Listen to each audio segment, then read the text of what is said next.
The Count of Monte Cristo by Alexandre Dumas and Auguste Maquet, Volume 1, Chapter 1. Marseille's the arrival on the 24th of February, 1815. The lookout at Notre Dame de la Garde signaled the three-master, the Pharaon from Smyrna, Trieste, and Naples. As usual, a pilot put off immediately, and rounding the Château d'If, got on board the vessel between Cape Morgiou and Ryan Island. Immediately, and according to custom, the ramparts of Fort Saint-Jean were covered with spectators. It is always an event at Marseilles for a ship to come into port, especially when this ship, like the Pharaon, has been built, rigged, and laden at the old Fosse docks, and belongs to an owner of the city. The ship drew on and had safely passed the strait, which some volcanic shock has made between the Calasarein and Jaros Islands, had doubled palmed, and approached the harbor under topsails, jib, and spanker, but so slowly and sedately that the idlers, with that instinct which is the forerunner of evil, asked one another what misfortune could have happened on board. However, those experienced in navigation saw plainly that if any accident had occurred, it was not to the vessel herself, for she bore down with all the evidence of being skillfully handled, the anchor cockbill, the jib boom guys already eased off, and standing by the side of the pilot, who was steering the Pharaon towards the narrow entrance of the inner port, was a young man, with activity and vigilant eye, watched every motion of the ship, and repeated each direction of the pilot.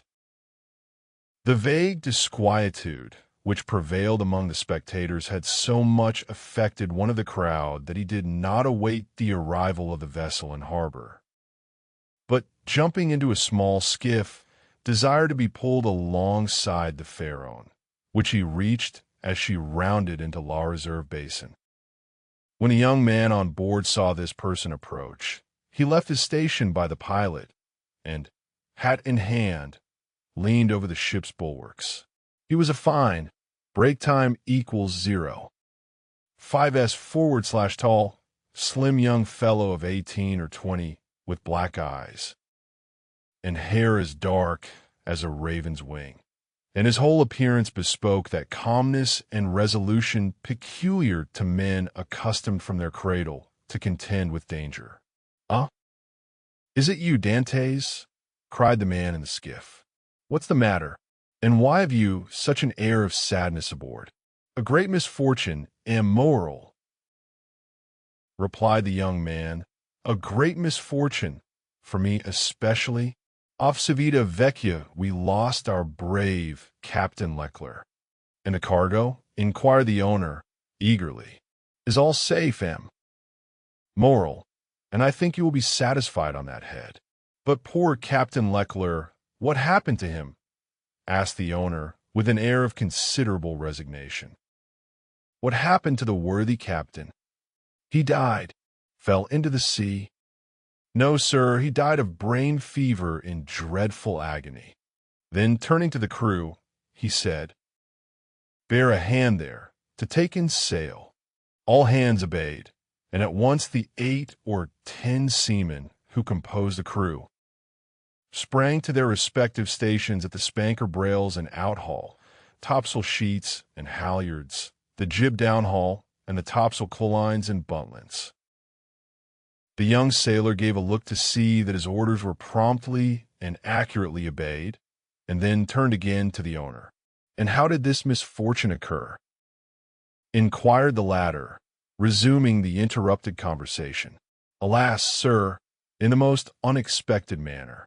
After a long talk with the harbor master, Captain Leclerc left Naples greatly disturbed in mind. In 24 hours he was attacked by a fever, and died 3 days afterwards. We performed the usual burial service, and he is at his rest, sewn up in his hammock with a 36-pound shot at his head and his heels, off El Giglio Island. We bring to his widow his sword and cross of honor. It was worthwhile Truly, added the young man with a melancholy smile. To make war against the English for 10 years, and to die in his bed at last, like everybody else. Why, you see, Edmond, replied the owner, who appeared more comforted at every moment. We are all mortal, and the old must make way for the young. If not, why? There would be no promotion, and since you assure me that the cargo is all safe and sound, moral, take my word for it, and I advise you not to take 25 francs for the profits of the voyage. Then, as they were just passing the round tower, the young man shouted, Stand by there to lower the topsails and jib. Brail up the spanker. The order was executed as promptly as it would have been on board a man of war. Let go and clew up. At this last command, all the sails were lowered, and the vessel moved almost imperceptibly onwards. Now, if you will come on board, Moral, said Dantès. Observing the owner's impatience, here is your supercargo, M. Danglars, coming out of his cabin, who will furnish you with every particular. As for me, I must look after the anchoring and dress the ship in mourning. The owner did not wait for a second invitation. He seized a rope which Dantès flung to him, and with an activity that would have done credit to a sailor, climbed up the side of the ship, while the young man, going to his task, left the conversation to Danglars, who now came towards the owner. He was a man of 25 or 26 years of age, of unprepossessing countenance, obsequious to his superiors, insolent to his subordinates, and this, in addition to his position as responsible agent on board, which is always obnoxious to the sailors, made him as much disliked by the crew as Edmond Dantès was beloved by them. Well, Moral, said Danglars, you have heard of the misfortune that has befallen us? Yes, yes, poor Captain Leclerc. He was a brave and an honest man, and a first-rate seaman, one who had seen long and honorable service. As became a man charged with the interests of a house so important as that of Morel and Son, replied Danglars. But, replied the owner, glancing after Dantès, who was watching the anchoring of his vessel, it seems to me that a sailor needs not be so old as you say, Danglars, to understand his business. For our friend Edmond seems to understand it thoroughly, and not to require instruction from anyone.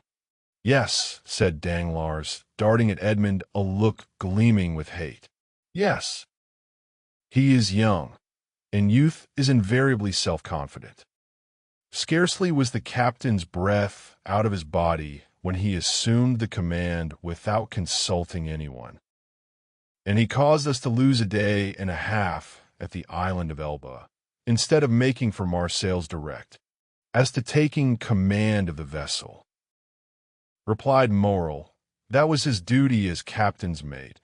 As to losing a day and a half off the island of Elba, he was wrong, unless the vessel needed repairs. The vessel was in as good condition as I am, and as, I hope you are, Morel, and this day and a half was lost from pure whim, for the pleasure of going ashore, and nothing else. Dantès, said the shipowner, turning towards the young man, come this way. In a moment, sir, answered Dantès, and I'm with you. Then calling to the crew, he said, let go. The anchor was instantly dropped, and the chain ran rattling through the porthole. Dantès continued at his post in spite of the presence of the pilot, until this maneuver was completed, and then he added, half-mast the colors and square the yards. You see, said Danglars, he fancies himself captain already, upon my word. And so, in fact, he is, said the owner. Accept your signature and your partner's, M. Morel. And why should he not have this? asked the owner. He is young, it is true, but he seems to me a thorough seaman and of full experience. A cloud passed over Danglars' brow. Your pardon, Moral, said Dantès, approaching. The vessel now rides at anchor, and I am at your service. You hailed me, I think.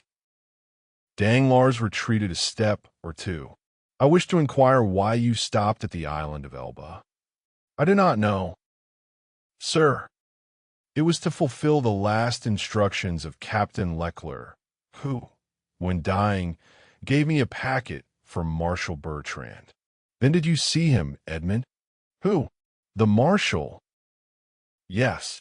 Moral looked around him, and then, drawing Dantès on one side, he said suddenly, And how is the Emperor?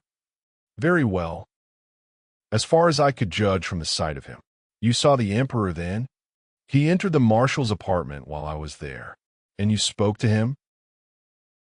Why, it was he who spoke to me, sir, said Dantès with a smile. And what did he say to you? Ask me questions about the vessel.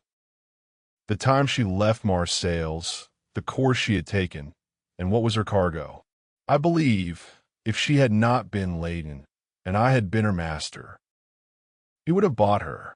But I told him I was only mate, and that she belonged to the firm of Morel and Son. Ah, yes, he said. I know them. The Morels have been shipowners from father to son, and there was a Morel who served in the same regiment with me when I was in garrison at Valence. Pardon you. And that is true, cried the owner, greatly delighted. And that was Policar Morel, my uncle, who was afterwards a captain. Dantès, you must tell my uncle that the Emperor remembered him, and you will see it will bring tears into the old soldier's eyes. Come, come, continued he, patting Edmond's shoulder kindly. You did very right, Dantès, to follow Captain Leclerc's instructions and touch at Elba. Although if it were known that you had conveyed a packet to the Marshal and had conversed with the Emperor, it might bring you into trouble. How could that bring me into trouble, sir? Asked Dantès, for I did not even know of what I was the bearer. And the Emperor merely made such inquiries as he would of the first comer. But, pardon me, here are the health officers and the customs inspectors coming alongside. And the young man went to the gangway. As he departed, Danglars approached and said, Well, it appears that he has given you satisfactory reasons for his landing at Porto Ferrajo. Yes, most satisfactory, my dear Danglars. Well, so much the better, said the supercargo, for it is not pleasant to think that a comrade has not done his duty. Dantès has done his, replied the owner, and that is not saying much. It was Captain Leclerc who gave orders for this delay. Talking of Captain Leclerc, has not Dantès given you a letter from him? To me? No, is there one? I believe that, besides the packet, Captain Leclerc confided a letter to his care. Of what packet are you speaking, Danglars? Why, that which Dantès left at Porto Ferrajo. How do you know he had a packet to leave at Porto Ferrajo? Danglars turned very red. I was passing close to the door of the captain's cabin, which was half open, and I saw him give the packet and letter to Dantès. He did not speak to me of it, replied the shipowner, but if there be any letter he will give it to me. Danglars reflected for a moment. Then, break time equals 0, 5s/immoral. I beg of you, said he, not to say a word to Dantès on the subject. I may have been mistaken. At this moment the young man returned. Danglars withdrew. Well, my dear Dantès, are you now free? Inquired the owner. Yes, sir. You have not been long detained. No. I gave the custom-house officers a copy of our bill of lading, and, as to the other papers, they sent a man off with the pilot, to whom I gave them. Then you have nothing more to do here. No, everything is all right now. Then you can come and dine with me. I really must ask you to excuse me, immoral. My first visit is due to my father, though I'm not the less grateful for the honor you have done me. Right, Dantès, quite right. I always knew you were a good son. And inquired Dantès, with some hesitation, do you know how my father is? Well, I believe, my dear Edmond, though I have not seen him lately. Yes. He likes to keep himself shut up in his little room. That proves, at least, that he is wanted for nothing during your absence. Dantès smiled. My father is proud, sir, and if he had not a meal left, I doubt if he would have asked anything from anyone, except from heaven. Well then, after this first visit has been made, we shall count on you. I must again excuse myself, immoral. For after this first visit has been paid, I have another which I am most anxious to pay. True, Dantès. I forgot that there was at the Catalans someone who expects you no less impatiently than your father, the lovely Mercedes. Dantès blushed. Said the shipowner. I am not in the least surprised, for she has been to me 3 times, inquiring if there were any news of the Pharaoh. Veste, Edmond, you have a very handsome mistress. She is not my mistress, replied the young sailor, gravely. She is my betrothed. Sometimes one and the same thing, said Morrel, with a smile. Not with us, sir, replied Dantès. Well, my dear Edmond, continued the owner, don't let me detain you. You have managed my affairs so well that I ought to allow you all the time you require for your own. Do you want any money? No. Sir, I have all my pay to take nearly 3 months' wages. You are a careful fellow, Edmond. Say, I have a poor father, sir. Yes. I know how good a son you are. So now hasten away to see your father. I have a son too, and I should be very wroth with those who detained him from me after a 3-month voyage. Then I have your leave, sir. Yes. If you have nothing more to say to me. Nothing. Captain Leckler did not, before he died, give you a letter for me. He was unable to write, sir. But that reminds me that I must ask your leave of absence for some days. To get married? Yes, first, and then to go to Paris. Very good. Have what time you require, Dantès. It will take quite 6 weeks to unload the cargo. And we cannot get you ready for sea until 3 months after that.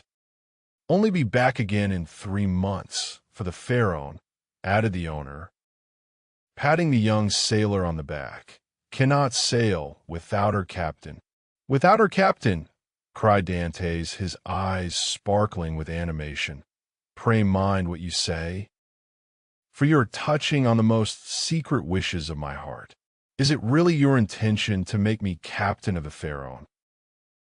If I were sole owner, we'd shake hands on it now, my dear Dantès, and call it settled. But I have a partner. And you know the Italian proverb, chi ha compagno ha padrone. He who has a partner has a master. But the thing is at least half done, as you have 1 out of 2 votes. Rely on me to procure you the other. I will do my best. Morrel, exclaimed the young seaman, with tears in his eyes and grasping the owner's hand. Morrel, I thank you in the name of my father and of Mercedes. That's all right, Edmond. There's a providence that watches over the deserving. Go to your father.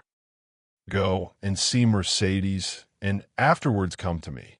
Shall I row you ashore? No. Thank you. I shall remain and look over the accounts with Danglars. Have you been satisfied with him this voyage? That is according to the sense you attach to the question, sir. Do you mean, is he a good comrade? No. For I think he never liked me since the day when I was silly enough, after a little quarrel we had, to propose to him to stop for 10 minutes at the island of Monte Cristo to settle the dispute a proposition which I was wrong to suggest. And he quite right to refuse. If you mean as responsible agent when you ask me the question, I believe there is nothing to say against him, and that you will be content with the way in which he has performed his duty. But tell me, Dantès, if you had command of the Pharaon, should you be glad to see Danglars remain captain or mate immoral? I shall always have the greatest respect for those who possess the owner's confidence. That's right, Dantès. I see you are a thoroughly good fellow, and will detain you no longer. Go, for I see how impatient you are. Then I have leave. Go, I tell you. May I have the use of your skiff? Certainly. Then, for the present, and moral, farewell, on 1,000 thanks. I hope soon to see you again, my dear Edmond. Good luck to you. The young sailor jumped into the skiff and sat down in the stern sheets, with the order that he be put ashore at La Cannebière. The two oarsmen bent to their work, and the little boat glided away as rapidly as possible in the midst of the 1,000 vessels which choke up the narrow way which leads between the two rows of ships from the mouth of the harbor to the Quai d'Orléans.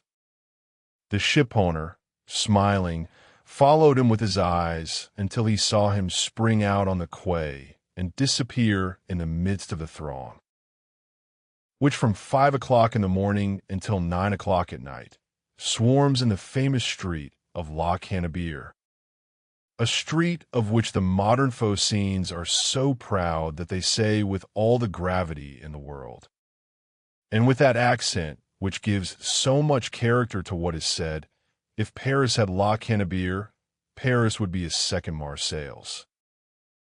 On turning round, the owner saw Danglars behind him, apparently awaiting orders, but in reality also watching the young sailor.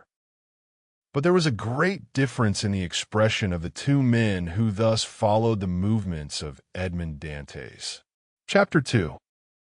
Father and son, we will leave Danglars struggling with the demon of hatred and endeavoring to insinuate in the ear of the shipowner some evil suspicions against his comrade. And followed Dantès, who, after having traversed La Cannebière, took the Rue de Noailles, and entering a small house on the left of the Allées de Mailhan, rapidly ascended 4 flights of a dark staircase, holding the baluster with one hand, while with the other he repressed the beatings of his heart, and paused before a half-open door, from which he could see the whole of small room. This room was occupied by Dantès' father. The news of the arrival of the Pharaon had not yet reached the old man, who, mounted on a chair, was amusing himself by training with trembling hand the nasturtiums and sprays of clematis that clambered over the trellis at his window. Suddenly, he felt an arm thrown around his body, and a well-known voice behind him exclaimed, "Father, dear father!" The old man uttered a cry and turned round. Then, seeing his son, he fell into his arms, pale and trembling. "What ails you, my dearest father? Are you ill?" inquired the young man, much alarmed. No, my dear Edmond, my boy, my son. No, but I did not expect you. Enjoy the surprise of seeing you so suddenly. I feel as if I were going to die. Come, cheer up, my dear father. 'Tis I, really I. They say joy never hurts. And so I came to you without any warning. Come now, do smile, instead of looking at me so solemnly. Here I'm back again. And we're going to be happy. Yes, my boy. So we will, replied the old man. But how shall we be happy? Shall you never leave me again? Come, tell me all the good fortune that has befallen you. God forgive me, said the young man, for rejoicing at happiness derived from the misery of others. But, heaven knows, I did not seek this good fortune. It has happened. and I really cannot pretend to lament it. The good Captain Leclerc is dead, father, and it is probable that, with the aid of immoral, I shall have his place. Do you understand, father?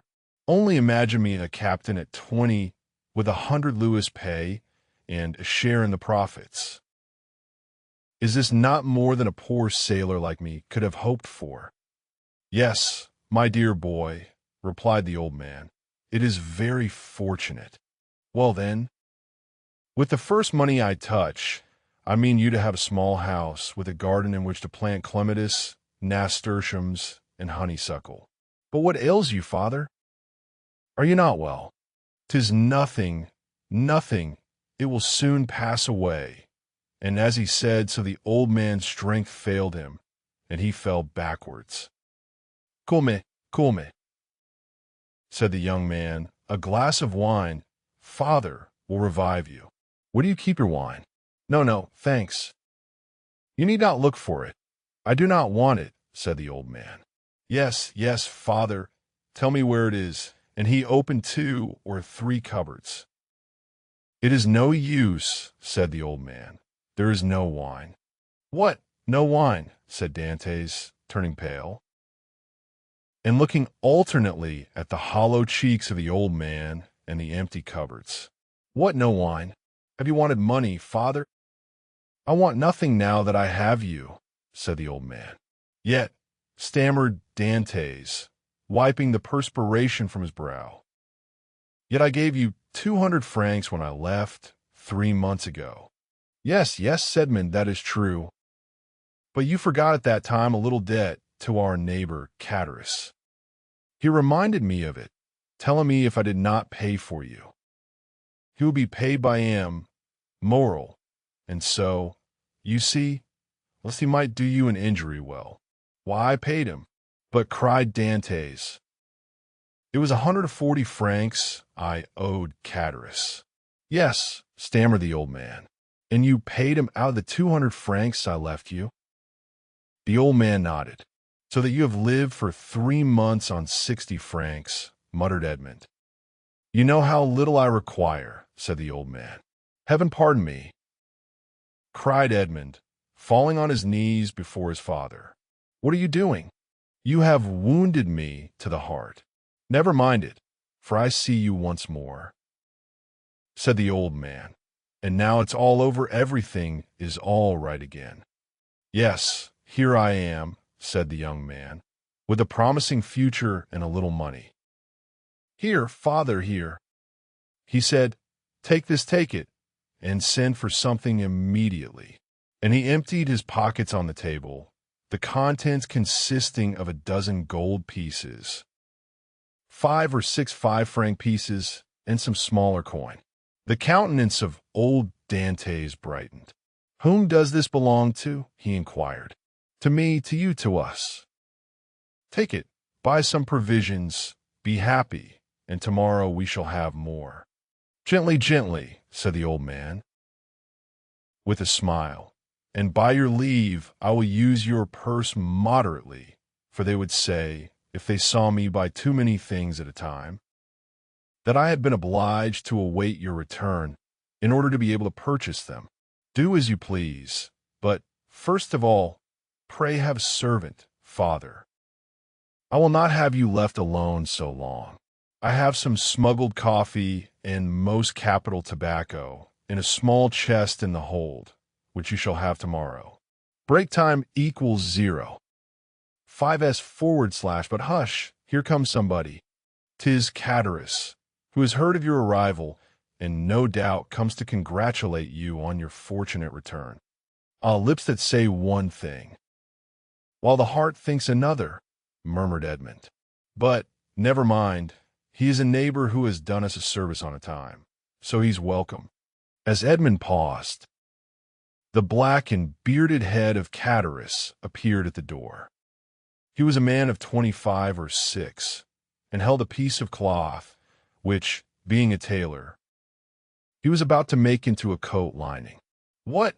Is it you, Edmond? Back again, said he with a broad Marseillaise accent, and a grin that displayed his ivory white teeth. Yes, as you see, neighbor Catullus, and ready to be agreeable to you in any and every way, replied Dantès, but concealing his coldness under this cloak of civility. Thanks, but fortunately, I do not want for anything, and it chances that at times there are others who have need of me. Dantès made a gesture. I do not allude to you. My boy, no, I lent you money, and you returned it. That's like good neighbors, and we are quits.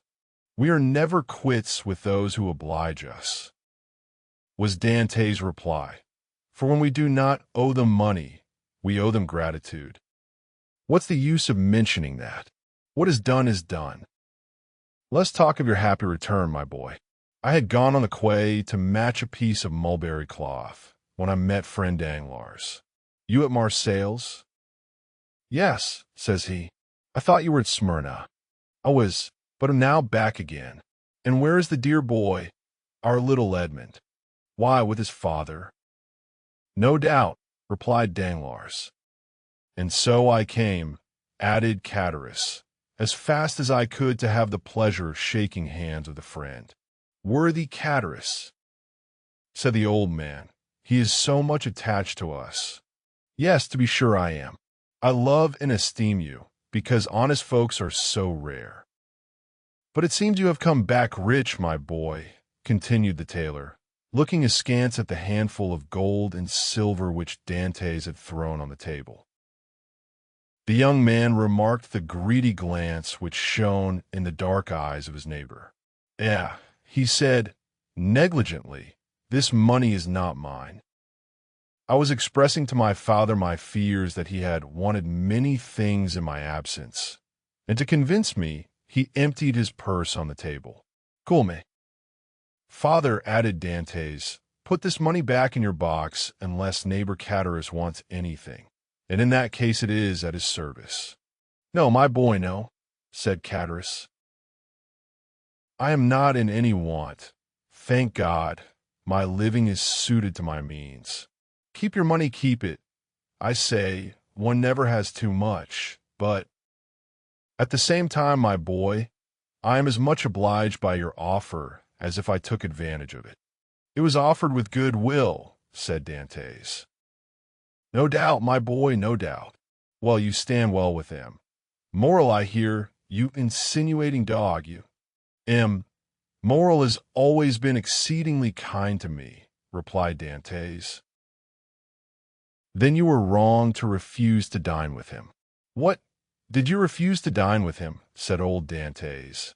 And did he invite you to dine? Yes. My dear father, replied Edmond, smiling at his father's astonishment at the excessive honor paid to his son. And why did you refuse, my son? Inquired the old man. That I might the sooner see you again, my dear father, replied the young man. I was most anxious to see you, but must have vexed him, moral good. Worthy man, said Catullus, and when you were looking forward to be captain, it was wrong to annoy the owner. But I explained to him the cause of my refusal, replied Dantès, and I hope he fully understood it. Yes, but to be captain, one must do a little flattery to one's patrons. I hope to be captain without that, said Dantès. So much the better, so much the better. Break time equals 0. 5s / nothing will give greater pleasure to all your old friends. And I know one down there behind the St. Nicholas Citadel who will not be sorry to hear it. Mercedes? Said the old man. Yes, my dear father, and with your permission, now I have seen you, and know you are well, and have all you require. I will ask your consent to go and pay a visit to the Catalans. Go, my dear boy, said old Dantès, and heaven bless you and your wife. Break time equals 0. 5s / as it has blessed me and my son. His wife, said Catullus. Why, how fast you go on, Father Dantès. She is not his wife yet. As it seems to me. No, but according to all probability, she soon will be, replied Edmond. Yes, yes, said Chatteris, but you were right to return as soon as possible, my boy. And why? Because Mercedes is a very fine girl. And fine girls never lack followers. She particularly has them by dozens. Really? Answered Edmond, with a smile which had in it traces of slight uneasiness. Ah, yes, continued Chatteris. And capital offers, too. But you know, you will be captain, and who could refuse you then? Meaning to say, replied Dantès, with a smile which but ill concealed his trouble, that if I were not a captain, said Chatteris, shaking his head. Come, come, said the sailor, break time equals 0. 5s/. I have a better opinion than you of women in general, and of Mercedes in particular, and I am certain that, captain or not, she will remain ever faithful to me. So much the better, said Chatteris. When one is going to be married, there is nothing like implicit confidence, but never mind that. My boy, go and announce your arrival, and let her know all your hopes and prospects. I'll go directly, was Edmond's reply, and, embracing his father and nodding to Chatteris, he left the apartment. Chatteris lingered for a moment, then, taking leave of old Dantès, he went downstairs to rejoin Danglars, who awaited him at the corner of the Rue Senac. Well, said Danglars, did you see him? I have just left him, answered Chatteris. Did he allude to his hope of being captain? He spoke of it as a thing already decided. Indeed, said Danglars, he is in too much hurry. It appears to me. Why? It seems Morrel has promised him the thing, so that he is quite elated about it. Why, yes. He is actually insolent over the matter, has already offered me his patronage, as if he were a grand personage, and proffered me a loan of money, as though he were a banker, which he refused, most assuredly, although I might easily have accepted it. Break time equals 0. 5s/, for it was I who put into his hands the first silver he ever earned, but now Dantès has no longer any occasion for assistance. He is about to become a captain. Who? Said Danglars. He is not one yet. My foi. It will be as well if he is not, answered Chatteris, for if he should be, there will be really no speaking to him. If we choose, replied Danglars, he will remain what he is, and perhaps become even less than he is. What do you mean? Nothing, I was speaking to myself. And is he still in love with the Catalane? Over head and ears, but, unless I am much mistaken, there will be a storm in that quarter. Explain yourself.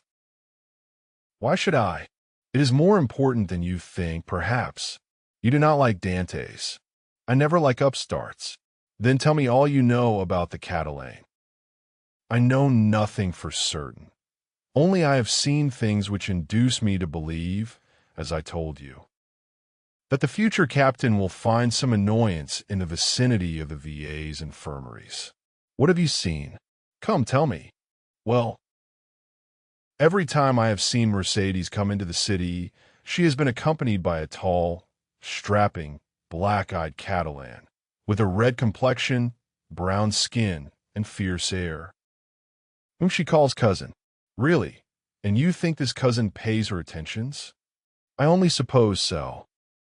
What else can a strapping chap of 21 mean with a fine wench of 17? And you say that Dantès has gone to the Catalans? He went before I came down. Let us go the same way. We will stop at La Reserve, and we can drink a glass of Lamalde, whilst we wait for news. Come along, said Chatteris, but you pay the score. Of course, replied Danglars, and going quickly to the designated place, they called for a bottle of wine and 2 glasses. Père Pamphile had seen Dantès pass not 10 minutes before, and assured that he was at the Catalans. They sat down under the budding foliage of the planes and sycamores, in the branches of which the birds were singing their welcome to one of the first days of spring. Chapter 3. The Catalans beyond a bare, weather-worn wall. About 100 paces from the spot where the two friends sat looking and listening as they drank their wine was the village of the Catalans.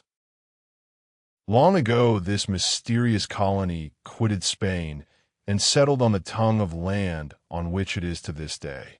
Whence it came no one knew, and it spoke an unknown tongue. One of its chiefs, who understood Provençal, begged the commune of Marseilles to give them this bare and barren promontory, where, like the sailors of old, they had run their boats ashore. The request was granted, and 3 months afterwards, around the 12 or 15 small vessels which had brought these gypsies of the sea, a small village sprang up. This village, constructed in a singular and picturesque manner, half Moorish, half Spanish, still remains, and is inhabited by descendants of the first comers, who speak the language of their fathers. For 3 or 4 centuries they have remained upon this small promontory, on which they had settled like a flight of seabirds, without mixing with the Marseillaise population, intermarrying, and preserving their original customs and the costume of their mother country as they have preserved its language. Our readers will follow us along the only street of this little village and enter with us one of the houses, which is sunburned to the beautiful dead leaf color peculiar to the buildings of the country, and within coated with whitewash, like a Spanish posada. A young and beautiful girl, with hair as black as jet, her eyes as velvety as the gazelle's, was leaning with her back against the wainscot, rubbing in her slender, delicately molded fingers a bunch of heath blossoms, the flowers of which she was picking off and strewing on the floor. Her arms, bare to the elbow, brown, and modeled after those of the Arlesian Venus, moved with a kind of restless impatience, and she tapped the earth with her arched and supple foot, so as to display the pure and full shape of her well-turned leg in its red cotton, gray and blue-clocked stocking. At 3 paces from her, seated in a chair which he balanced on 2 legs, leaning his elbow on an old worm-eaten table, break time equals 0. 5s/ was a tall young man of 20 or 22 who was looking at her with an air in which vexation and uneasiness were mingled. He questioned her with his eyes, but the firm and steady gaze of the young girl controlled his look. "You see, Mercedes," said the young man, "here is Easter come round again. Tell me, is this the moment for a wedding? I have answered you 100 times, Fernand, and really you must be very stupid to ask me again. Well, repeat it, I beg of you, that I may at last believe it. Tell me for the 100th time that you refuse my love, which had your mother's sanction. Make me understand once for all that you are trifling with my happiness, that my life or death are nothing to you. Ah, to have dreamed for 10 years of being your husband, Mercedes, and to lose that hope, which was the only stay of my existence. At least it was not I who ever encouraged you in that hope, Fernand," replied Mercedes. "You cannot reproach me with the slightest coquetry. I have always said to you, I love you as a brother, but do not ask from me more than sisterly affection, for my heart is another's. Is not this true, Fernand?" "Yes." "That is very true, Mercedes," replied the young man. "Yes. You have been cruelly frank with me, but do you forget that it is among the Catalans a sacred law to intermarry? You mistake, Fernand. It is not a law, but merely a custom, and I pray of you, do not cite this custom in your favor. You are included in the conscription, Fernand, and are only at liberty on sufferance, liable at any moment to be called upon to take up arms. Once a soldier, what would you do with me? A poor orphan, forlorn, without fortune, with nothing but a half-ruined hut and a few ragged nets, the miserable inheritance left by my father to my mother. And by my mother to me? She has been dead a year, and Fernand, I have subsisted almost entirely on public charity. Sometimes you pretend I am useful to you, and that is an excuse to share with me the produce of your fishing, and I accept it, Fernand. Because you are the son of my father's brother, because we were brought up together, and still more because it would give you so much pain if I refuse. But I feel very deeply that this fish which I go and sell, and with the produce of which I buy the flax I spin, I feel very keenly, Fernand, that this is charity. And if it were, Mercedes, poor and lone as you are, you suit me as well as the daughter of the first shipowner or the richest banker of Marseilles. What do such as we desire but a good wife and careful housekeeper? And where can I look for these better than in you? Fernand, answer Mercedes, shaking her head. A woman becomes a bad manager, and who shall say she will remain an honest woman when she loves another man better than her husband? Rest content with my friendship. For I say once more that is all I can promise, and I will promise no more than I can bestow. Understand, replied Fernand. You can endure your own wretchedness patiently, but you are afraid to share mine.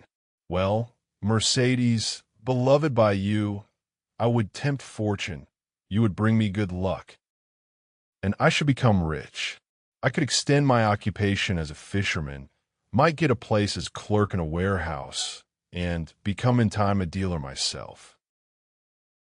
You could do no such thing, Fernand. You are a soldier, and if you remain at the Catalans it is because there is no war, so remain a fisherman, and contented with my friendship, as I cannot give you more. Well, I will do better, Mercedes. I will be a sailor, instead of the costume of our fathers, which you despise. I will wear a varnished hat, a striped shirt, and a blue jacket with an anchor on the buttons. Would not that dress please you? What do you mean? Asked Mercedes with an angry glance. What do you mean? I do not understand you. I mean, Mercedes, that you are thus harsh and cruel with me, because you are expecting someone who is thus attired, but perhaps he whom you await is inconstant. Or if he is not, the sea is so to him. Fernand, cried Mercedes, I believed you were good-hearted, and I was mistaken. Fernand, you are wicked to call to your aid jealousy and the anger of God. Yes, I will not deny it, I do await. And I do love him of whom you speak. And, if he does not return, instead of accusing him of the inconstancy which you insinuate, I will tell you that he died loving me and me only. The young girl made a gesture of rage. I understand you. Fernand, you would be revenged on him because I do not love you. You would cross your Catalan knife with his dirk. When would that answer? To lose you my friendship if you were conquered, and see that friendship changed into hate if you were victor. Believe me, to seek a quarrel with a man is a bad method of pleasing the woman who loves that man. No, Fernand, you will not thus give way to evil thoughts. Unable to have me for your wife, you will content yourself with having me for your friend and sister. And besides, she added, her eyes troubled and moistened with tears. Wait, Fernand. You said just now that the sea was treacherous, and he has been gone 4 months, and during these 4 months there have been some terrible storms. Fernand made no reply, nor did he attempt to check the tears which flowed down the cheeks of Mercedes. Although for each of these tears he would have shed his heart's blood, but these tears flowed for another. He arose, paced a while up and down the hut, and then, suddenly stopping before Mercedes, with his eyes glowing and his hands clenched, saying, "Mercedes," he said, "once for all, is this your final determination?" "I love Edmond Dantès." The young girl calmly replied, "And none but Edmond shall ever be my husband, and you will always love him, as long as I live." Fernand let fall his head like a defeated man, heaved a sigh that was like a groan, and then suddenly looking her full in the face, with clenched teeth and expanded nostrils, said, "But if he is dead, I shall die too. If he has forgotten you, Mercedes," called a joyous voice from without. "Mercedes." "Ah!" exclaimed the young girl, blushing with delight and fairly leaping in excess of love. "You see, he has not forgotten me. For here he is." And rushing toward the door, she opened it, saying, "Here, Edmond, here I am." Fernand, pale and trembling, drew back, like a traveler at the sight of a serpent, and fell into a chair beside him. Edmond and Mercedes were clasped in each other's arms. The burning Marseille's sun, which shot into the room through the open door, covered them with a flood of light. At first they saw nothing around them. Their intense happiness isolated them from all the rest of the world, and they only spoke in broken words, which are the tokens of a joy so extreme that they seem rather the expression of sorrow. Suddenly Edmond saw the gloomy, pale, and threatening countenance of Fernand, as it was defined in the shadow. By a movement for which he could scarcely account to himself, the young Catalan placed his hand on the knife at his belt. "Ah, your pardon," said Dantès, frowning in his turn. "I did not perceive that there were three of us." Then, turning to Mercedes, he inquired, "Who is this gentleman?" "One who will be your best friend, Dantès, for he is my friend, my cousin, my brother. It is Fernand, the man whom, after you, Edmond, I love the best in the world. Do you not remember him?" "Yes," said Dantès, and without relinquishing Mercedes' hand clasped in one of his own, he extended the other to the Catalan with a cordial air. But Fernand, instead of responding to this amiable gesture, remained mute and trembling. Edmond then cast his eyes scrutinizingly at the agitated and embarrassed Mercedes, and then again on the gloomy and menacing Fernand. This look told him all, and his anger waxed hot. "I did not know, when I came with such haste to you, that I was to meet an enemy here." "An enemy!" cried Mercedes, with an angry look at her cousin. "An enemy in my house, do you say, Edmond? If I believed that, I would place my arm under yours and go with you to Marseilles, leaving the house to return to it no more." Fernand's eye darted lightning. "And should any misfortune occur to you, dear Edmond," she continued with the same calmness which proved to Fernand that the young girl had read the very innermost depths of his sinister thought, "if misfortune should occur to you, I would ascend the highest point of the Cape de Morgiou and cast myself headlong from it." Fernand became deadly pale. "But you are deceived, Edmond," she continued. "You have no enemy here. There is no one but Fernand, my brother, who will grasp your hand as a devoted friend." And at these words the young girl fixed her imperious look on the Catalan, who, as if fascinated by it, came slowly towards Edmond and offered him his hand. His hatred, like a powerless though furious wave, was broken against the strong ascendancy which Mercedes exercised over him.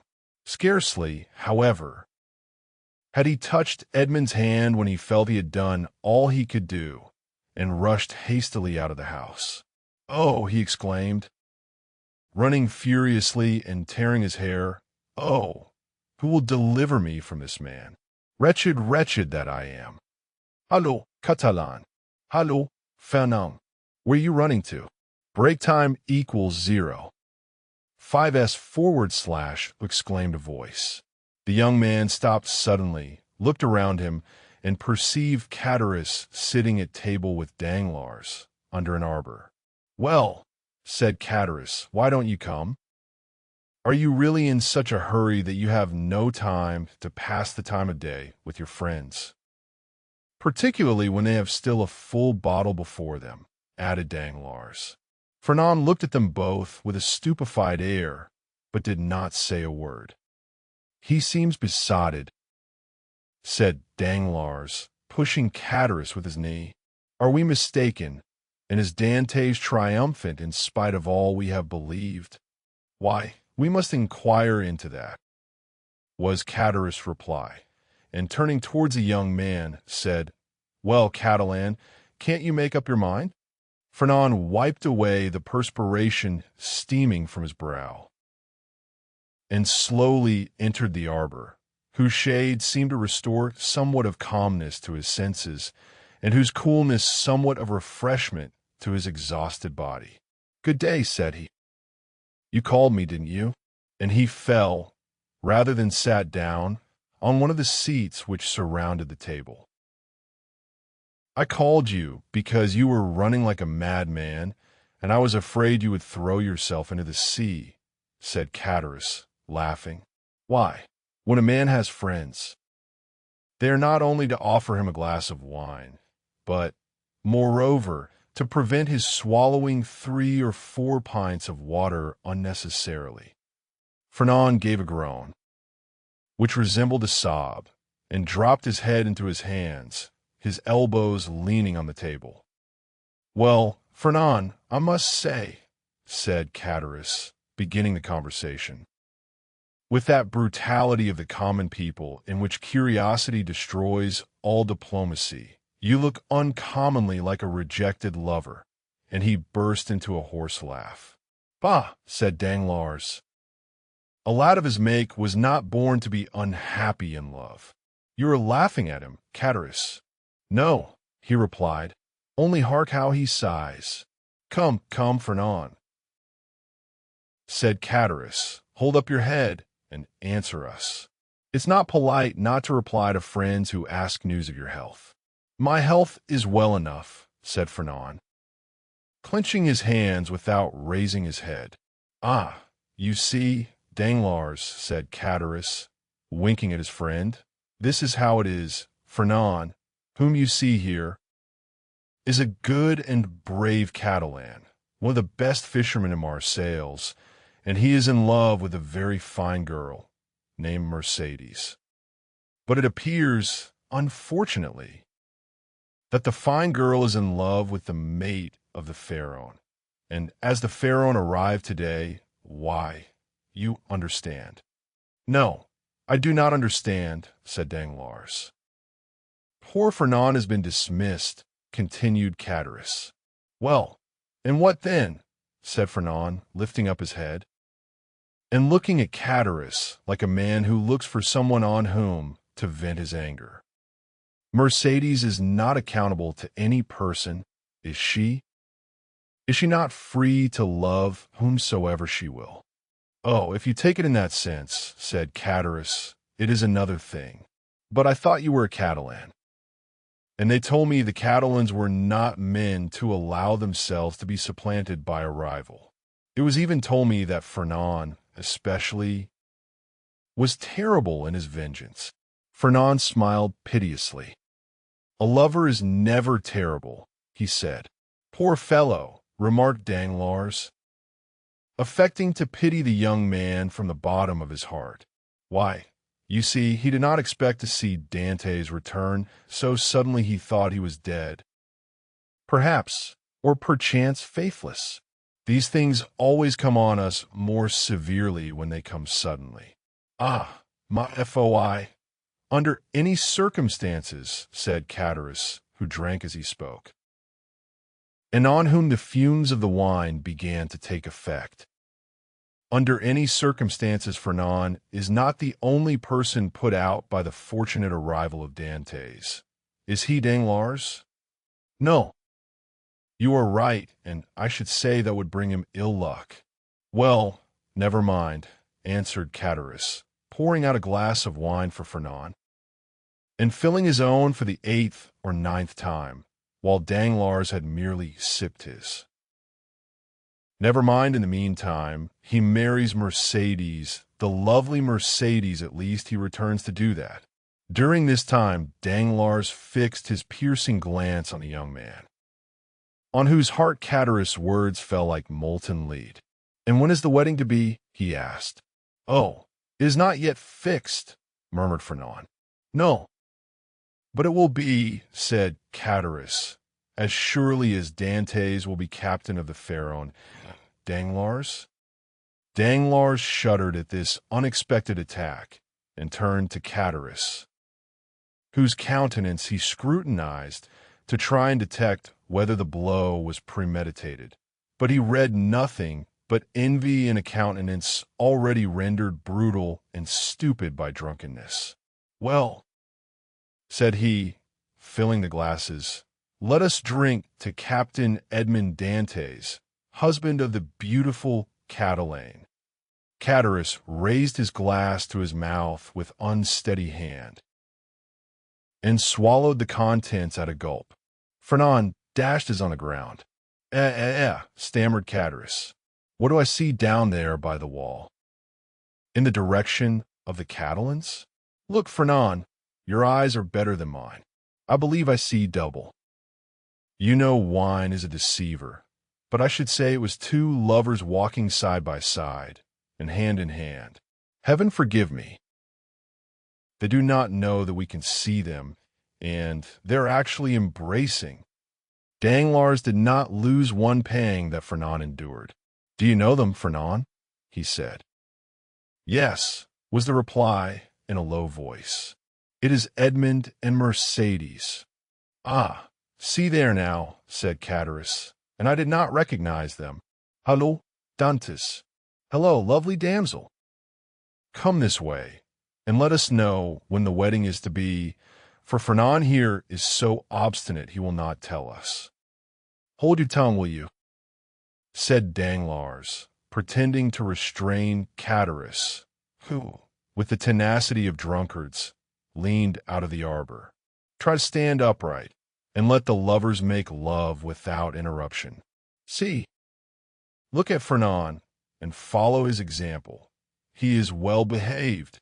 Fernand, probably excited beyond bearing, pricked by Danglars, as the bull is by the bandolieros, was about to rush out, for he had risen from his seat and seemed to be collecting himself to dash headlong upon his rival, when Mercédès, smiling and graceful, lifted up her lovely head and looked at them with her clear and bright eyes. At this Fernand recollected her threat of dying if Edmond died, and dropped again heavily on his seat. Danglars looked at the two men, one after the other, the one brutalized by liquor, the other overwhelmed with love. I shall get nothing from these fools, he muttered, and I am very much afraid of being here between a drunkard and a coward. Here's an envious fellow making himself boozy on wine when he ought to be nursing his wrath. And here's a fool who sees the woman he loves stolen from under his nose and takes on like a big baby. Yet this Catalan has eyes that glisten like those of the vengeful Spaniards, Sicilians, and Calabrians, and the other has fists big enough to crush an ox at one blow. Unquestionably, Edmond's star is in the ascendant, and he will marry the splendid girl he will be captain to, and laugh at us all. Unless a sinister smile passed over Danglars' lips, unless I take a hand in the affair, he added. Allô, continued Chatterus, half rising, and with his fist on the table. Hallo, Edmond. Do you not see your friends? Or are you too proud to speak to them? No, my dear fellow, replied Dantès, I am not proud. But I am happy, and happiness blinds, I think, more than pride. Ah, very well. That's an explanation, said Catullus. How do you do, Madame Dantès? Mercédès courtesied gravely and said, That is not my name, and in my country it bodes ill fortune, they say, to call a young girl by the name of her betrothed before he becomes her husband. So call me Mercédès, if you please. We must excuse our worthy neighbor, Catullus, said Dantès. He is so easily mistaken. So then, the wedding is to take place immediately. Dantès, said Danglars, bowing to the young couple. As soon as possible, M. Danglars. Today all preliminaries will be arranged at my father's, and tomorrow, or next day at latest, the wedding festival here at La Réserve. My friends will be there. I hope, that is to say, you are invited, M. Danglars, and you, Catullus. And Fernand, said Catullus with a chuckle. Fernand, too, is invited.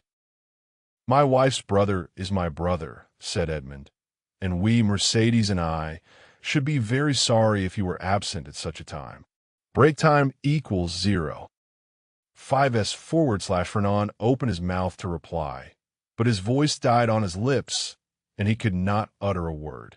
Today the preliminaries, tomorrow or next day the ceremony. You are in a hurry, Captain. Danglars, said Edmond, smiling, I will say to you as Mercédès said just now to Catullus.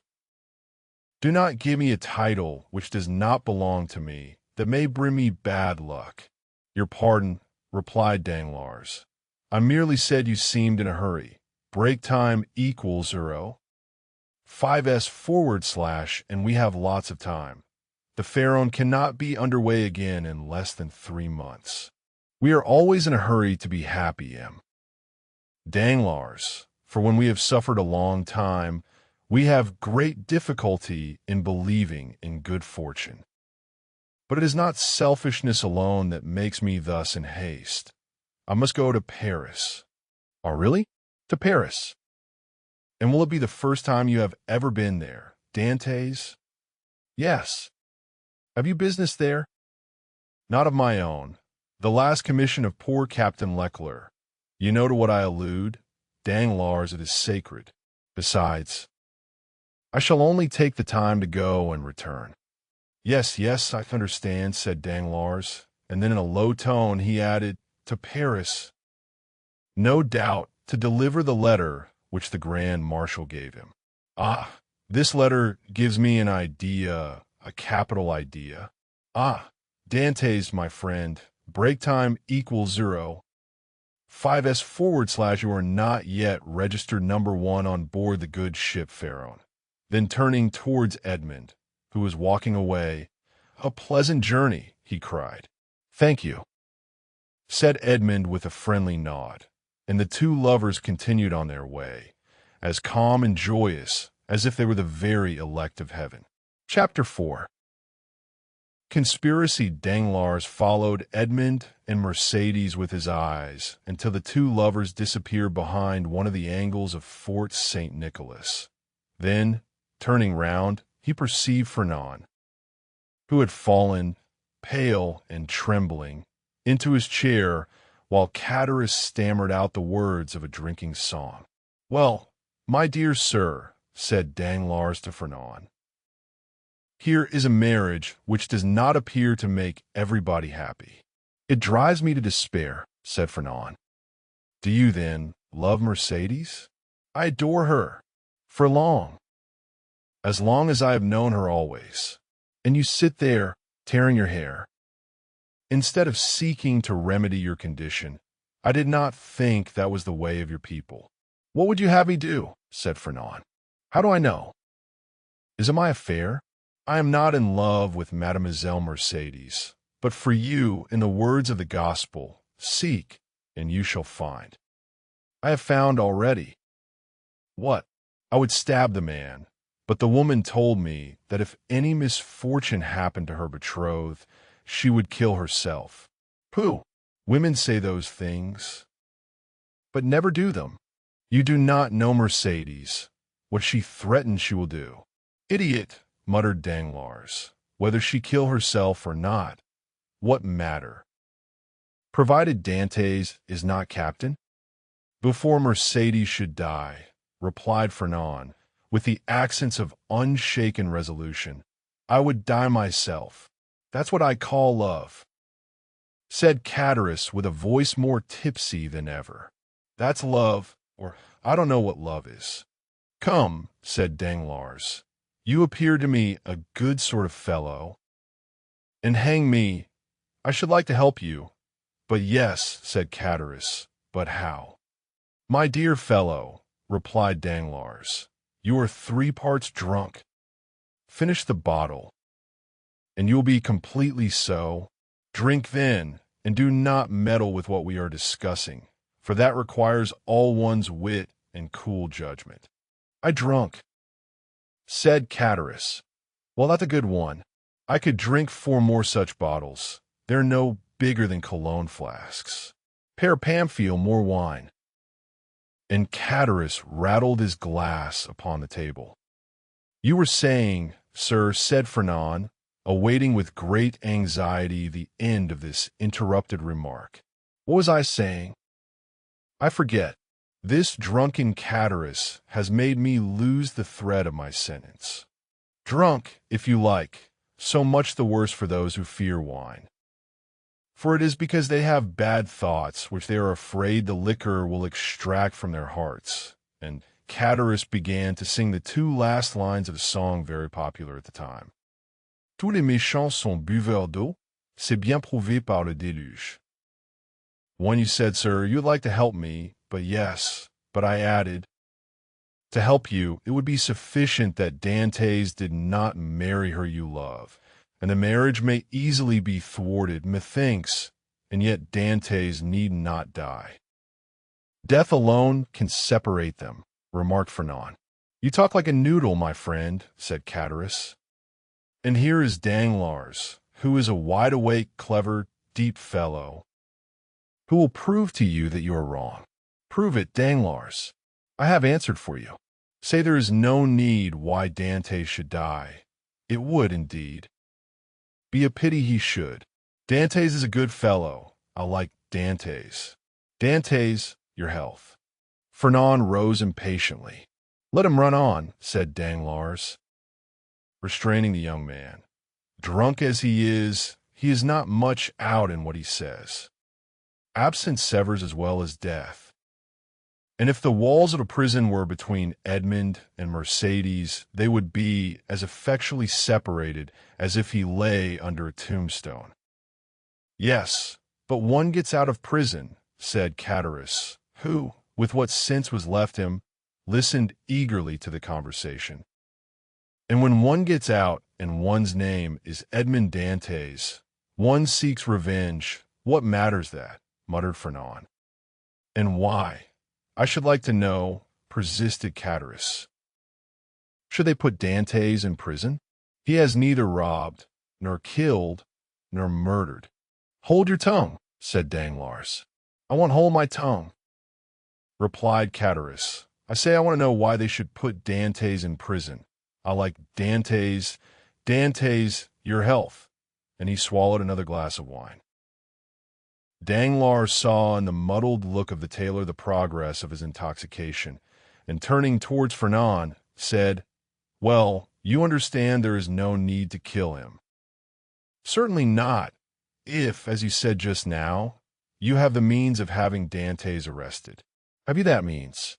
It is to be found for the searching. But why should I meddle in the matter? It is no affair of mine. I know not why you meddle, said Fernand, seizing his arm. But this I know. You have some motive of personal hatred against Dantès, for he who himself hates is never mistaken in the sentiments of others. Motives of hatred against Dantès? None. On my word, I saw you were unhappy, and your unhappiness interested me. That's all. But since you believe I act for my own account, adieu, my dear friend. Get out of the affair as best you may.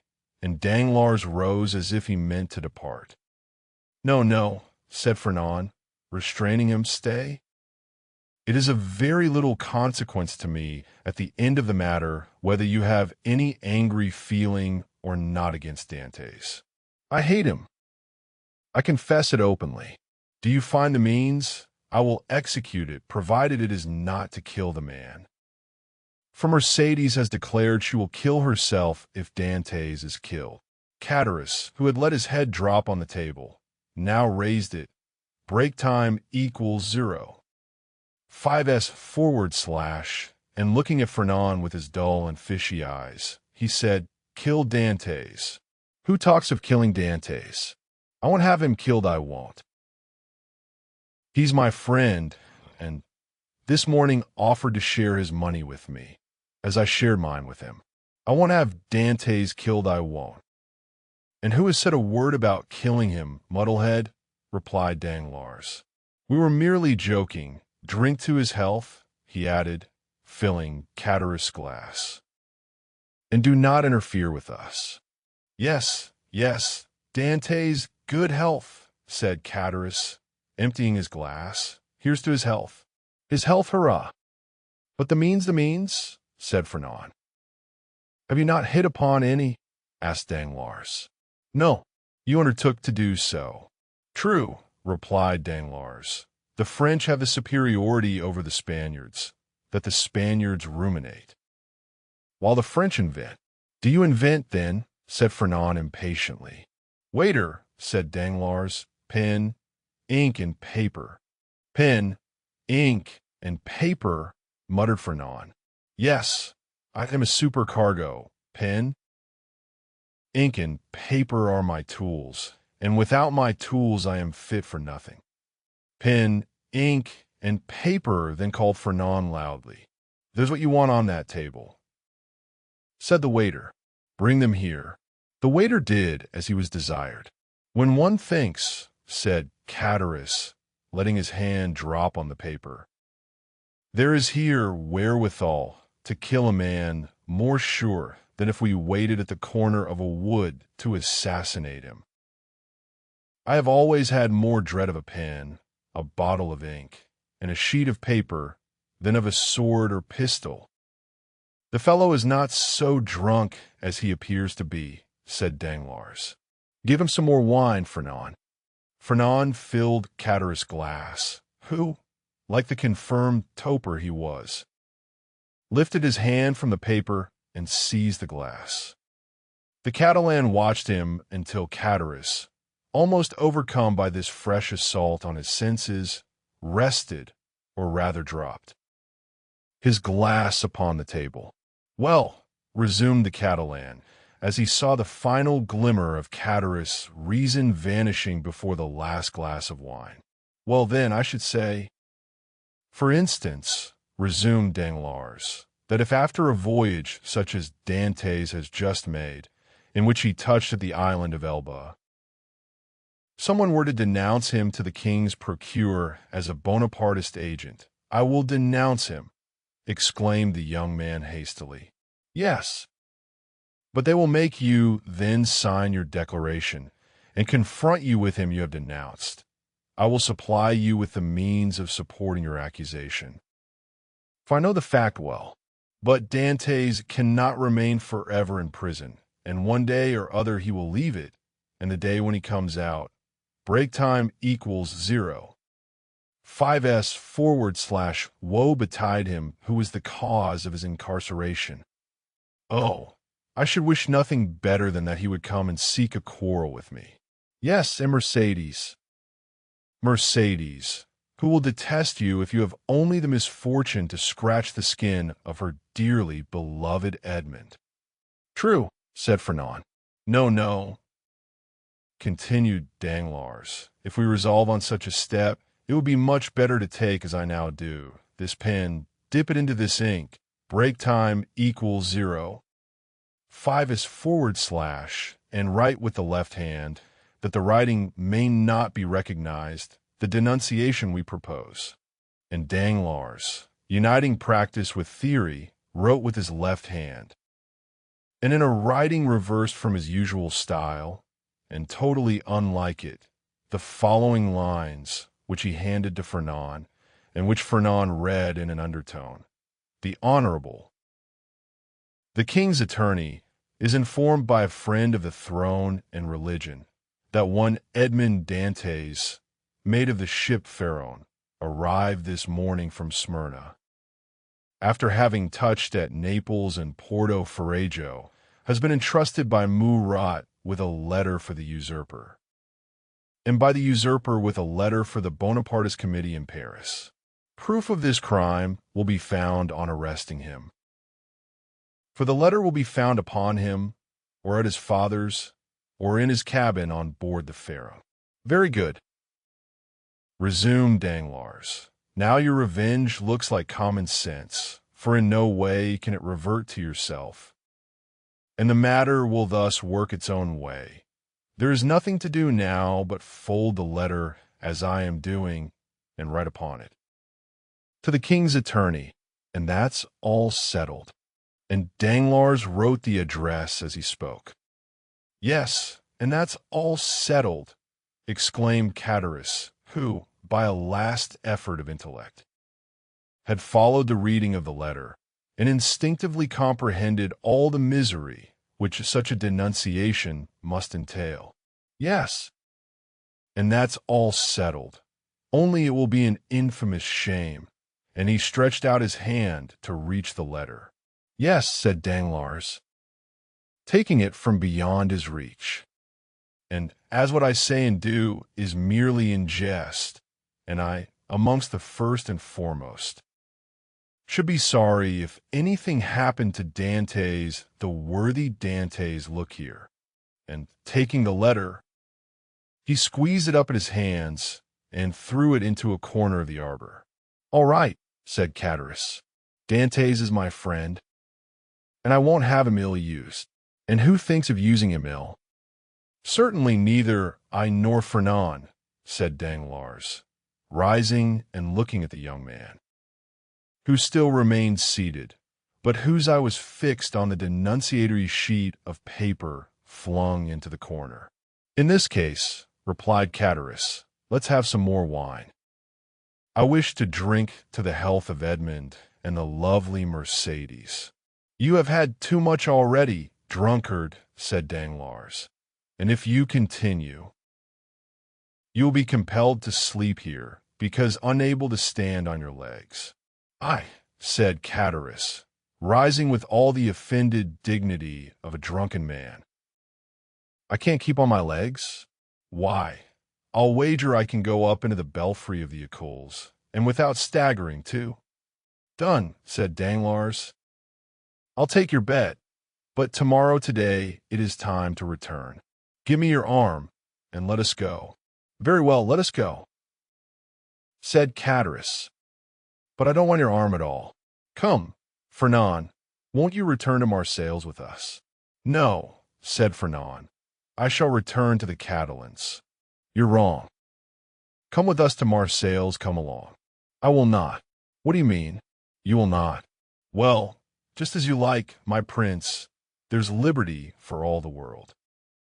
Come along, Danglars, and let the young gentleman return to the Catalans, if he chooses.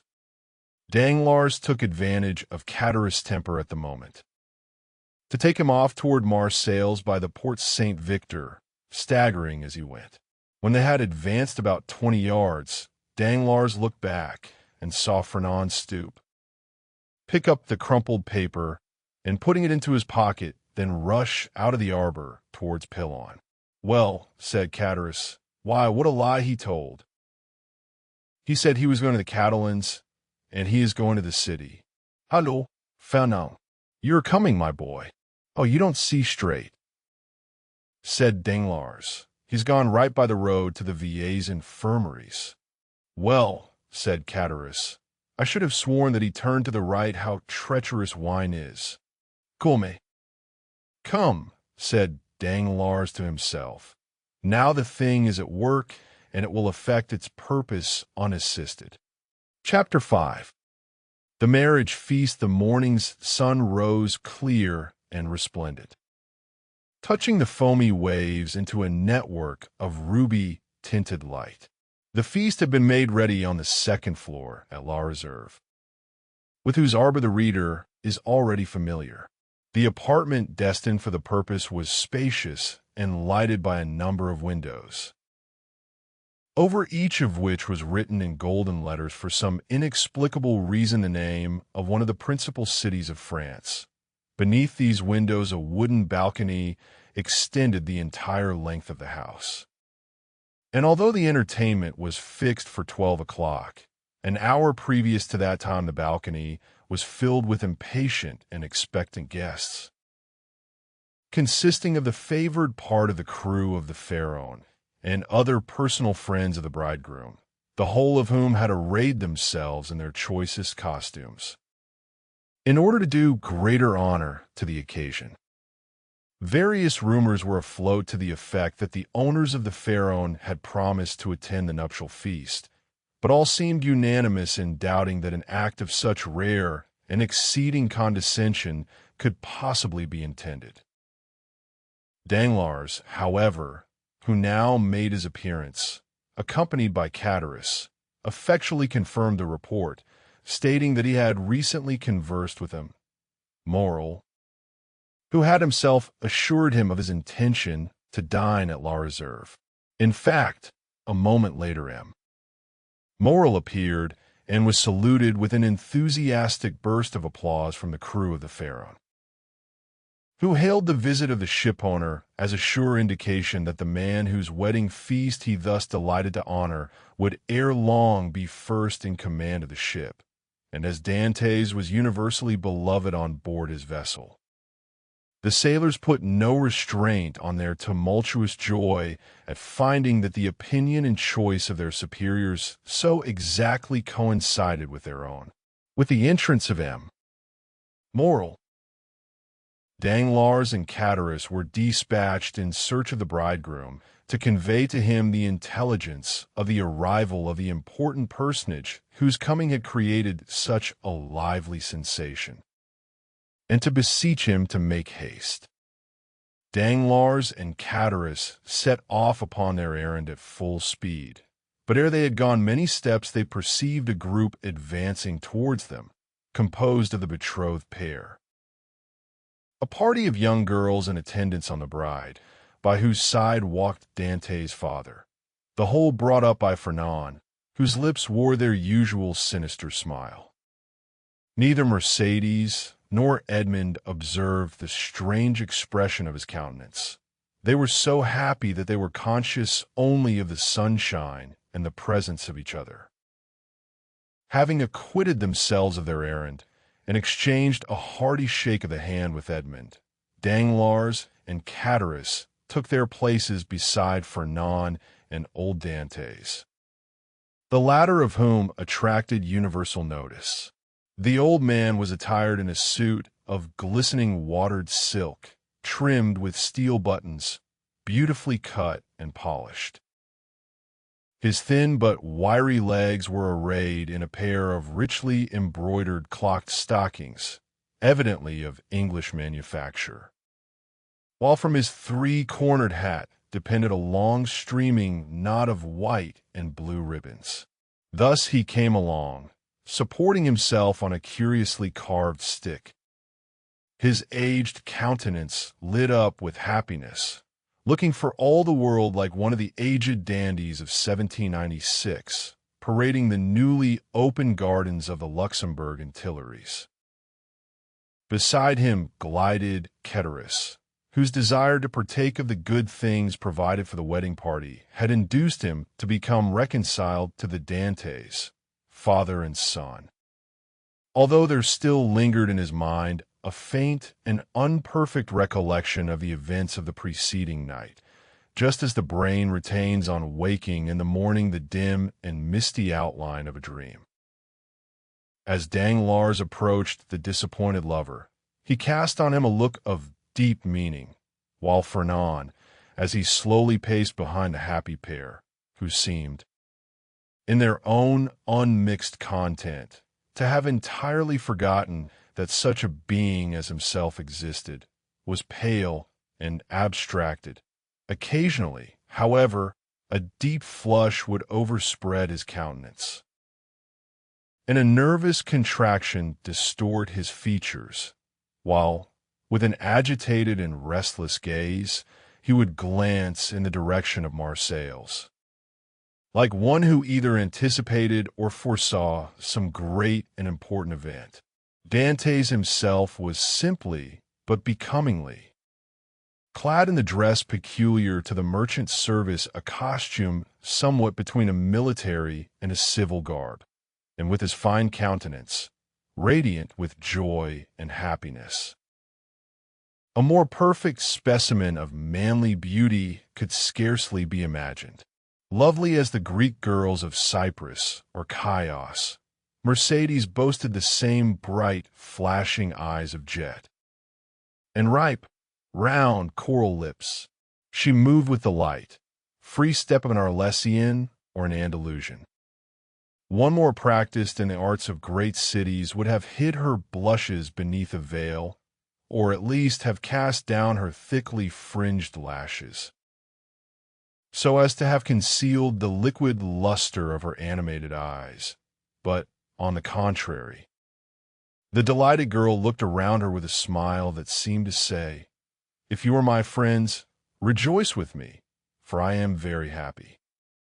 As soon as the bridal party came in sight of La Réserve, Morrel descended and came forth to meet it, followed by the soldiers and sailors there assembled, to whom he had repeated the promise already given, that Dantès should be the successor to the late Captain Leclerc. Edmond, at the approach of his patron, respectfully placed the arm of his affianced bride within that of Morrel, forthwith conducting her up the flight of wooden steps leading to the chamber in which the feast was prepared, was gaily followed by the guests, beneath whose heavy tread the slight structure creaked and groaned for the space of several minutes. "Father," said Mercedes, stopping when she had reached the center of the table, "sit, I pray you, on my right hand. On my left I will place him who has ever been as a brother to me," pointing with a soft and gentle smile to Fernand. But her words and look seemed to inflict the direst torture on him, for his lips became ghastly pale, and even beneath the dark hue of his complexion the blood might be seen retreating as though some sudden pang drove it back to the heart. During this time, Dantès, at the opposite side of the table, had been occupied in similarly placing his most honored guests. Morrel was seated at his right hand, Danglars at his left, while, at a sign from Edmond, the rest of the company ranged themselves as they found it most agreeable. Then they began to pass around the dusky, piquant Arlesian sausages and lobsters in their dazzling red cuirasses, prawns of large size and brilliant color, the echinus with its prickly outside and dainty morsel within, the clovis, esteemed by the epicures of the South as more than rivaling the exquisite flavor of the oyster, North. All the delicacies, in fact, that are cast up by the wash of waters on the sandy beach, and styled by the grateful fishermen fruits of the sea. "A pretty silence, truly," said the old father of the bridegroom, as he carried to his lips a glass of wine of the hue and brightness of the topaz, and which had just been placed before Mercedes herself. Now, would anybody think that this room contained a happy, merry party, who desire nothing better than to laugh and dance the hours away? "Ah," sighed Cataris, "a man cannot always feel happy because he is about to be married." "The truth is," replied Dantès, "that I am too happy for noisy mirth, if that is what you meant by your observation, my worthy friend." "You are right. Joy takes a strange effect at times. It seems to oppress us almost the same as sorrow. Danglars looked towards Fernand, whose excitable nature received and betrayed each fresh impression. "Why, what ails you?" asked he of Edmond.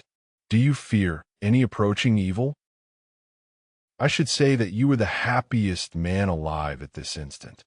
"And that is the very thing that alarms me," returned Dantès.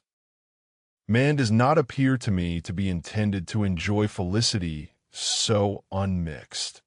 Happiness is like the enchanted palaces we read of in our childhood, where fierce, fiery dragons defend the entrance and approach, and monsters of all shapes and kinds, requiring to be overcome ere victory is ours. I own that I am lost in wonder to find myself promoted to an honor of which I feel myself unworthy, that of being the husband of Mercédès." "Nay, nay," cried Catullus, smiling, "you have not attained that honor yet. Mercédès is not yet your wife. Just assume the tone and manner of a husband, and see how she will remind you that your hour is not yet come." The bride blushed, while Fernand, restless and uneasy, seemed to start at every fresh sound, and from time to time wiped away the large drops of perspiration that gathered on his brow. "Well, never mind that, neighbor Catullus. It is not worthwhile to contradict me for such a trifle as that. 'Tis true that Mercédès is not actually my wife, but," added he, drawing out his watch, "in an hour and a half she will be." A general exclamation of surprise ran round the table, with the exception of the elder Dantès, whose laugh displayed the still perfect beauty of his large white teeth. Mercédès looked pleased and gratified, while Fernand grasped the handle of his knife with a convulsive clutch. "In an hour?" inquired Danglars, turning pale. "How is that, my friend?" "Why, thus it is," replied Dantès. "Thanks to the influence of M. Morrel, to whom, next to my father, I owe every blessing I enjoy, every difficulty has been removed. We have purchased permission to waive the usual delay, and at 2:30 the mayor of Marseilles will be waiting for us at the city hall. Now, as 1:15 has already struck, I do not consider I have asserted too much in saying that in another hour and 30 minutes Mercédès will have become Madame Dantès." Fernand closed his eyes. A burning sensation passed across his brow, and he was compelled to support himself by the table to prevent his falling from his chair. But in spite of all his efforts, he could not refrain from uttering a deep groan, which, however, was lost amid the noisy felicitations of the company. "Upon my word," cried the old man, "you make short work of this kind of affair. Arrived here only yesterday morning, and married today at 3:00. Commend me to a sailor for going the quick way to work." "But," asked Danglars in a timid tone, "how did you manage about the other formalities, the contract, the settlement?" "The contract," answered Dantès, laughingly, "it didn't take long to fix that. Mercédès has no fortune. I have none to settle on her.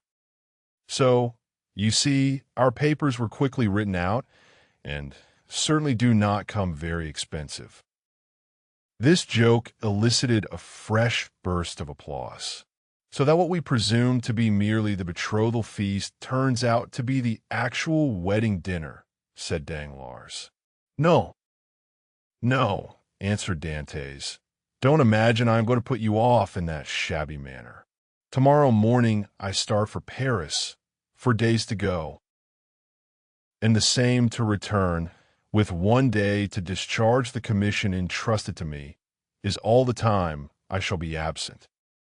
I shall be back here by the 1st of March, and on the 2nd I give my real marriage feast. This prospect of fresh festivity redoubled the hilarity of the guests to such a degree that the elder Dantès, who, at the commencement of the repast, had commented upon the silence that prevailed, now found it difficult, amid the general din of voices, to obtain a moment's tranquility in which to drink to the health and prosperity of the bride and bridegroom. Dantès, perceiving the affectionate eagerness of his father, responded by a look of grateful pleasure, while Mercedes glanced at the clock and made an expressive gesture to Edmond. Around the table reigned that noisy hilarity which usually prevails at such a time among people sufficiently free from the demands of social position not to feel the trammels of etiquette. Such as at the commencement of the repast had not been able to seat themselves according to their inclination rose unceremoniously and sought out more agreeable companions. Everybody talked at once, without waiting for a reply, and each one seemed to be contented with expressing his or her own thoughts. Fernand's paleness appeared to have communicated itself to Danglars. As for Fernand himself, he seemed to be enduring the tortures of the damned, unable to rest. He was among the first to quit the table, and, as though seeking to avoid the hilarious mirth that rose in such deafening sounds, he continued, in utter silence, to pace the farther end of the salon. Chatteris approached him just as Danglars, whom Fernand seemed most anxious to avoid, had joined him in a corner of the room. "Upon my word," said Chatteris, from whose mind the friendly treatment of Dantès, united with the effect of the excellent wine he had partaken of, had effaced every feeling of envy or jealousy at Dantès' good fortune. "Upon my word, Dantès is a downright good fellow. And when I see him sitting there beside his pretty wife that is so soon to be, I cannot help thinking it would have been a great pity to have served him that trick you were planning yesterday." "Oh, there was no harm in it," answered Danglars. "At first I certainly did feel somewhat uneasy as to what Fernand might be tempted to do, but when I saw how completely he had mastered his feelings, even so far as to become one of his rival's attendants, I knew there was no further cause for apprehension." Chatteris looked full at Fernand. He was ghastly pale. "Certainly," continued Danglars, "the sacrifice was no trifling one when the beauty of the bride is concerned. Upon my soul, that future captain of mine is a lucky dog. Gad, I only wish he would let me take his place." "Shall we not set forth?" asked the sweet, silvery voice of Mercedes. 2 o'clock has just struck, and you know we are expected in a quarter of an hour." To be sure," cried Dantès, eagerly quitting the table. "Let us go directly." His words were re-echoed by the whole party, with vociferous cheers. At this moment Danglars, who had been incessantly observing every change in Fernand's look and manner, saw him stagger and fall back, with an almost convulsive spasm, against a seat placed near one of the open windows.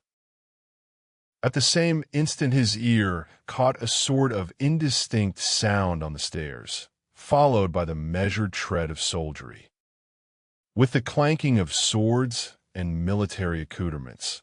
Then came a hum and buzz as of many voices, so as to deaden even the noisy mirth of the bridal party, among whom a vague feeling of curiosity and apprehension quelled every disposition to talk, and almost instantaneously the most death-like stillness prevailed.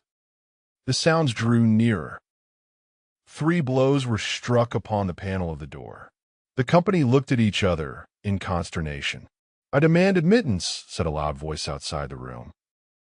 "In the name of the law." As no attempt was made to prevent it, the door was opened, and a magistrate, wearing his official scarf, presented himself. followed by 4 soldiers and a corporal. Uneasiness now yielded to the most extreme dread on the part of those present. "May I venture to inquire the reason of this unexpected visit?" said M. Morel, addressing the magistrate, whom he evidently knew. "There is doubtless some mistake easily explained." "If it be so," replied the magistrate, "rely upon every reparation being made. Meanwhile, I am the bearer of an order of arrest, and although I most reluctantly perform the task assigned me, it must, nevertheless, be fulfilled. Who among the persons here assembled answers to the name of Edmond Dantès?" Every eye was turned towards the young man who, spite of the agitation he could not but feel, advanced with dignity and said, in a firm voice, "I am he. What is your pleasure with me?" "Edmond Dantès," replied the magistrate, "I arrest you in the name of the law." "Me?" repeated Edmond, slightly changing color. "And wherefore, I pray?" "I cannot inform you. But you will be duly acquainted with the reasons that have rendered such a step necessary at the preliminary examination." M. Morel felt that further resistance or remonstrance was useless. He saw before him an officer delegated to enforce the law, and perfectly well knew that it would be as unavailing to seek pity from a magistrate decked with his official scarf as to address a petition to some cold marble effigy. Old Dantès, however, sprang forward. There are situations which the heart of a father or a mother cannot be made to understand. He prayed and supplicated in terms so moving that even the officer was touched, and although firm in his duty, he kindly said, "My worthy friend, let me beg of you to calm your apprehensions. Your son has probably neglected some prescribed form or attention in registering his cargo, and it is more than probable he will be set at liberty directly he is given the information required, whether touching the health of his crew or the value of his freight." "What is the meaning of all this?" inquired Chatteris, frowningly, of Danglars, who had assumed an air of utter surprise. "How can I tell you?" replied he. "I am, like yourself, utterly bewildered at all that is going on, and cannot in the least make out what it is about." Chatteris then looked around for Fernand, but he had disappeared. The scene of the previous night now came back to his mind with startling clearness. The painful catastrophe he had just witnessed appeared effectually to have rent away the veil which the intoxication of the evening before had raised between himself and his memory. So, said he, in a hoarse and choking voice, to Danglars, "this, then, I suppose, is a part of the trick you were concerting yesterday? All I can say is, that if it be so, 'tis an ill turn, and well deserves to bring double evil on those who have projected it." "Nonsense," returned Danglars. "I tell you again, I have nothing whatever to do with it. Besides, you know very well that I tore the paper to pieces." "No, you did not," answered Chatteris. "You merely threw it by, saw it lying in a corner." "Hold your tongue, you fool. What should you know about it?" "Why, you were drunk." "Where's Fernand?" inquired Chatteris. "How do I know?" replied Danglars. "Gone, as every prudent man ought to be, to look after his own affairs, most likely. Never mind where he is. Let you and I go and see what is to be done for our poor friends." During this conversation, Dantès, after having exchanged a cheerful shake of the hand with all his sympathizing friends, had surrendered himself to the officer sent to arrest him, merely saying, "Make yourselves quite easy. My good fellows, there is some little mistake to clear up, that's all. Depend upon it, and very likely I may not have to go so far as the prison to effect that." "Oh, to be sure," responded Danglars, who had now approached the group. "Nothing more than a mistake, I feel quite certain." Dantès descended the staircase, preceded by the magistrate and followed by the soldiers. A carriage awaited him at the door. He got in, followed by 2 soldiers and a magistrate, and the vehicle drove off toward Marseilles. "Adieu, adieu, dearest Edmond," cried Mercédès, stretching out her arms to him from the balcony. The prisoner heard the cry, which sounded like the sob of a broken heart, and leaning from the coach he called out, "Goodbye, Mercédès, we shall soon meet again." Then the vehicle disappeared round one of the turnings of Fort St. Nicholas. Break time equals 0. 5S, /wait for me here, all of you, cried Amoral. "I will take the first conveyance I find and hurry to Marseilles, whence I will bring you word how all is going on." "That's right," exclaimed a multitude of voices. "Go, and return as quickly as you can."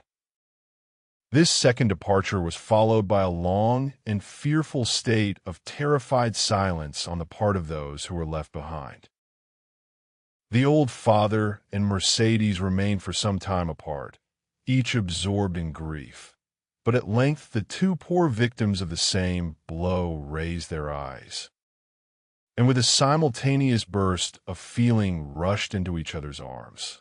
Meanwhile Fernand made his appearance, poured out for himself a glass of water with a trembling hand, then hastily swallowing it, went to sit down at the first vacant place, and this was, by mere chance, placed next to the seat on which poor Mercédès had fallen half fainting, when released from the warm and affectionate embrace of old Dantès. Instinctively Fernand drew back his chair. "He is the cause of all this misery, I am quite sure of it," whispered Catullus, who had never taken his eyes off Fernand. To Danglars, "I don't think so," answered the other. "He's too stupid to imagine such a scheme. I only hope the mischief will fall upon the head of whoever wrought it." "You don't mention those who aided and abetted the deed," said Catullus. "Surely," answered Danglars, "one cannot be held responsible for every chance arrow shot into the air. You can, indeed, when the arrow lights point downward on somebody's head." Meantime, the subject of the arrest was being canvassed in every different form. "What think you, Danglars," said one of the party, turning towards him, "of this event?" "Why," replied he, "I think it just possible Dantès may have been detected with some trifling article on board ship considered here as contraband."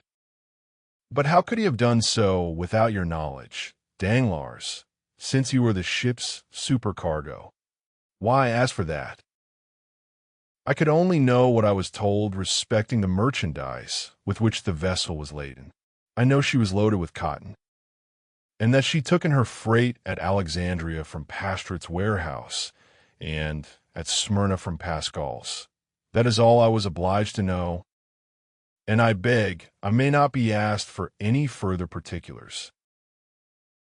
"Now I recollect," said the afflicted old father.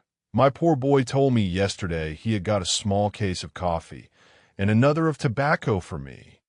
There, you see," exclaimed Danglars. "Now the mischief is out. Depend upon it the custom-house people went rummaging about the ship in our absence, and discovered poor Dantès' hidden treasures." Mercédès, however, paid no heed to this explanation of her lover's arrest. Her grief, which she had hitherto tried to restrain, now burst out in a violent fit of hysterical sobbing. "Come, come," said the old man, "be comforted, my poor child. There is still hope." "Hope," repeated Danglars. "Hope," faintly murmured Fernand, but the words seemed to die away on his pale, agitated lips, and a convulsive spasm passed over his countenance. "Good news! Good news!" shouted forth one of the party stationed in the balcony on the lookout. "Here comes Moral back. No doubt now we shall hear that our friend is released." Mercedes and the old man rushed to meet the shipowner and greeted him at the door. He was very pale. "What news?" exclaimed a general burst of voices. "Alas, my friends," replied Moral, with a mournful shake of his head, "the thing has assumed a more serious aspect than I expected." "Oh, indeed, sir, he is innocent," sobbed forth Mercedes. "That I believe," answered Moral. "But still he is charged with what?" inquired the elder Dantès. "With being an agent of the Bonapartist faction." Many of our readers may be able to recollect how formidable such an accusation became in the period at which our story is dated. A despairing cry escaped the pale lips of Mercedes. The old man sank into a chair. "Ah, Danglars," whispered Catullus, "you have deceived me. The trick you spoke of last night has been played. But I cannot suffer a poor old man or an innocent girl to die of grief through your fault. I am determined to tell them all about it." "Be silent, you simpleton," cried Danglars, grasping him by the arm, "or I will not answer even for your own safety. Who can tell whether Dantès be innocent or guilty? The vessel did touch at Elba, where he quitted it, and passed a whole day in the island. Now, should any letters or other documents of a compromising character be found upon him, will it not be taken for granted that all who uphold him are his accomplices?" With a rapid instinct of selfishness, Catullus readily perceived the solidity of this mode of reasoning. He gazed doubtfully, wistfully, on Danglars, and then caution supplanted generosity. "Suppose we wait a while and see what comes of it," said he, casting a bewildered look on his companion. "To be sure," answered Danglars. "Let us wait." "By all means. If he be innocent, of course he will be set at liberty. If guilty, why, it is no use involving ourselves in a conspiracy. Let us go." "Then, I cannot stay here any longer." "With all my heart," replied Danglars, pleased to find the others so tractable. "Let's take ourselves out of the way, and leave things for the present to take their course." After their departure, Fernand, who had now again become the friend and protector of Mercedes, led the girl to her home, while some friends of Dantès conducted his father, nearly lifeless, to the Allées de Mailhan. The rumor of Edmond's arrest as a Bonapartist agent was not slow in circulating throughout the city. "Could you ever have credited such a thing, my dear Danglars?" asked Moral, as, on his return to the port for the purpose of gleaning fresh tidings of Dantès from de Villefort, the assistant procureur, he overtook his supercargo and Catullus. "Could you have believed such a thing possible?"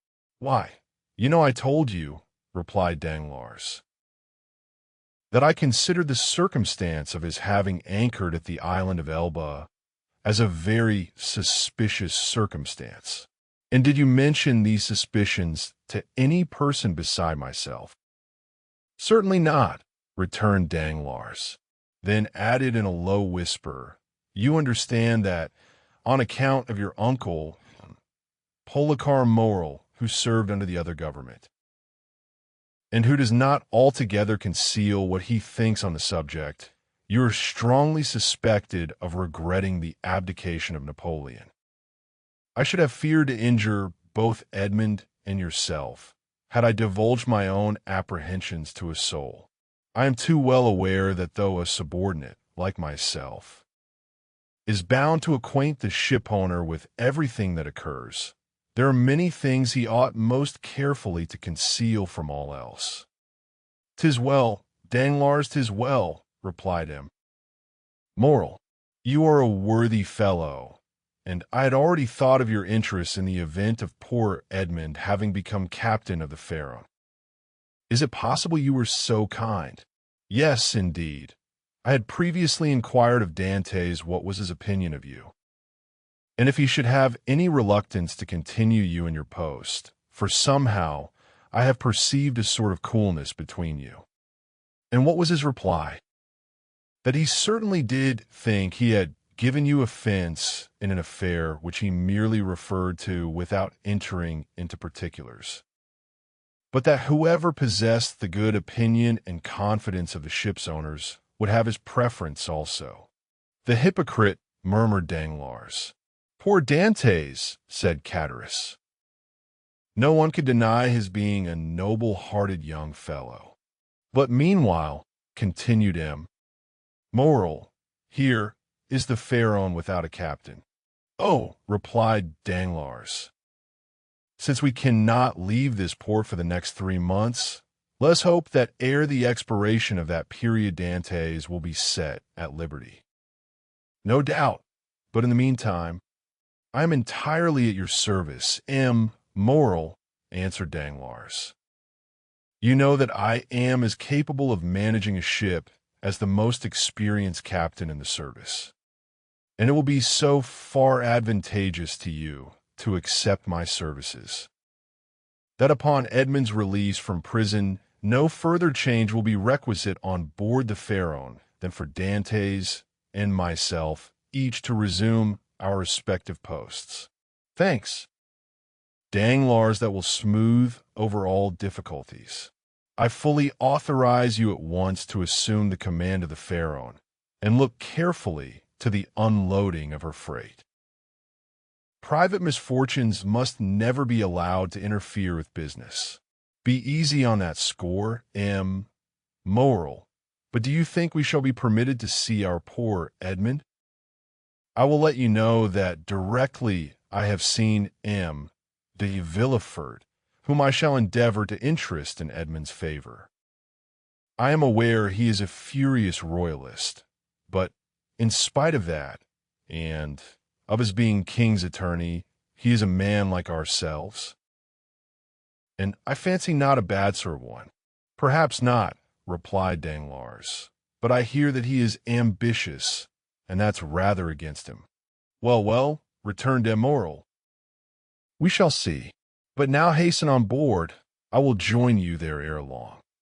So saying, the worthy shipowner quitted the two allies and proceeded in the direction of the Palais de Justice. You see, said Danglars, addressing Chatteris, the turn things have taken. Do you still feel any desire to stand up in his defense? Not the slightest. But yet it seems to me a shocking thing that a mere joke should lead to such consequences. But who perpetrated that joke, let me ask? Neither you nor myself. But Fernand, you knew very well that I threw the paper into a corner of the room. Indeed, I fancied I had destroyed it. Oh no, replied Chatteris. That I can answer for, you did not. I only wish I could see it now as plainly as I saw it lying all crushed and crumpled in a corner of the arbor. Well, then, if you did, depend upon it, Fernand picked it up and either copied it or caused it to be copied. Perhaps, even, he did not take the trouble of recopying it. And now I think of it, by heavens, he may have sent the letter itself. Fortunately, for me, the handwriting was disguised. Then you were aware of Dantès being engaged in a conspiracy. Not I. As I before said, I thought the whole thing was a joke, nothing more. It seems, however, that I have unconsciously stumbled upon the truth. Still, argued Chatteris, I would give a great deal if nothing of the kind had happened, or at least, that I had had no hand in it. You will see, Danglars, that will turn out an unlucky job for both of us. Nonsense. If any harm come of it, it should fall on the guilty person, and that, you know, is Fernand. How can we be implicated in any way? All we have got to do is to keep our own counsel and remain perfectly quiet, not breathing a word to any living soul, and you will see that the storm will pass away without in the least affecting us." "Amen," responded Chatteris, waving his hand in token of adieu to Danglars, and bending his steps towards the Aulies de Mailhan, moving his head to and fro, and muttering as he went, after the manner of one whose mind was overcharged with one absorbing idea. "So far, then," said Danglars, "mentally, all has gone as I would have it. I am, temporarily, commander of the Pharaon, with the certainty of being permanently so, if that fool of a Chatteris can be persuaded to hold his tongue. My only fear is the chance of Dantès being released. But there he is in the hands of justice, and," added he with a smile, "she will take her own."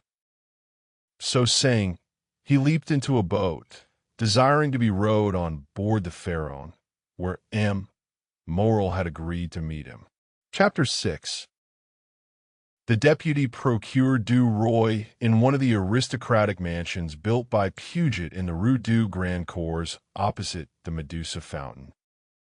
A second marriage feast was being celebrated, almost at the same hour with a nuptial repast given by Dantès. In this case, however, although the occasion of the entertainment was similar, the company was strikingly dissimilar. Instead of a rude mixture of sailors, soldiers, and those belonging to the humblest grade of life, the present assembly was composed of the very flower of Marseille society. Magistrates who had resigned their office during the usurper's reign, officers who had deserted from the imperial army and joined forces with Condé, and younger members of families, brought up to hate and execrate the man whom 5 years of exile would convert into a martyr and 15 of restoration elevate to the rank of a god. The guests were still at table, and the heated and energetic conversation that prevailed betrayed the violent and vindictive passions that then agitated each dweller of the South, where unhappily 4 or 5 centuries' religious strife had long given increased bitterness to the violence of party feeling. The emperor, now king of the petty island of Elba, after having held sovereign sway over 1/2 of the world, counting as his subjects a small population of 5,000 or 6,000 souls, after having been accustomed to hear the vive Napoleons of 120 millions of human beings, uttered in 10 different languages, was looked upon here as a ruined man, separated forever from any fresh connection with France or claim to her throne. The magistrates freely discussed their political views. The military part of the company talked unreservedly of Moscow and Leipzig, while the women commented on the divorce of Josephine. It was not over the downfall of the man, but over the defeat of the Napoleonic idea, that they rejoiced. And in this they foresaw for themselves the bright and cheering prospect of a revivified political existence.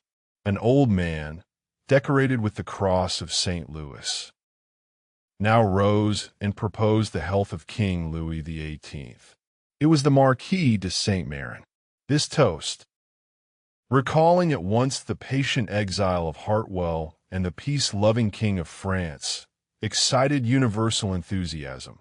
Glasses were elevated in the air à l'anglaise, and the ladies, break time equals 0. 5s/, snatching their bouquets from their fair bosoms, strewed the table with their floral treasures. In a word, an almost poetical fervor prevailed.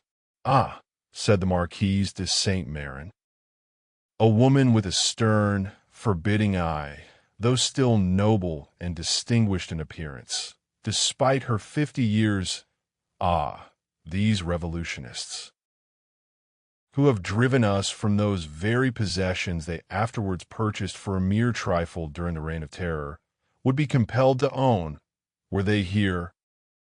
That all true devotion was on our side, since we were content to follow the fortunes of a falling monarch, while they, on the contrary, made their fortune by worshipping the rising sun. Yes, they could not help admitting that the king, for whom we sacrificed rank, wealth, break time equals 0, 5s/ and station was truly our Louis the well-beloved, while their wretched usurper has been, and ever will be, to them their evil genius, their Napoleon the accursed. Am I not right, Villefort? I beg your pardon, madam. I really must pray you to excuse me, but in truth I was not attending to the conversation.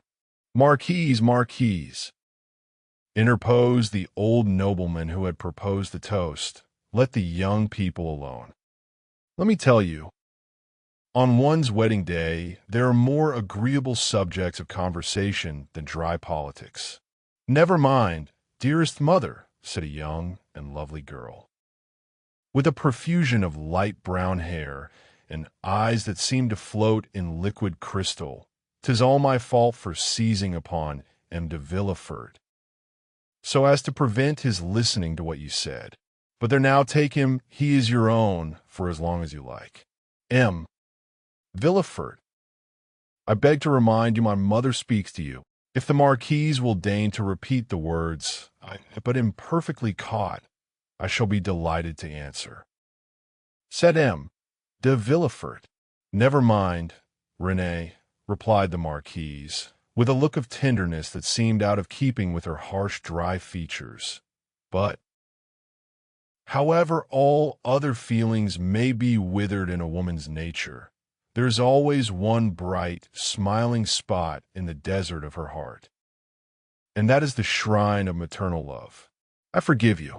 What I was saying, Villefort, was that the Bonapartists had not our sincerity, enthusiasm, or devotion. They had, however, what supplied the place of those fine qualities, replied the young man, and that was fanaticism.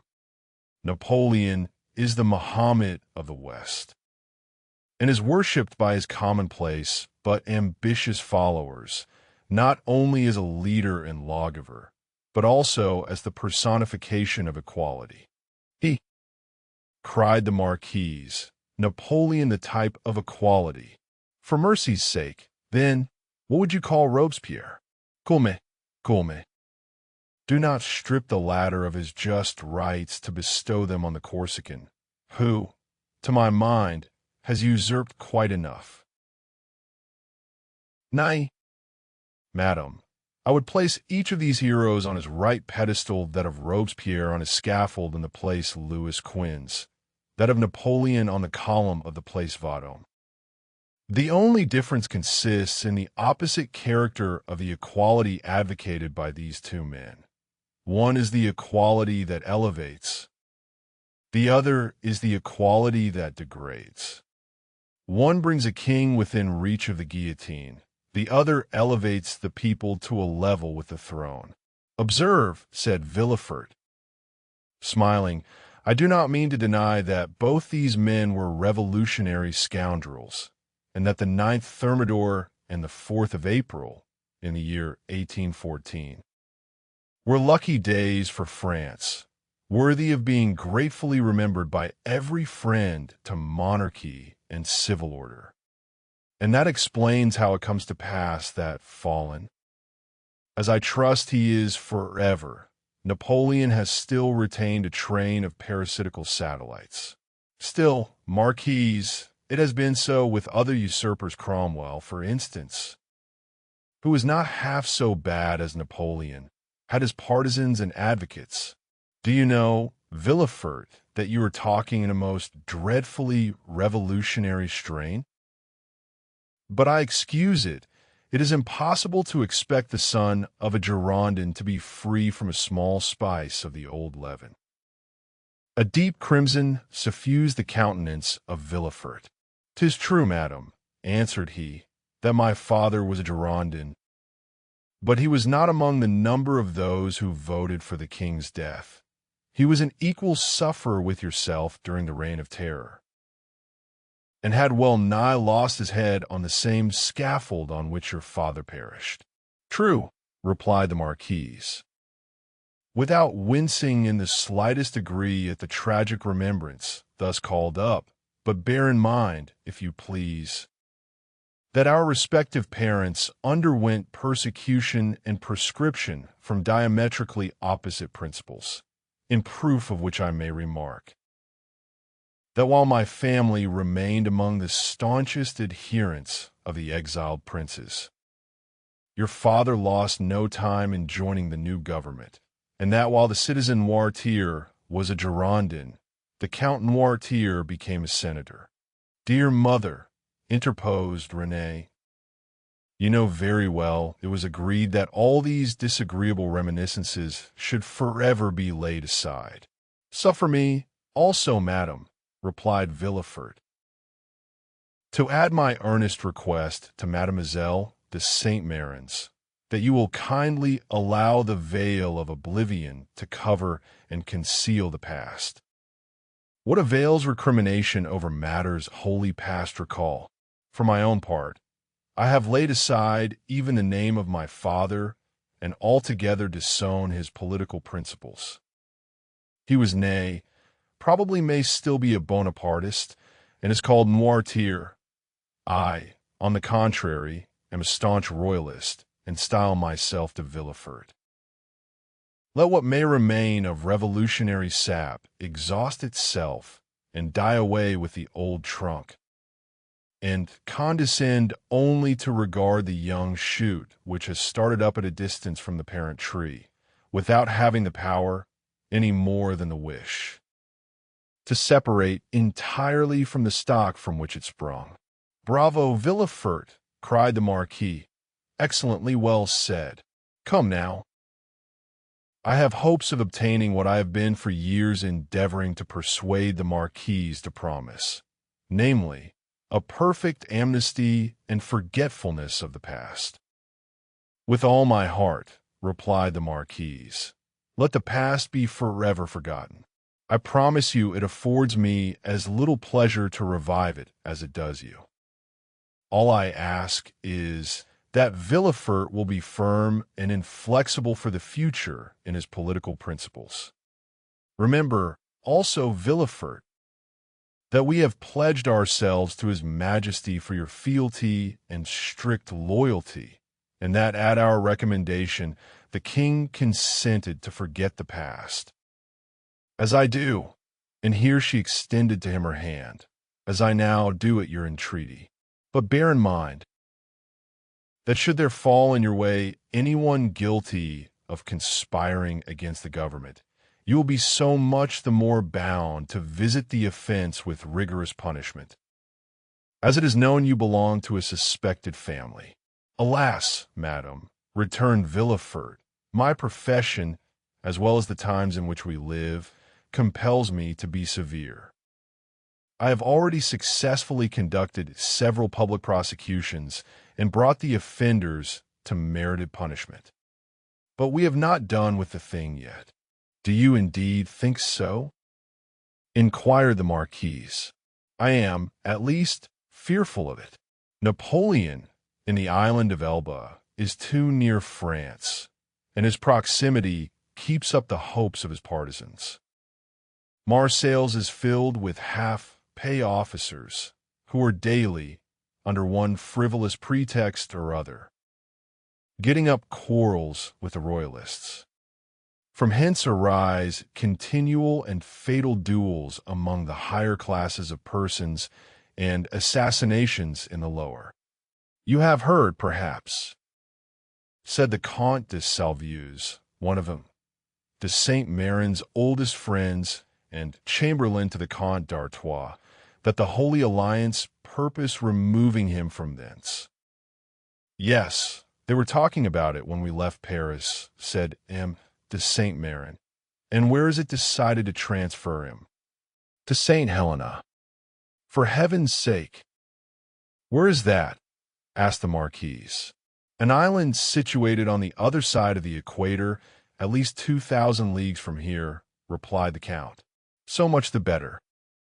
As Villefort observes, it is a great act of folly to have left such a man between Corsica, where he was born, and Naples, of which his brother-in-law is king, and face to face with Italy, the sovereignty of which he coveted for his son. Unfortunately, said Villefort, there are the treaties of 1814, and we cannot molest Napoleon without breaking those compacts. Oh, well, we shall find some way out of it, responded M. de Salvius. There wasn't any trouble over treaties when it was a question of shooting the poor Duc d'Enghien. Well, said the Marquise, it seems probable that, by the aid of the Holy Alliance, we shall be rid of Napoleon, and we must trust to the vigilance of M. de Villefort to purify Marseilles of his partisans. The king is either a king or no king, if he be acknowledged as sovereign of France. He should be upheld in peace and tranquility, and this can best be effected by employing the most inflexible agents to put down every attempt at conspiracy. 'Tis the best and surest means of preventing mischief. Unfortunately, madam, answered Villefort, the strong arm of the law is not called upon to interfere until the evil has taken place. Then all he's got to do is to endeavor to repair it. Nay, madam, the law is frequently powerless to effect this. All it can do is to avenge the wrong done. O. M. de Villefort, cried a beautiful young creature, daughter to the Comte de Salvius, and the cherished friend of Mademoiselle de Saint-Méran, do try and get up some famous trial while we are at Marseilles. I never was in a law court. I'm told it is so very amusing. Amusing, certainly, replied the young man, inasmuch as, instead of shedding tears as at the fictitious tale of woe produced at a theater, you behold in a law court a case of real and genuine distress, a drama of life. The prisoner whom you there see pale, agitated, and alarmed, instead of, as is the case when a curtain falls on a tragedy, going home to sup peacefully with his family, and then retiring to rest, that he may recommence his mimic woes on the morrow, is removed from your sight merely to be reconducted to his prison and delivered up to the executioner. I leave you to judge how far your nerves are calculated to bear you through such a scene. Of this, however, be assured that should any favorable opportunity present itself, I will not fail to offer you the choice of being present. For shame, and de Villefort, said Renée, becoming quite pale, don't you see how you are frightening us? And yet you laugh. What would you have? 'Tis like a duel. I have already recorded sentence of death 5 or 6 times against the movers of political conspiracies. And who can say how many daggers may be ready sharpened, and only waiting a favorable opportunity to be buried in my heart? Gracious heavens, M. de Villefort, said Renée, becoming more and more terrified, you surely are not in earnest. Indeed I am, replied the young magistrate with a smile. And in the interesting trial that young lady is anxious to witness, the case would only be still more aggravated. Suppose, for instance, the prisoner, as is more than probable, to have served under Napoleon well, can you expect for an instant that one accustomed, at the word of his commander, to rush fearlessly on the very bayonets of his foe, will scruple more to drive a stiletto into the heart of one he knows to be his personal enemy, than to slaughter his fellow creatures, merely because bidden to do so by one he is bound to obey? Besides, one requires the excitement of being hateful in the eyes of the accused, in order to lash oneself into a state of sufficient vehemence and power. I would not choose to see the man against whom I pleaded smile, as though in mockery of my words. No, my pride is to see the accused pale, agitated, and as though beaten out of all composure by the fire of my eloquence. René uttered a smothered exclamation. "Three!" cried one of the guests. "That is what I call talking to some purpose. Just the person we require at a time, like the present," said a second. "What a splendid business that last case of yours was, my dear Villefort," remarked a third. "I mean the trial of the man for murdering his father. Upon my word, you killed him ere the executioner had laid his hand upon him. Oh, as for parricides and such dreadful people as that," interposed René, "it matters very little what is done to them. But as regards poor, unfortunate creatures whose only crime consists in having mixed themselves up in political intrigues, why, that is the very worst offense they could possibly commit. For don't you see, René, the king is the father of his people, and he who shall plot or contrive aught against the life and safety of the parent of 32 millions of souls is a parricide upon a fearfully great scale?" "I don't know anything about that," replied René, "but, de Villefort, you have promised me, have you not, always to show mercy to those I plead for?" "Make yourself quite easy on that point," answered Villefort, with one of his sweetest smiles. "You and I will always consult upon our verdicts." "My love," said the Marquise, "attend to your doves, your lapdogs, and embroidery, but do not meddle with what you do not understand. Nowadays the military profession is in abeyance, and the magisterial robe is the badge of honor. There's a wise Latin proverb that is very much in point. Sedant arma togae, said Villefort with a bow. "I cannot speak Latin," responded the Marquise. "Well," said René, "I cannot help regretting you had not chosen some other profession than your own, a physician, for instance. Do you know I always felt a shudder at the idea of even a destroying angel." "Dear, good René," whispered Villefort, as he gazed with unutterable tenderness on the lovely speaker. "Let us hope, my child," cried the Marquis, "that de Villefort may prove the moral and political physician of this province. If so, he will have achieved a noble work, and one which will go far to efface the recollection of his father's conduct," added the incorrigible Marquise. "Madam," replied Villefort with a mournful smile, "I have already had the honor to observe that my father has at least, I hope, so abjured his past errors, and that he is, at the present moment, a firm and zealous friend to religion and order, a better royalist, possibly, than his son, for he has to atone for past dereliction. Break time equals 0. 5s/, while I have no other impulse than warm, decided preference and conviction." Having made this well-turned speech, Villefort looked carefully around to mark the effect of his oratory, much as he would have done had he been addressing the bench in open court. "Do you know, my dear Villefort," cried the Comte de Salvieux, "that is exactly what I myself said the other day at the Tuileries, when questioned by His Majesty's principal chamberlain touching the singularity of an alliance between the son of a Girondin and the daughter of an officer of the Duc de Condé. And I assure you he seemed fully to comprehend that this mode of reconciling political differences was based upon sound and excellent principles."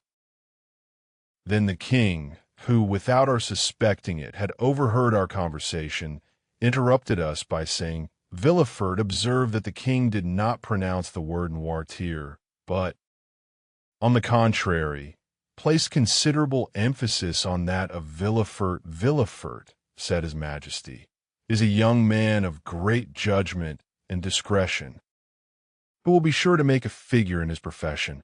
I like him much. And it gave me great pleasure to hear that he was about to become the son-in-law of the Marquis and Marquise de Saint-Méran. I should myself have recommended the match, had not the noble Marquis anticipated my wishes by requesting my consent to it. Is it possible the king could have condescended so far as to express himself so favorably of me? Asked the enraptured Villefort. I give you his very words. And if the Marquis chooses to be candid, he will confess that they perfectly agree with what his Majesty said to him when he went 6 months ago to consult him upon the subject of your espousing his daughter. That is true, answered the Marquis. How much do I owe this gracious prince? What is there I would not do to evince my earnest gratitude? That is right, cried the Marquise. I love to see you thus. Now, then, were a conspirator to fall into your hands, he would be most welcome. For my part, dear mother, interposed Renée, I trust your wishes will not prosper, and that Providence will only permit petty offenders, poor debtors, and miserable cheats to fall into him, de Villefort's hands. Then I shall be contented, just the same as though you prayed that a physician might only be called upon to prescribe for headaches, measles, and the stings of wasps, or any other slight affection of the epidermis. If you wish to see me, the king's attorney, you must desire for me some of those violent and dangerous diseases from the cure of which so much honor redounds to the physician. At this moment, and as though the utterance of Villefort's wish had sufficed to effect its accomplishment, a servant entered the room and whispered a few words in his ear. Villefort immediately rose from table and quitted the room upon the plea of urgent business. He soon, however, returned, his whole face beaming with delight. Renée regarded him with fond affection, and certainly his handsome features, lit up as they then were with more than usual fire and animation, seemed formed to excite the innocent admiration with which she gazed on her graceful and intelligent lover. You were wishing just now, said Villefort, addressing her, that I were a doctor instead of a lawyer. Well, I at least resemble the disciples of Aesculapius in one thing. People spoke in this style in 1815, that of not being able to call a day my own, not even that of my betrothal. And wherefore were you called away just now? Asked Mademoiselle de Saint-Méran, with an air of deep interest. For a very serious matter, which bids fair to make work for the executioner. How dreadful! Exclaimed Renée, turning pale. Is it possible? Burst simultaneously from all who were near enough to the magistrate to hear his words. Why, if my information prove correct, a sort of Bonapartist conspiracy has just been discovered. Can I believe my ears? Cried the Marquise. I will read you the letter containing the accusation. At least, break time equals 0. 5s/, said Villefort. The king's attorney is informed by a friend to the throne and the religious institutions of his country that one named Edmond Dantès, mate of the ship Pharaon, this day arrived from Smyrna, after having touched at Naples and Porto Ferrajo, has been the bearer of a letter from Murat to the usurper, and again taken charge of another letter from the usurper to the Bonapartist Club in Paris. Ample corroboration of this statement may be obtained by arresting the above-mentioned Edmond Dantès, who either carries the letter for Paris about with him, or has it at his father's abode. Should it not be found in the possession of father or son, then it will assuredly be discovered in the cabin belonging to the said Dantès on board the Pharaon. But, said Renée, This letter, which, after all, is but an anonymous scrawl, is not even addressed to you, but to the king's attorney. True, but that gentleman being absent, his secretary, by his orders, opened his letters. Thinking this one of importance, he sent for me, but not finding me, took upon himself to give the necessary orders for arresting the accused party. Then the guilty person is absolutely in custody, said the Marquise. Nay, dear mother, say the accused person. You know we cannot yet pronounce him guilty. He is in safe custody, answered Villefort, and rely upon it. If the letter is found, he will not be likely to be trusted abroad again, unless he goes forth under the especial protection of the headsman. And where is the unfortunate being? Asked René. He is at my house.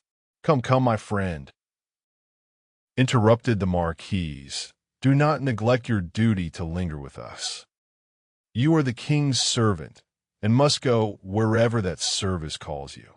Oh, Villefort, cried René, clasping her hands and looking towards her lover with piteous earnestness, be merciful on this the day of our betrothal.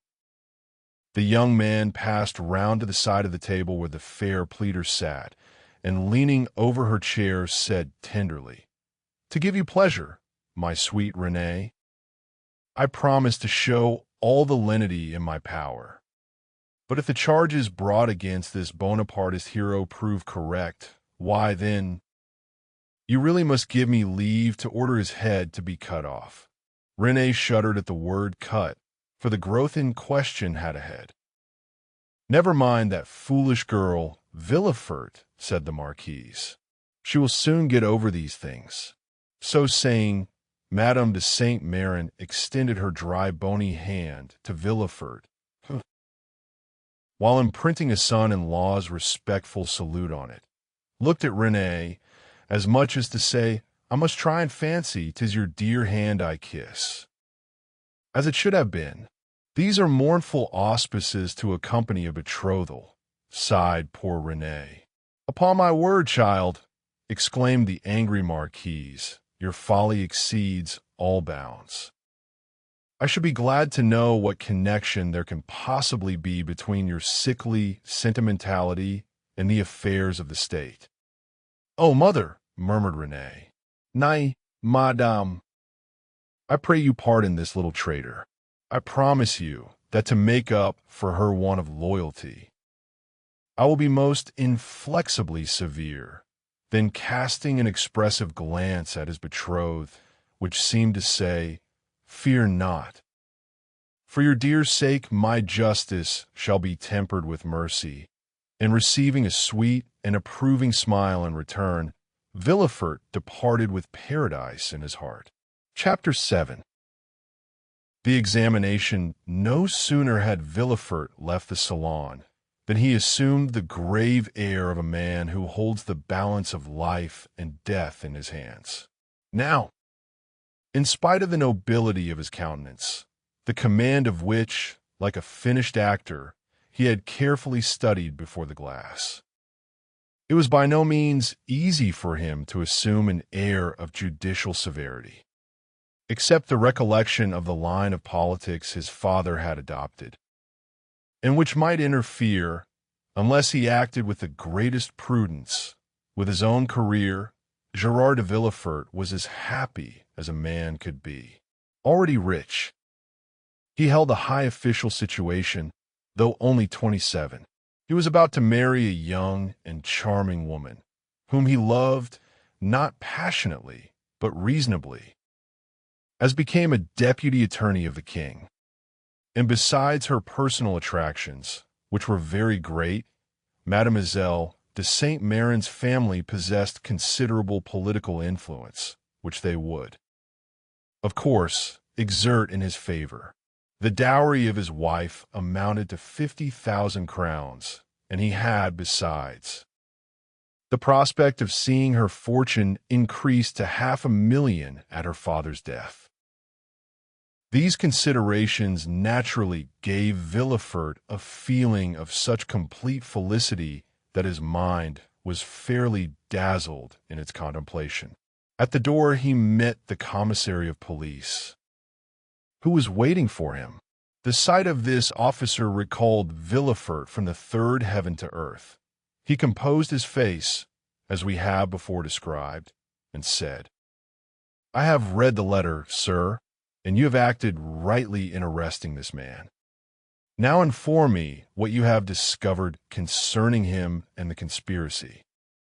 "We know nothing as yet of the conspiracy, monsieur. All the papers found have been sealed up and placed on your desk. The prisoner himself is named Edmond Dantès, made on board the Three Master the Pharaon, trading in cotton with Alexandria and Smyrna, and belonging to Morel and Son of Marseilles. Before he entered the merchant service, had he ever served in the Marines?" "Oh, no, monsieur. He is very young." "How old?" 19 or 20 at the most." At this moment, and as Villefort had arrived at the corner of the Rue de Quinçales, a man, who seemed to have been waiting for him, approached. It was immoral. "Ah, M. de Villefort," cried he, "I am delighted to see you. Some of your people have committed the strangest mistake. They have just arrested Edmond Dantès, mate of my vessel." "I know it, monsieur," replied Villefort, "and I am now going to examine him." "Oh," said Morel, carried away by his friendship, "you do not know him, and I do. He is the most estimable, the most trustworthy creature in the world, and I will venture to say there is not a better seaman in all the merchant service. Oh, M. de Villefort, I beseech your indulgence for him." Villefort, as we have seen, belonged to the aristocratic party of Marseilles, Morel to the plebeian. The first was a royalist, the other suspected of Bonapartism.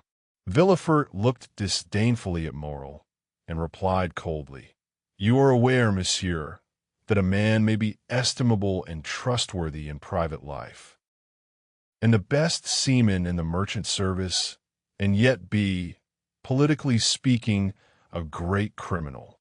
Is it not true?" The magistrate laid emphasis on these words, as if he wished to apply them to the owner himself, while his eyes seemed to plunge into the heart of one who, interceding for another, had himself need of indulgence. Morel reddened, for his own conscience was not quite clear on politics. Besides, what Dantès had told him of his interview with the Grand Marshal, and what the Emperor had said to him, embarrassed him. He replied, however, in a tone of deep interest, "I entreat you, de Villefort, be, as you always are, kind and equitable, and give him back to us soon." This "give us" sounded revolutionary in the deputy's ears. "Ah," murmured he, "is Dantès then a member of some Carbonari society, that his protector thus employs the collective form? He was, if I recollect, arrested in a tavern, in company with a great many others." Then he added, "Monsieur, you may rest assured I shall perform my duty impartially, and that if he be innocent, you shall not have appealed to me in vain. Should he, however, be guilty, in this present epoch, impunity would furnish a dangerous example. And I must do my duty." As he had now arrived at the door of his own house, which adjoined the Palais de Justice, he entered, after having coldly saluted the shipowner, who stood, as if petrified, on the spot where Villefort had left him. The antechamber was full of police agents and gendarmes, in the midst of whom, carefully watched, but calm and smiling, stood the prisoner. Villefort traversed the antechamber, cast a side glance at Dantès, and taking a packet which a gendarme offered him, disappeared, saying, "Bring in the prisoner." Rapid as had been Villefort's glance, Break time equals 0. 5s/. It had served to give him an idea of the man he was about to interrogate. He had recognized intelligence in the high forehead, courage in the dark eye and bent brow, and frankness in the thick lips that showed a set of pearly teeth. Villefort's first impression was favorable, but he had been so often warned to mistrust first impulses that he applied the maxim to the impression, forgetting the difference between the two words. He stifled, therefore, the feelings of compassion that were rising, composed his features, and sat down, grim and somber, at his desk. An instant after Dantès entered, he was pale, but calm and collected, and saluting his judge with easy politeness, looked round for a seat, as if he had been in moral salon. It was then that he encountered for the first time Villefort's look, that look peculiar to the magistrate, while seeming to read the thoughts of others, betrays nothing of his own. "Who and what are you?" demanded Villefort, turning over a pile of papers containing information relative to the prisoner that a police agent had given to him on his entry, and that, already, in an hour's time, had swelled to voluminous proportions, thanks to the corrupt espionage of which the accused is always made the victim. "My name is Edmond Dantès," replied the young man calmly. "I am mate of the Pharaon, belonging to Messrs. Morel and Son." "Your age?" continued Villefort. 19, returned Dantès. "What were you doing at the moment you were arrested?" "I was at the festival of my marriage, monsieur," said the young man, his voice slightly tremulous. So great was the contrast between that happy moment and the painful ceremony he was now undergoing. So great was the contrast between the somber aspect of de Villefort and the radiant face of Mercédès. "You were at the festival of your marriage?" said the deputy, shuddering in spite of himself. "Yes, monsieur. I am on the point of marrying a young girl I have been attached to for 3 years. Villefort, impassive as he was struck with this coincidence, and the tremulous voice of Dantès, surprised in the midst of his happiness, struck a sympathetic chord in his own bosom. He also was on the point of being married, and he was summoned from his own happiness to destroy that of another. This philosophic reflection, thought he, will make a great sensation at de Saint-Mérin's, and he arranged mentally, while Dantès awaited further questions, the antithesis by which orators often create a reputation for eloquence. When this speech was arranged, Villefort turned to Dantès. "Go on, sir," said. "What would you have me say? Give all the information in your power. Tell me on which point you desire information, and I will tell all I know. Only," added he, with a smile, "I warn you I know very little. Have you served under the usurper?" "I was about to be mustered into the Royal Marines when he fell." "It is reported your political opinions are extreme," said Villefort, who had never heard anything of the kind, but was not sorry to make this inquiry, as if it were an accusation. "My political opinions," replied Dantès. "Alas, sir, I never had any opinions. I am hardly 19. I know nothing. I have no part to play. If I obtain the situation I desire, I shall owe it to Morel. Thus all my opinions I will not say public, but private are confined to these 3 sentiments. I love my father, I respect Morel, and I adore Mercédès. This, sir, is all I can tell you, and you see how uninteresting it is." As Dantès spoke, Villefort gazed at his ingenuous and open countenance, and recollected the words of René, who, without knowing who the culprit was, had besought his indulgence for him. With the deputy's knowledge of crime and criminals, Every word the young man uttered convinced him more and more of his innocence. This lad, for he was scarcely a man, simple, natural, eloquent with that eloquence of the heart never found when sought for, full of affection for everybody, because he was happy, and because happiness renders even the wicked good, extended his affection even to his judge, spite of Villefort's severe look and stern accent. Dantès seemed full of kindness.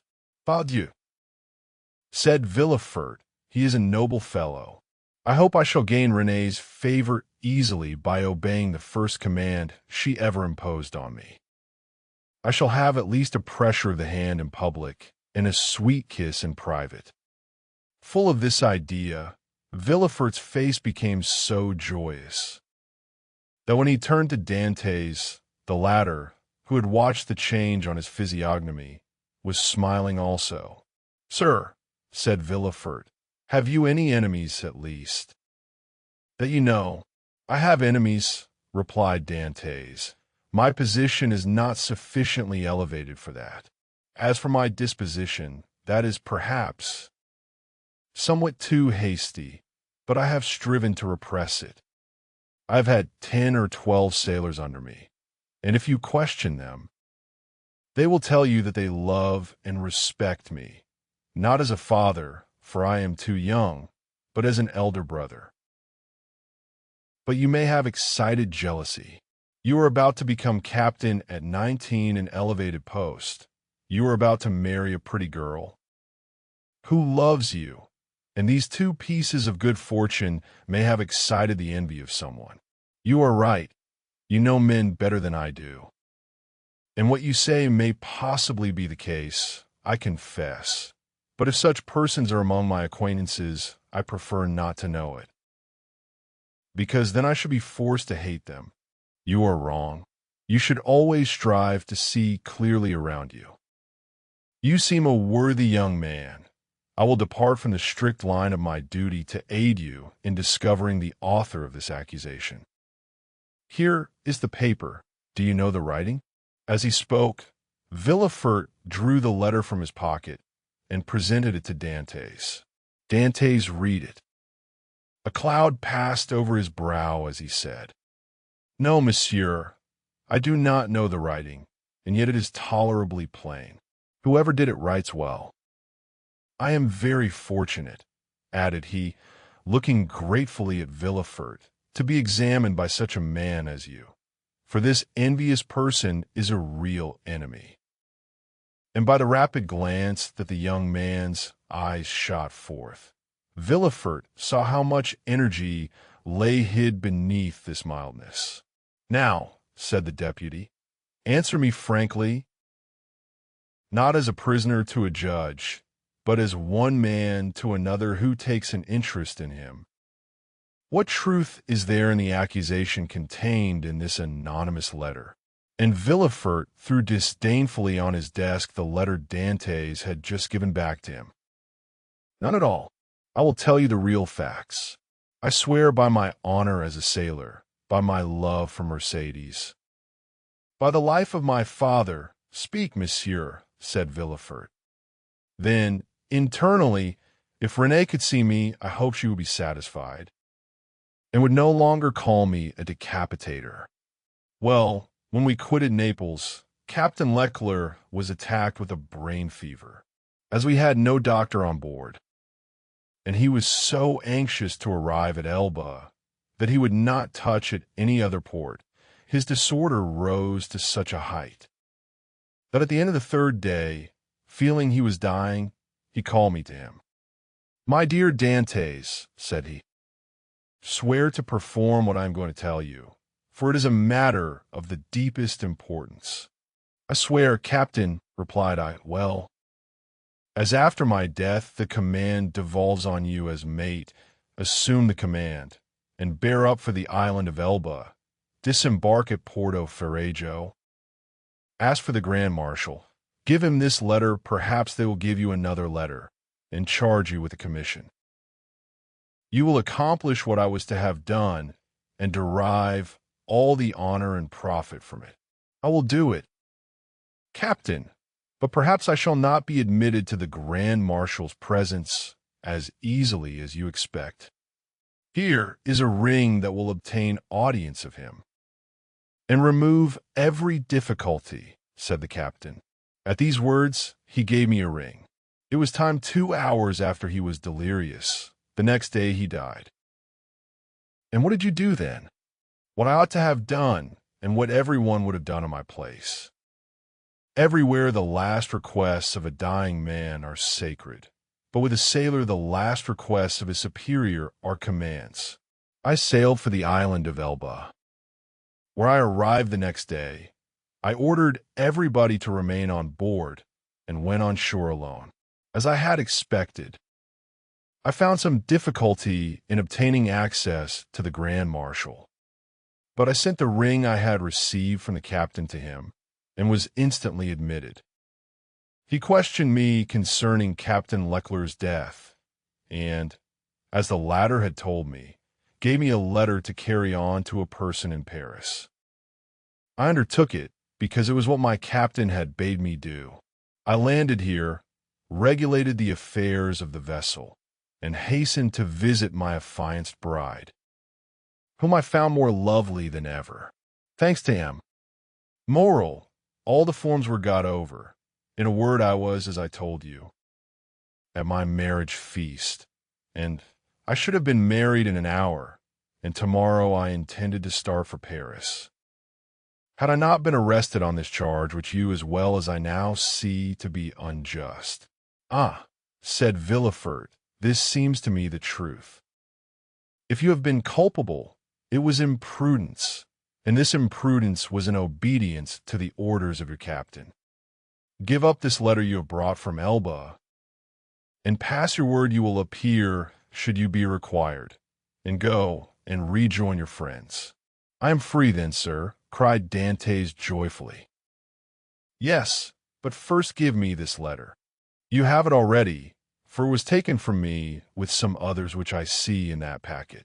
Stop a moment, said the deputy, as Dantès took his hat and gloves. To whom is it addressed?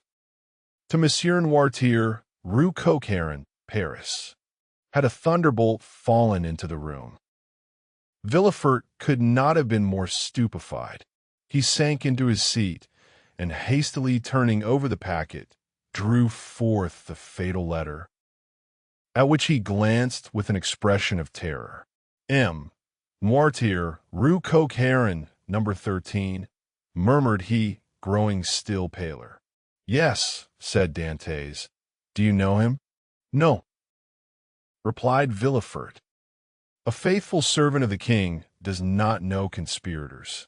It is a conspiracy, then? Asked Dantès, who, after believing himself free, now began to feel a tenfold alarm. I have, however, already told you, sir, I was entirely ignorant of the contents of the letter. Yes, but you knew the name of the person to whom it was addressed, said Villefort. I was forced to read the address to know to whom to give it. Have you shown this letter to anyone? Asked Villefort, becoming still more pale. To no one, on my honor.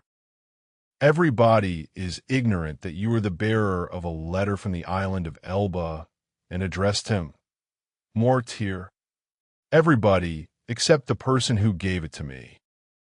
And that was too much, far too much, murmured Villefort. Villefort's brow darkened more and more.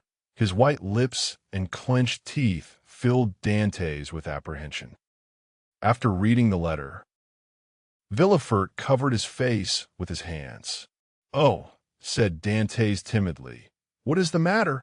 Villefort made no answer, but raised his head at the expiration of a few seconds, and again perused the letter. And you say that you are ignorant of the contents of this letter? I give you my word of honor, sir, said Dantès. But what is the matter? You are ill. Shall I ring for assistance? Shall I call? No, said Villefort, rising hastily. Stay where you are. It is for me to give orders here, and not you.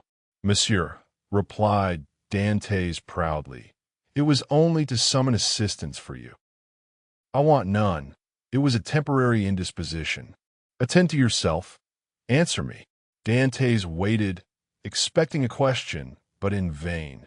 Villefort fell back on his chair, passed his hand over his brow, moist with perspiration, and, for the third time, read the letter. "Oh, if he knows the contents of this," murmured he, "and that Noirtier is the father of Villefort, I am lost." And he fixed his eyes upon Edmond as if he would have penetrated his thoughts. "Oh, it is impossible to doubt it," cried he suddenly. "In heaven's name," cried the unhappy young man, "if you doubt me, question me. I will answer you." Villefort made a violent effort, and in a tone he strove to render firm. "Sir," said he, "I am no longer able, as I had hoped, to restore you immediately to liberty. Before doing so, I must consult the trial justice. What my own feeling is you already know." "Oh, monsieur," cried Dantès, "you have been rather a friend than a judge. Well, I must detain you some time longer, but I will strive to make it as short as possible. The principal charge against you is this letter, and you see Villefort approach the fire, cast it in, and waited until it was entirely consumed. You see, I destroy it." "Oh," exclaimed Dantès, "you are goodness itself." "Listen," continued Villefort, "you can now have confidence in me after what I have done. Oh, command, and I will obey." "Listen, this is not a command, but advice I give you. Speak, and I will follow your advice. I shall detain you until this evening in the Palais de Justice. Should anyone else interrogate you, say to him what you have said to me, but do not breathe a word of this letter. I promise." It was Villefort who seemed to entreat, and the prisoner who reassured him. "You see," continued he, glancing toward the grate, where fragments of burnt paper fluttered in the flames, "the letter is destroyed. You and I alone know of its existence. Should you, therefore, be questioned, deny all knowledge of it, deny it boldly, and you are saved. Be satisfied. I will deny it. It was the only letter you had. It was. Swear it." "I swear it." Villefort rang.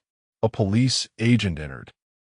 Villefort whispered some words in his ear, to which the officer replied by a motion of his head. "Follow him," said Villefort to Dantès. Dantès saluted Villefort and retired. Hardly had the door closed when Villefort threw himself, half fainting, into a chair. "Alas, alas," murmured he, "if the procureur himself had been at Marseilles, I should have been ruined. This accursed letter would have destroyed all my hopes. Oh, my father, must your past career always interfere with my successes?" Suddenly a light passed over his face, a smile played round his set mouth, and his haggard eyes were fixed in thought. "This will do," said he, "and from this letter, which might have ruined me, I will make my fortune. Now to the work I have in hand." And after having assured himself that the prisoner was gone, the deputy procureur hastened to the house of his betrothed. Chapter 8.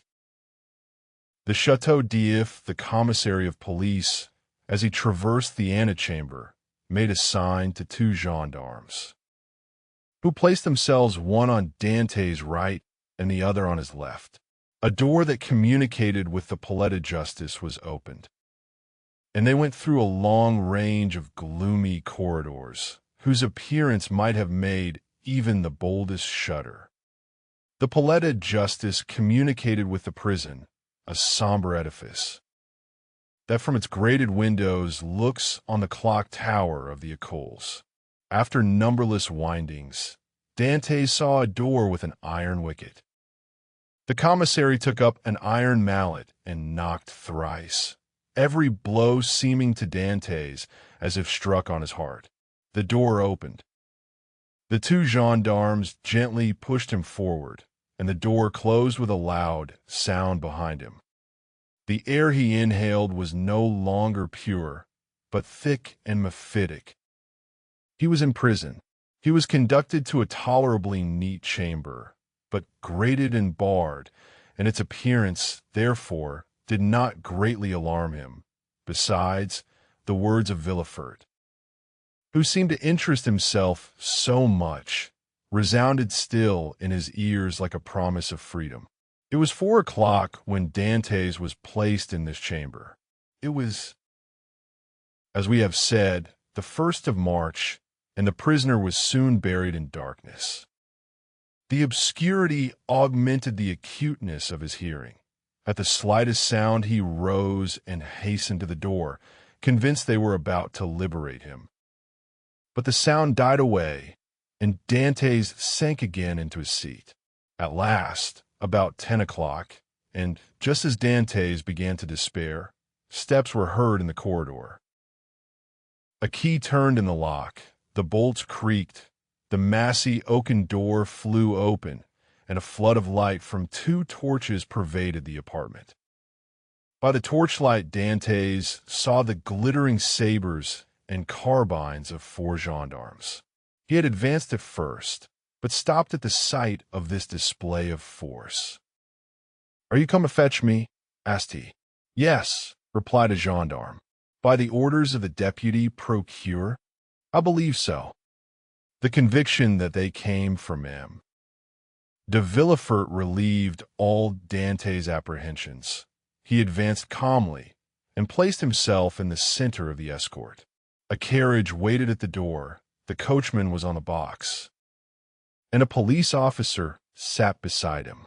"Is this carriage for me?" said Dantès. "It is for you," replied a gendarme. Dantès was about to speak, but feeling himself urged forward, and having neither the power nor the intention to resist, he mounted the steps, and was in an instant seated inside between 2 gendarmes.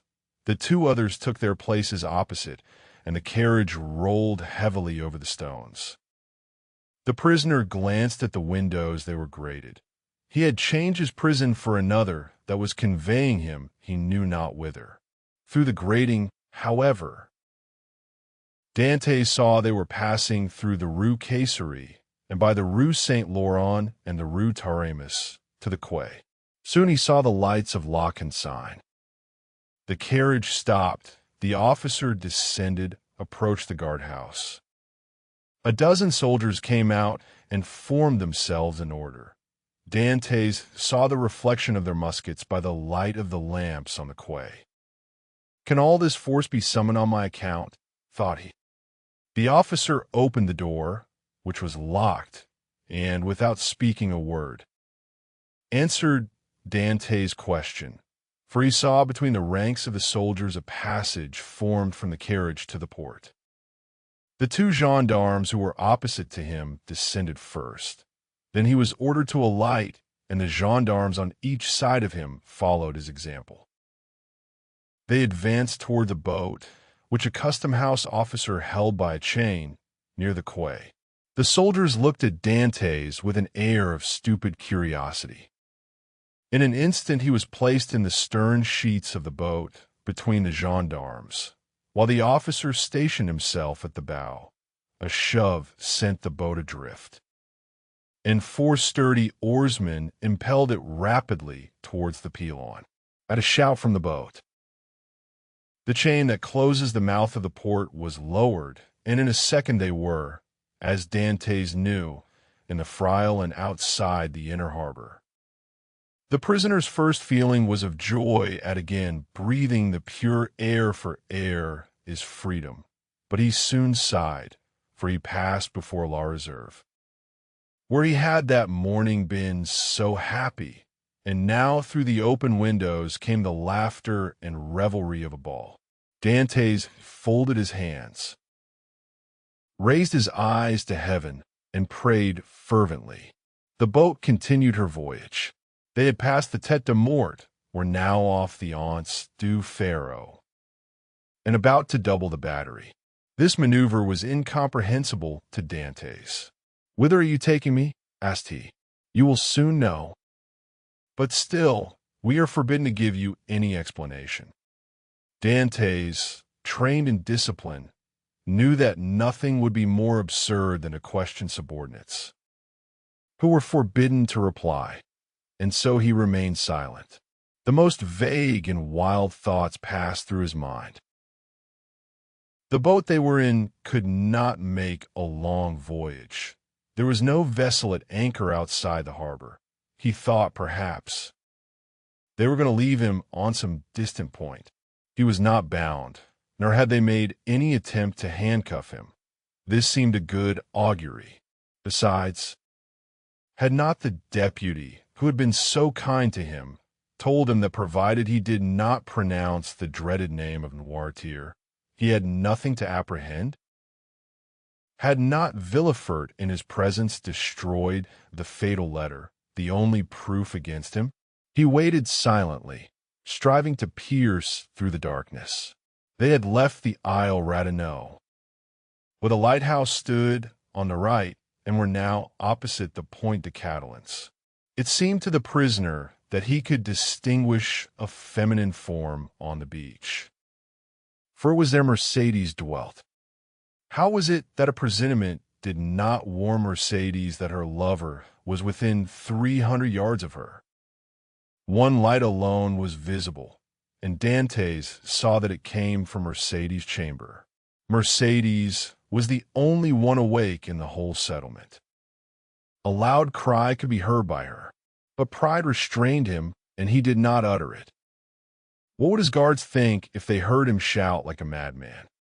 He remained silent, his eyes fixed upon the light. The boat went on. But the prisoner thought only of Mercédès. An intervening elevation of land hid the light. Dantès turned and perceived that they had got out to sea. While he had been absorbed in thought, they had shipped their oars and hoisted sail. The boat was now moving with the wind. In spite of his repugnance to address the guards, Dantès turned to the nearest gendarme, and taking his hand, "Comrade," said he, "I adjure you, as a Christian and a soldier, to tell me where we are going. I am Captain Dantès, a loyal Frenchman, thought accused of treason. Tell me where you are conducting me, and I promise you on my honor I will submit to my fate." The gendarme looked irresolutely at his companion, who returned for answer a sign that said, "I see no great harm in telling him now." And the gendarme replied, "You are a native of Marseilles and a sailor, and yet you do not know where you are going? On my honor, I have no idea." "Have you no idea whatever?" "None at all." "That is impossible. I swear to you it is true. Tell me, I entreat." "But my orders—" "Your orders do not forbid your telling me what I must know in 10 minutes, in half an hour, or an hour. You see, I cannot escape, even if I intended. Unless you are blind, or have never been outside the harbor, you must know." "I do not." "Look round you then." Dantès rose and looked forward. When he saw rise within 100 yards of him the black and frowning rock on which stands the Château d'If, this gloomy fortress, which has for more than 300 years furnished food for so many wild legends, seemed to Dantès like a scaffold to a malefactor. "The Château d'If?" cried he. "What are we going there for?" The gendarme smiled. "I'm not going there to be imprisoned," said Dantès. "It is only used for political prisoners. I have committed no crime. Are there any magistrates or judges at the Château d'If?" "There are only," said the gendarme, "a governor, a garrison, turnkeys, and good thick walls." Come, do not look so astonished, or you will make me think you are laughing at me in return for my good nature." Dantès pressed the gendarme's hand as though he would crush it. "You think, then," said he, "that I am taken to the Château d'If to be imprisoned there? It is probable, but there is no occasion to squeeze so hard. without any inquiry, without any formality. All the formalities have been gone through.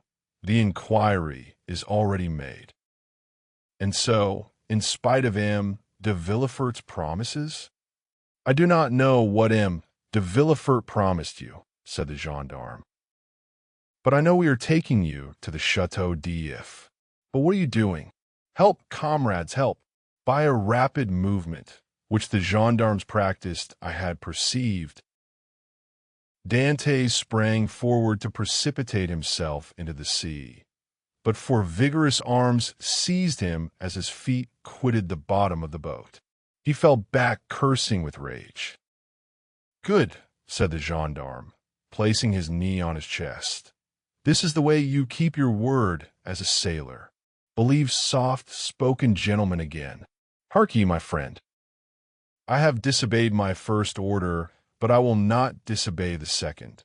And if you move, I will blow your brains out."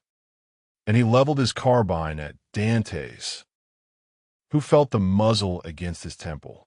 For a moment the idea of struggling crossed his mind, and of so ending the unexpected evil that had overtaken him.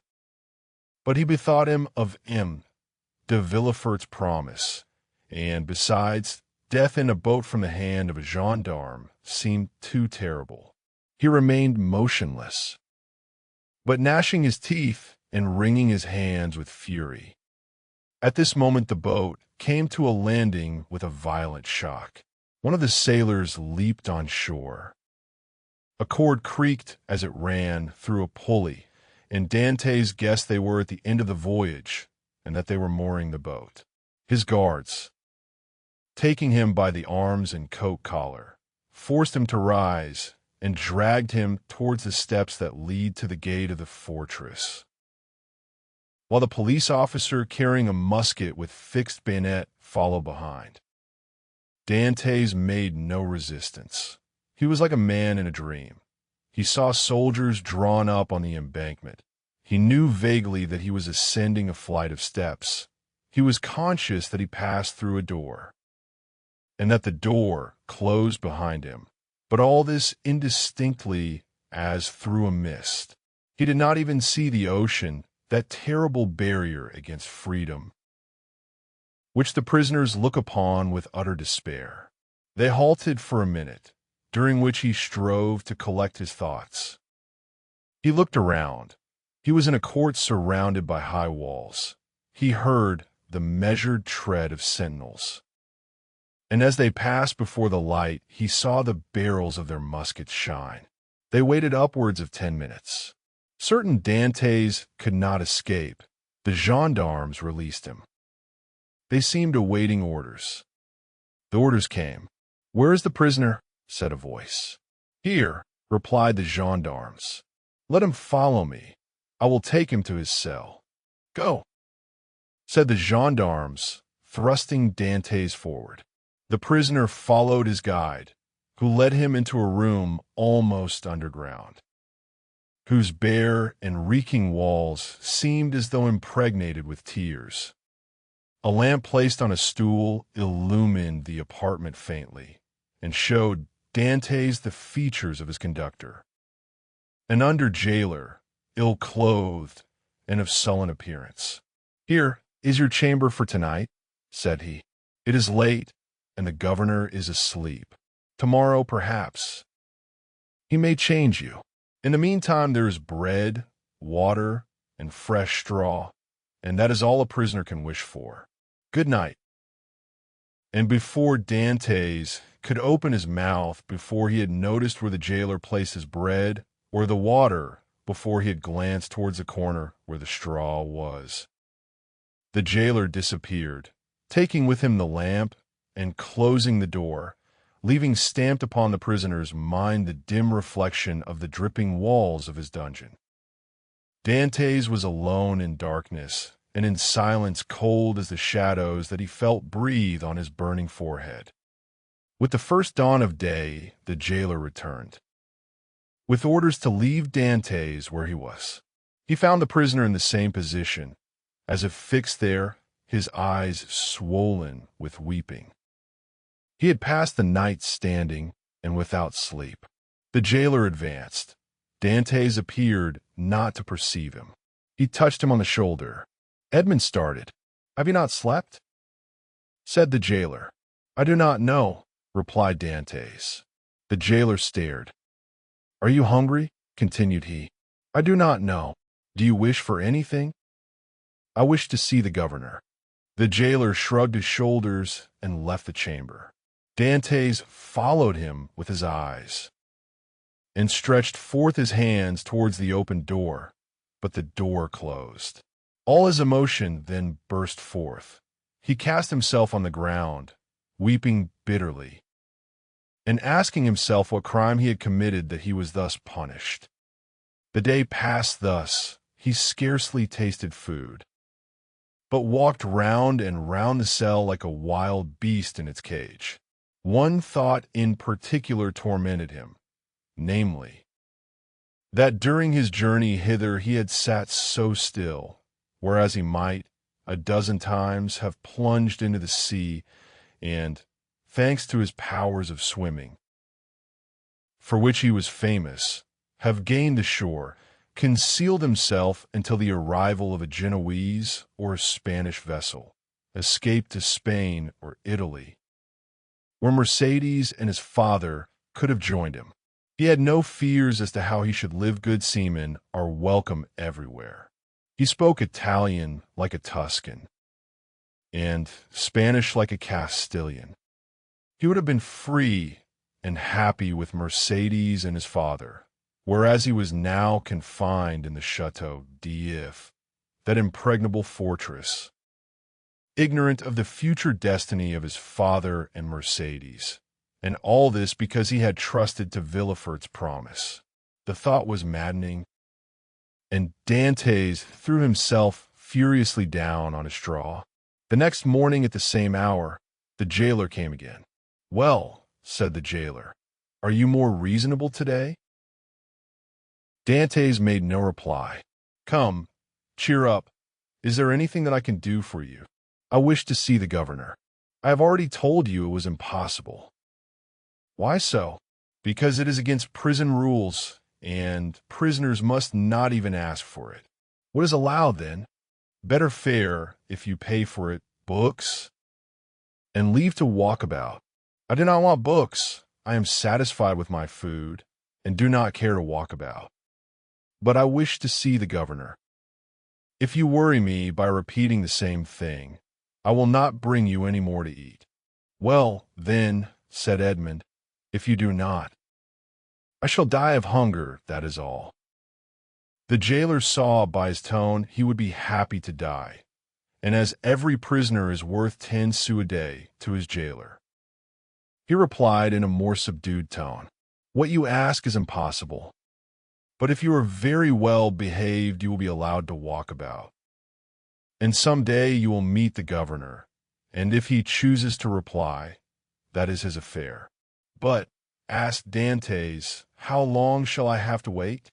"Ah, a month, 6 months, a year, is too long a time. I wish to see him at once." "Ah," said the jailer, "do not always brood over what is impossible, or you will be mad in a fortnight." "You think so? Break time equals 0. 5s/s. We have an instance here. It was by always offering 1,000,000 of francs to the governor for his liberty that an abbé became mad. Who was in this chamber before you? How long has he left it?" 2 years. "Was he liberated then?" "No, he was put in a dungeon." "Listen," said Dantès. "I am not an abbé. I am not mad. Perhaps I shall be, but at present, unfortunately, I am not. I will make you another offer." "What is that?" "Break time equals 0. 5s/. I do not offer you 1,000,000 because I have it not, but I will give you 100 crowns if, the first time you go to Marseilles, you will seek out a young girl named Mercedes at the Catalans and give her 2 lines from me. If I took them and were detected, I should lose my place, which is worth 2,000 francs a year, so that I should be a great fool to run such a risk for 300. Well, said Dantès, mark this. If you refuse at least to tell Mercedes I am here, I will some day hide myself behind the door. And when you enter, I will dash out your brains with this stool. Threats, cried the jailer, retreating and putting himself on the defensive. You are certainly going mad. The abbé began like you, and in 3 days you will be like him, mad enough to tie up. But fortunately, there are dungeons here. Dantès whirled the stool round his head. All right, said the jailer. All right, since you will have it so, I will send word to the governor. Very well, returned Dantès, dropping the stool and sitting on it as if he were in reality mad. The jailer went out and returned in an instant with a corporal and 4 soldiers. By the governor's orders, said he, conduct the prisoner to the tier beneath. To the dungeon, then, break time equals 0. 5s/, said the corporal. Yes, we must put the madman with the madman. The soldiers seized Dantès, who followed passively. He descended 15 steps, and the door of a dungeon was opened, and he was thrust in.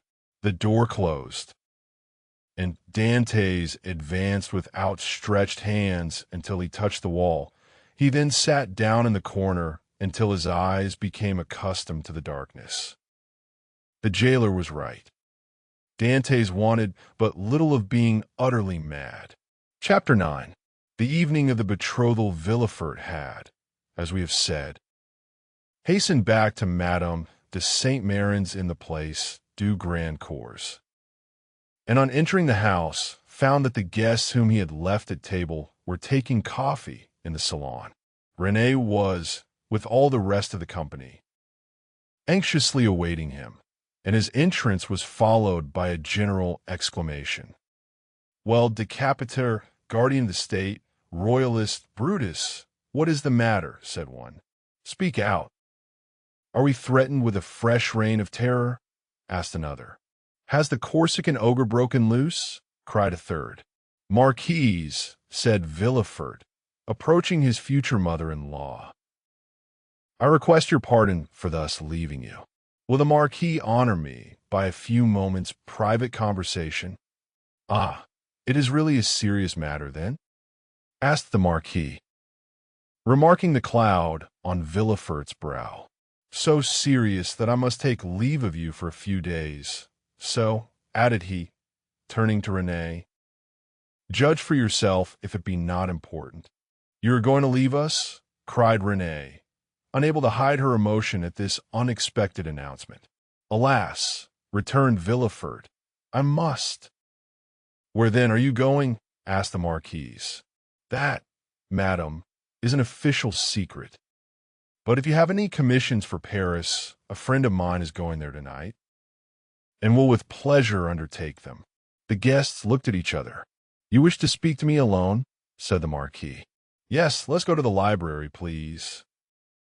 The Marquis took his arm, and they left the salon. Well, asked he, as soon as they were by themselves, tell me what it is.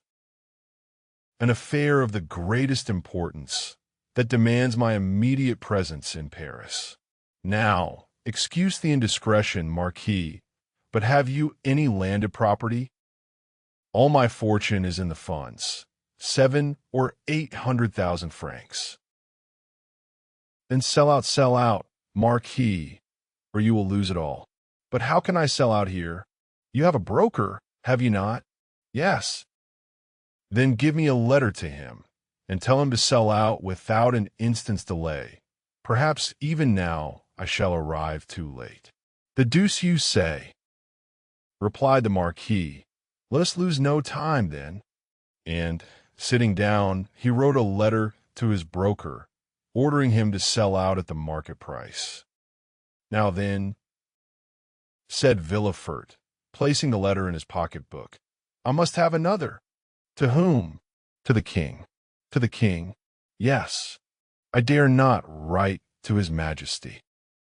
I do not ask you to write to his majesty, but ask de Salvieux to do so. I want a letter that will enable me to reach the king's presence without all the formalities of demanding an audience, though it occasion a loss of precious time.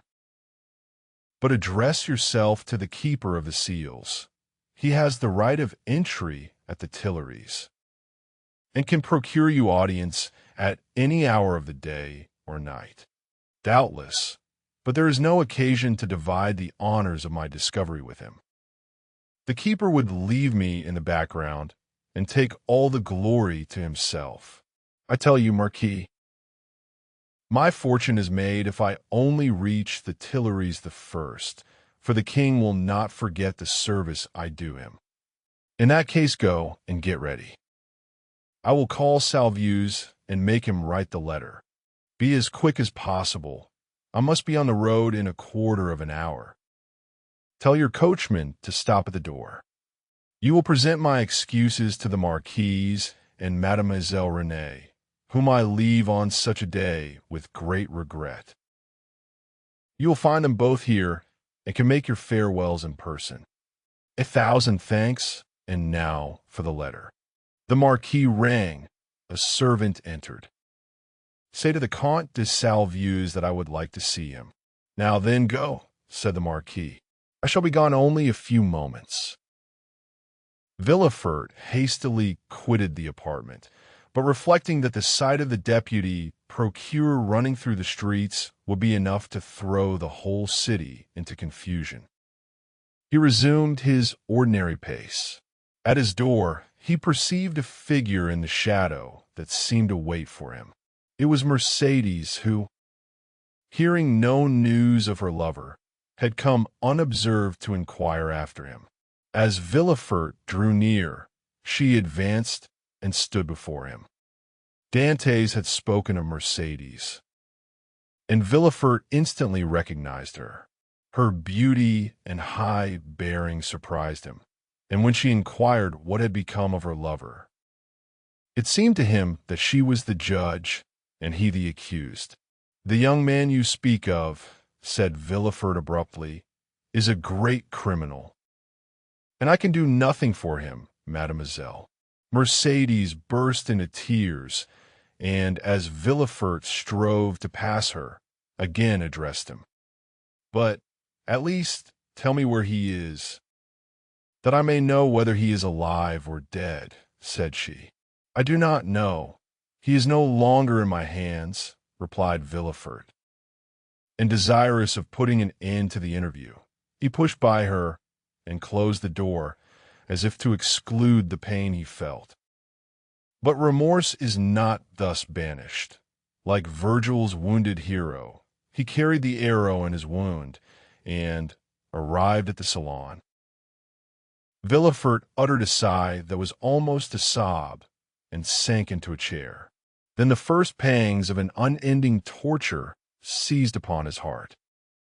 The man he sacrificed to his ambition, that innocent victim immolated on the altar of his father's faults, appeared to him pale and threatening, leading his affianced bride by the hand, and bringing with him remorse, not such as the ancients figured, furious and terrible, but that slow and consuming agony whose pangs are intensified from hour to hour up to the very moment of death.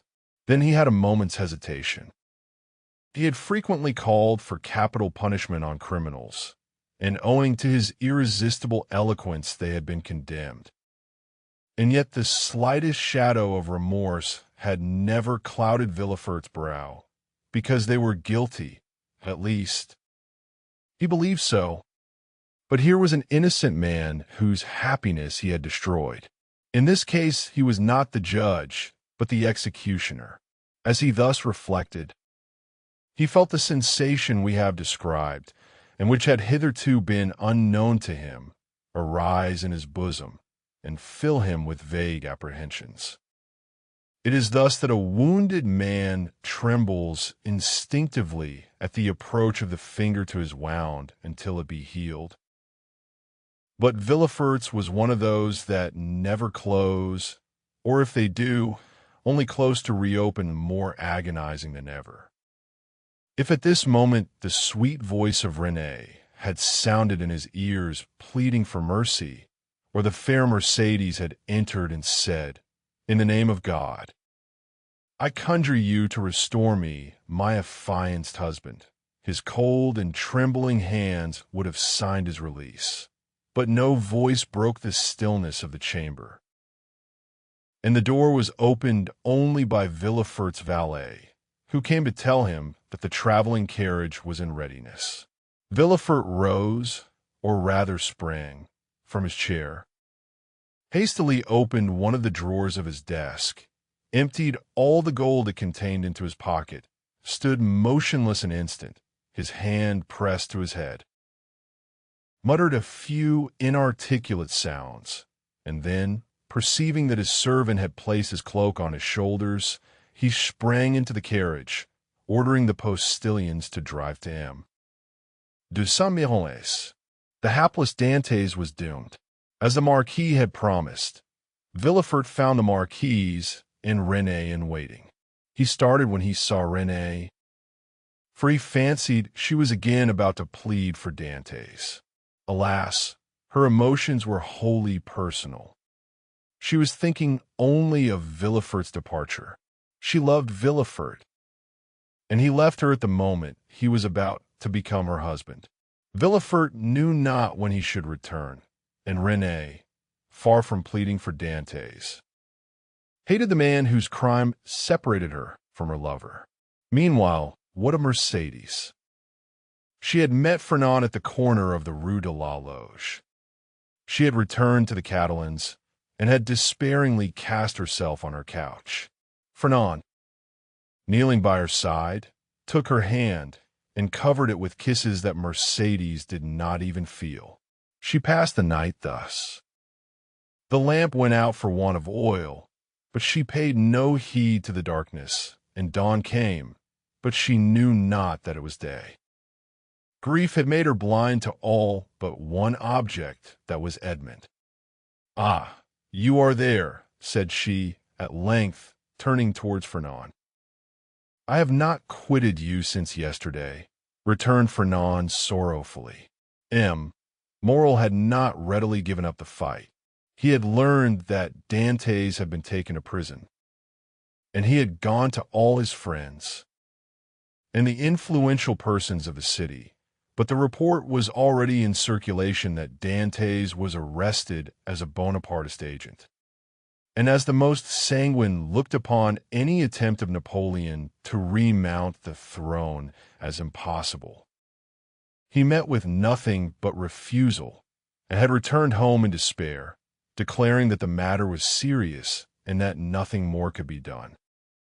Catullus was equally restless and uneasy, but instead of seeking, like Morel, to aid Dantès, he had shut himself up with 2 bottles of black currant brandy, in the hope of drowning reflection.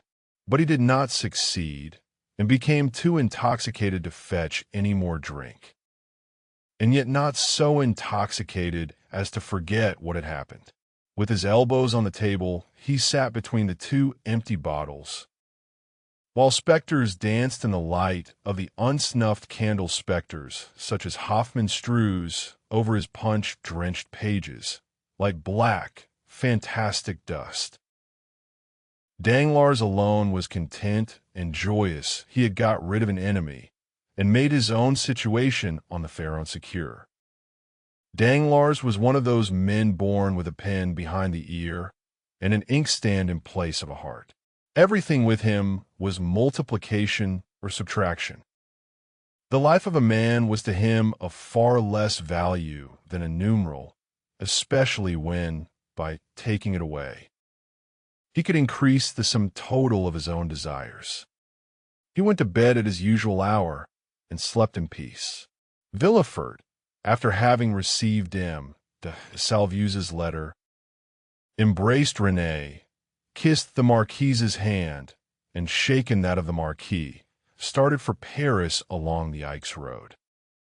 Old Dantès was dying with anxiety to know what had become of Edmond. But we know very well what had become of Edmond. Chapter 10. The King's Closet at the Tuileries. We will leave Villefort on the road to Paris, traveling thanks to trebled fees with all speed, and passing through 2 or 3 apartments.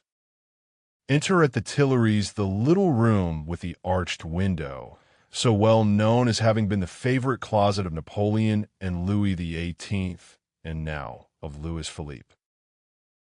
There, seated before a walnut table he had brought with him from Hartwell, and to which, from one of those fancies not uncommon to great people, he was particularly attached, the King, Louis XVIII, was carelessly listening to a man of 50 or 52 years of age, with gray hair, aristocratic bearing, and exceedingly gentlemanly attire. And meanwhile, making a marginal note in a volume of Griffius's rather inaccurate, but much sought-after edition of Horace, a work which was much indebted to the sagacious observations of the philosophical monarch. "You say, sir," said the king, "that I am exceedingly disquieted, sire. Really, have you had a vision of the 7 fat kine and the 7 lean kine?" "No, sire. For that would only betoken for us 7 years of plenty and 7 years of scarcity, and with a king as full of foresight as your majesty. Scarcity is not a thing to be feared. Then of what other scourge are you afraid, my dear Blockas?" "Sire, I have every reason to believe that a storm is brewing in the south." "Well, my dear Duke," replied Louis XVIII, "I think you are wrongly informed, and know positively that, on the contrary, it is very fine weather in that direction."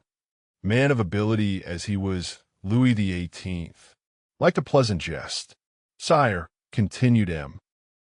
de Blocas, "if it only be to reassure a faithful servant, will your majesty send into Languedoc, Provence, and Dauphiné trusty men, who will bring you back a faithful report as to the feeling in these 3 provinces."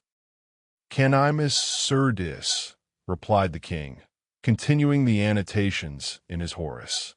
"Sire," replied the courtier, laughing, in order that he might seem to comprehend the quotation, "your majesty may be perfectly right in relying on the good feeling of France. But I fear I am not altogether wrong in dreading some desperate attempt." "By whom?" "By Bonaparte, or at least by his adherents." "My dear Blockas," said the king, "you with your alarms prevent me from working, and you, sire, prevent me from sleeping with your security. Wait, my dear sir.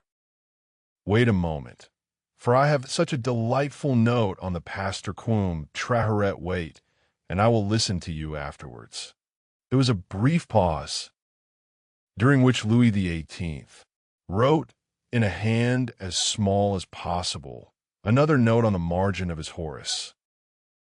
And then, looking at the Duke with the air of a man who thinks he has an idea of his own, while he is only commenting upon the idea of another, said, "Go on, my dear Duke, go on, I listen."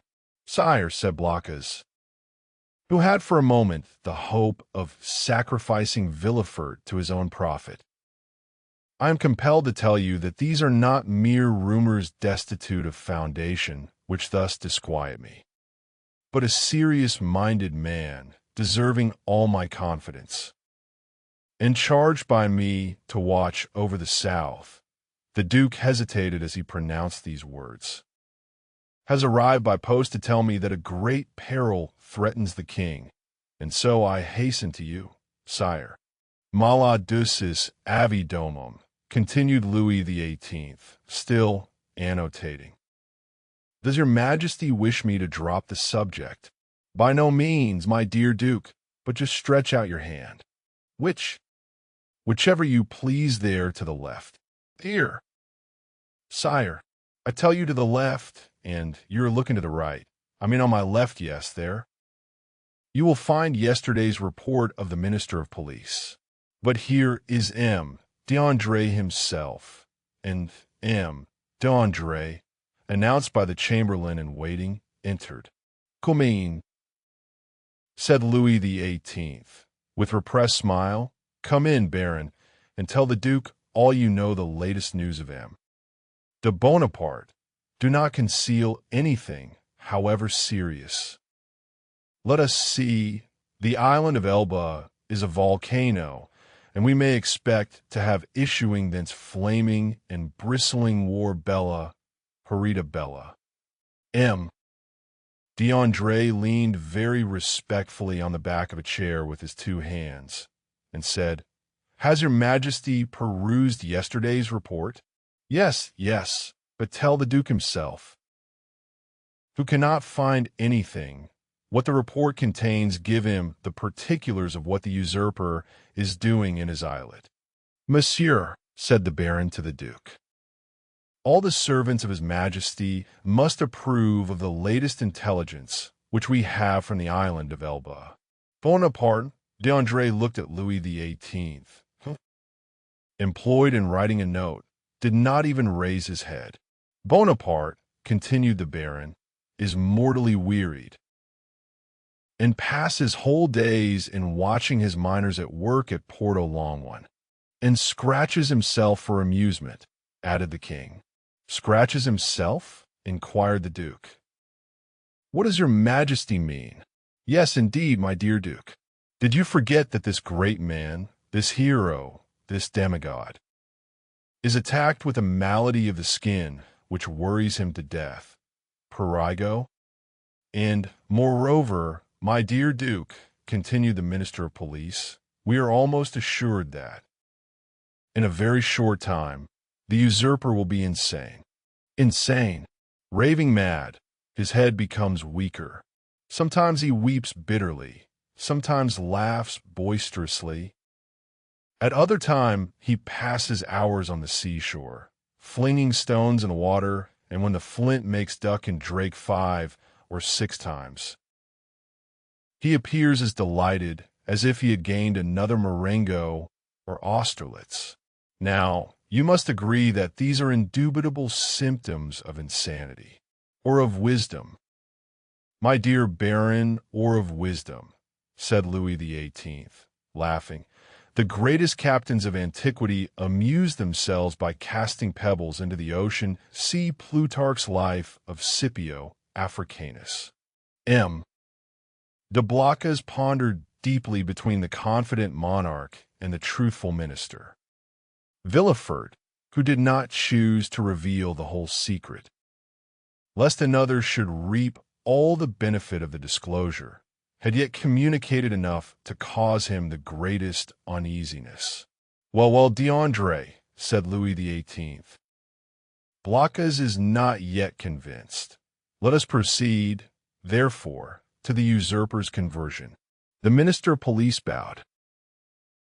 "The usurper's conversion," murmured the Duke, looking at the king and D'André, who spoke alternately like Virgil shepherds. "The usurper converted? Decidedly, my dear Duke. In what way converted?" "To good principles. Tell him all about it, Baron." "Why, this is the way of it," said the minister, with the gravest air in the world. "Napoleon lately had a review, and as 2 or 3 of his old veterans expressed a desire to return to France, he gave them their dismissal and exhorted them to serve the good king. These were his own words, of that I am certain." "Well, Blocas, what think you of this?" inquired the king triumphantly, and pausing for a moment from the voluminous scholiast before him.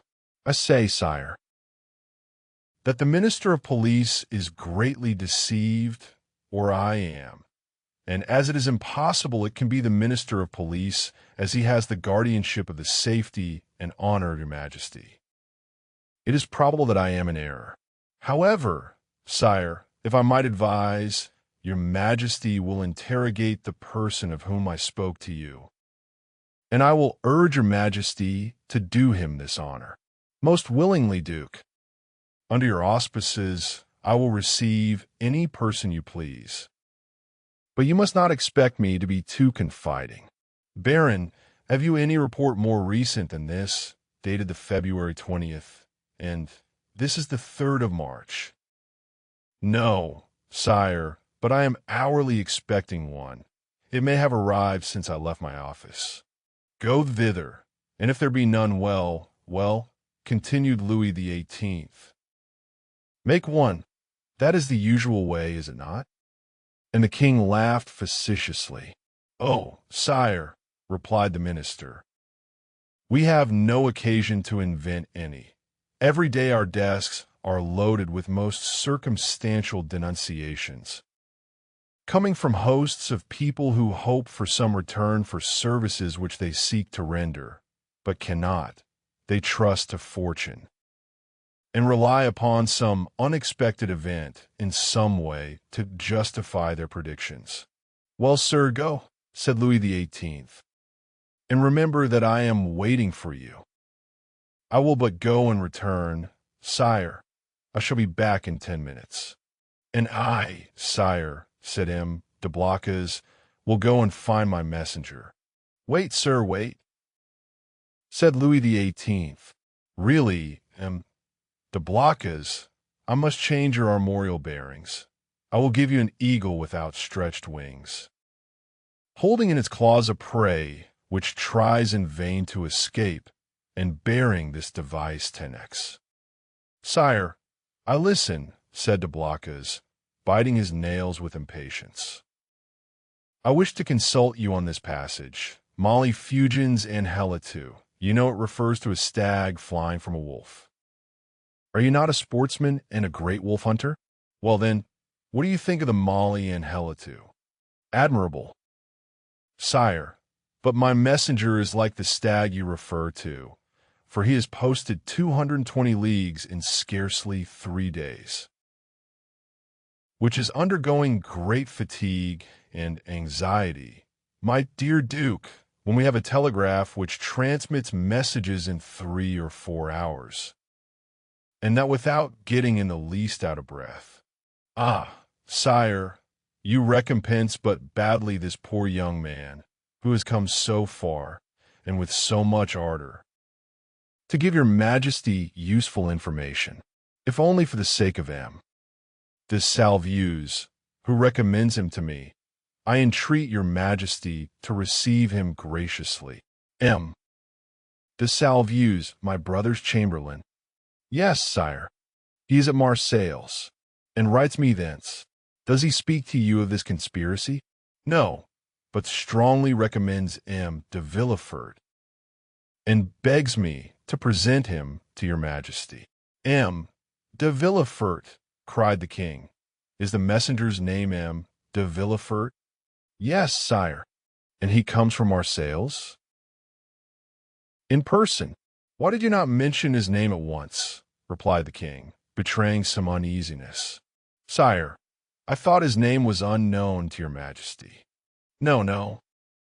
Blocas, he is a man of strong and elevated understanding, ambitious too. And Perdue, you know his father's name. His father? Yes, Noirtier. Noirtier the Girondin? Noirtier the senator. He himself. And your majesty has employed the son of such a man? Blocas, my friend, you have but limited comprehension. I told you Villefort was ambitious. And to attain this ambition, Villefort would sacrifice everything, even his father. Then, sire, may I present him? This instant, Duke. Where is he? Waiting below in my carriage. Seek him at once. I hastened to do so. The Duke left the royal presence with the speed of a young man. His really sincere royalism made him youthful again. Louis XVIII remained alone, and turning his eyes on his half-opened Horace, muttered, Justum et tenissum propositi virum. M. de Blocas returned as speedily as he had departed. But in the antechamber, he was forced to appeal to the king's authority.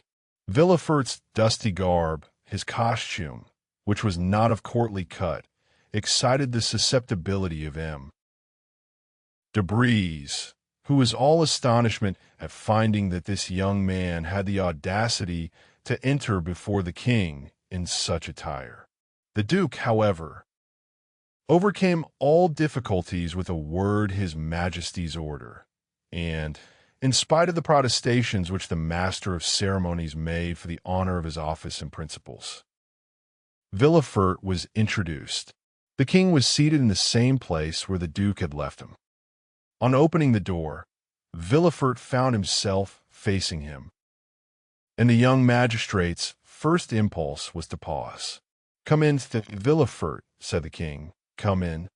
Villefort bowed, and advancing a few steps, waited until the king should interrogate him.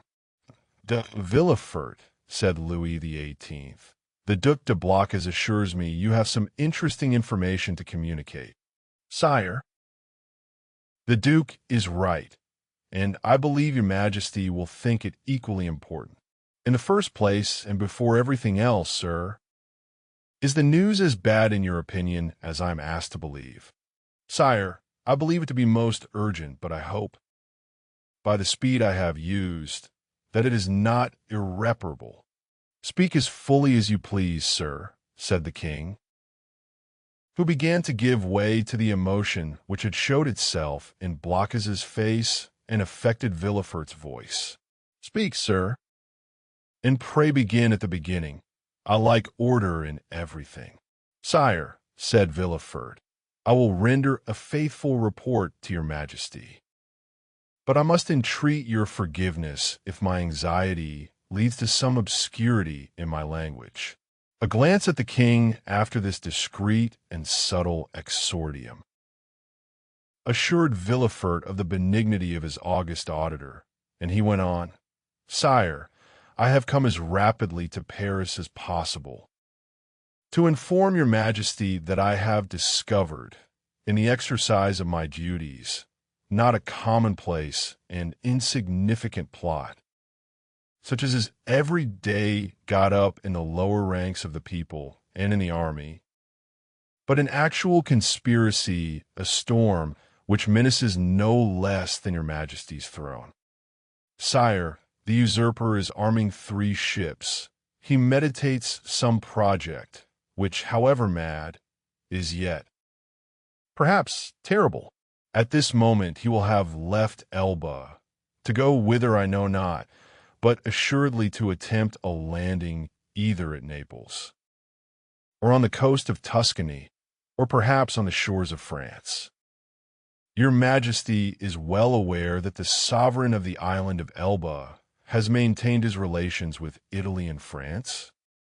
"I am, sir," said the king, "much agitated, and recently we have had information that the Bonapartist clubs have had meetings in the Rue Saint-Jacques.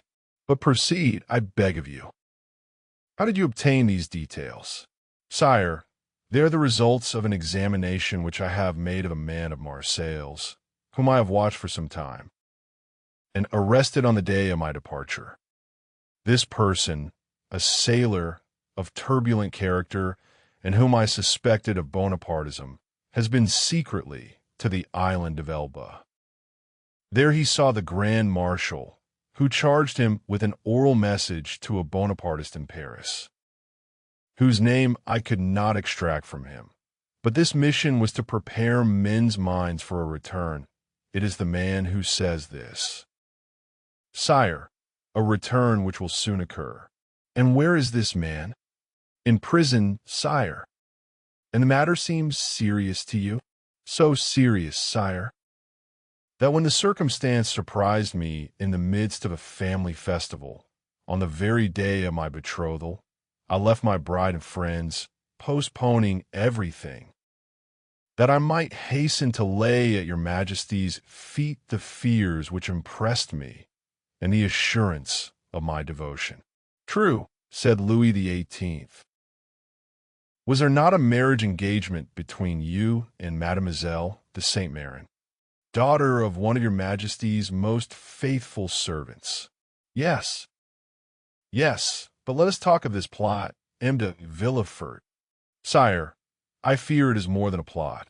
I fear it is a conspiracy. A conspiracy in these times, said Louis XVIII, smiling, is a thing very easy to meditate, but more difficult to conduct to an end, inasmuch as re-established so recently on the throne of our ancestors, we have our eyes open at once upon the past, the present, and the future. For the last 10 months, my ministers have redoubled their vigilance in order to watch the shore of the Mediterranean. If Bonaparte landed at Naples, the whole coalition would be on foot before he could even reach Piombino. If he land in Tuscany, he will be in an unfriendly territory. If he land in France, break time equals 0. 5s/, it must be with a handful of men, and the result of that is easily foretold, execrated as he is by the population. Take courage, sir, but at the same time rely on our royal gratitude. Ah, here is M. D'André, cried de Blocas. At this instant, the minister of police appeared at the door, pale, trembling, and as if ready to faint. Villefort was about to retire, but de Blocas, taking his hand, restrained him. Chapter 11. The Corsican ogre, at the sight of this agitation, Louis XVIII, pushed from him violently the table at which he was sitting. "What ails you, Baron?" he exclaimed. "You appear quite aghast. Has your uneasiness anything to do with what M. de Blocas has told me, and M. de Villefort has just confirmed?" M. de Blocas moved suddenly towards the Baron, but the fright of the courtier pleaded for the forbearance of the statesman. And besides, as matters were, it was much more to his advantage that the prefect of police should triumph over him than that he should humiliate the prefect. "Sire," stammered the Baron. "Well, what is it?" asked Louis XVIII. The minister of police, giving way to an impulse of despair, was about to throw himself at the feet of Louis XVIII, who retreated a step and frowned. "Will you speak?" he said. "Oh, sire, what a dreadful misfortune! I am, indeed, to be pitied. I can never forgive myself." "Monsieur," said Louis XVIII, "I command you to speak." "Well, sire, the usurper left Elba on the February 26th and landed on the 1st of March. "And where? In Italy?" asked the king eagerly. "In France, sire, at a small port near Antibes in the Gulf of Juan." The usurper landed in France, near Antibes in the Gulf of Juan, 250 leagues from Paris, on the 1st of March, and you only acquired this information today, the 3rd of March. "Well, sir, what you tell me is impossible. You must have received a false report, or you have gone mad." "Alas, sire, it is but too true." Louis made a gesture of indescribable anger and alarm, and then drew himself up as if this sudden blow had struck him at the same moment in heart and countenance. "In France," he cried, "the usurper in France. Then they did not watch over this man. Who knows? They were perhaps in league with him." "Oh, sire," exclaimed the Duc de Blocas, "D'André is not a man to be accused of treason. Sire, we have all been blind, and the minister of police has shared the general blindness, that is all." "But," said Villefort, and then suddenly checking himself, he was silent. Then he continued, "Your pardon, break time equals 0. 5s/, sire," he said, bowing, "my zeal carried me away. Will your majesty deign to excuse me?" "Speak, sir, speak boldly," replied Louis. "You alone forewarned us of the evil. Now try and aid us with the remedy." "Sire," said Villefort, "the usurper is detested in the south, and it seems to me that if he ventured into the south, it would be easy to raise Languedoc and Provence against him." "Yes, assuredly," replied the minister. but he is advancing by Gap and Cistron. Advancing, he is advancing, said Louis XVIII. Is he then advancing on Paris? The Minister of Police maintained a silence, which was equivalent to a complete avowal.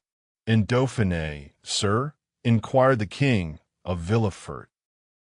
Do you think it possible to rouse that as well as Provence?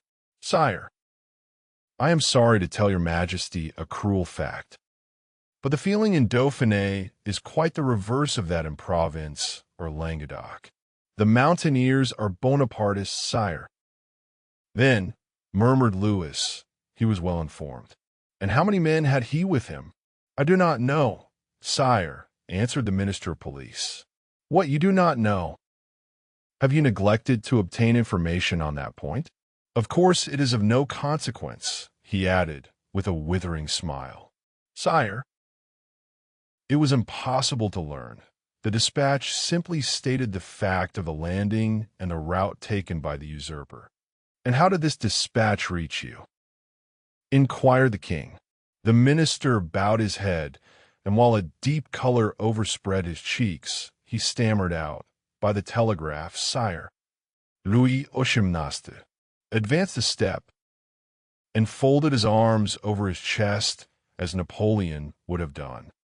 So then, he exclaimed, turning pale with anger, 7 conjoined and allied armies overthrew that man.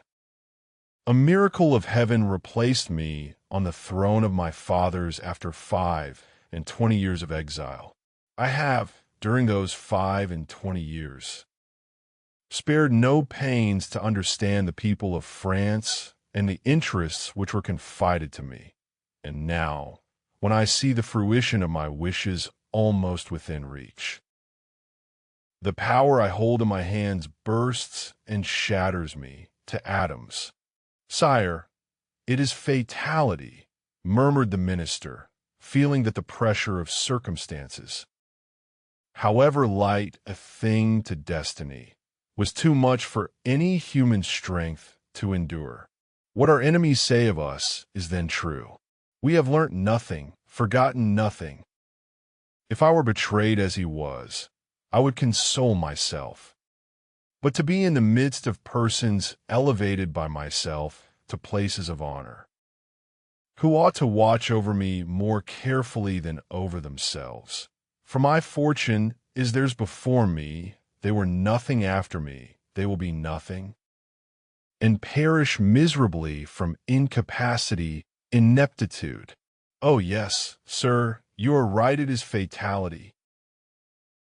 The minister quailed before this outburst of sarcasm. De Blocas wiped the moisture from his brow. Villefort smiled within himself, for he felt his increased importance. To fall, continued King Louis, who at the first glance had sounded the abyss on which the monarchy hung suspended, to fall, and learn of that fall by telegraph.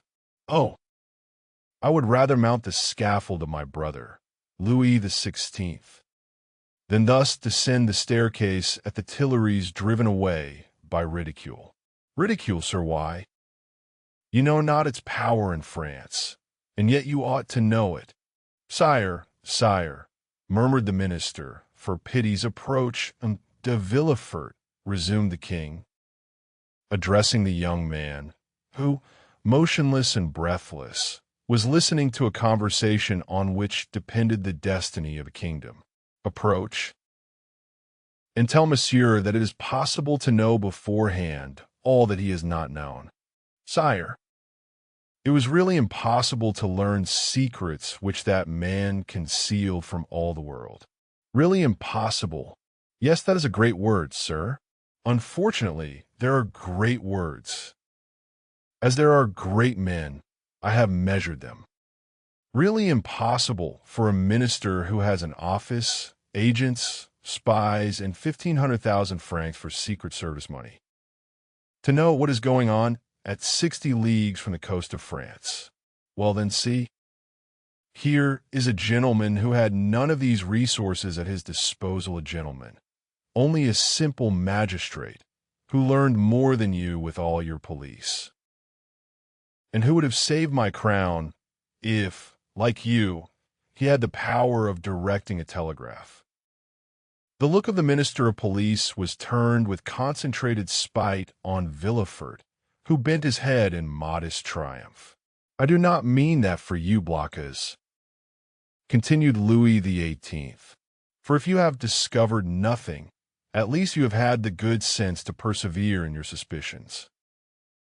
Any other than yourself would have considered the disclosure of de Villefort insignificant, or else dictated by venal ambition."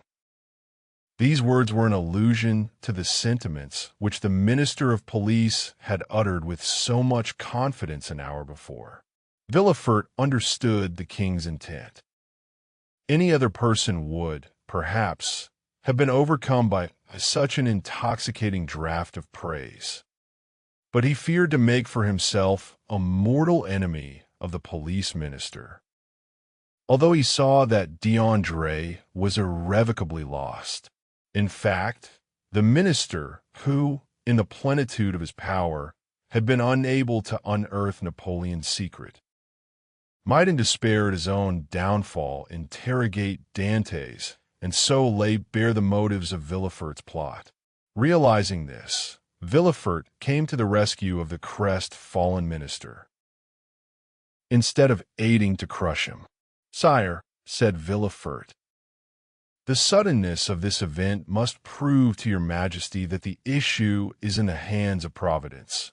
What your Majesty is pleased to attribute to me as profound perspicacity is simply owing to chance. And I have profited by that chance, like a good and devoted servant, that's all. Do not attribute to me more than I deserve, sire, that your Majesty may never have occasion to recall the first opinion you have been pleased to form of me." The Minister of Police thanked the young man by an eloquent look, and Villefort understood that he had succeeded in his design, that is to say, that without forfeiting the gratitude of the king, he had made a friend of one on whom, in case of necessity, he might rely. "'Tis well," resumed the king. "And now, gentlemen," he continued, turning towards M. de Blocas and the Minister of Police, "I have no further occasion for you, and you may retire. What now remains to do is in the department of the Minister of War." "Fortunately, sire," said M. de Blocas, "we can rely on the army. Your Majesty knows how every report confirms their loyalty and attachment. Do not mention reports, Duke, to me, for I know now what confidence to place in them. Yet, speaking of reports, Baron, what have you learned with regard to the affair in the Rue Saint-Jacques?" "The affair in the Rue Saint-Jacques," exclaimed Villefort, unable to repress an exclamation. Then, suddenly pausing, he added, "Your pardon, sire, but my devotion to your Majesty has made me forget, not the respect I have, for that is too deeply engraved in my heart, but the rules of etiquette." Go on, sir," replied the king. "You have today earned the right to make inquiries here." "Sire," interposed the Minister of Police, "I came a moment ago to give your Majesty fresh information which I had obtained on this head, when your Majesty's attention was attracted by the terrible event that has occurred in the Gulf, and now these facts will cease to interest your Majesty." "On the contrary, sir." "On the contrary," said Louis XVIII., "this affair seems to me to have a decided connection with that which occupies our attention, and the death of General Canol will, perhaps, put us on the direct track of a great internal conspiracy." At the name of General Canol, Villefort trembled. "Everything points to the conclusion, sire," said the Minister of Police, "that death was not the result of suicide, as we first believed, but of assassination. General Canol, it appears, had just left a Bonapartist club when he disappeared.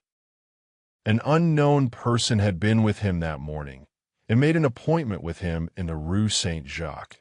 Unfortunately, a general's valet, who was dressing his hair at the moment when the stranger entered, heard the street mentioned, but did not catch the number.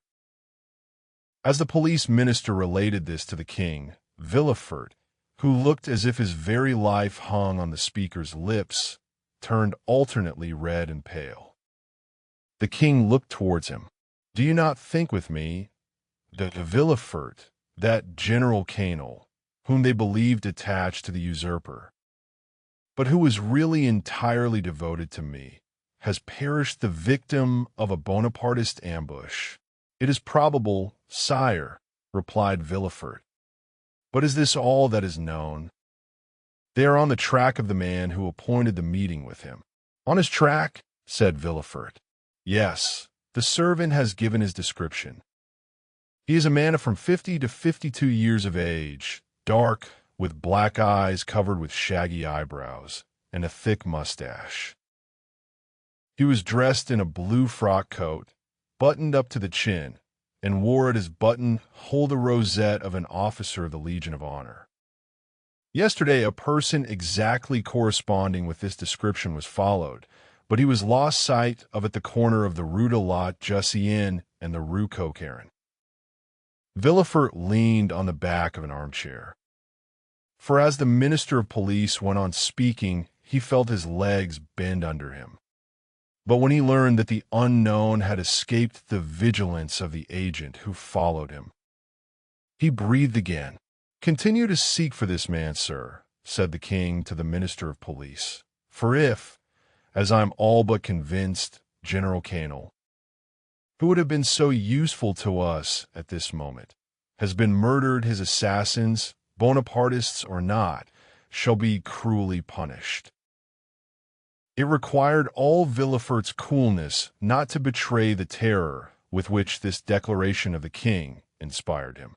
"How strange," continued the king, with some asperity. "The police think that they have disposed of the whole matter when they say, a murder has been committed, and especially so when they can add, and we are on the track of the guilty persons. Sire, your majesty will, I trust, be amply satisfied on this point at least. We shall see. I will no longer detain you, M. de Villefort, for you must be fatigued after so long a journey. Go and rest. Of course you stopped at your father's." A feeling of faintness came over Villefort. "No, sire," he replied. "I alighted at the Hôtel de Madrid in the Rue de Tournon." "But you have seen him?" "Sire, I went straight to the Duc de Blacas." "But you will see him, then?" "I think not, sire." "Ah, I forgot," said Louis, smiling in a manner which proved that all these questions were not made without a motive. "I forgot you and M. Noirtier are not on the best terms possible, and that is another sacrifice made to the royal cause, and for which you should be recompensed." "Sire, the kindness your majesty deigns to evince towards me is a recompense which so far surpasses my utmost ambition that I have nothing more to ask for." "Never mind, sir. We will not forget you. Make your mind easy." In the meanwhile, the king here detached the cross of the Legion of Honor, which he usually wore over his blue coat, near the cross of St. Louis, above the order of Notre Dame du Mont Carmel and St. Lazare, and gave it to Villefort. "In the meanwhile, take this cross." "Sire," said Villefort, "your majesty mistakes. This is an officer's cross." "My foi," said Louis XVIII. "Take it, such as it is, for I have not the time to procure you another." "Blacas, let it be your care to see that the brevet is made out and sent to de Villefort." Villefort's eyes were filled with tears of joy and pride. He took the cross and kissed it. "And now," he said, "may I inquire what are the orders with which your majesty deigns to honor me? Take what rest you require." And remember that if you are not able to serve me here in Paris, you may be of the greatest service to me at Marseilles." "Sire," replied Villefort, bowing, "in an hour I shall have quitted Paris."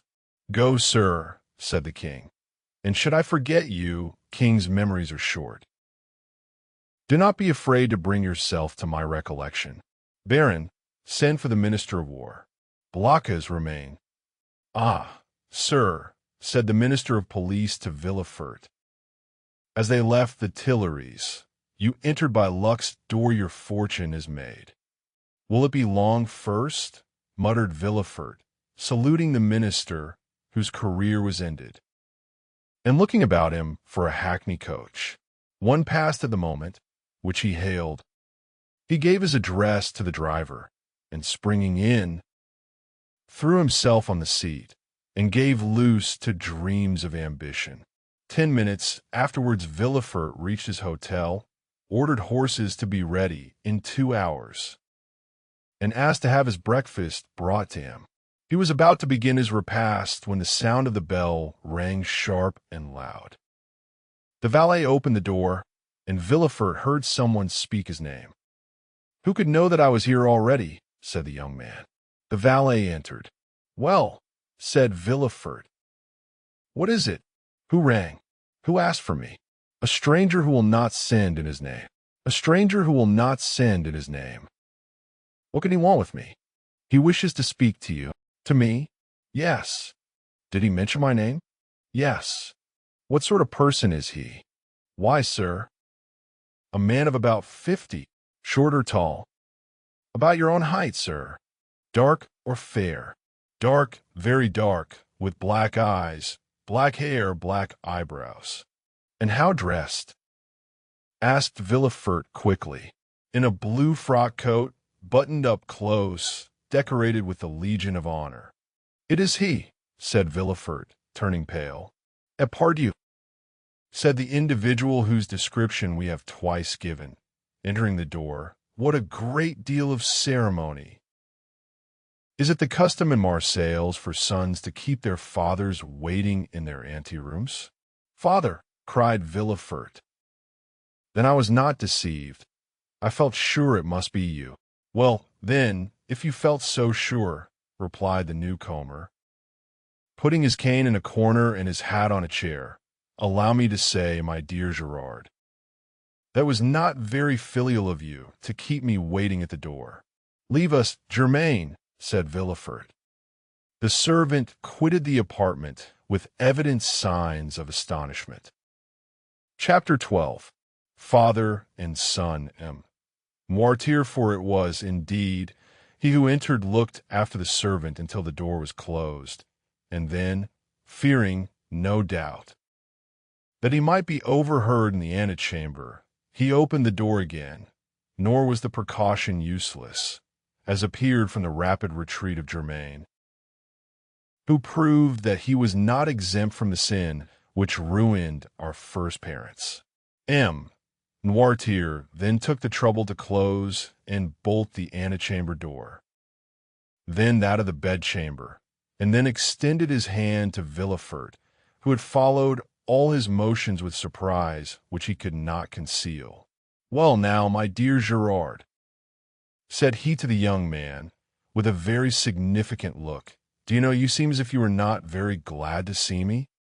"My dear father," said Villefort, "I am, on the contrary, delighted, but I so little expected your visit that it has somewhat overcome me." "But, my dear fellow," replied M. Noirtier, seating himself, "I might say the same thing to you when you announced to me your wedding for the 28th of February, and on the 3rd of March you turn up here in Paris. And if I have come, my dear father," said Gerard, drawing closer to him, "Noirtier, do not complain, for it is for you that I came, and my journey will be your salvation." "Ah, indeed," said Noirtier, stretching himself out at his ease in the chair. "Really? Pray tell me all about it, for it must be interesting." "Father," You have heard speak of a certain Bonapartist club in the Rue Saint-Jacques? Number 53. Yes. I am vice president. Father, your coolness makes me shudder.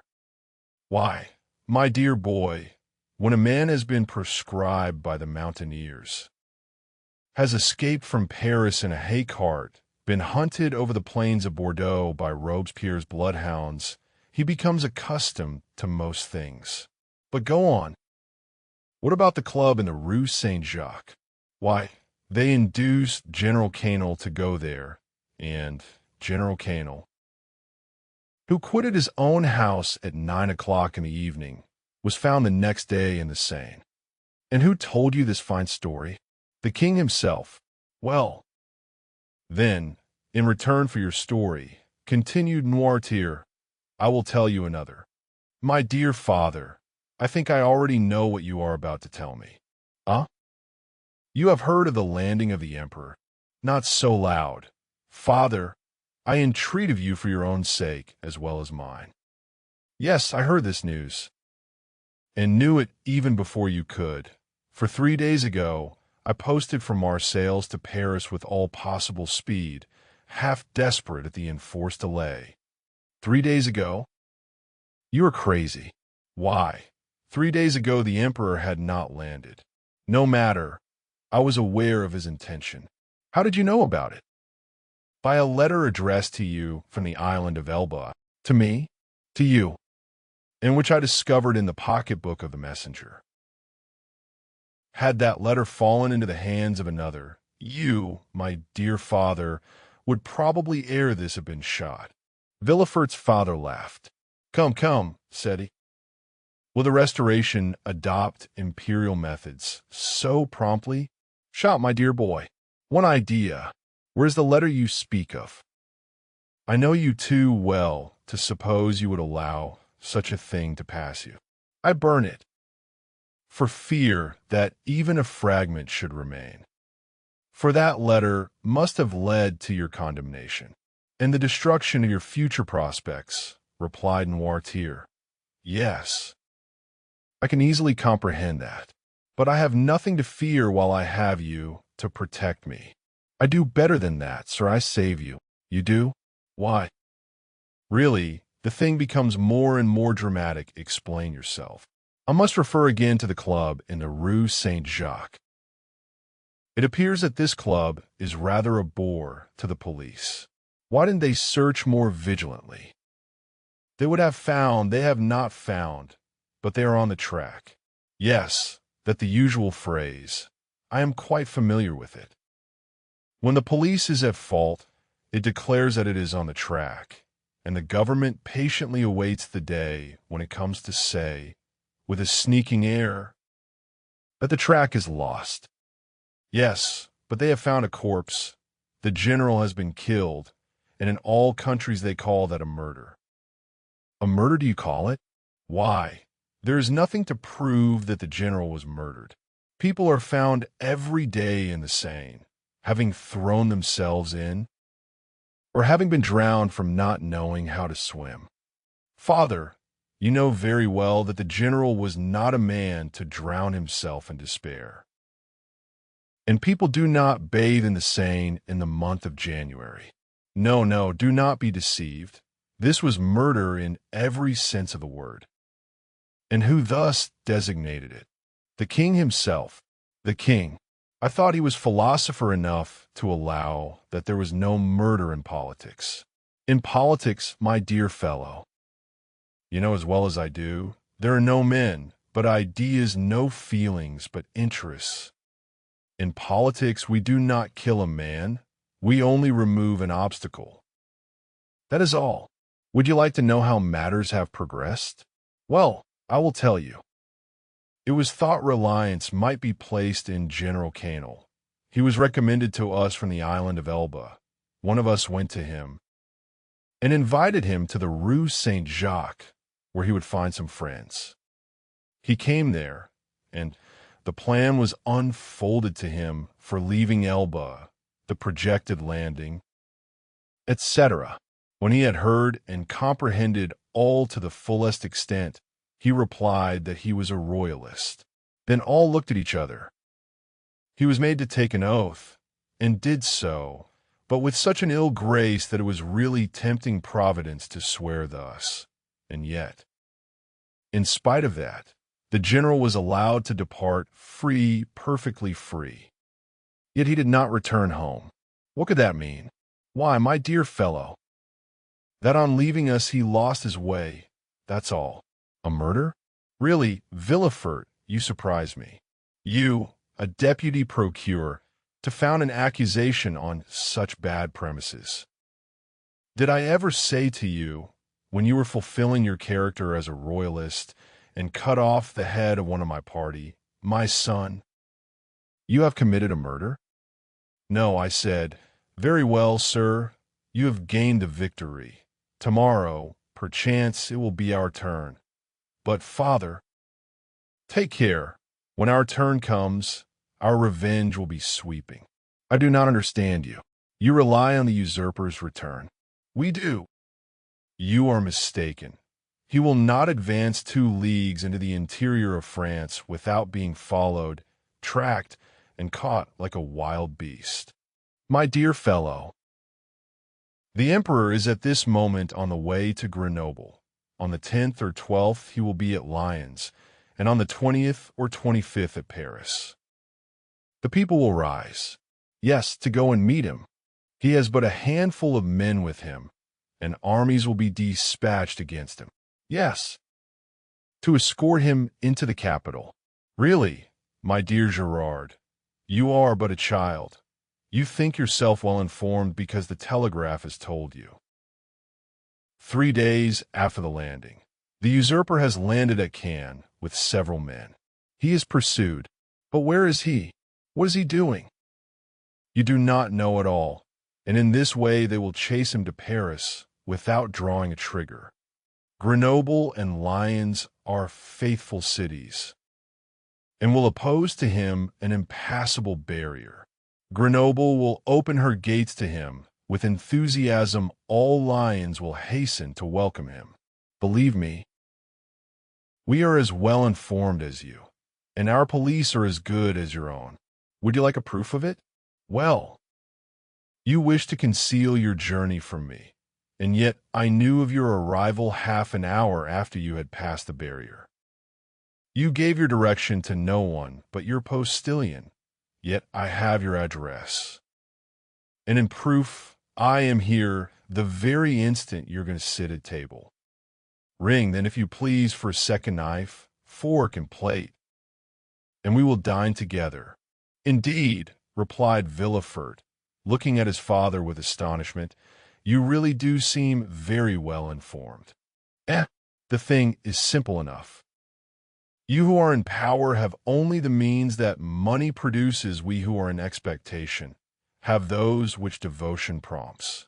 Devotion, said Villefort with a sneer. Yes, devotion. For that is, I believe, the phrase for hopeful ambition.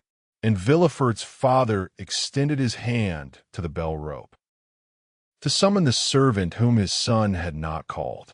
Villefort caught his arm. Wait, my dear father, said the young man. One word more. Say on. However stupid the royalist police may be, they do know one terrible thing. What is that? The description of the man who, on the morning of the day when General Canel disappeared, presented himself at his house. Oh, the admirable police have found that out, have they? And what may be that description? Dark complexion, hair, eyebrows, and whiskers black, blue frock coat, buttoned up to the chin, rosette of an officer of the Legion of Honor in his buttonhole, a hat with wide brim, and a cane. Aha, that's it. Is it? Said Noirtier. And why then have they not laid hands on him? Because yesterday or the day before, they lost sight of him at the corner of the Rue Coq-Héron. Didn't I say that your police were good for nothing? Yes, but they may catch him yet. True, said Noirtier, looking carelessly around him. True, if this person were not on his guard, as he is, and he added with a smile. He will consequently make a few changes in his personal appearance. At these words he rose, and put off his frock coat and cravat, went towards a table on which lay his son's toilet articles, lathered his face, took a razor, and with a firm hand cut off the compromising whiskers. Villefort watched him with alarm not devoid of admiration. His whiskers cut off, Noirtier gave another turn to his hair, took, instead of his black cravat, break time equals 0. 5s / a colored neckerchief which lay at the top of an open portmanteau, put on in lieu of his blue and high-buttoned frock coat. A coat of Villefort's of dark brown, and cut away in front, tried on before the glass a narrow-brimmed hat of his son's, which appeared to fit him perfectly, and, leaving his cane in the corner where he had deposited it, he took up a small bamboo switch, cut the air with it once or twice, and walked about with that easy swagger which was one of his principal characteristics. "Well," he said, turning towards his wondering son, when this disguise was completed, "well, do you think your police will recognize me now?" "No, father," stammered Villefort. "At least, I hope not. And now, my dear boy," continued Noirtier, "I rely on your prudence to remove all the things which I leave in your care." "Oh, rely on me," said Villefort. "Yes. Yes, and now I believe you are right, and that you have really saved my life. Be assured I will return the favor hereafter." Villefort shook his head. "You are not convinced yet. I hope at least that you may be mistaken. Shall you see the king again? Perhaps. Would you pass in his eyes for a prophet? Prophets of evil are not in favor at the court, father. True, but some day they do them justice. And, supposing a second restoration, you would then pass for a great man. Well, what should I say to the king? Say this to him: 'Sire, you are deceived as to the feeling in France, as to the opinions of the towns, and the prejudices of the army. He whom in Paris you call the Corsican ogre, who at Nevers is styled the usurper, is already saluted as Bonaparte at Lyons and Emperor at Grenoble. You think he is tracked, pursued, captured. He is advancing as rapidly as his own eagles. The soldiers you believe to be dying with hunger, worn out with fatigue, ready to desert, gather like atoms of snow about the rolling ball as it hastens onward. Sire, go, leave France to its real master, to him who acquired it, not by purchase, but by right of conquest. Go, sire, not that you incur any risk. For your adversary is powerful enough to show you mercy. But because it would be humiliating for a grandson of St. Louis to owe his life to the man of Arcola, Marengo, Austerlitz. Tell him this, Gerard, or rather, tell him nothing. Keep your journey a secret. Do not boast of what you have come to Paris to do. Or have done, return with all speed. Enter Marseilles at night, and your house by the back door, and there remain, quiet, submissive, secret, and, above all, inoffensive. For this time, I swear to you, we shall act like powerful men who know their enemies. Go, my son, go, my dear Gerard, and by your obedience to my paternal orders, or, if you prefer it, friendly counsels, we will keep you in your place. This will be, added Noirtier with a smile, one means by which you may a second time save me, if the political balance should some day take another turn and cast you aloft while hurling me down. Adieu, my dear Gerard, and at your next journey alight at my door. Noirtier left the room when he had finished, with the same calmness that had characterized him during the whole of this remarkable and trying conversation. Villefort, pale and agitated, ran to the window, put aside the curtain, and saw him pass, cool and collected, by 2 or 3 ill-looking men at the corner of the street, who were there, perhaps, to arrest a man with black whiskers and a blue frock coat and hat with broad brim. Villefort stood watching, breathless, until his father had disappeared at the Rue Bussy. Then he turned to the various articles he had left behind him, put the black cravat and blue frock coat at the bottom of the portmanteau, threw the hat into a dark closet, broke the cane into small bits, and flung it in the fire, put on his traveling cap, and calling his valet, checked with a look the 1,000 questions he was ready to ask, paid his bill, sprang into his carriage, which was ready, learned at Lyons that Bonaparte had entered Grenoble, and in the midst of the tumult which prevailed along the road, at length reached Marseilles. A prey to all the hopes and fears which enter into the heart of man with ambition and its first successes. Chapter 13. The 100 Days M. Noirtier was a true prophet, and things progressed rapidly, as he had predicted. Everyone knows the history of the famous return from Elba, a return which was unprecedented in the past, and will probably remain without a counterpart in the future. Louis XVIII made but a faint attempt to parry this unexpected blow. The monarchy he had scarcely reconstructed tottered on its precarious foundation. And at a sign from the emperor, the incongruous structure of ancient prejudices and new ideas fell to the ground. Villefort, therefore, gained nothing save the king's gratitude, which was rather likely to injure him at the present time, and the cross of the Legion of Honor, which he had the prudence not to wear, although M. de Blocas had duly forwarded the brevet. Napoleon would, doubtless, have deprived Villefort of his office had it not been for Noirtier, who was all-powerful at court. And thus the Girondin of '93 and the senator of 1806 protected him who so lately had been his protector.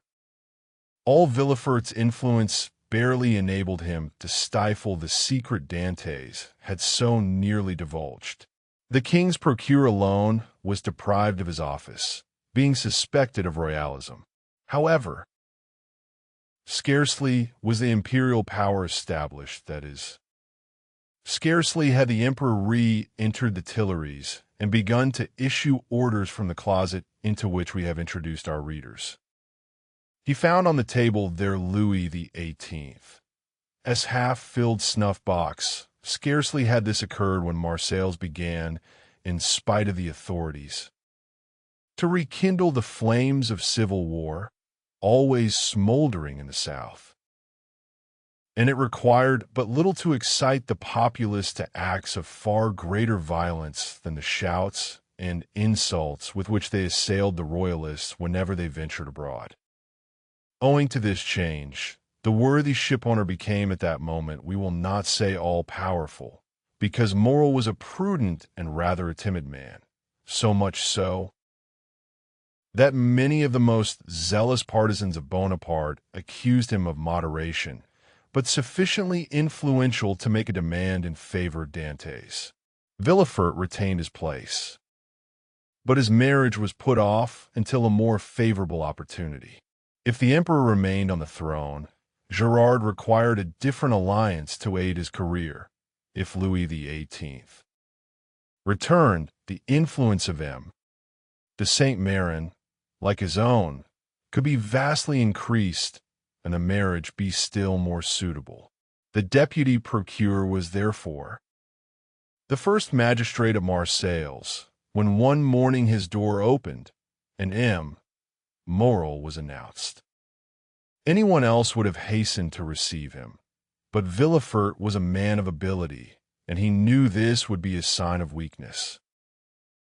He made Morel wait in the antechamber, although he had no one with him, for the simple reason that the king's procureur always makes everyone wait. And after passing a quarter of an hour in reading the papers, he ordered him, Morel, to be admitted. Morel expected Villefort would be dejected. He found him as he found him 6 weeks before, calm, firm, and full of that glacial politeness. That most insurmountable barrier which separates the well-bred from the vulgar man. He had entered Villefort's office expecting that the magistrate would tremble at the sight of him. On the contrary, he felt a cold shudder all over him when he saw Villefort sitting there with his elbow on his desk and his head leaning on his hand. He stopped at the door. Villefort gazed at him as if he had some difficulty in recognizing him. Then, after a brief interval, during which the honest shipowner turned his hat in his hands, "Morel, I believe," said Villefort. "Yes, sir." "Come nearer," said the magistrate, with a patronizing wave of the hand, "and tell me to what circumstance I owe the honor of this visit." "Do you not guess, monsieur?" asked Morel. "Not in the least, but if I can serve you in any way, I shall be delighted. Everything depends on you. Explain yourself, pray." "Monsieur," said Morel, recovering his assurance as he proceeded, "do you recollect that a few days before the landing of His Majesty the Emperor, I came to intercede for a young man, the mate of my ship, who was accused of being concerned in correspondence with the island of Elba? What was the other day a crime is today a title to favor. You then served Louis XVIII, and you did not show any favor. It was your duty. Today you serve Napoleon, and you ought to protect him. It is equally your duty. I come, therefore, to ask what has become of him." Villefort, by a strong effort, sought to control himself. "What is his name?" said he. "Tell me his name." "Edmond Dantès." Villefort would probably have rather stood opposite the muzzle of a pistol at 25 paces than have heard this name spoken, but he did not blanch. "Dantès," repeated he. "Edmond Dantès." "Yes, monsieur." Villefort opened a large register, then went to a table. From the table turned to his registers, and then, turning to Morel, "Are you quite sure you are not mistaken, monsieur?" said he, in the most natural tone in the world. Had Morel been a more quick-sighted man, or better versed in these matters, he would have been surprised at the king's procureur answering him on such a subject, instead of referring him to the governors of the prison or the prefect of the department. But Morel, disappointed in his expectations of exciting fear, was conscious only of the other's condescension. Villefort had calculated rightly. "No," said Morel, "I am not mistaken. I have known him for 10 years, the last 4 of which he was in my service. Do not you recollect? I came about 6 weeks ago to plead for clemency, as I come today to plead for justice. You received me very coldly.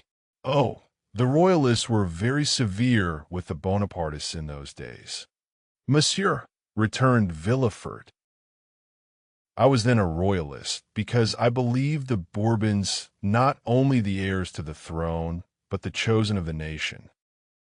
The miraculous return of Napoleon has conquered me. The legitimate monarch is he who is loved by his people." "That's right," cried Morel. "I like to hear you speak thus, and I augur well for Edmond from it."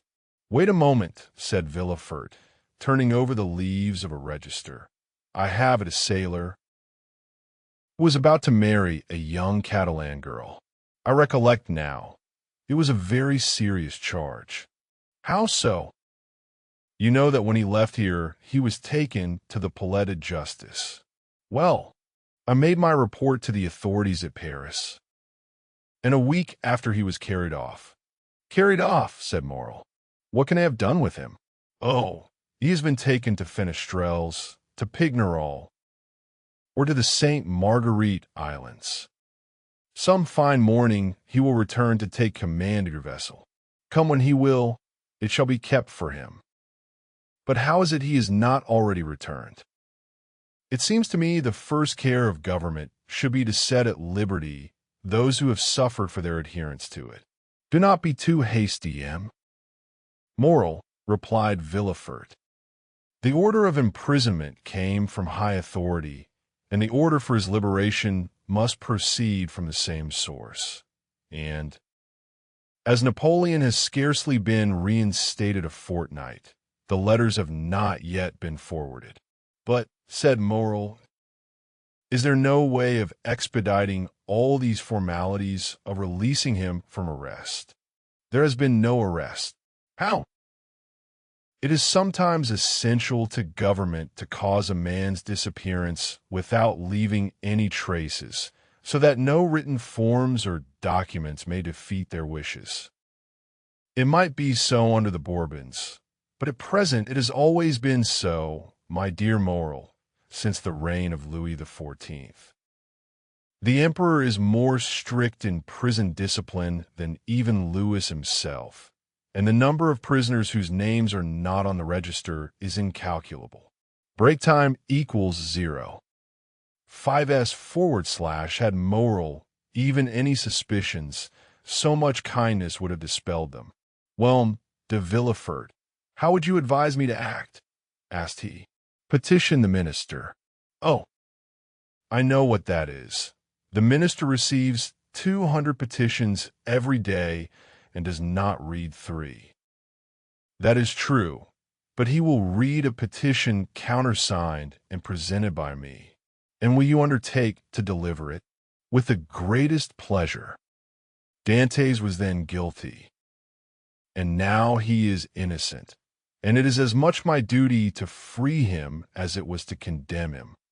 Villefort thus forestalled any danger of an inquiry, which, however improbable it might be, if it did take place, would leave him defenseless. But how shall I address the minister? Sit down there, said Villefort, giving up his place to Morel, and write what I dictate. Will you be so good? Certainly. But lose no time. We have lost too much already. That is true. Only think what the poor fellow may even now be suffering. Villefort shuddered at the suggestion, but he had gone too far to draw back. Dantès must be crushed to gratify Villefort's ambition.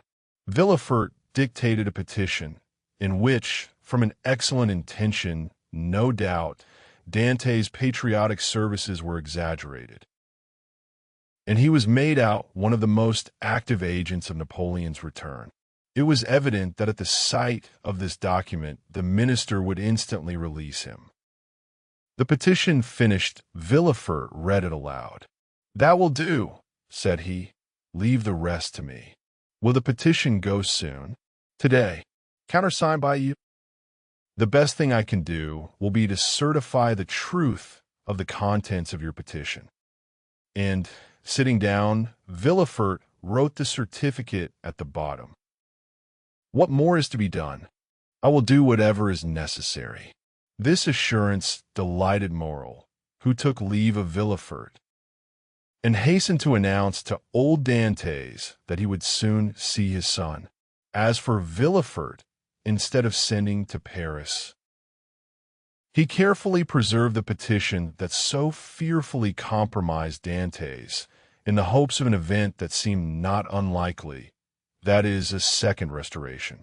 Dantès remained a prisoner, and heard not the noise of the fall of Louis XVIII's throne, or the still more tragic destruction of the empire.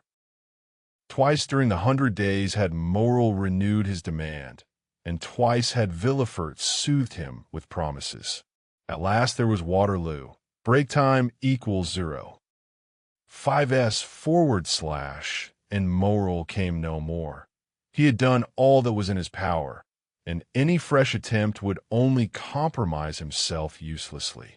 Louis XVIII remounted the throne.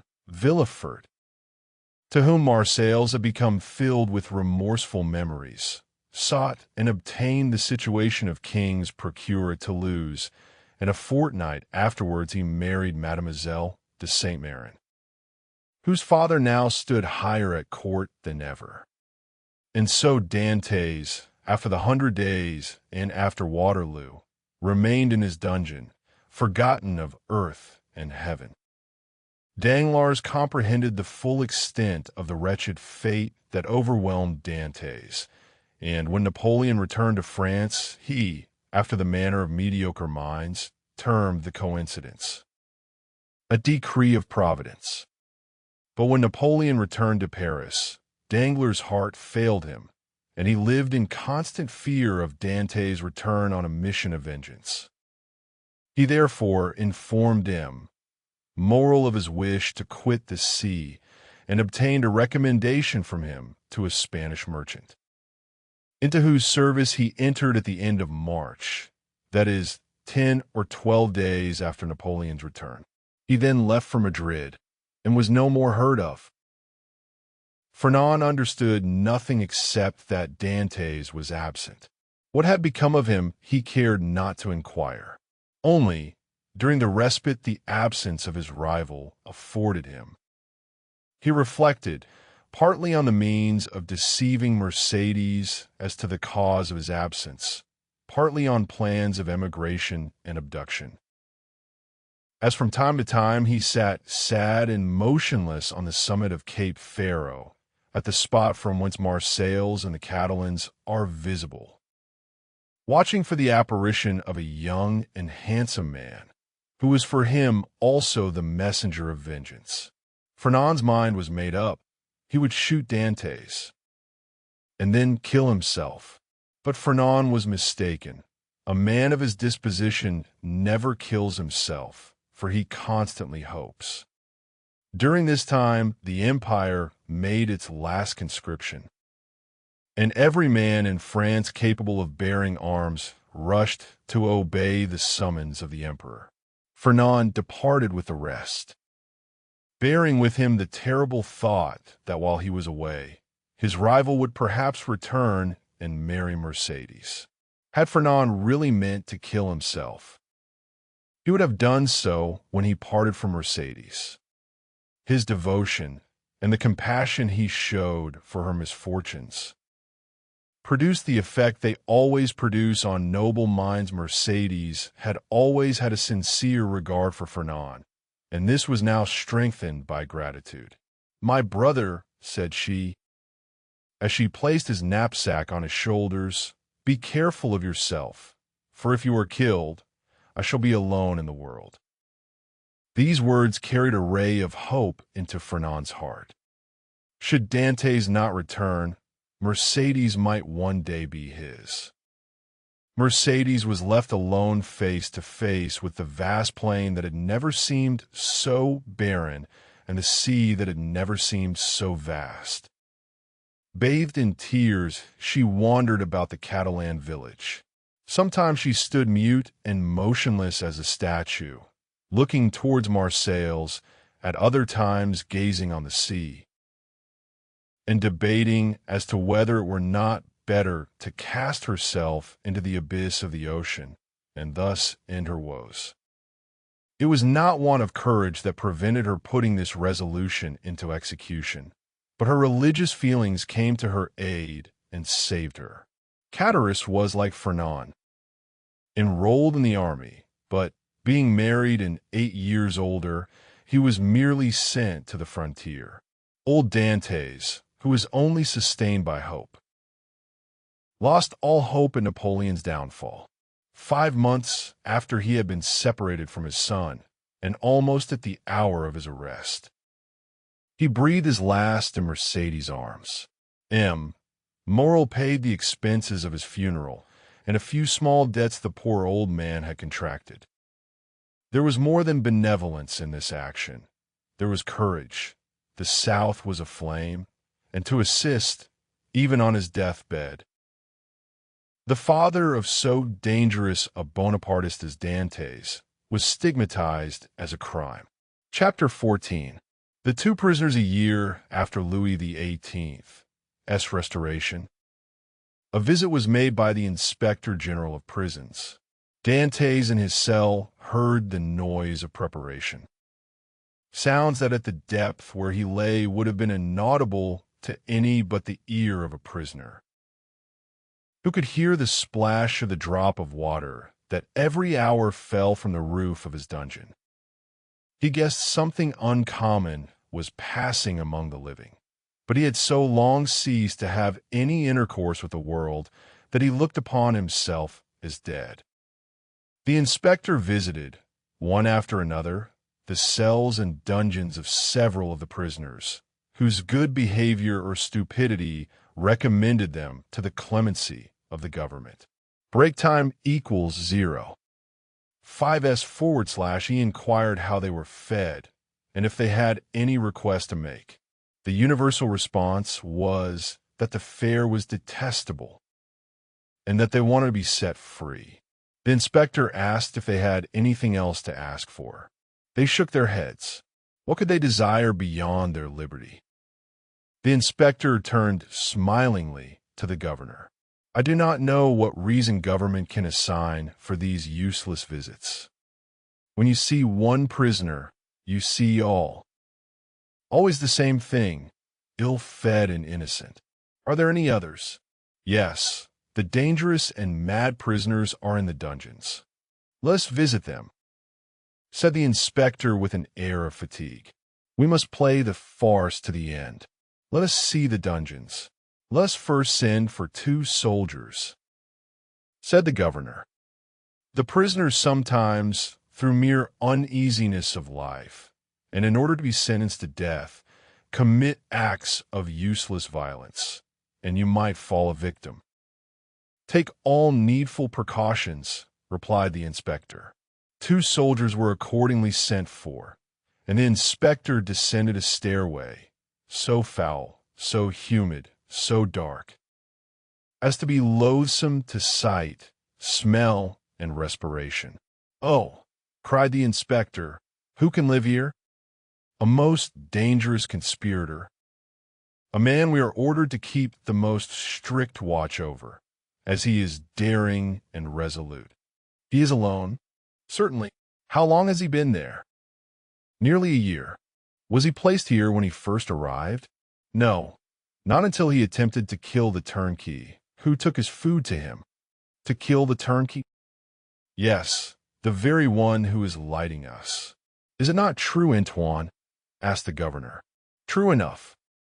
He wanted to kill me, returned the turnkey. He must be mad, said the inspector. He is worse than that. He is a devil, returned the turnkey. Shall I complain of him? Demanded the inspector. Oh no, it is useless.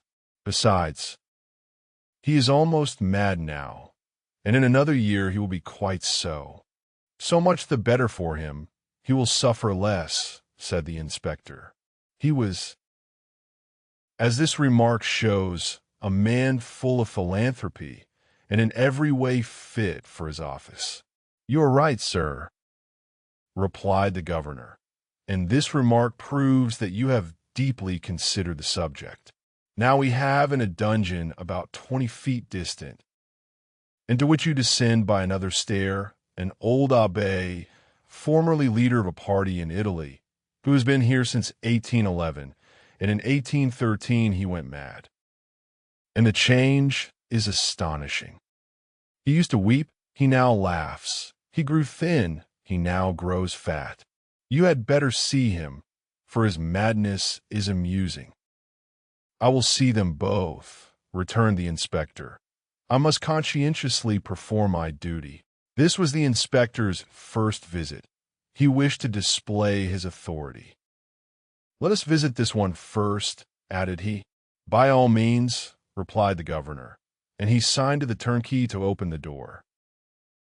At the sound of the key turning in the lock and the creaking of the hinges, Dantès, who was crouched in a corner of the dungeon, whence he could see the ray of light that came through a narrow iron grating above, raised his head. Seeing a stranger, escorted by 2 turnkeys holding torches and accompanied by 2 soldiers, and to whom the governor spoke bareheaded, Dantès, who guessed the truth, and that the moment to address himself to the superior authorities was come, sprang forward with clasped hands. The soldiers interposed their bayonets, for they thought that he was about to attack the inspector, and the latter recoiled 2 or 3 steps. Dantès saw that he was looked upon as dangerous. Then, infusing all the humility he possessed into his eyes and voice, he addressed the inspector and sought to inspire him with pity. The inspector listened attentively. Then, turning to the governor, observed, "He will become religious. He is already more gentle. He is afraid," and retreated before the bayonet's. Madmen are not afraid of anything. I made some curious observations on this at Charenton. Then, turning to the prisoner, "What is it you want?" Said he, "I want to know what crime I have committed to be tried, and if I am guilty, to be shot, if innocent, to be set at liberty." "Are you well fed?" said the inspector. "I believe so. I don't know. It's of no consequence. What matters really, not only to me, but to officers of justice and the king, is that an innocent man should languish in prison, the victim of an infamous denunciation, to die here cursing his executioners." "You are very humble today," remarked the governor. "You are not so always. The other day, for instance, when you tried to kill the turnkey."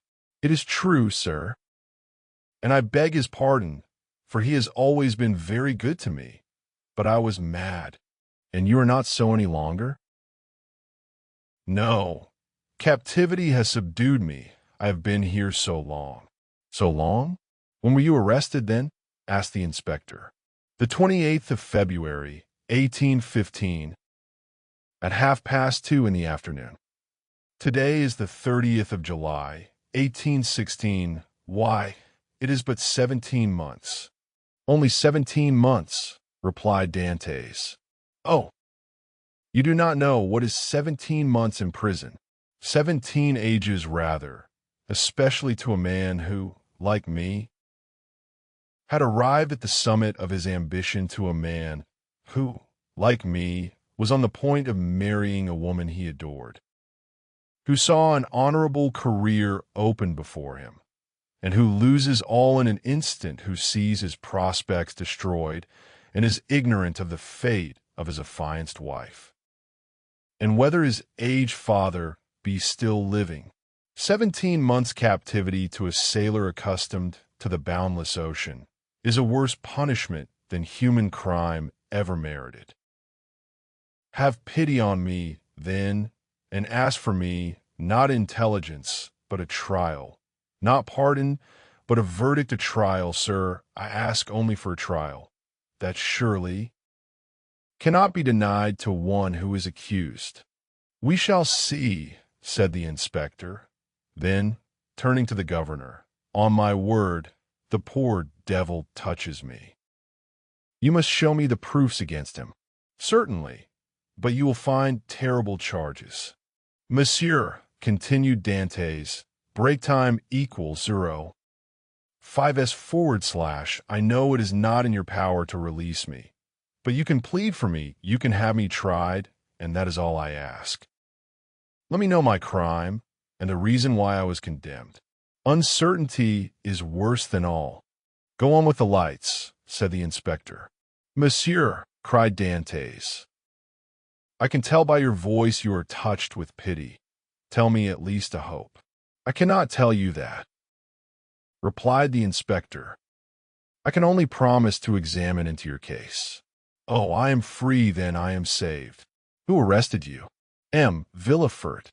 See him, and hear what he says." "M. Villefort is no longer at Marseilles. He is now at Toulouse." "I am no longer surprised at my detention," murmured Dantès, "since my only protector is removed. Had M. de Villefort any cause of personal dislike to you?" "None. On the contrary, he was very kind to me." I can, then. Rely on the notes he has left concerning you. Entirely. That is well. Wait patiently, then. Dantès fell on his knees and prayed earnestly. The door closed, but this time a fresh inmate was left with Dantès' hope. "Will you see the register at once?" asked the governor, "or proceed to the other cell?" "Let us visit them all," said the inspector. "If I once went up those stairs, I should never have the courage to come down again. This one is not like the other, and his madness is less affecting than this one's display of reason. What is his folly? He fancies he possesses an immense treasure. The first year he offered government 1,000,000 of francs for his release, the second, 2, the third, 3, and so on progressively. He is now in his 5th year of captivity. He will ask to speak to you in private and offer you 5 millions. How curious! What is his name?" "The Abbé Faria. Number 27, said the inspector. "It is here. Unlock the door, Antoine." The turnkey obeyed, and the inspector gazed curiously into the chamber of the mad abbé, as the prisoner was usually called. In the center of the cell, in a circle traced with a fragment of plaster detached from the wall, sat a man whose tattered garments scarcely covered him. He was drawing in this circle geometrical lines, and seemed as much absorbed in his problem as Archimedes was when the soldier of Marcellus slew him. He did not move at the sound of the door, and continued his calculations until the flash of the torches lighted up with an unwonted glare the somber walls of his cell. Then, raising his head, he perceived with astonishment the number of persons present. He hastily seized the coverlet of his bed and wrapped it round him. "What is it you want?" said the inspector. "I, monsieur," replied the abbé with an air of surprise. "I want nothing." "You do not understand," continued the inspector. "I am sent here by government to visit the prison and hear the requests of the prisoners." "Oh, that is different," cried the abbé, "and we shall understand each other, I hope." "There now," whispered the governor. "It's just as I told you." "Monsieur," continued the prisoner, "I am the Abbé Faria, born at Rome. I was for 20 years Cardinal Spada's secretary. I was arrested. Why, I know not, toward the beginning of the year 1811. Since then, I have demanded my liberty from the Italian and French government." "Why from the French government?" "Because I was arrested at Piombino, and I presume that, like Milan and Florence, Piombino has become the capital of some French department." "Ah," said the inspector, "you have not the latest news from Italy?" "My information dates from the day on which I was arrested," returned the Abbé Faria, "and as the emperor had created the kingdom of Rome for his infant son, I presume that he has realized the dream of Machiavelli and Caesar Borgia, which was to make Italy a united kingdom." "Monsieur," returned the inspector, "Providence has changed this gigantic plan you advocate so warmly. It is the only means of rendering Italy strong, happy, and independent." "Very possibly. Only I am not come to discuss politics, but to inquire if you have anything to ask or to complain of."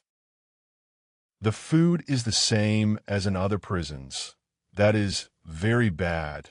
The lodging is very unhealthful, but on the whole, passable for a dungeon. But it is not that which I wish to speak of, but a secret I have to reveal of the greatest importance." "We are coming to the point," whispered the governor. "It is for that reason I am delighted to see you," continued the abbé. "Although you have disturbed me in a most important calculation, which, if it succeeded, would possibly change Newton's system. Could you allow me a few words in private?" "What did I tell you?" said the governor. "You knew him," returned the inspector with a smile. "What you ask is impossible, monsieur," continued he, addressing Faria. "But," said the abbé, "I would speak to you of a large sum amounting to 5 millions. "The very sum you named," whispered the inspector in his turn.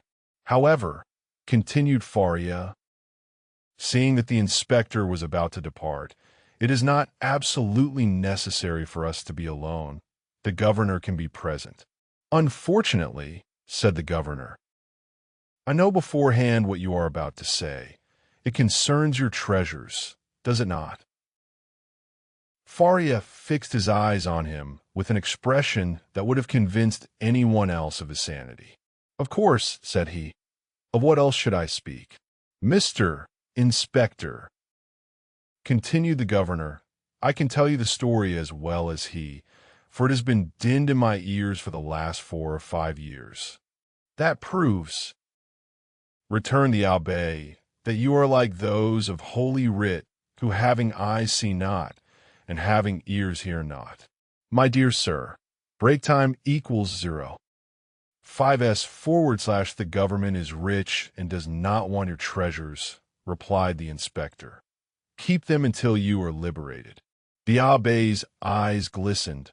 He seized the inspector's hand. "But what if I am not liberated," cried he, "and am detained here until my death? This treasure will be lost.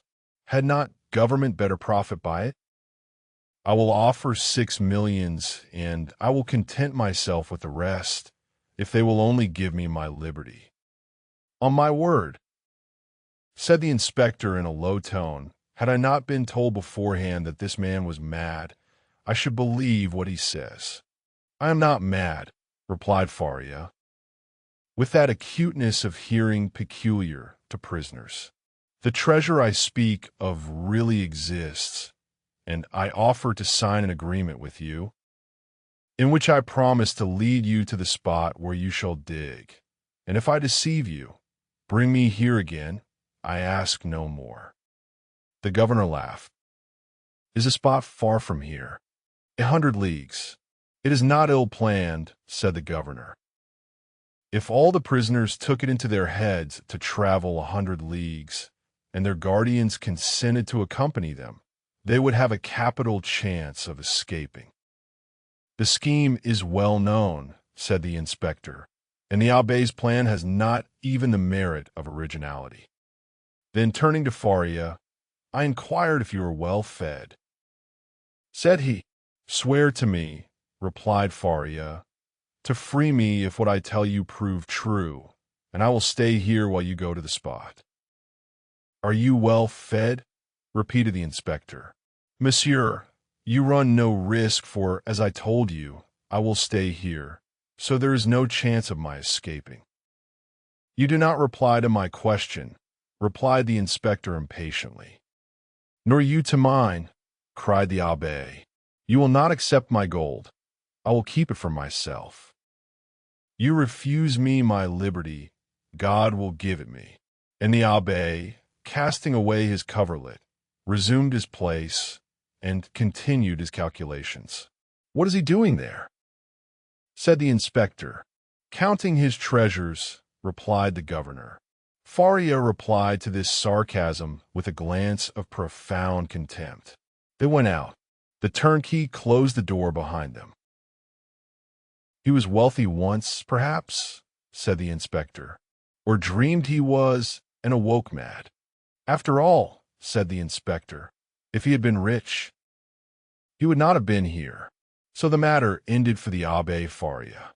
He remained in his cell, and this visit only increased the belief in his insanity.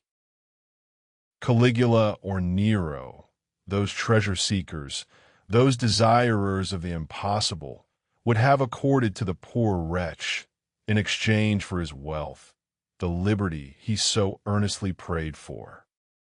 But the kings of modern times, restrained by the limits of mere probability, have neither courage nor desire.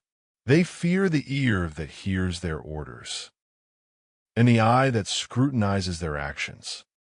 Formerly they believed themselves sprung from Jupiter and shielded by their birth. but nowadays they are not inviolable. It has always been against the policy of despotic governments to suffer the victims of their persecutions to reappear.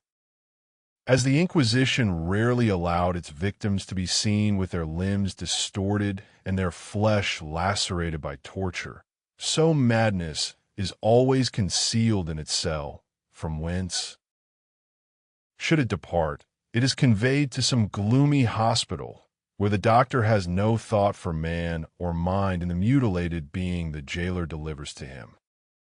The very madness of the Abbé Faria, gone mad in prison, condemned him to perpetual captivity. The inspector kept his word with Dantès. He examined the register and found the following note concerning him. Edmond Dantès, violent Bonapartist, took an active part in the return from Elba. The greatest watchfulness and care to be exercised. This note was in a different hand from the rest, which showed that it had been added since his confinement. The inspector could not contend against this accusation. He simply wrote, "Nothing to be done."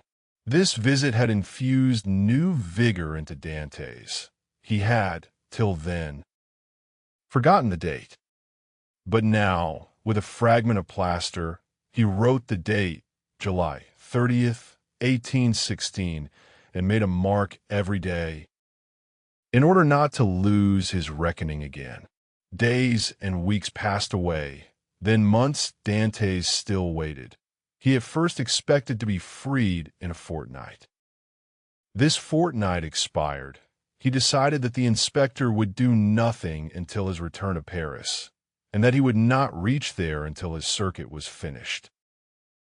He therefore fixed 3 months. 3 months passed away, then 6 more. Finally, 10 months and a half had gone by, and no favorable change had taken place. And Dantès began to fancy the inspector's visit but a dream, an illusion of the brain. At the expiration of a year, the governor was transferred. He had obtained charge of the fortress at Ham. He took with him several of his subordinates, and amongst them Dantès' jailer. A new governor arrived. It would have been too tedious to acquire the names of the prisoners. He learned their numbers instead. This horrible place contained 50 cells. Their inhabitants were designated by the numbers of their cell. And the unhappy young man was no longer called Edmond Dantès. He was now number 34. Chapter 15. Number 34 and number 27 Dantès passed through all the stages of torture natural to prisoners in suspense. He was sustained at first by that pride of conscious innocence which is the sequence to hope. Then he began to doubt his own innocence, which justified in some measure the governor's belief in his mental alienation. And then, relaxing his sentiment of pride, he addressed his supplications not to God, but to man. God is always the last resource. Unfortunates, who ought to begin with God, do not have any hope in him till they have exhausted all other means of deliverance. Dantès asked to be removed from his present dungeon into another, even if it were darker and deeper, for a change, however disadvantageous, was still a change, and would afford him some amusement. He entreated to be allowed to walk about, to have fresh air, books, and writing materials. His requests were not granted, but he went on asking all the same. He accustomed himself to speaking to the new jailer, although the latter was, if possible, more taciturn than the old one, but still to speak to a man, even though mute, was something. Dantès spoke for the sake of hearing his own voice. He had tried to speak when alone, but the sound of his voice terrified him. Often, before his captivity, Dantès' mind had revolted at the idea of assemblages of prisoners, made up of thieves, vagabonds, and murderers. He now wished to be amongst them. In order to see some other face besides that of his jailer, he sighed for the galleys, with the infamous costume, the chain, and the brand on the shoulder. The galley slaves breathed the fresh air of heaven and saw each other. They were very happy. He besought the jailer one day to let him have a companion. Were it even the mad abbé, the jailer, though rough and hardened by the constant sight of so much suffering, was yet a man. At the bottom of his heart, he had often had a feeling of pity for this unhappy young man who suffered so, and he laid the request of number 34 before the governor. But the latter sapiently imagined that Dantès wished to conspire or attempt an escape, and refused his request. Dantès had exhausted all human resources, and he then turned to God. All the pious ideas that had been so long forgotten returned. He recollected the prayers his mother had taught him, and discovered a new meaning in every word. For in prosperity prayers seem but a mere medley of words. Until misfortune comes, and the unhappy sufferer first understands the meaning of the sublime language in which he invokes the pity of heaven.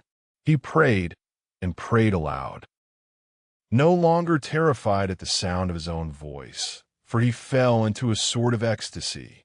He laid every action of his life before the Almighty, proposed tasks to accomplish, and at the end of every prayer introduced the entreaty oftener addressed to man than to God. Forgive us our trespasses as we forgive them that trespass against us. Yet in spite of his earnest prayers, Dantès remained a prisoner. Then gloom settled heavily upon him. Dantès was a man of great simplicity of thought, and without education.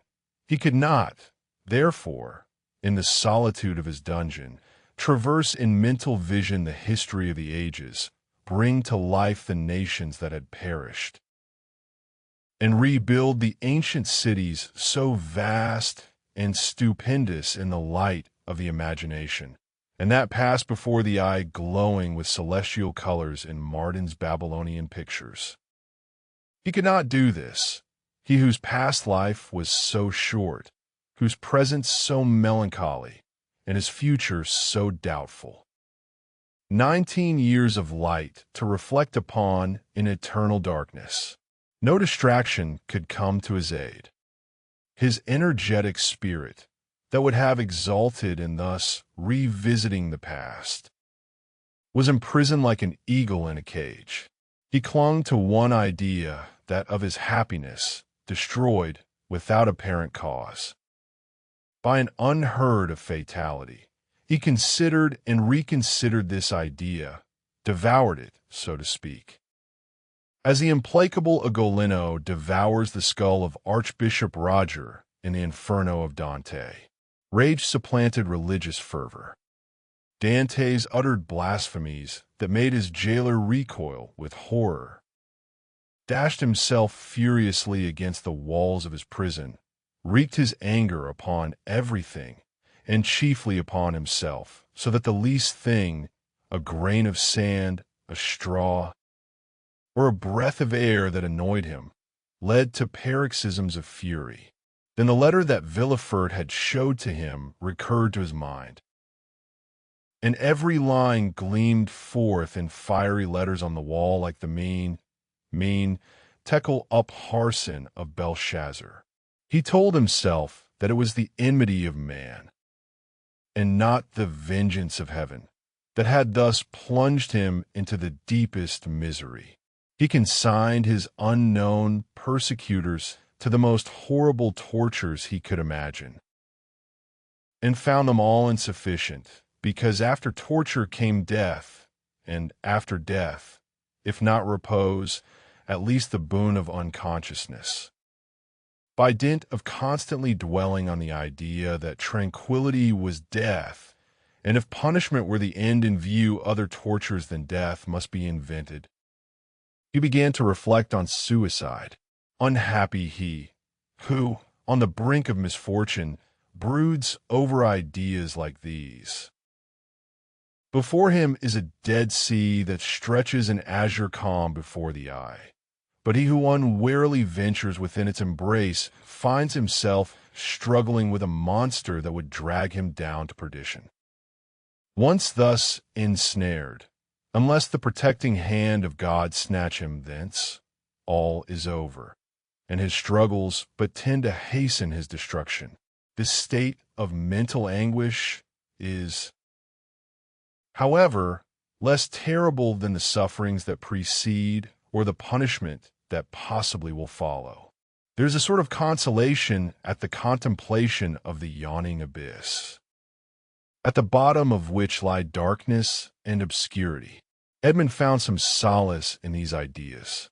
All his sorrows, all his sufferings, with their train of gloomy specters, fled from his cell when the angel of death seemed about to enter. Dantès reviewed his past life with composure, and, looking forward with terror to his future existence, chose that middle line that seemed to afford him a refuge. Sometimes, said he, in my voyages when I was a man and commanded other men, I have seen the heavens overcast, the sea rage and foam, the storm arise, and, like a monstrous bird, beating the two horizons with its wings. Then I felt that my vessel was a vain refuge, that trembled and shook before the tempest. Soon the fury of the waves and the sight of the sharp rocks announced the approach of death, and death then terrified me. And I used all my skill and intelligence as a man and a sailor to struggle against the wrath of God.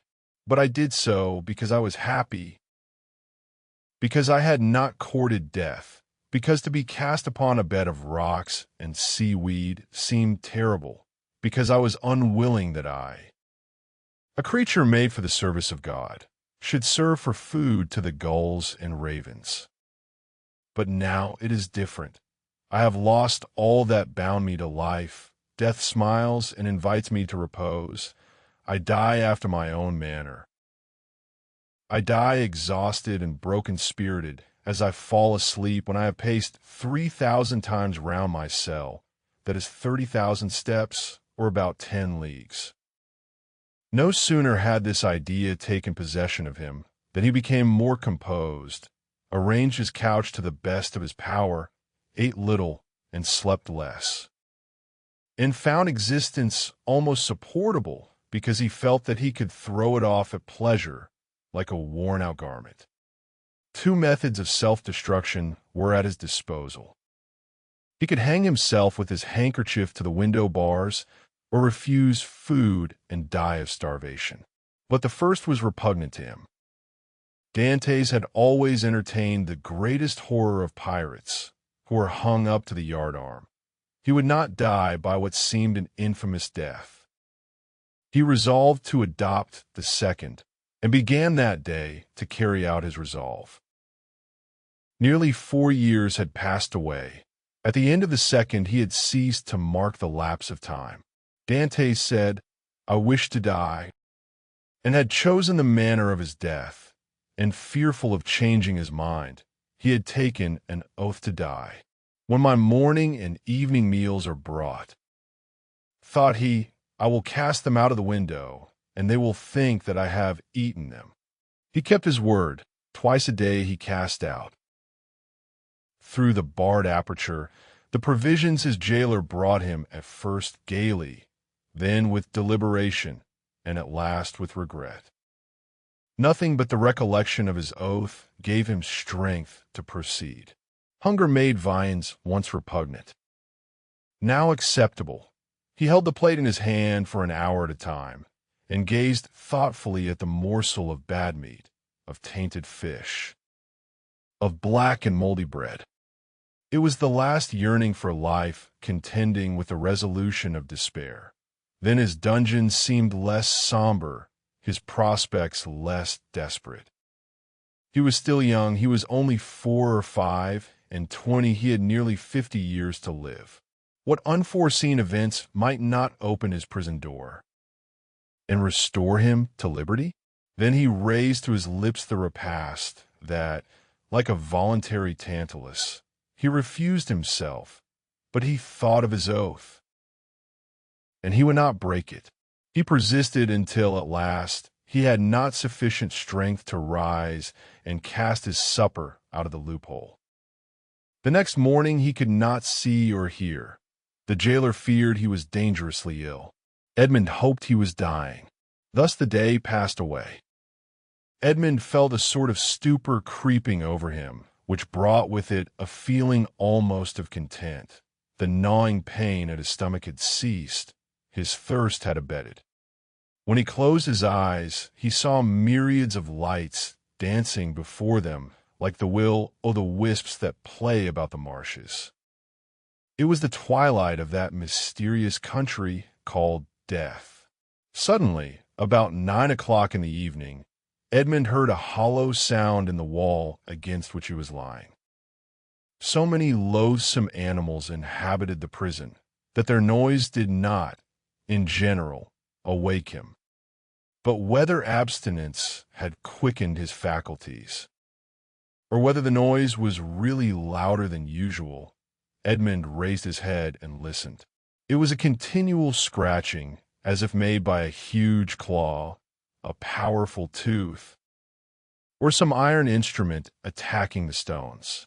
Although weakened, the young man's brain instantly responded to the idea that haunts all prisoners' liberty. It seemed to him that heaven had at length taken pity on him, and had sent this noise to warn him on the very brink of the abyss. Perhaps one of those beloved ones he had so often thought of was thinking of him, and striving to diminish the distance that separated them. No. Doubtless he was deceived, and it was but one of those dreams that forerun death. Edmond still heard the sound. It lasted nearly 3 hours. He then heard a noise of something falling, and all was silent. Some hours afterwards it began again, nearer and more distinct. Edmond was intensely interested. Suddenly the jailer entered. For a week since he had resolved to die, and during the 4 days that he had been carrying out his purpose, Edmond had not spoken to the attendant, had not answered him when he inquired what was the matter with him, and turned his face to the wall when he looked too curiously at him.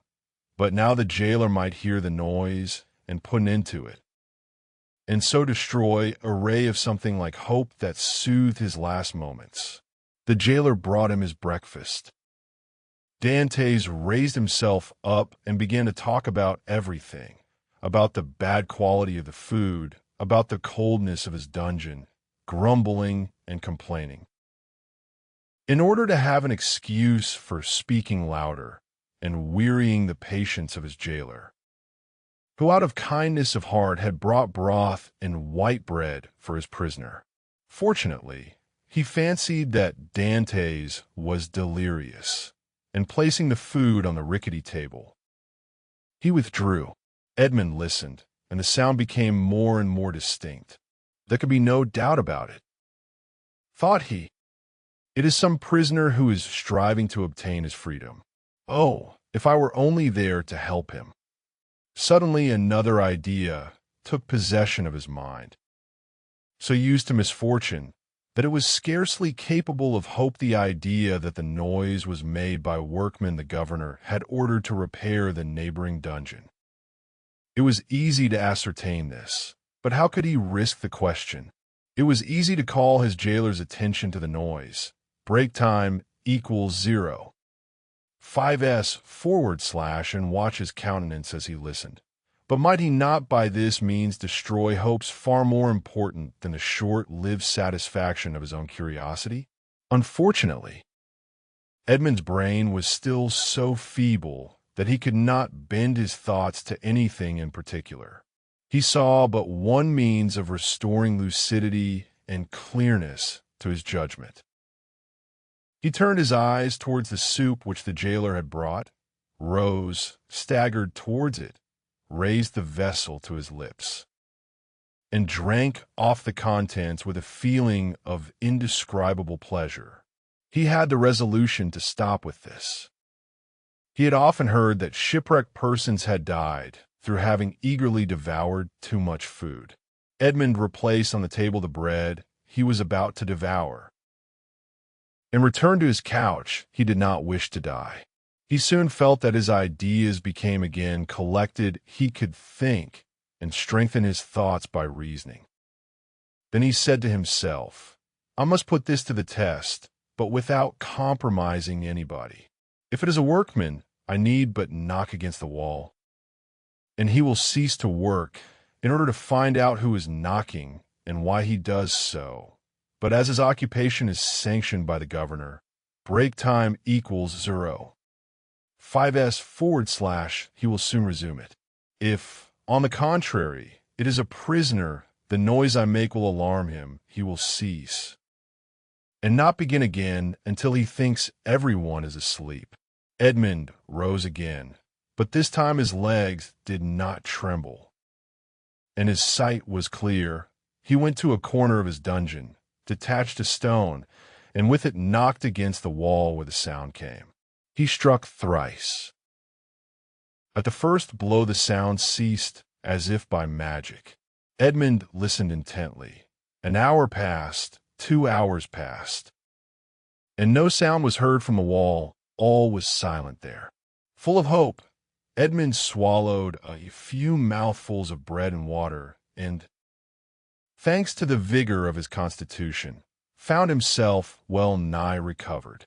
The day passed away in utter silence. Night came without recurrence of the noise.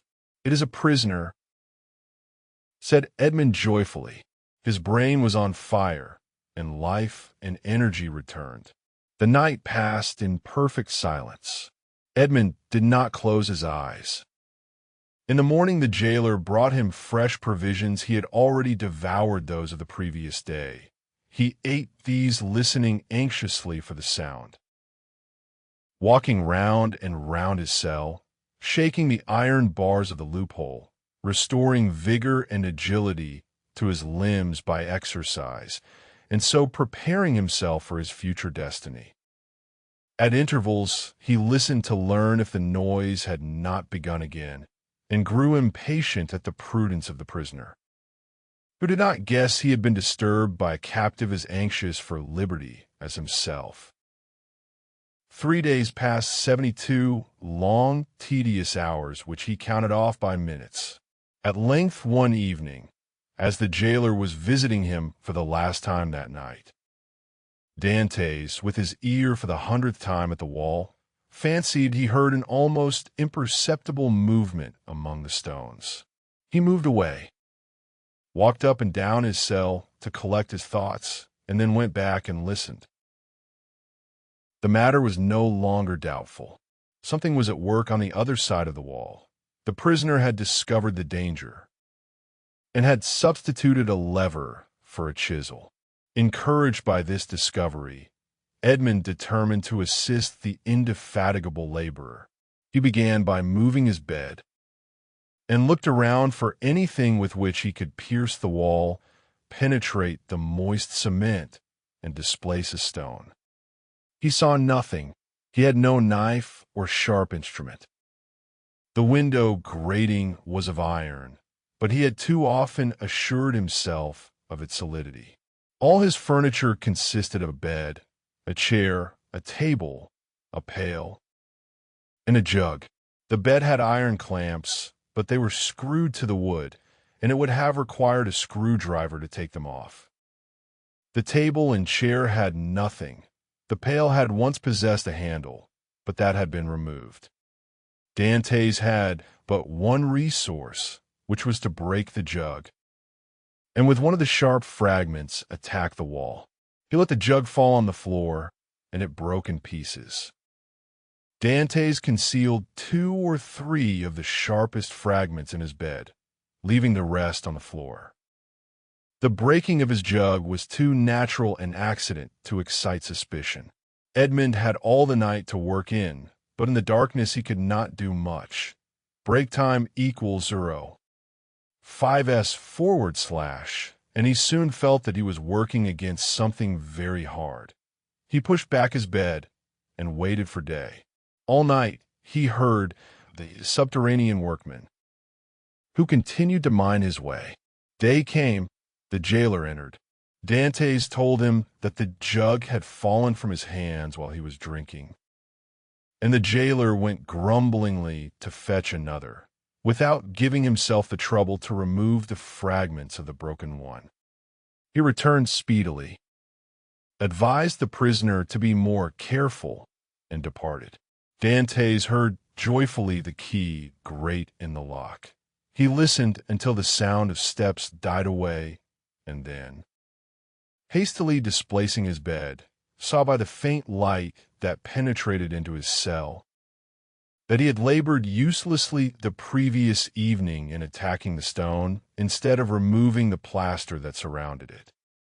The damp had rendered it friable, and Dantès was able to break it off in small morsels, it is true, but at the end of half an hour he had scraped off a handful. A mathematician might have calculated that in 2 years, supposing that the rock was not encountered, a passage 20 feet long and 2 feet broad might be formed. The prisoner reproached himself with not having thus employed the hours he had passed in vain hopes, prayer, and despondency. During the 6 years that he had been imprisoned, what might he not have accomplished?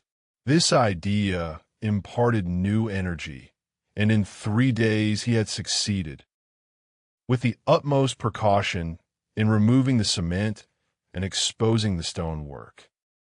The wall was built of rough stones, among which, to give strength to the structure, blocks of hewn stone were at intervals embedded. It was one of these he had uncovered, and which he must remove from its socket. Dantès strove to do this with his nails, but they were too weak. The fragments of the jug broke, and after an hour of useless toil, Dantès paused with anguish on his brow. Was he to be thus stopped at the beginning, and was he to wait inactive until his fellow workman had completed his task? Suddenly an idea occurred to him. He smiled, and the perspiration dried on his forehead. The jailer always brought Dantès soup in an iron saucepan. This saucepan contained soup for both prisoners, for Dantès had noticed that it was either quite full or half empty, according as the turnkey gave it to him or to his companion first. The handle of this saucepan was of iron. Dantès would have given 10 years of his life in exchange for it.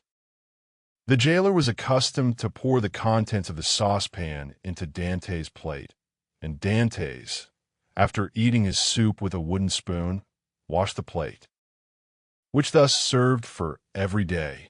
Now, when evening came, Dantès put his plate on the ground near the door. The jailer, as he entered, stepped on it and broke it. This time he could not blame Dantès. He was wrong to leave it there. But the jailer was wrong not to have looked before him. The jailer, therefore, only grumbled.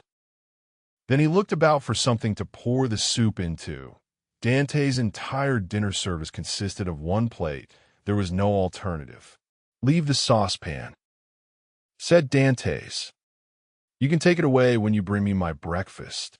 This advice was to the jailer's taste, as it spared him the necessity of making another trip. He left the saucepan. Dantès was beside himself with joy. He rapidly devoured his food, and after waiting an hour, lest the jailer should change his mind and return, he removed his bed, took the handle of a saucepan, inserted the point between the hewn stone and rough stones of the wall, and employed it as a lever. A slight oscillation showed Dantès that all went well. At the end of an hour, the stone was extricated from the wall, leaving a cavity 1.5 feet in diameter. Dantès carefully collected the plaster, carried it into the corner of his cell, and covered it with earth. Then, wishing to make the best use of his time, while he had the means of labor, he continued to work without ceasing. At the dawn of day, he replaced the stone, pushed his bed against the wall, and lay down. The breakfast consisted of a piece of bread. The jailer entered and placed the bread on the table. "Well, don't you intend to bring me another plate?" said Dantès. "No," replied the turnkey. "You destroy everything. First you break your jug, then you make me break your plate. If all the prisoners followed your example, the government would be ruined. I shall leave you the saucepan and pour your soup into that. So for the future, I hope you will not be so destructive." Dantès raised his eyes to heaven and clasped his hands beneath the coverlet. He felt more gratitude for the possession of this piece of iron than he had ever felt for anything. He had noticed, however, that the prisoner on the other side had ceased to labor. No matter, this was a greater reason for proceeding if his neighbor would not come to him. He would go to his neighbor. All day he toiled on untiringly, and by the evening he had succeeded in extracting 10 handfuls of plaster and fragments of stone. When the hour for his jailer's visit arrived, Dantès straightened the handle of the saucepan as well as he could and placed it in its accustomed place. The turnkey poured his ration of soup into it. Together with the fish, for thrice a week the prisoners were deprived of meat. This would have been a method of reckoning time, had not Dantès long ceased to do so. Having poured out the soup, the turnkey retired. Dantès wished to ascertain whether his neighbor had really ceased to work. He listened. All was silent, as it had been for the last 3 days. Dantès sighed. It was evident that his neighbor distrusted him. However, he toiled on all the night without being discouraged. But after 2 or 3 hours he encountered an obstacle. The iron made no impression, but met with a smooth surface. Dantès touched it and found that it was a beam. This beam crossed, or rather blocked up, the hole Dantès had made. It was necessary, therefore, to dig above or under it. The unhappy young man had not thought of this. "Oh, my God," murmured he, "I have so earnestly prayed to you that I hope my prayers have been heard. After having deprived me of my liberty, after having deprived me of death, after having recalled me to existence, my God, have pity on me, and do not let me die in despair." "Who talks of God and despair at the same time?" said a voice that seemed to come from beneath the earth, and, deadened by the distance, sounded hollow and sepulchral in the young man's ears. Edmond's hair stood on end, and he rose to his knees. "Ah," said he, "I hear a human voice." Edmond had not heard anyone speak save his jailer for 4 or 5 years, and a jailer is no man to a prisoner. He is a living door, a barrier of flesh and blood, adding strength to restraints of oak and iron. "In the name of heaven," cried Dantès, "speak again, though the sound of your voice terrifies me." "Who are you? Who are you?" said the voice. "An unhappy prisoner," replied Dantès, who made no hesitation in answering. "Of what country?" "A Frenchman." "Your name?" "Edmond Dantès." "Your profession?" "A sailor." "How long have you been here?" "Since the 28th of February, 1815. "Your crime?" "I am innocent." "But of what are you accused?" "Of having conspired to aid the emperor's return." "What? For the emperor's return? The emperor is no longer on the throne then. He abdicated at Fontainebleau in 1814 and was sent to the island of Elba." "But how long have you been here that you are ignorant of all this?" "Since 1811. Dantès shuddered. This man had been 4 years longer than himself in prison. "Do not dig any more," said the voice. "Only tell me, how high up is your excavation?" "On a level with the floor." "How is it concealed?" behind my bed. Has your bed been moved since you have been a prisoner? No. What is your chamber open on? A corridor. And the corridor on a court. Alas, murmured the voice. Oh, what is the matter? Cried Dantès. I have made a mistake owing to an error in my plans. I took the wrong angle and have come out 15 feet from where I intended. I took the wall you are mining for the outer wall of the fortress. But then you would be close to the sea. That is what I hoped. And supposing you had succeeded, I should have thrown myself into the sea. Gain one of the islands near here, the Isle de Dôme or the Isle de Tiburon, and then I should have been safe. Could you have swum so far? Heaven would have given me strength, but now all is lost. All? Yes. Stop up your excavation carefully. Do not work any more, and wait until you hear from me. Tell me at least who you are. I am number 27. You mistrust me, then, said Dantès. Edmond fancied he heard a bitter laugh resounding from the depths. Oh, I am a Christian, cried Dantès, guessing instinctively that this man meant to abandon him. I swear to you by him who died for us that naught shall induce me to breathe one syllable to my jailers, but I conjure you do not abandon me. If you do, I swear to you, for I have got to the end of my strength, that I will dash my brains out against the wall. And you will have my death to reproach yourself with. How old are you? Your voice is that of a young man. I do not know my age, for I have not counted the years I've been here. All I do know is that I was just 19 when I was arrested, the 28th of February, 1815. Not quite 26, murmured the voice. At that age he cannot be a traitor. Oh, no, no, cried Dantès. I swear to you again, rather than betray you. I would allow myself to be hacked in pieces. You have done well to speak to me and ask for my assistance, for I was about to form another plan and leave you, but your age reassures me. I will not forget you. Wait, how long? I must calculate our chances. I will give you the signal. But you will not leave me. You will come to me, or you will let me come to you. We will escape. And if we cannot escape, we will talk. You of those whom you love, and I of those whom I love. You must love somebody. No, I am alone in the world. Then you will love me. If you are young, I will be your comrade. If you are old, I will be your son. I have a father who is 70 if he yet lives. I only love him and a young girl called Mercedes. My father has not yet forgotten me. I am sure, but God alone knows if she loves me still. I shall love you as I love my father. It is well, returned the voice, tomorrow. These few words were uttered with an accent that left no doubt of his sincerity. Dantès rose, dispersed the fragments with the same precaution as before, and pushed his bed back against the wall.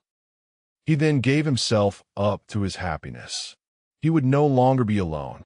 He was, perhaps, about to regain his liberty. At the worst, he would have a companion, and captivity that is shared is but half captivity. Plaints made in common are almost prayers, and prayers where 2 or 3 are gathered together invoke the mercy of heaven. All day Dantès walked up and down his cell. He sat down occasionally on his bed, pressing his hand on his heart. At the slightest noise, he bounded towards the door. Once or twice the thought crossed his mind that he might be separated from this unknown, whom he loved already, and then his mind was made up when the jailer moved his bed and stooped to examine the opening. He would kill him with his water jug. He would be condemned to die. But he was about to die of grief and despair when this miraculous noise recalled him to life. The jailer came in the evening. Dantès was on his bed. It seemed to him that thus he better guarded the unfinished opening. Doubtless there was a strange expression in his eyes, for the jailer said, "Come." "Are you going mad again?" Dantès did not answer. He feared that the emotion of his voice would betray him. The jailer went away shaking his head. Night came. Dantès hoped that his neighbor would profit by the silence to address him, but he was mistaken. The next morning, however, just as he removed his bed from the wall, he heard 3 knocks. He threw himself on his knees. "Is it you?" said he. "I am here." "Is your jailer gone?" "Yes," said Dantès. "He will not return until the evening, so that we have 12 hours before us." "I can work then," said the voice. "Oh, yes, yes, this instant, I entreat you." In a moment, that part of the floor on which Dantès was resting his 2 hands, as he knelt with his head in the opening, suddenly gave way. He drew back smartly, while a mass of stones and earth disappeared in a hole that opened beneath the aperture he himself had formed. Then from the bottom of this passage, the depth of which it was impossible to measure, he saw appear first the head, then the shoulders, and lastly the body of a man, who sprang lightly into his cell. Chapter 16. A learned Italian, seizing in his arms the friend so long and ardently desired, Dantès almost carried him towards the window, in order to obtain a better view of his features by the aid of the imperfect light that struggled through the grating. He was a man of small stature, with hair blanched rather by suffering and sorrow than by age. He had a deep-set, penetrating eye, almost buried beneath the thick gray eyebrow, and a long and still black beard reaching down to his breast. His thin face, deeply furrowed by care, and the bold outline of his strongly marked features betokened a man more accustomed to exercise his mental faculties than his physical strength. Large drops of perspiration were now standing on his brow, while the garments that hung about him were so ragged that one could only guess at the pattern upon which they had originally been fashioned. The stranger might have numbered 60 or 65 years, but a certain briskness and appearance of vigor in his movements made it probable that he was aged more from captivity than the course of time. He received the enthusiastic greeting of his young acquaintance with evident pleasure, as though his chilled affections were rekindled and invigorated by his contact with one so warm and ardent. He thanked him with grateful cordiality for his kindly welcome, although he must at that moment have been suffering bitterly to find another dungeon where he had fondly reckoned on discovering a means of regaining his liberty. "Let us first see," said he, "whether it is possible to remove the traces of my entrance here. Our future tranquillity depends upon our jailers being entirely ignorant of it." Advancing to the opening, he stooped and raised the stone easily in spite of its weight. Then, fitting it into its place, he said, "You removed this stone very carelessly, but I suppose you had no tools to aid you." "Why," exclaimed Dantès with astonishment, "do you possess any?" "I made myself some, and with the exception of a file, I have all that are necessary, a chisel, pincers, and lever."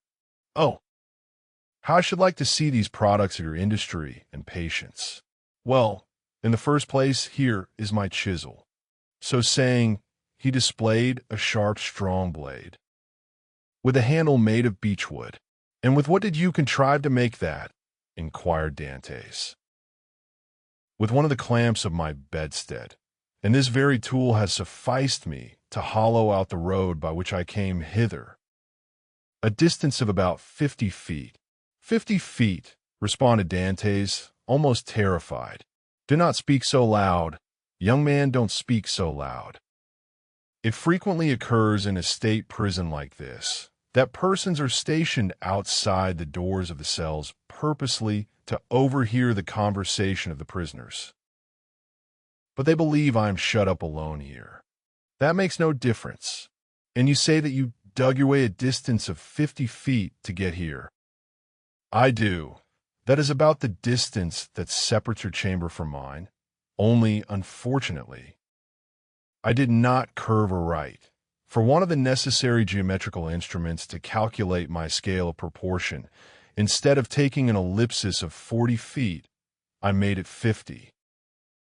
I expected, as I told you, to reach the outer wall, pierce through it, and throw myself into the sea. I have, however, kept along the corridor on which your chamber opens, instead of going beneath it. My labor is all in vain, for I find that the corridor looks into a courtyard filled with soldiers. That's true, said Dantès, but the corridor you speak of only bounds one side of my cell. There are 3 others. Do you know anything of their situation? This one is built against the solid rock, and it would take 10 experienced miners, duly furnished with the requisite tools, as many years to perforate it. This adjoins the lower part of the governor's apartments, and were we to work our way through, we should only get into some lock-up cellars, where we must necessarily be recaptured. The 4th and last side of your cell faces on. Stop a minute. Now where does it face? The wall of which he spoke was the one in which was fixed the loophole by which light was admitted to the chamber. This loophole, which gradually diminished in size as it approached the outside, to an opening through which a child could not have passed, was, for better security, furnished with 3 iron bars, so as to quiet all apprehensions, even in the mind of the most suspicious jailer, as to the possibility of a prisoner's escape. As the stranger asked the question, he dragged the table beneath the window. "Climb up," said he to Dantès. The young man obeyed, mounted on the table, and, divining the wishes of his companion, placed his back securely against the wall and held out both hands.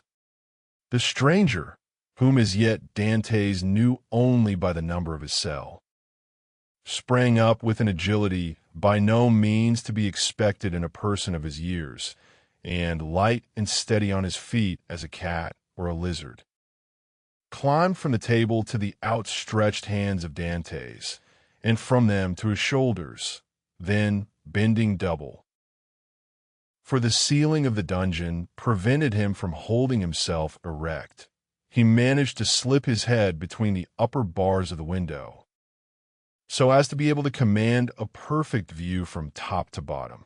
An instant afterwards he hastily drew back his head, saying, "I thought so," and sliding from the shoulders of Dantès as dexterously as he had ascended, he nimbly leaped from the table to the ground. "What was it that you thought?" asked the young man anxiously, in his turn descending from the table. The elder prisoner pondered the matter. "Yes," said he at length, "it is so. This side of your chamber looks out upon a kind of open gallery, where patrols are continually passing, and sentries keep watch day and night." "Are you quite sure of that?" "Certain. I saw the soldier's shape and the top of his musket. That made me draw my head so quickly, for I was fearful he might also see me." "Well," inquired Dantès, "you perceive, then, the utter impossibility of escaping through your dungeon?" Then pursued the young man eagerly. "Then," answered the elder prisoner, "the will of God be done." And as the old man slowly pronounced those words, an air of profound resignation spread itself over his careworn countenance. Dantès gazed on the man who could thus philosophically resign hopes so long and ardently nourished with an astonishment mingled with admiration. "Tell me, I entreat of you, who and what you are," said he at length. "Never have I met with so remarkable a person as yourself. Willingly, answered the stranger, if indeed you feel any curiosity respecting one, now, alas, powerless to aid you in any way. Say not so. You can console and support me by the strength of your own powerful mind. Pray let me know who you really are. The stranger smiled a melancholy smile. Then listen, said he. I am the Abbé Faria, and have been imprisoned, as you know, in this Château d'If since the year 1811, previously to which I had been confined for 3 years in the fortress of Fenestrelle. In the year 1811, I was transferred to Piedmont in France. It was at this period I learned that the destiny which seemed subservient to every wish formed by Napoleon had bestowed on him a son, named King of Rome, even in his cradle. I was very far then from expecting the change you have just informed me of, namely, that 4 years afterwards, this colossus of power would be overthrown. Then who reigns in France at this moment? Napoleon II? No, Louis XVIII, the brother of Louis XVI. How inscrutable are the ways of Providence! For what great and mysterious purpose has it pleased heaven to abase the man once so elevated, and raise up him who is so abased? Dante's whole attention was riveted on a man who could thus forget his own misfortunes while occupying himself with the destinies of others. Yes, yes, continued he, 'twill be the same as it was in England. After Charles I, Cromwell. After Cromwell, Charles II, and then James II, and then some son-in-law or relation, some Prince of Orange, a stadtholder who becomes a king, then new concessions to the people, then a constitution, then liberty. Ah, my friend, said the abbé, turning towards Dantès, and surveying him with the kindling gaze of a prophet, you are young, you will see all this come to pass. Probably if ever I get out of prison. True, replied Faria. We are prisoners, but I forget this sometimes, and there are even moments when my mental vision transports me beyond these walls, and I fancy myself at liberty. But wherefore are you here? Because in 1807 I dreamed of the very plan Napoleon tried to realize in 1811, because, like Machiavelli, I desired to alter the political face of Italy, and instead of allowing it to be split up into a quantity of petty principalities, each held by some weak or tyrannical ruler, I sought to form one large, compact, and powerful empire. And, lastly, because I fancied I had found my Caesar Borgia in a crowned simpleton, who feigned to enter into my views only to betray me. It was the plan of Alexander VI and Clement VII, but it will never succeed now, for they attempted it fruitlessly, and Napoleon was unable to complete his work. Italy seems fated to misfortune, and the old man bowed his head. Dantès could not understand a man risking his life for such matters. Napoleon certainly he knew something of, inasmuch as he had seen and spoken with him, but of Clement VII and Alexander VI he knew nothing. Are you not? He asked. The priest who here in the Château d'If is generally thought to be ill. Mad, you mean, don't you? I did not like to say so, answered Dantès, smiling. Well, then, resumed Faria with a bitter smile, let me answer your question in full by acknowledging that I am the poor mad prisoner of the Château d'If, for many years permitted to amuse the different visitors with what is said to be my insanity, and in all probability, I should be promoted to the honor of making sport for the children, if such innocent beings could be found in an abode devoted like this to suffering and despair. Dantès remained for a short time mute and motionless. At length he said, Then you abandon all hope of escape? I perceive its utter impossibility, and I consider it impious to attempt that which the Almighty evidently does not approve. Nay, be not discouraged. Would it not be expecting too much to hope to succeed at your first attempt? Why not try to find an opening in another direction from that which has so unfortunately failed? Alas! It shows how little notion you can have of all it has cost me to effect a purpose so unexpectedly frustrated that you talk of beginning over again. In the first place, I was 4 years making the tools I possess, and have been 2 years scraping and digging out earth, hard as granite itself. Then what toil and fatigue has it not been to remove huge stones I should once have deemed impossible to loosen? Whole days have I passed in these titanic efforts, considering my labor well repaid if, by night time, I had contrived to carry away a square inch of this hard-bound cement, changed by ages into a substance unyielding as the stones themselves, then to conceal the mass of earth and rubbish I dug up. I was compelled to break through a staircase and throw the fruits of my labor into the hollow part of it. But the well is now so completely choked up that I scarcely think it would be possible to add another handful of dust without leading to discovery. Consider also that I fully believed I had accomplished the end and aim of my undertaking, for which I had so exactly husbanded my strength as to make it just hold out to the termination of my enterprise.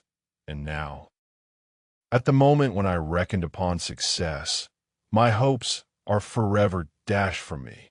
No, I repeat again, break time equals 0.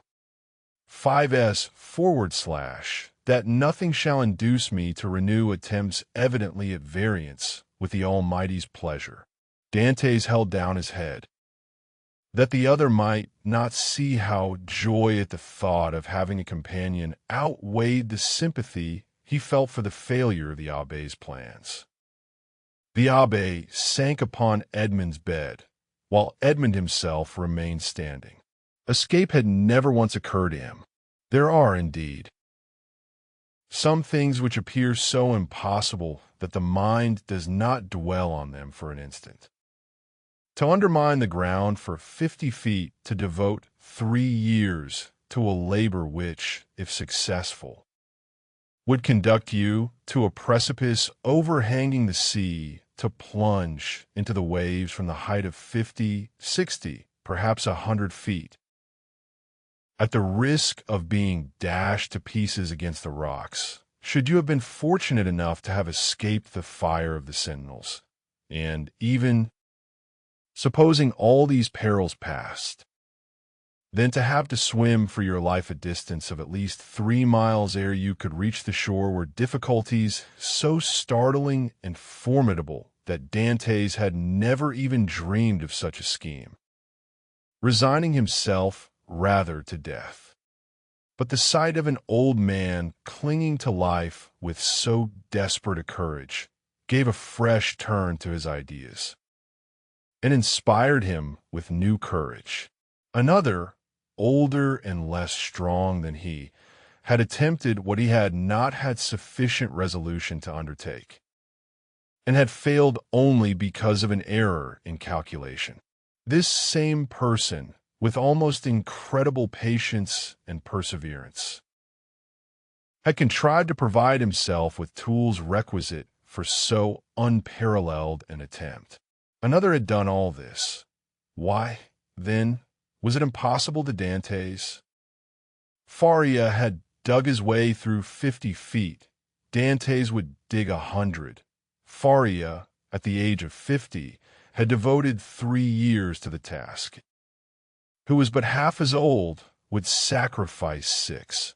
Faria, a priest and savant, had not shrunk from the idea of risking his life by trying to swim a distance of 3 miles to one of the islands d'Aume, Retano, or La Mer, Should a hardy sailor, an experienced diver, like himself, shrink from a similar task? Should he, who had so often for mere amusement's sake plunged to the bottom of the sea to fetch up the bright coral branch, hesitate to entertain the same project? He could do it in an hour, and how many times had he, for pure pastime, continued in the water for more than twice as long? At once Dantès resolved to follow the brave example of his energetic companion, and to remember that what has once been done may be done again.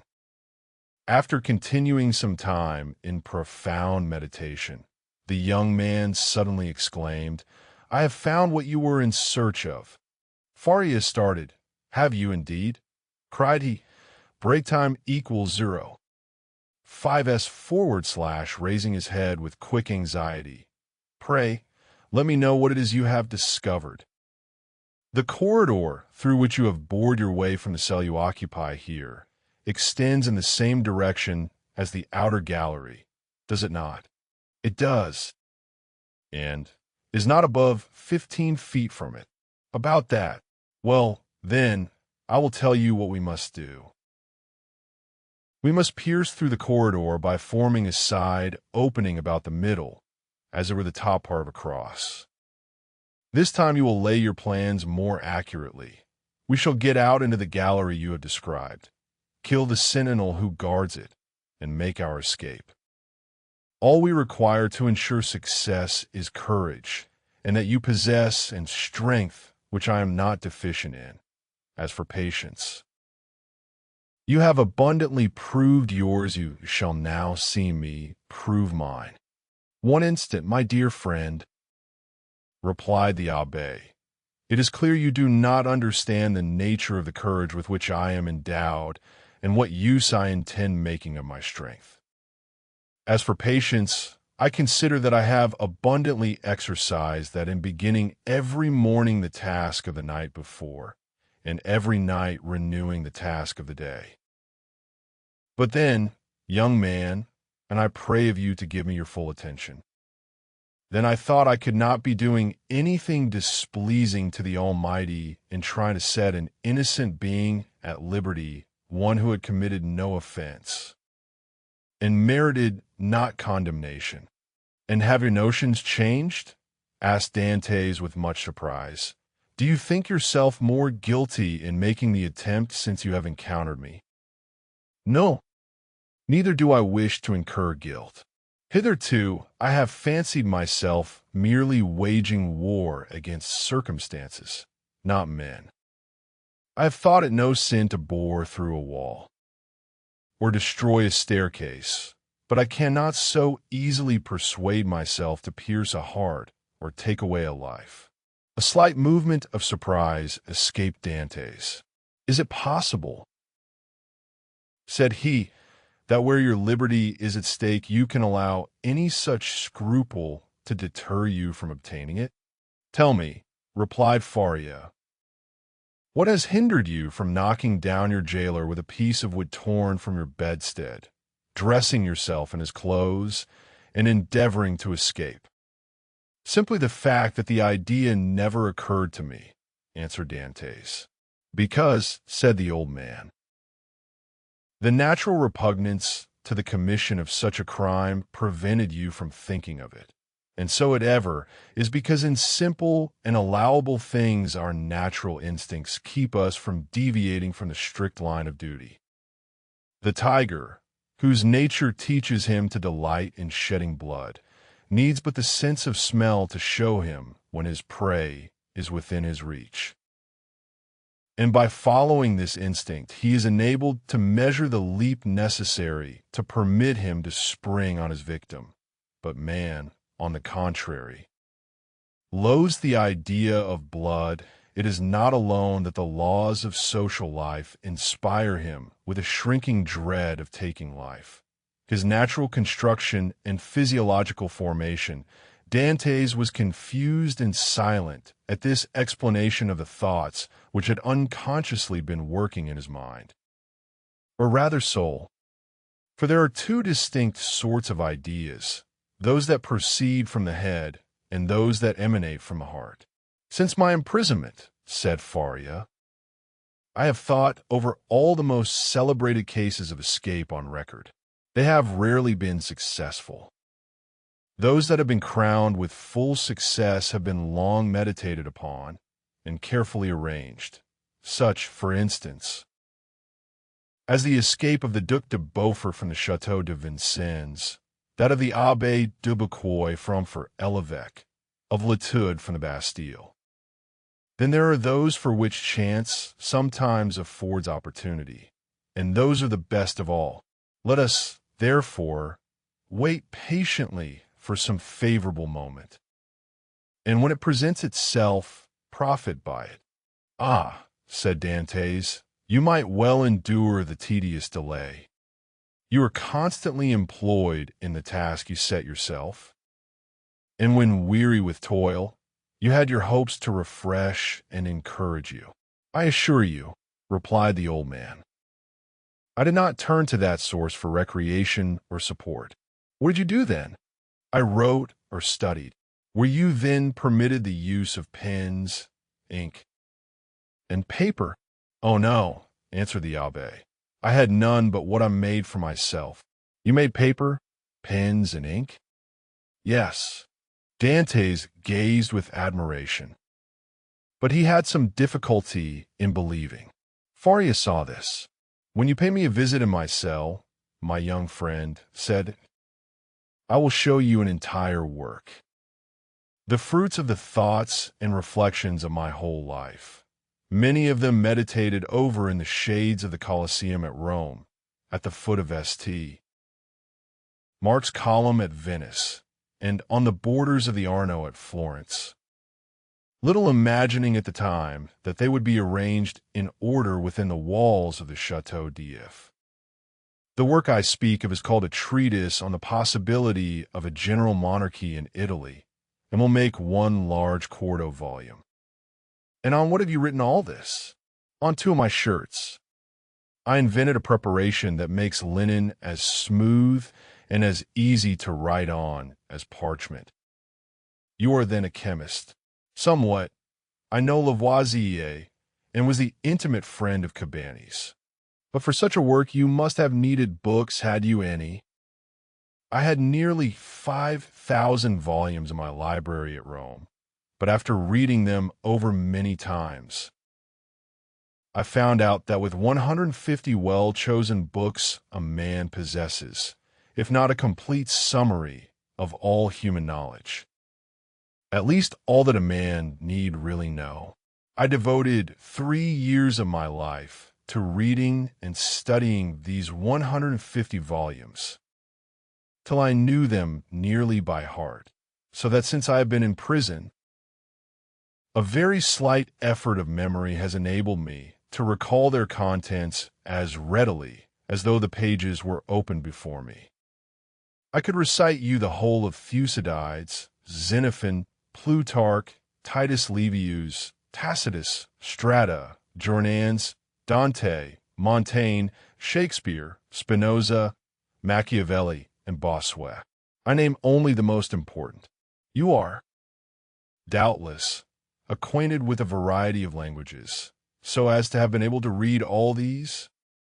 Yes, I speak 5 of the modern tongues, that is to say, German, French, Italian, English, and Spanish. By the aid of ancient Greek, I learned modern Greek. I don't speak it so well as I could wish, but I'm still trying to improve myself. Improve yourself, repeated Dantès. Why? How can you manage to do so? Why? I made a vocabulary of the words I knew, turned, returned, and arranged them, so as to enable me to express my thoughts through their medium. I know nearly 1,000 words, which is all that is absolutely necessary, although I believe there are nearly 100,000 in the dictionaries. I cannot hope to be very fluent, but I certainly should have no difficulty in explaining my wants and wishes, and that would be quite as much as I should ever require. Stronger grew the wonder of Dantès. who almost fancied he had to do with one gifted with supernatural powers, still hoping to find some imperfection which might bring him down to a level with human beings. He added, "Then if you were not furnished with pens, how did you manage to write the work you speak of?" "I made myself some excellent ones, which would be universally preferred to all others if once known. You are aware what huge whitings are served to us on mager days. Well, I selected the cartilages of the heads of these fishes, and you can scarcely imagine the delight with which I welcomed the arrival of each Wednesday, Friday, and Saturday, as affording me the means of increasing my stock of pens, for I will freely confess that my historical labors have been my greatest solace and relief. While retracing the past, I forget the present, and traversing the path of history, I cease to remember that I am myself a prisoner." "But the ink," said Dantès. "Of what did you make your ink?" "There was formerly a fireplace in my dungeon," replied Faria, "but it was closed up long ere I became an occupant of this prison. Still, it must have been many years in use, for it was thickly covered with a coating of soot. This soot I dissolved in a portion of the wine brought to me every Sunday, and I assure you a better ink cannot be desired. For very important notes, for which closer attention is required, I pricked one of my fingers and wrote with my own blood. And when," asked Dantès, "may I see all this?" "Whenever you please," replied the abbé. "Oh, then let me directly," exclaimed the young man. "Follow me, then," said the abbé, as he re-entered the subterranean passage, in which he soon disappeared, followed by Dantès. Chapter 17. The abbé's chamber, after having passed with tolerable ease through the subterranean passage, which, however, did not admit of their holding themselves erect, the two friends reached the further end of the corridor, into which the abbé's cell opened. From that point the passage became much narrower. Break time equals 0. 5s/, and barely permitted one to creep through on hands and knees. The floor of the abbé's cell was paved, and it had been by raising one of the stones in the most obscure corner that Faria had been able to commence the laborious task of which Dantès had witnessed the completion. As he entered the chamber of his friend, Dantès cast around one eager and searching glance in quest of the expected marvels, but nothing more than common met his view. "It is well," said the abbé. "We have some hours before us. It is now just 12:15 o'clock. Instinctively Dantès turned round to observe by what watch or clock the abbé had been able so accurately to specify the hour. "Look at this ray of light which enters by my window," said the abbé, "and then observe the lines traced on the wall. Well, by means of these lines, which are in accordance with the double motion of the earth, and the ellipse it describes round the sun, I am enabled to ascertain the precise hour with more minuteness than if I possessed a watch, for that might be broken or deranged in its movements, while the sun and earth never vary in their appointed paths." This last explanation was wholly lost upon Dantès, who had always imagined, from seeing the sun rise from behind the mountains and set in the Mediterranean, that it moved and not the earth. A double movement of the globe he inhabited, and of which he could feel nothing, appeared to him perfectly impossible. Each word that fell from his companion's lips seemed fraught with the mysteries of science, as worthy of digging out as the gold and diamonds in the mines of Guzerat and Golconda, which he could just recollect having visited during a voyage made in his earliest youth. "Come," said he to the abbé, "I am anxious to see your treasures." The abbé smiled, and, proceeding to the disused fireplace, raised by the help of his chisel a long stone, which had doubtless been the hearth, beneath which was a cavity of considerable depth, serving as a safe depository of the articles mentioned to Dantès. "What do you wish to see first?" asked the abbé. "Oh, your great work on the monarchy of Italy." Faria then drew forth from his hiding place 3 or 4 rolls of linen, laid one over the other, like folds of papyrus. These rolls consisted of slips of cloth about 4 inches wide and 18 long. They were all carefully numbered and closely covered with writing, so legible that Dantès could easily read it, as well as make out the sense it being in Italian, a language he, as a Provençal, perfectly understood. "There," said he, "there's the work complete. I wrote the word finest at the end of the 68th strip about a week ago. I have torn up 2 of my shirts, and as many handkerchiefs as I was master of, to complete the precious pages.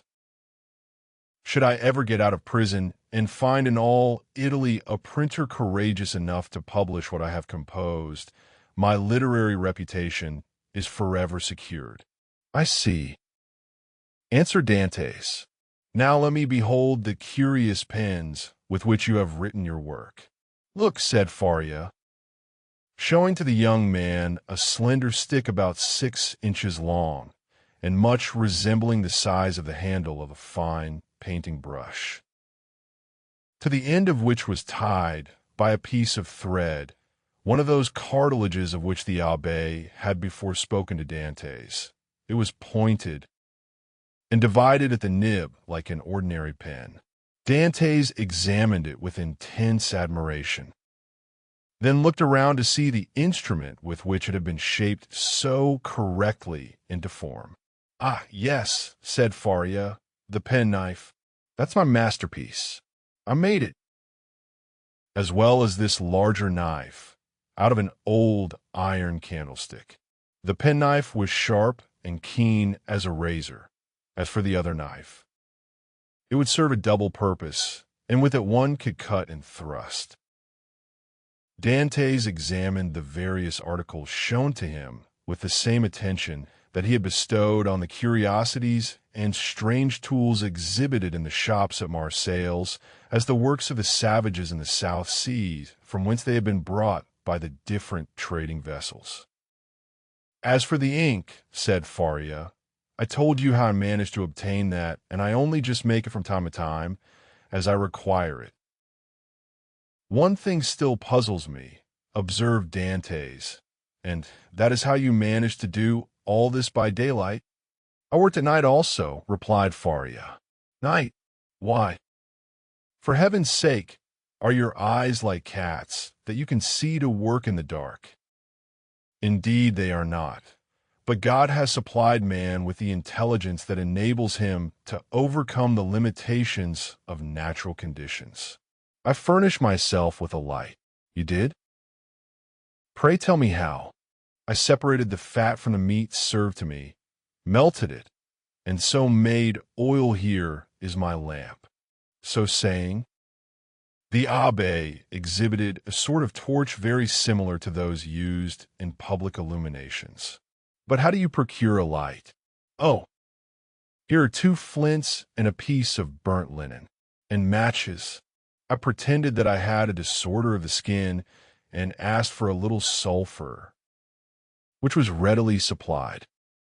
Dantès laid the different things he had been looking at on the table, and stood with his head drooping on his breast, as though overwhelmed by the perseverance and strength of Faria's mind. "You have not seen all yet," continued Faria, "for I did not think it wise to trust all my treasures in the same hiding place. Let us shut this one up." They put the stone back in its place.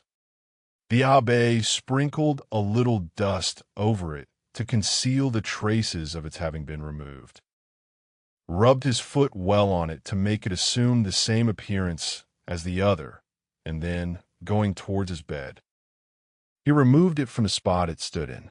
Behind the head of the bed, and concealed by a stone fitting in so closely as to defy all suspicion, was a hollow space, and in this space a ladder of cords between 25 and 30 feet in length.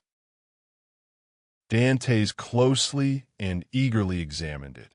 He found it firm, solid, and compact enough to bear any weight. Who supplied you with the materials for making this wonderful work? I tore up several of my shirts and ripped out the seams in the sheets of my bed. During my 3 years' imprisonment at Fenestrelle, and when I was removed to the Château d'If, I managed to bring the Revelings with me, so that I have been able to finish my work here. And was it not discovered that your sheets were unhemmed? Oh no. For when I had taken out the thread I required, I hemmed the edges over again. With what? With this needle, said the abbé, as, opening his ragged vestments, he showed Dantès a long, sharp fishbone with a small perforated eye for the thread, a small portion of which still remained in it. I once thought, continued Faria, of removing these iron bars and letting myself down from the window, which, as you see, is somewhat wider than yours, although I should have enlarged it still more preparatory to my flight. However, I discovered that I should merely have dropped into a sort of inner court, and I therefore renounced the project altogether as too full of risk and danger. Nevertheless, I carefully preserved my ladder against one of those unforeseen opportunities of which I spoke just now, and which sudden chance frequently brings about. While affecting to be deeply engaged in examining the ladder, the mind of Dantès was, in fact, busily occupied by the idea that a person so intelligent, ingenious, and clear-sighted as the abbé might probably be able to solve the dark mystery of his own misfortunes, where he himself could see nothing. "What are you thinking of?" asked the abbé smilingly, imputing the deep abstraction in which his visitor was plunged to the excess of his awe and wonder. "I was reflecting, in the first place," replied Dantès, "upon the enormous degree of intelligence and ability you must have employed to reach the high perfection to which you have attained. What would you not have accomplished if you had been free? Possibly nothing at all. The overflow of my brain would probably, in a state of freedom, have evaporated in 1,000 follies. Misfortune is needed to bring to light the treasures of the human intellect. Compression is needed to explode gunpowder. Captivity has brought my mental faculties to a focus, and you are well aware that from the collision of clouds electricity is produced, from electricity lightning, from lightning illumination." "No," replied Dantès, "I know nothing.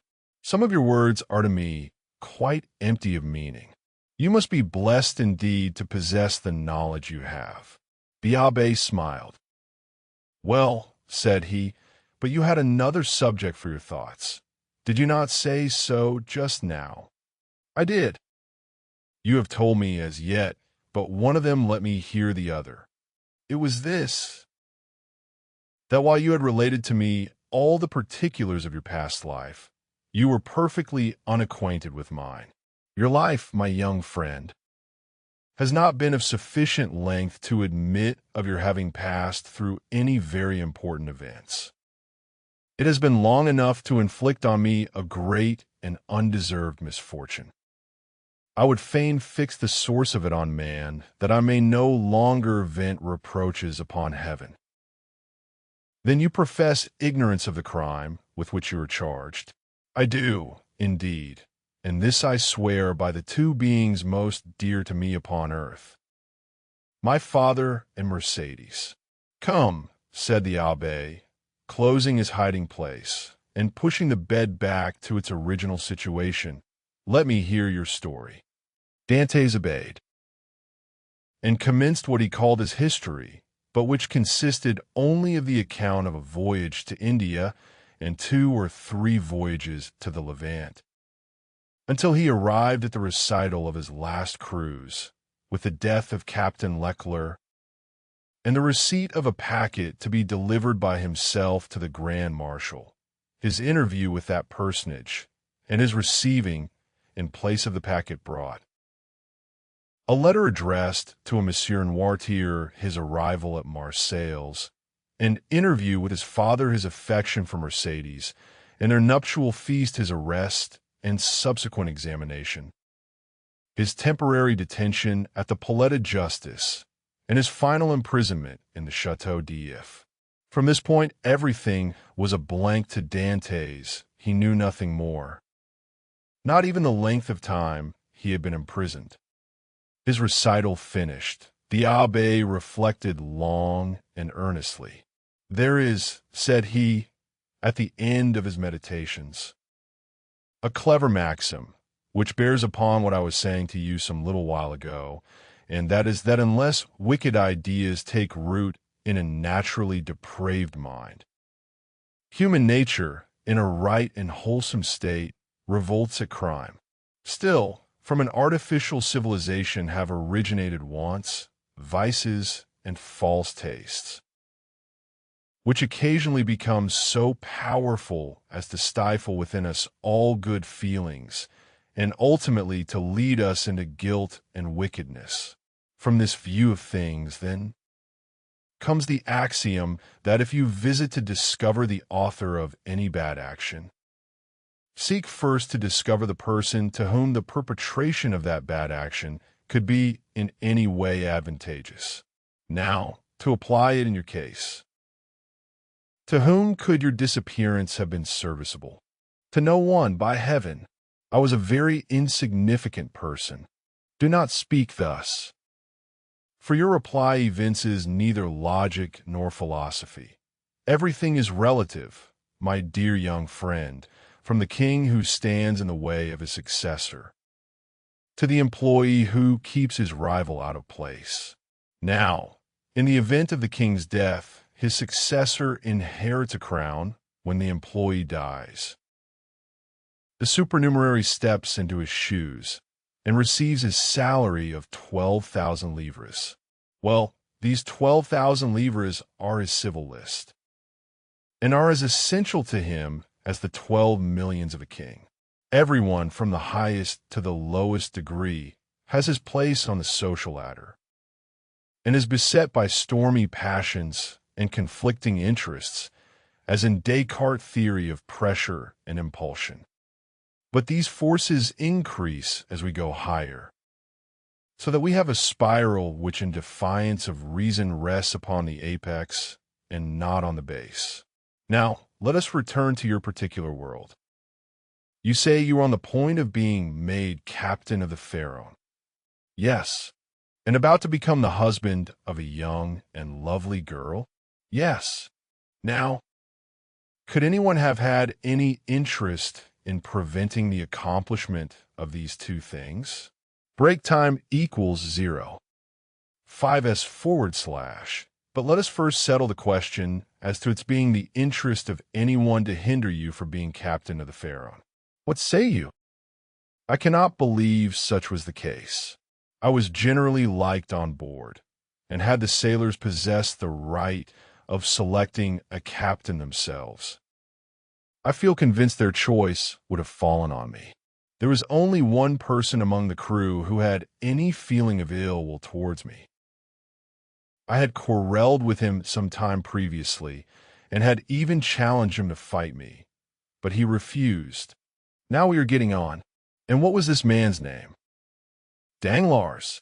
What rank did he hold on board? He was supercargo, and had you been captain, should you have retained him in his employment? Not if the choice had remained with me, for I had frequently observed inaccuracies in his accounts. Good again. Now then, tell me, was any person present during your last conversation with Captain Leclerc? No, we were quite alone.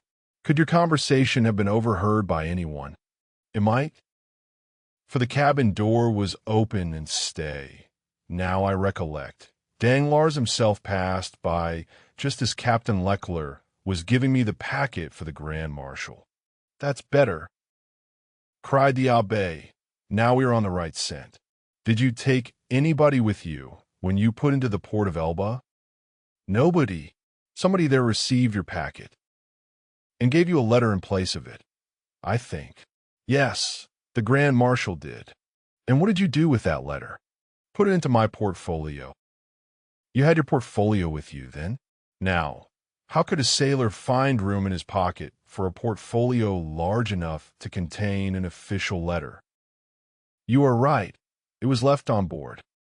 "Then it was not till your return to the ship that you put the letter in the portfolio?" "No." "And what did you do with this same letter while returning from Porto Ferrajo to the vessel?" "I carried it in my hand, so that when you went on board the Pharaon, everybody could see that you held a letter in your hand." "Yes, Danglars as well as the rest." "Danglars as well as others." "Now, listen to me, and try to recall every circumstance attending your arrest. Do you recollect the words in which the information against you is formulated?" "Oh, yes, I read it over 3 times, and the words sank deeply into my memory." "Repeat it to me." Dantès paused a moment, then said, "This is it, word for word. The king's attorney is informed by a friend to the throne and religion that one Edmond Dantès, made on board the Pharaon, this day arrived from Smyrna, after having touched at Naples and Porto Ferrajo, has been entrusted by Murat with a packet for the usurper, again by the usurper, with a letter for the Bonapartist Club in Paris. This proof of his guilt may be procured by his immediate arrest, as the letter will be found either about his person at his father's residence or in his cabin on board the Pharaon." The abbé shrugged his shoulders.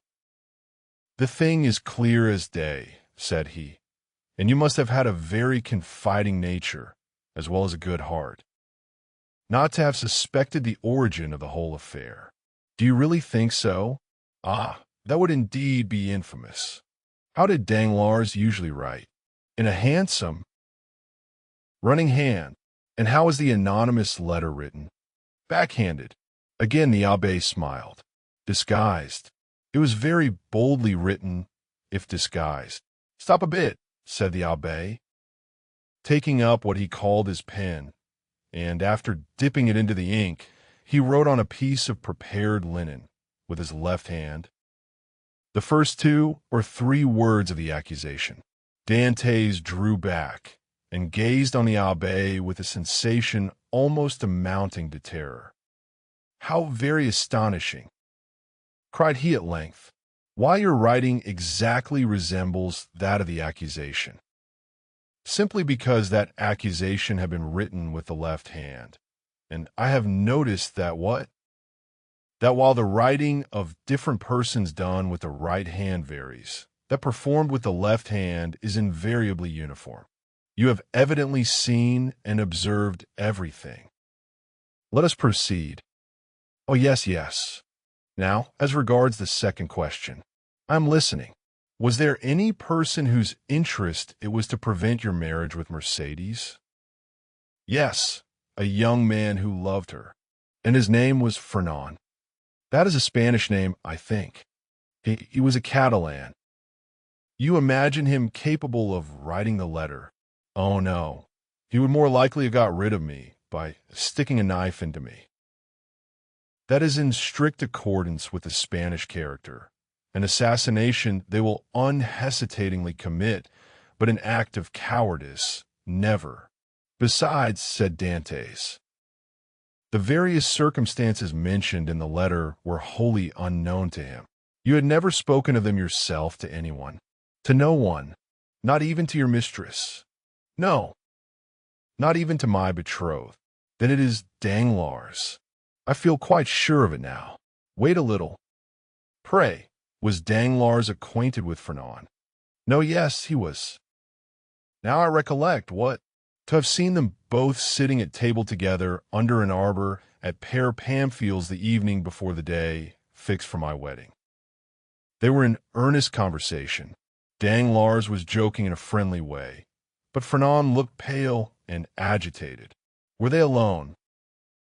There was a third person with them whom I knew perfectly well, and who had, in all probability, made their acquaintance. He was a tailor named Catterus. But he was very drunk. Stay. How strange that it should not have occurred to me before. Now I remember quite well that on the table round which they were sitting were pens, ink, and paper. "Oh, the heartless, treacherous scoundrels!" exclaimed Dantès, pressing his hand to his throbbing brows. "Is there anything else I can assist you in discovering, besides the villainy of your friends?" inquired the abbé with a laugh. Yes, replied Dantès eagerly. "I would beg of you, who see so completely to the depths of things, and to whom the greatest mystery seems but an easy riddle, to explain to me how it was that I underwent no second examination, was never brought to trial, and, above all, was condemned without ever having its sentence passed on me. That is altogether a different and more serious matter," responded the abbé.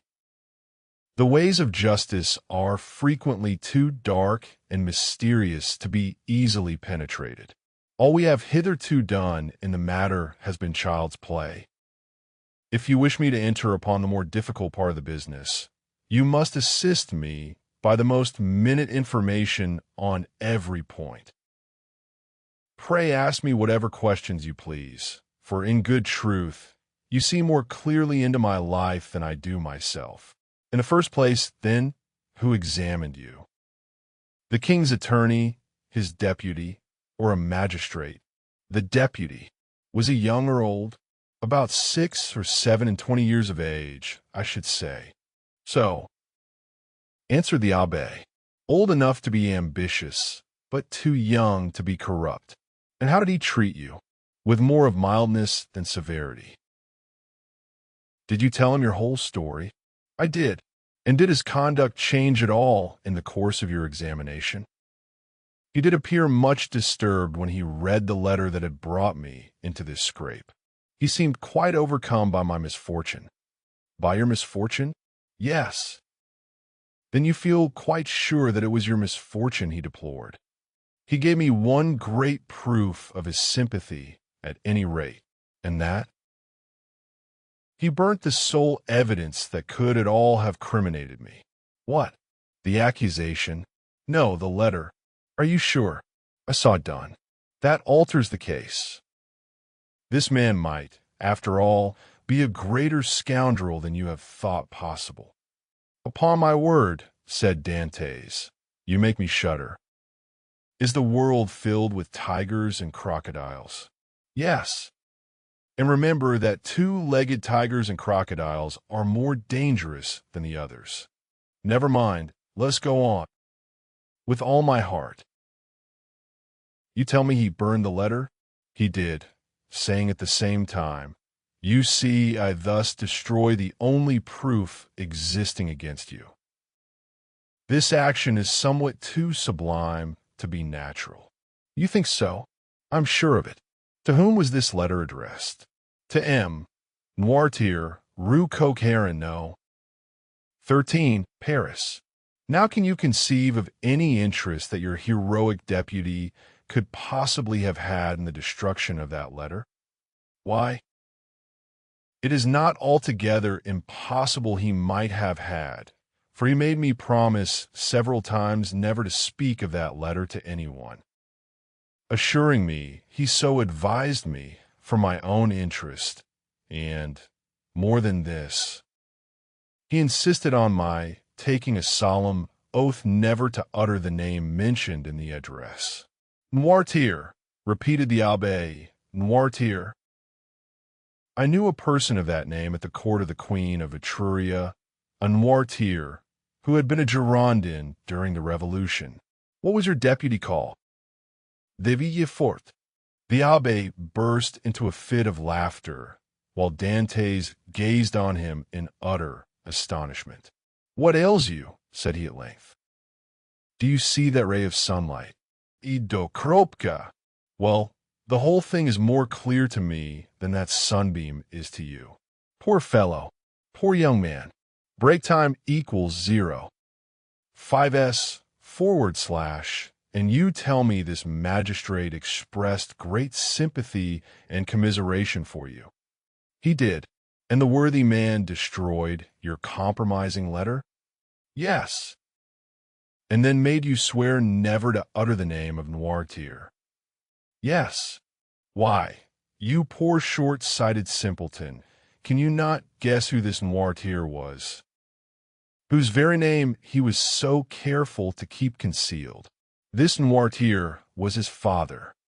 Had a thunderbolt fallen at the feet of Dantès, or hell opened its yawning gulf before him, he could not have been more completely transfixed with horror than he was at the sound of these unexpected words.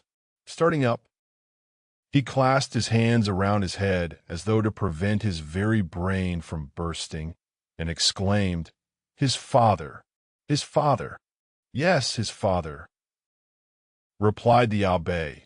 His right name was Noirtier de Villefort. At this instant a bright light shot through the mind of Dantès, and cleared up all that had been dark and obscure before. The change that had come over Villefort during the examination, the destruction of the letter, the exacted promise. The almost supplicating tones of the magistrate, who seemed rather to implore mercy than to pronounce punishment, all returned with a stunning force to his memory. He cried out, and staggered against the wall like a drunken man. Then he hurried to the opening that led from the abbé's cell to his own, and said, "I must be alone to think over all this." When he regained his dungeon, he threw himself on his bed, where the turnkey found him in the evening visit, sitting with fixed gaze and contracted features, dumb and motionless as a statue. During these hours of profound meditation, which to him had seemed only minutes, he had formed a fearful resolution and bound himself to its fulfillment by a solemn oath. Dantès was at length roused from his reverie by the voice of Faria, having also been visited by his jailer, had come to invite his fellow sufferer to share his supper. The reputation of being out of his mind, though harmlessly and even amusingly so, had procured for the abbé unusual privileges. He was supplied with bread of a finer, wider quality than the usual prison fare, and even regaled each Sunday with a small quantity of wine. Now, this was a Sunday, and the abbé had come to ask his young companion to share the luxuries with him. Dantès followed him. His features were no longer contracted, and now wore their usual expression, but there was that in his whole appearance that bespoke one who had come to a fixed and desperate resolve. Faria bent on him his penetrating eye. "I regret now," said he, "having helped you in your late inquiries, or having given you the information I did." "Why so?" inquired Dantès. "Because it has instilled a new passion in your heart, that of vengeance." Dantès smiled. "Let us talk of something else," said he. Again the abbé looked at him, then mournfully shook his head, but in accordance with Dantès' request, he began to speak of other matters.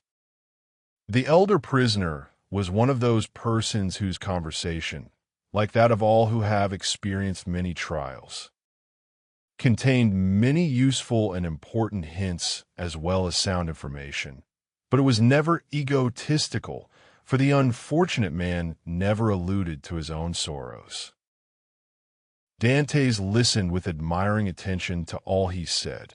Some of his remarks corresponded with what he already knew, or applied to the sort of knowledge his nautical life had enabled him to acquire.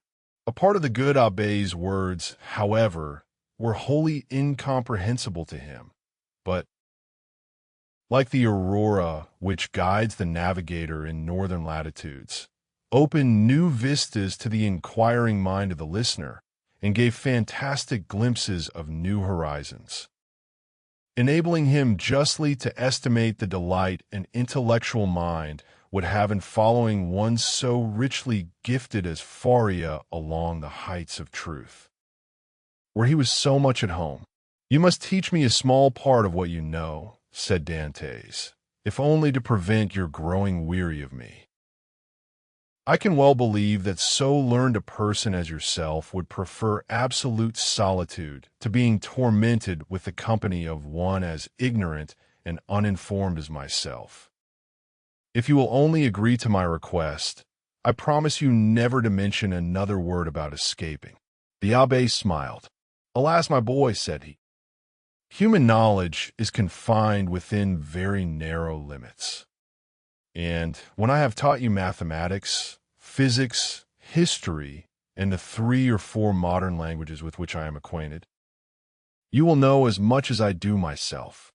Now, it will scarcely require 2 years for me to communicate to you the stock of learning I possess." "2 years!" exclaimed Dantès. "Do you really believe I can acquire all these things in so short a time? Not their application, certainly, but their principles you may. To learn is not to know. There are the learners and the learned. Memory makes the one, philosophy the other. But cannot one learn philosophy? Philosophy cannot be taught. It is the application of the sciences to truth. It is like the golden cloud in which the Messiah went up into heaven." "Well then," said Dantès, "what shall you teach me first? I am in a hurry to begin. I want to learn." "Everything," said the abbé. In that very evening the prisoners sketched a plan of education, to be entered upon the following day. Dantès possessed a prodigious memory, combined with an astonishing quickness and readiness of conception. The mathematical turn of his mind rendered him apt at all kinds of calculation, while his naturally poetical feelings threw a light and pleasing veil over the dry reality of arithmetical computation or the rigid severity of geometry. He already knew Italian, and had also picked up a little of the Romaic dialect during voyages to the East, and by the aid of these 2 languages he easily comprehended the construction of all the others, so that at the end of 6 months he began to speak Spanish, English, and German, in strict accordance with the promise made to the abbé. Dantès spoke no more of escape. Perhaps the delight his studies afforded him left no room for such thoughts. Perhaps the recollection that he had pledged his word, on which his sense of honor was keen, kept him from referring in any way to the possibilities of flight. Days, even months, passed by unheeded in one rapid and instructive course.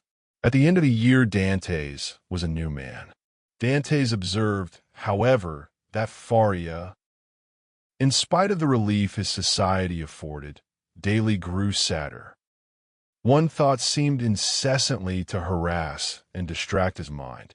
Sometimes he would fall into long reveries, sigh heavily and involuntarily, then suddenly rise and, with folded arms, begin pacing the confined space of his dungeon. One day he stopped all at once and exclaimed, "Ah, if there were no sentinel, there shall not be one a minute longer than you please," said Dantès, who had followed the working of his thoughts as accurately as though his brain were enclosed in crystal so clear as to display its minutest operations. "I have already told you," answered the abbé, "that I loathe the idea of shedding blood. And yet the murder, if you choose to call it so, will be simply a measure of self-preservation. No matter, I could never agree to it. Still, you have thought of it."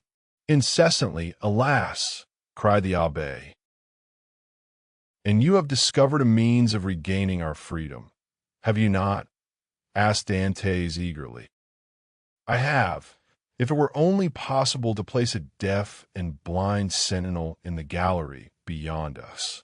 He shall be both blind and deaf, replied the young man, with an air of determination that made his companion shudder. No, no, cried the abbé, impossible. Dantès endeavored to renew the subject. The abbé shook his head in token of disapproval and refused to make any further response. 3 months passed away. Are you strong? The abbé asked one day of Dantès. The young man, in reply, took up the chisel, bent it into the form of a horseshoe, and then as readily straightened it. And will you engage not to do any harm to the sentry, except as a last resort? I promise on my honor. Then, said the abbé, we may hope to put our design into execution. And how long shall we be in accomplishing the necessary work? At least a year. And shall we begin at once? At once. We have lost a year to no purpose, cried Dantès. Do you consider the last 12 months to have been wasted? Asked the abbé. Forgive me, cried Edmond, blushing deeply. Tout, tout, answered the abbé.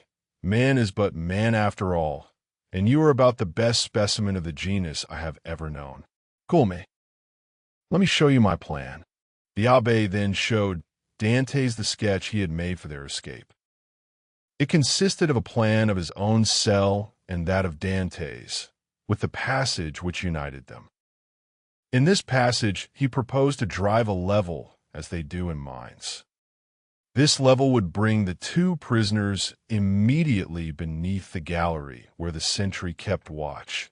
Once there, a large excavation would be made, and one of the flagstones with which the gallery was paved be so completely loosened that at the desired moment it would give way beneath the feet of the soldier, who, stunned by his fall, would be immediately bound and gagged by Dantès before he had power to offer any resistance.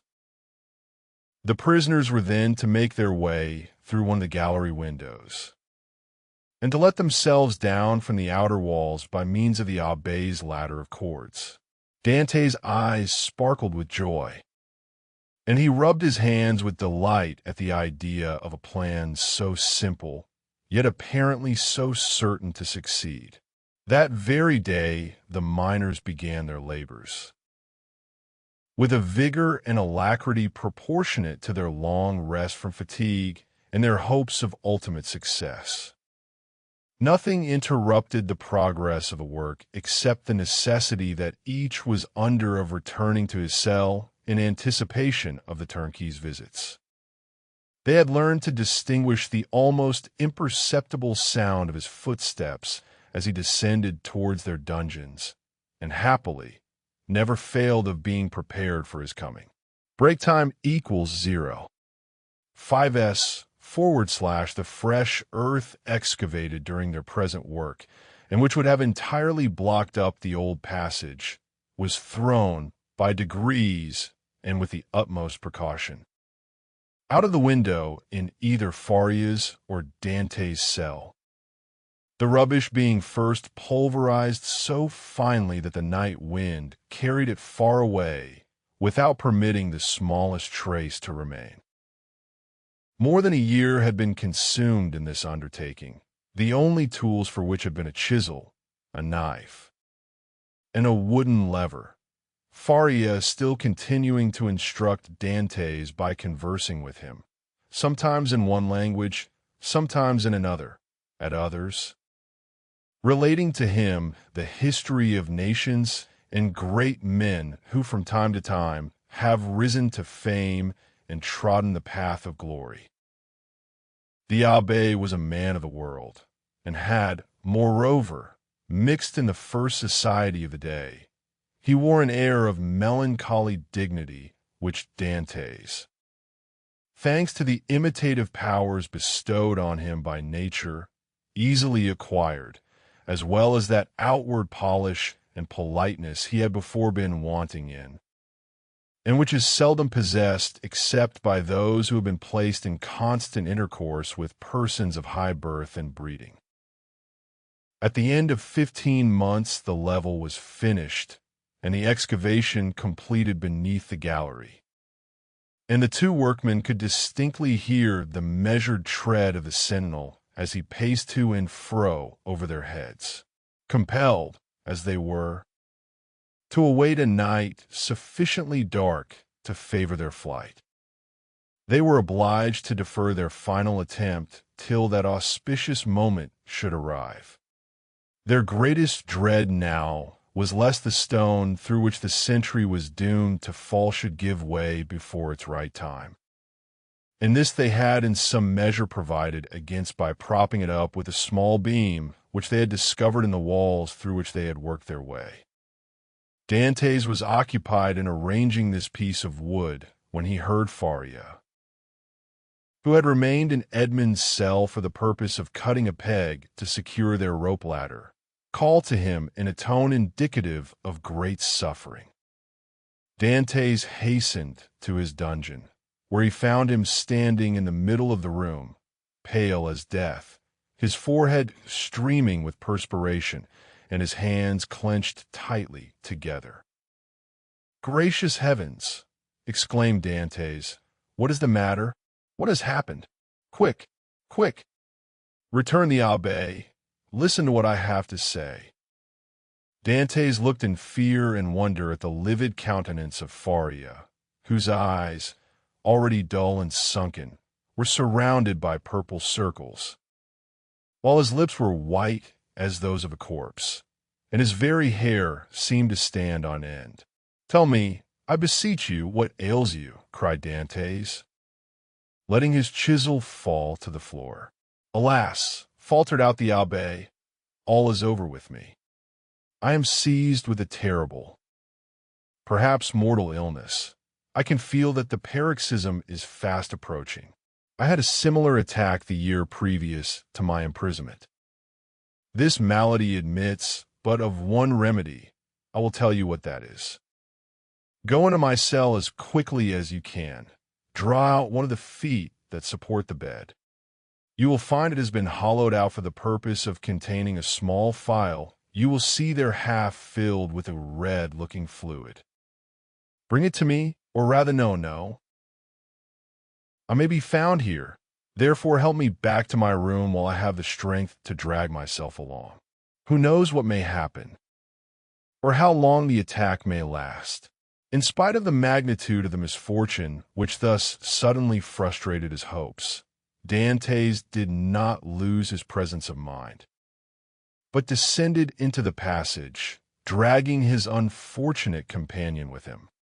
Then, half carrying, half supporting him, he managed to reach the abbé's chamber, when he immediately laid the sufferer on his bed. "Thanks," said the poor abbé, shivering as though his veins were filled with ice. "I am about to be seized with a fit of catalepsy. When it comes to its height, I shall probably lie still and motionless as though dead, uttering neither sigh nor groan. On the other hand, the symptoms may be much more violent, and cause me to fall into fearful convulsions, foam at the mouth, and cry out loudly. Take care my cries are not heard, for if they are, it is more than probable I should be removed to another part of the prison, and we be separated forever. When I become quite motionless, cold, and rigid as a corpse, then, and not before, be careful about this. Force open my teeth with a knife, pour from 8 to 10 drops of the liquor contained in the phial down my throat, and I may perhaps revive. Perhaps!" exclaimed Dantès in grief-stricken tones. "Help! Help!" cried the abbé. I die. So sudden and violent was the fit that the unfortunate prisoner was unable to complete the sentence. A violent convulsion shook his whole frame. His eyes started from their sockets, his mouth was drawn on one side, his cheeks became purple, he struggled, foamed, dashed himself about, and uttered the most dreadful cries, which, however, Dantès prevented from being heard by covering his head with the blanket. The fit lasted 2 hours. Then, more helpless than an infant, and colder and paler than marble, more crushed and broken than a reed trampled underfoot, he fell back, doubled up in one last convulsion, and became as rigid as a corpse. Edmond waited till life seemed extinct in the body of his friend. Then, taking up the knife, he with difficulty forced open the closely fixed jaws, carefully administered the appointed number of drops, and anxiously awaited the result. An hour passed away, and the old man gave no sign of returning animation. Dantès began to fear he had delayed too long ere he administered the remedy, and, thrusting his hands into his hair, continued gazing on the lifeless features of his friend. At length a slight color tinged the livid cheeks. Consciousness returned to the dull, open eyeballs. A faint sigh issued from the lips, and the sufferer made a feeble effort to move. "He is saved! He is saved!" cried Dantès in a paroxysm of delight. The sick man was not yet able to speak, but he pointed with evident anxiety towards the door. Dantès listened, and plainly distinguished the approaching steps of the jailer. It was therefore near 7 o'clock, but Edmond's anxiety had put all thoughts of time out of his head. The young man sprang to the entrance, darted through it, carefully drawing the stone over the opening, and hurried to his cell. He had scarcely done so before the door opened, and the jailer saw the prisoner seated as usual on the side of his bed, almost before the key had turned in the lock, and before the departing steps of the jailer had died away in the long corridor he had to traverse. Dantès, whose restless anxiety concerning his friend left him no desire to touch the food brought him, hurried back to the abbé's chamber, and raising the stone by pressing his head against it, was soon beside the sick man's couch. Faria had now fully regained his consciousness, but he still lay helpless and exhausted on his miserable bed. "I did not expect to see you again," said he feebly to Dantès. "And why not?" asked the young man. "Did you fancy yourself dying?" "No, I had no such idea, but, knowing that all was ready for flight, I thought you might have made your escape." The deep glow of indignation suffused the cheeks of Dantès. "Without you? Did you really think me capable of that?" "At least," said the abbé, "I now see how wrong such an opinion would have been. Alas, alas! I am fearfully exhausted and debilitated by this attack. Be of good cheer," replied Dantès. "Your strength will return." And as he spoke, he seated himself near the bed beside Faria, and took his hands. The abbé shook his head. "The last attack I had," said he, "lasted but half an hour, and after it I was hungry, and got up without help. Now I can move neither my right arm nor leg, and my head seems uncomfortable, which shows that there has been a suffusion of blood on the brain. The third attack will either carry me off or leave me paralyzed for life." "No, no," cried Dantès. "You are mistaken. You will not die. And your third attack, if, indeed, you should have another, will find you at liberty. We shall save you another time, as we have done this, only with a better chance of success, because we shall be able to command every requisite assistance." "My good Edmond," answered the abbé, "be not deceived. The attack which has just passed away condemns me forever to the walls of a prison. None can fly from a dungeon who cannot walk. Well, we will wait a week, a month, 2 months, if need be, and meanwhile your strength will return. Everything is in readiness for our flight, and we can select any time we choose. As soon as you feel able to swim, we will go." "I shall never swim again," replied Faria. "This arm is paralyzed, not for a time, but forever. Lift it, and judge if I am mistaken." The young man raised the arm, which fell back by its own weight, perfectly inanimate and helpless. A sigh escaped him. "You are convinced now, Edmond, are you not?" asked the abbé. "Depend upon it. I know what I say. Since the first attack I experienced of this malady, I have continually reflected on it. Indeed, I expected it. For it is a family inheritance. Both my father and grandfather died of it in a third attack. The physician who prepared for me the remedy I have twice successfully taken was no other than the celebrated Cabanis, and he predicted a similar end for me." "The physician may be mistaken," exclaimed Dantès. "And as for your poor arm, what difference will that make? I could take you on my shoulders and swim for both of us." "My son," said the abbé, "you, who are a sailor and a swimmer, must know as well as I do that a man so loaded would sink before he had done 50 strokes. Cease, then, to allow yourself to be duped by vain hopes that even your own excellent heart refuses to believe in. Here I shall remain till the hour of my deliverance arrives, and that, in all human probability, will be the hour of my death. As for you, who are young and active, delay not on my account. But Flygo, I give you back your promise." "It is well," said Dantès. "Then I shall also remain." Then, rising and extending his hand with an air of solemnity over the old man's head, he slowly added, "By the blood of Christ, I swear never to leave you while you live." Faria gazed fondly on his noble-minded, single-hearted, high-principled young friend, and read in his countenance ample confirmation of the sincerity of his devotion and the loyalty of his purpose. "Thanks," murmured the invalid, extending one hand. "I accept. You may one of these days reap the reward of your disinterested devotion.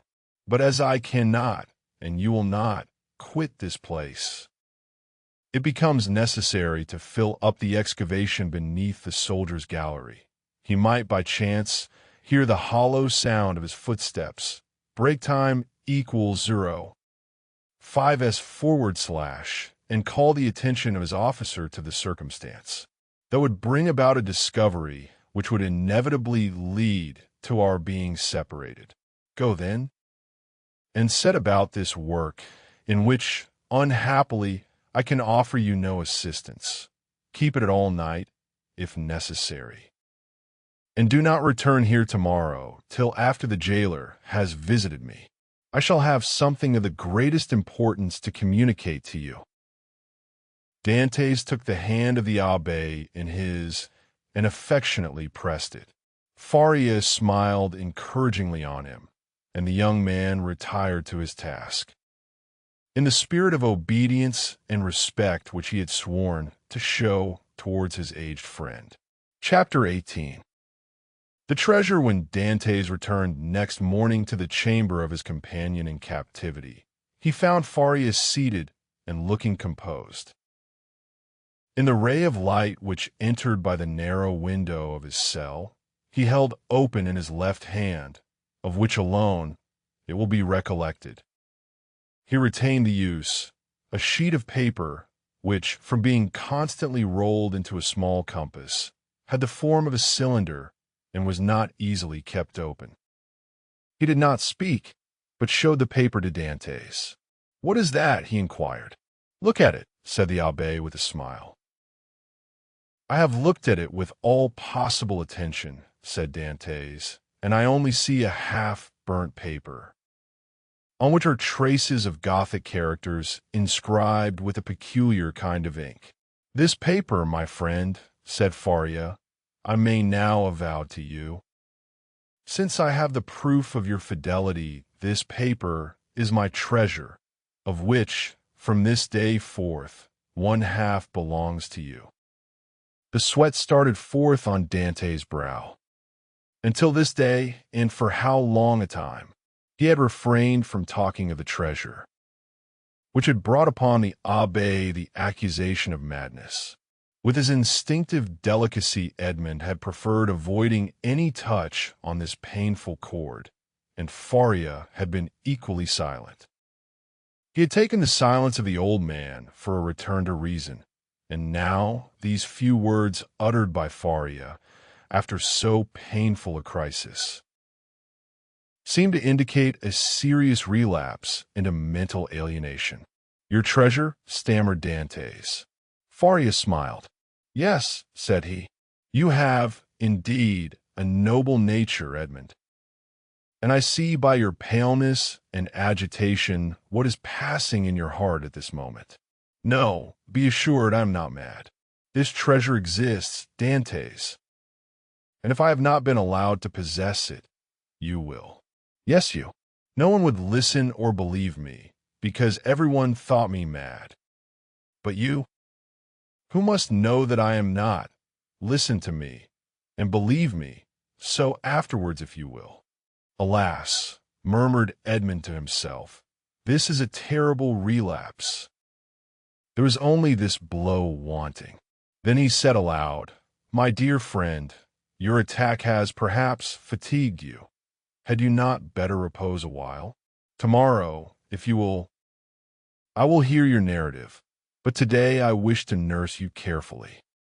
Besides," he said, "a treasure is not a thing we need hurry about. On the contrary, it is a matter of the utmost importance." "Edmond," replied the old man, "who knows if tomorrow, or the next day after, the third attack may not come on? And then must not all be over? Yes, indeed. I have often thought with a bitter joy that these riches, which would make the wealth of a dozen families, will be forever lost to those men who persecute me. This idea was one of vengeance to me, and I tasted it slowly in the night of my dungeon and the despair of my captivity.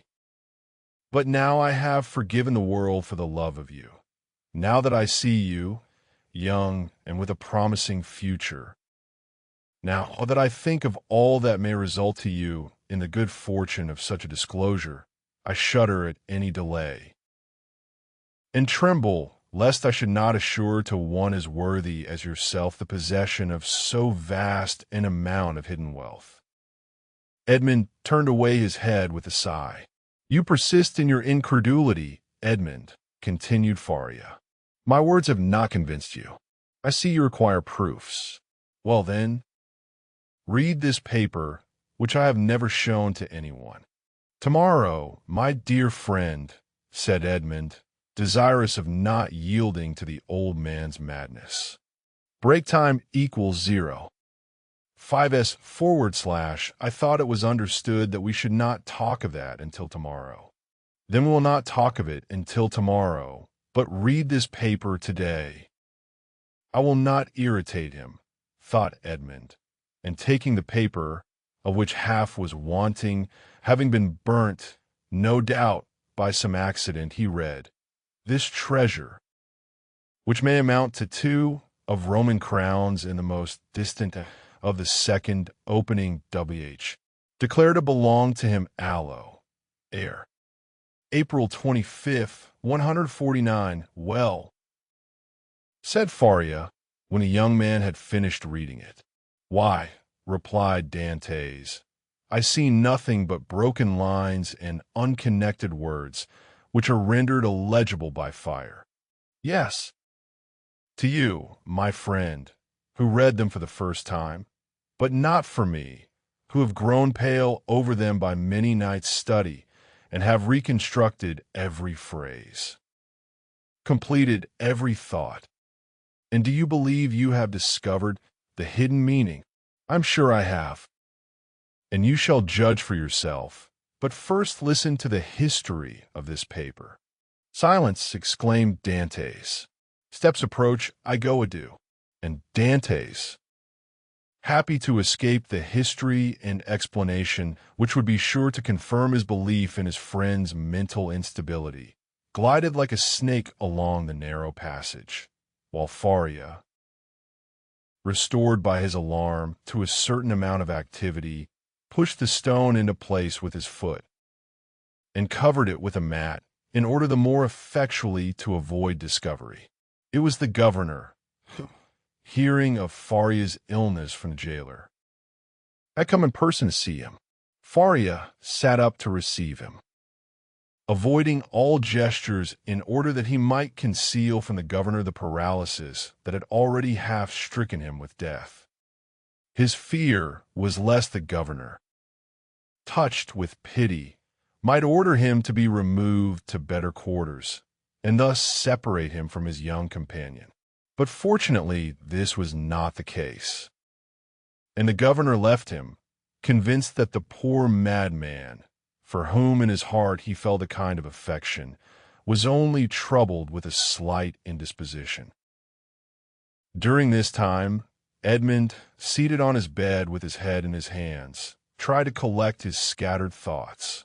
Faria, since their first acquaintance, had been on all points so rational and logical, so wonderfully sagacious, in fact, that he could not understand how so much wisdom on all points could be allied with madness. Was Faria deceived as to his treasure? Or was all the world deceived as to Faria?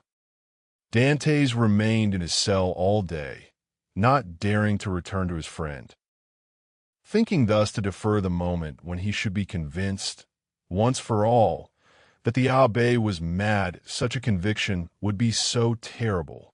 But, towards the evening, after the hour for the customary visit had gone by, Faria, not seeing the young man appear, tried to move and get over the distance which separated them.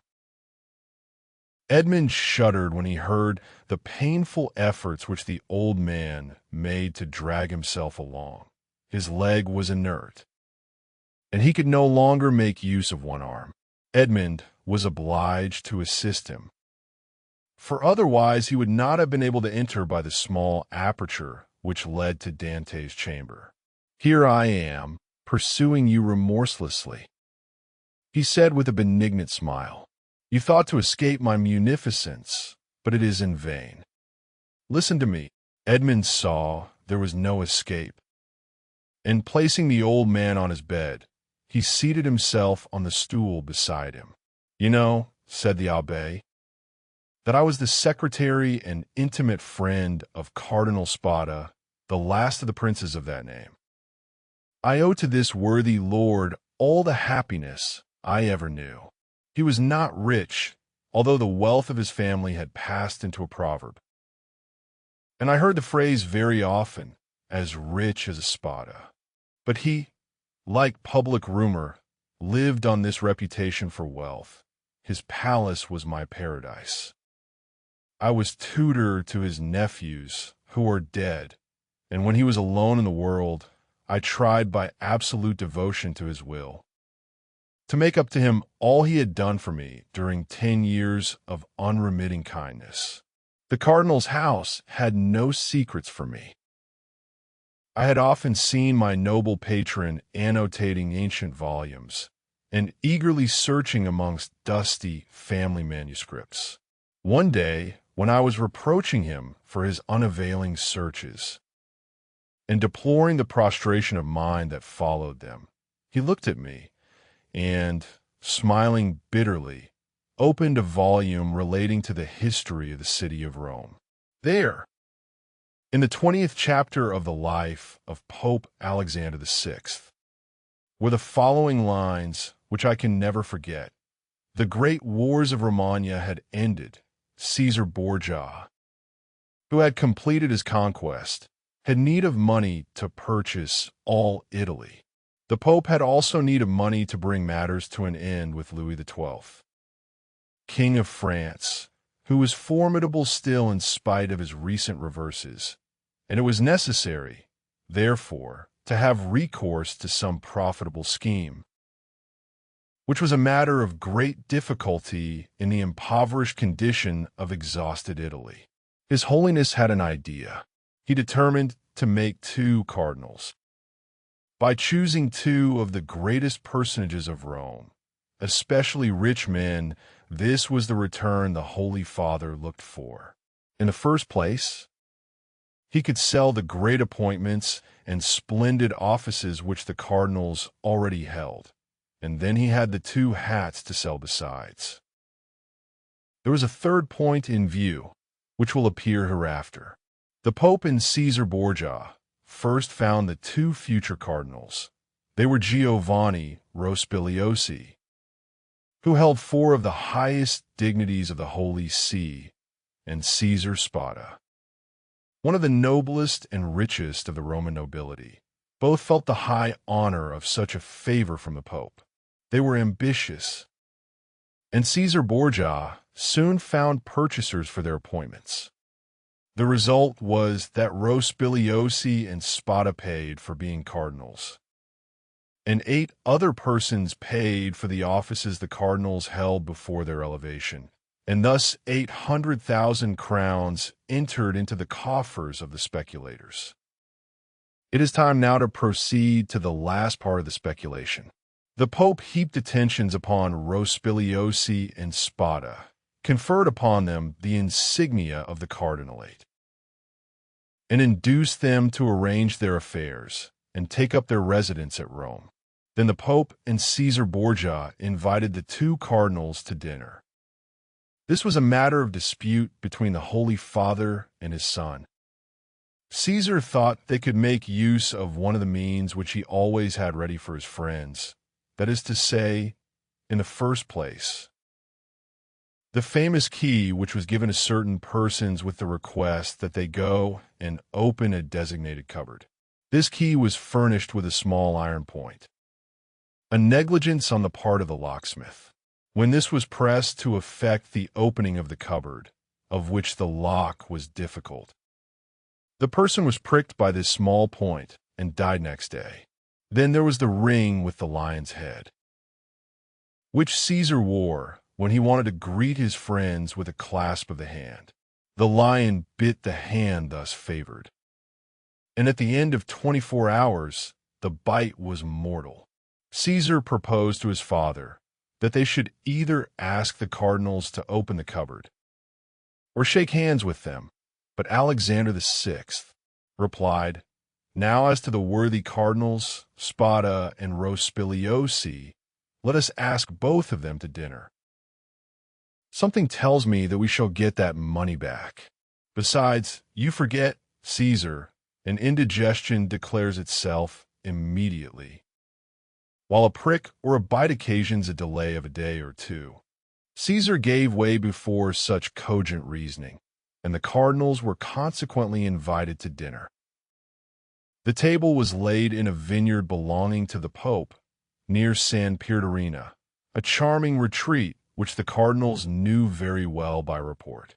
Rospigliosi, break time equals 0. 5s / quite set up with his new dignities, went with a good appetite and his most ingratiating manner. Spada, a prudent man, and greatly attached to his only nephew, a young captain of the highest promise, took paper and pen and made his will. He then sent word to his nephew to wait for him near the vineyard, but it appeared the servant did not find him. Spada knew what these invitations meant. Since Christianity, so eminently civilizing, had made progress in Rome, it was no longer a centurion who came from the tyrant with a message. Caesar wills that you die, but it was a legate aulateer who came with a smile on his lips to say from the Pope, "His Holiness requests you to dine with him." Spada set out about 2 o'clock to San Pierdarena. The Pope awaited him. The first sight that attracted the eyes of Spada was that of his nephew, in full costume, and Caesar Borgia paying him most marked attentions. Spada turned pale. As Caesar looked at him with an ironical air, which proved that he had anticipated all and that the snare was well spread. They began dinner, and Spada was only able to inquire of his nephew if he had received his message. The nephew replied no, perfectly comprehending the meaning of the question. It was too late, for he had already drunk a glass of excellent wine, placed for him expressly by the Pope's butler. Spada at the same moment saw another bottle approach him, which he was pressed to taste. An hour afterwards a physician declared they were both poisoned through eating mushrooms. Spada died on the threshold of the vineyard. The nephew expired at his own door, making signs which his wife could not comprehend. Then Caesar and the Pope hastened to lay hands on the heritage, under pretense of seeking for the papers of the dead man. But the inheritance consisted in this only: a scrap of paper on which Spada had written, "I bequeath to my beloved nephew my coffers, my books, and, amongst others, my breviary with the gold corners, which I beg he will preserve in remembrance of his affectionate uncle." The heirs sought everywhere, admired the breviary, laid hands on the furniture, and were greatly astonished that Spada, the rich man, was really the most miserable of uncle's no treasures unless they were those of science, contained in the library and laboratories. That was all. Caesar and his father searched, examined, scrutinized, but found nothing, or at least very little, not exceeding a few thousand crowns in plate, and about the same in ready money. But the nephew had time to say to his wife before he expired, "Look well among my uncle's papers. There is a will." They sought even more thoroughly than the august heirs had done, but it was fruitless. There were 2 palaces and a vineyard behind the Palatine Hill, but in these days landed property had not much value. And the 2 palaces and the vineyard remained to the family since they were beneath the rapacity of the Pope and his son. Months and years rolled on. Alexander VI died, poisoned, you know by what mistake. Caesar, poisoned at the same time, escaped by shedding his skin like a snake, but the new skin was spotted by the poison till it looked like a tiger's. Then, compelled to quit Rome, he went and got himself obscurely killed in a night skirmish, scarcely noticed in history. After the Pope's death and his son's exile, it was supposed that the Spada family would resume the splendid position they had held before the cardinal's time, but this was not the case. The Spadas remained in doubtful ease. A mystery hung over this dark affair, and the public rumor was that Caesar, a better politician than his father, had carried off from the Pope the fortune of the 2 cardinals. I say the 2, because Cardinal Rospigliosi, who had not taken any precaution, was completely despoiled. Up to this point, said Faria, interrupting the thread of his narrative, this seems to you very meaningless, no doubt. Oh, my friend, cried Dantès, on the contrary, it seems as if I were reading a most interesting narrative. Go on, I beg of you. I will. The family began to get accustomed to their obscurity. Years rolled on, and amongst the descendants some were soldiers, others diplomatists, some churchmen, some bankers, some grew rich, and some were ruined. I come now to the last of the family, whose secretary I was the Count of Spada. I had often heard him complain of the disproportion of his rank with his fortune, and I advised him to invest all he had in an annuity. He did so, and thus doubled his income. The celebrated breviary remained in the family, and was in the Count's possession. It had been handed down from father to son, for the singular clause of the only will that had been found had caused it to be regarded as a genuine relic, preserved in the family with superstitious veneration. It was an illuminated book with beautiful Gothic characters, and so weighty with gold that a servant always carried it before the cardinal on days of great solemnity. At the sight of papers of all sorts, titles, contracts, parchments, which were kept in the archives of the family, all descending from the poisoned cardinal, I in my turn examined the immense bundles of documents, like 20 servitors, stewards, secretaries before me. But in spite of the most exhaustive researches, I found nothing. Yet I had even written a precise history of the Borgia family, for the sole purpose of assuring myself whether any increase of fortune had occurred to them on the death of the Cardinal Caesar Spada, but could only trace the acquisition of the property of the Cardinal Rospigliosi, his companion in misfortune. I was then almost assured that the inheritance had neither profited the Borgias nor the family, but had remained unpossessed like the treasures of the Arabian Nights, which slept in the bosom of the earth under the eyes of the genie. I searched, ransacked, counted, calculated 1,000 and 1,000 times the income and expenditure of the family for 300 years. It was useless. I remained in my ignorance, and the Count of Spada in his poverty. My patron died. He had reserved from his annuity his family papers, his library, composed of 5,000 volumes, and his famous breviary.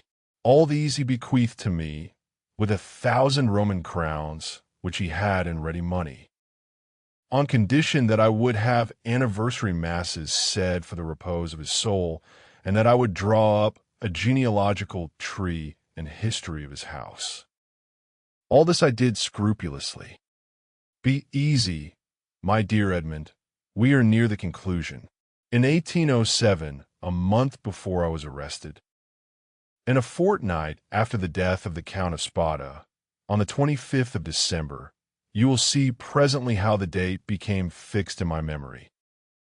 I was reading, for the 1,000th time, the papers I was arranging for the palace was sold to a stranger, and I was going to leave Rome and settle at Florence, intending to take with me 12,000 francs I possessed, my library, and the famous breviary, when, tired with my constant labor at the same thing, and overcome by a heavy dinner I had eaten, my head dropped on my hands, and I fell asleep about 3 o'clock in the afternoon.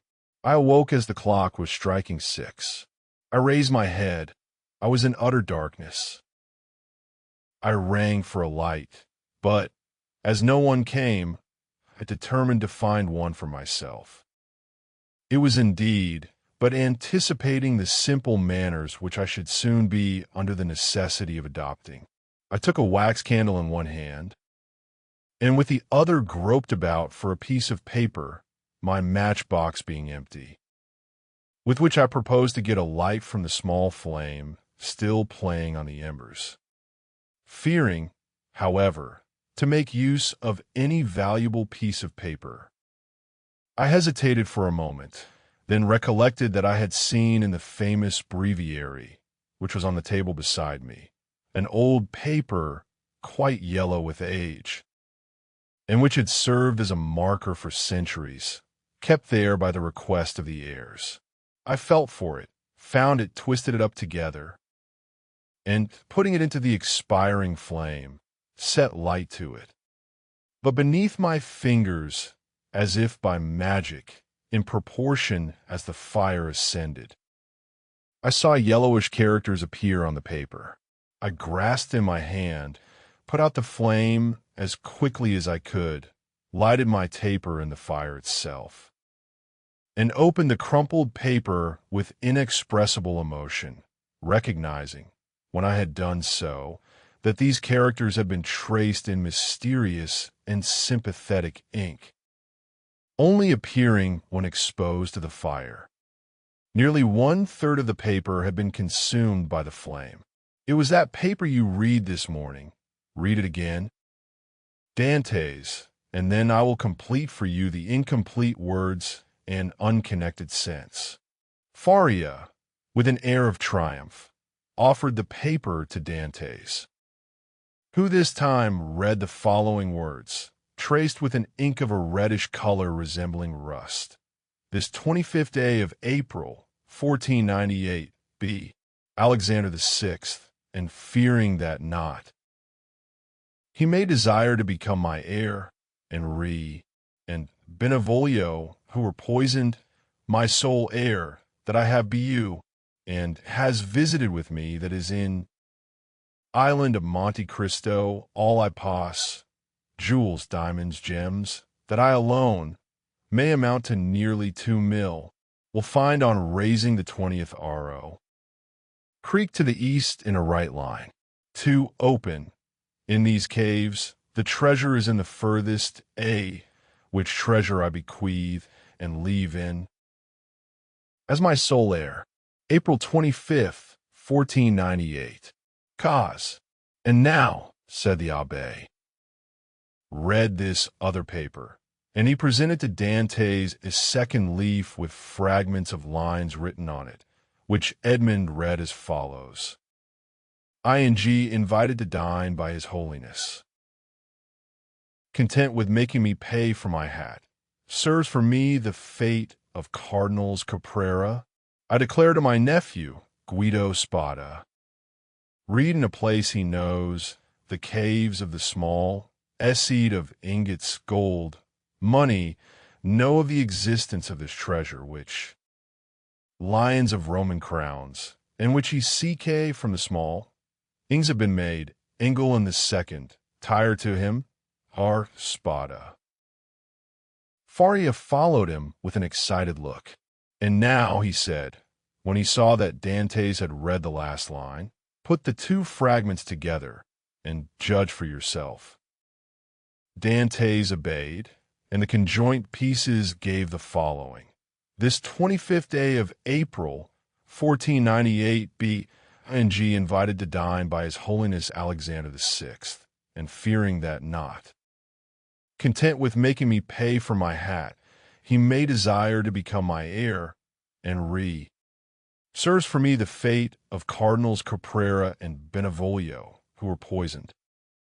I declare to my nephew, Guido Spada, my sole heir, that I have be you, read in a place he knows and has visited with me, that is in the caves of the small island of Monte Cristo, all I poss, seed of ingots, gold, money, jewels, diamonds, gems, that I alone know of the existence of this treasure, which may amount to nearly 2 mil, lions of Roman crowns, and which you will find on raising the 20th RO. CK from the small creek to the east in a right line. 2 open. Things have been made in these caves. The treasure is in the furthest A. Engel in the second, which treasure I bequeath and leave in, tire to him as my sole heir. April 25th, 1498. Cause. Spada. Well, do you comprehend now? Inquired Faria. It is the declaration of Cardinal Spada, and the will so long sought for, replied Edmond, still incredulous. Yes, 1,000 times yes. And who completed it as it now is? I did. Aided by the remaining fragment, I guessed the rest, measuring the length of the lines by those of the paper, and divining the hidden meaning by means of what was in part revealed, as we are guided in a cavern by the small ray of light above us. And what did you do when you arrived at this conclusion? I resolved to set out, and did set out at that very instant, carrying with me the beginning of my great work, the unity of the Italian kingdom, but for some time the imperial police, who at this period, quite contrary to what Napoleon desired so soon as he had a son born to him, wished for a partition of provinces, had their eyes on me. In my hasty departure, the cause of which they were unable to guess, having aroused their suspicions, I was arrested at the very moment I was leaving Piombino. Now, continued Faria, addressing Dantès with an almost paternal expression. "Now, my dear fellow, you know as much as I do myself. If we ever escape together, half this treasure is yours. If I die here, and you escape alone, the whole belongs to you." "But," inquired Dantès, hesitating, "has this treasure no more legitimate possessor in the world than ourselves?" "No, no. Be easy on that score. The family is extinct. The last Count of Spada, moreover, made me his heir, bequeathing to me this symbolic breviary. He bequeathed to me all it contained. No, no, make your mind satisfied on that point. If we lay hands on this fortune, we may enjoy it without remorse. And you say this treasure amounts to 2 millions of Roman crowns, nearly 13 millions of our money."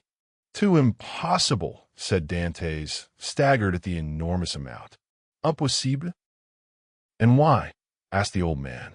The Spada family was one of the oldest and most powerful families of the 15th century, and in those times, when other opportunities for investment were wanting, such accumulations of gold and jewels were by no means rare. There are at this day Roman families perishing of hunger, though possessed of nearly 1 million in diamonds and jewels, handed down by entail, and which they cannot touch. Edmond thought he was in a dream. He wavered between incredulity and joy. "I have only kept this secret so long from you," continued Faria, "that I might test your character and then surprise you. Had we escaped before my attack of catalepsy, I should have conducted you to Monte Cristo. Now," he added, with a sigh, "it is you who will conduct me thither. Well, Dantès, you do not thank me. This treasure belongs to you, my dear friend," replied Dantès, "and to you only. I have no right to it. I am no relation of yours." "You are my son, Dantès," exclaimed the old man. "You are the child of my captivity. My profession condemns me to celibacy. God has sent you to me to console at one and the same time the man who could not be a father and the prisoner who could not get free." And Faria extended the arm of which alone the use remained to him to the young man, who threw himself upon his neck and wept. Chapter 19. The third attack now that this treasure, which had so long been the object of the abbé's meditations, break time equals 0. 5s/ could ensure the future happiness of him whom Faria really loved as a son. It had doubled its value in his eyes, and every day he expatiated on the amount, explaining to Dantès all the good which, with 13 or 14 millions of francs, a man could do in these days to his friends. And then Dantès' countenance became gloomy, for the oath of vengeance he had taken recurred to his memory, and he reflected how much ill, in these times, a man with 13 or 14 millions could do to his enemies. The abbé did not know the island of Monte Cristo, but Dantès knew it, and had often passed it, situated 25 miles from Pianosa, between Corsica and the island of Elba, and had once touched there. This island was, always had been, and still is, completely deserted. It is a rock of almost conical form, which looks as though it had been thrust up by volcanic force from the depth to the surface of the ocean. Dantès drew a plan of the island for Faria, and Faria gave Dantès advice as to the means he should employ to recover the treasure. But Dantès was far from being as enthusiastic and confident as the old man. It was past a question now that Faria was not a lunatic, and the way in which he had achieved the discovery, which had given rise to the suspicion of his madness, increased Edmond's admiration of him.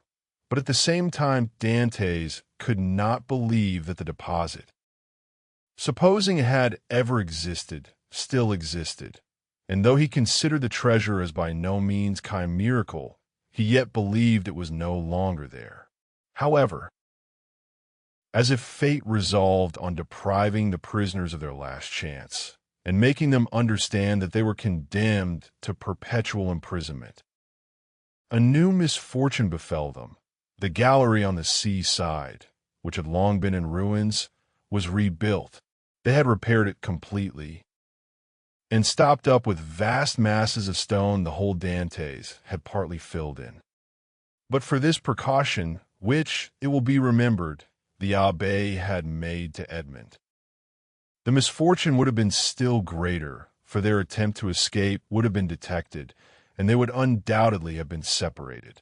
Thus a new, a stronger, and more inexorable barrier was interposed to cut off the realization of their hopes. "You see," said the young man, with an air of sorrowful resignation, to Faria, "that God deems it right to take from me any claim to merit for what you call my devotion to you.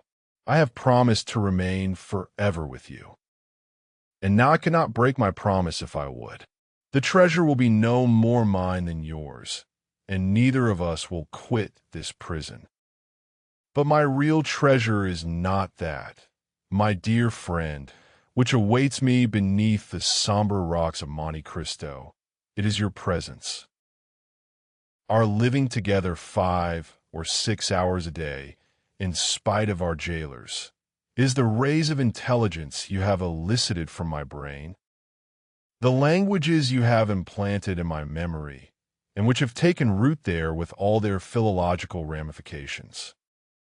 These different sciences that you have made so easy to me by the depth of the knowledge you possess of them, and the clearness of the principles to which you have reduced them. This is my treasure, my beloved friend, and with this you have made me rich and happy.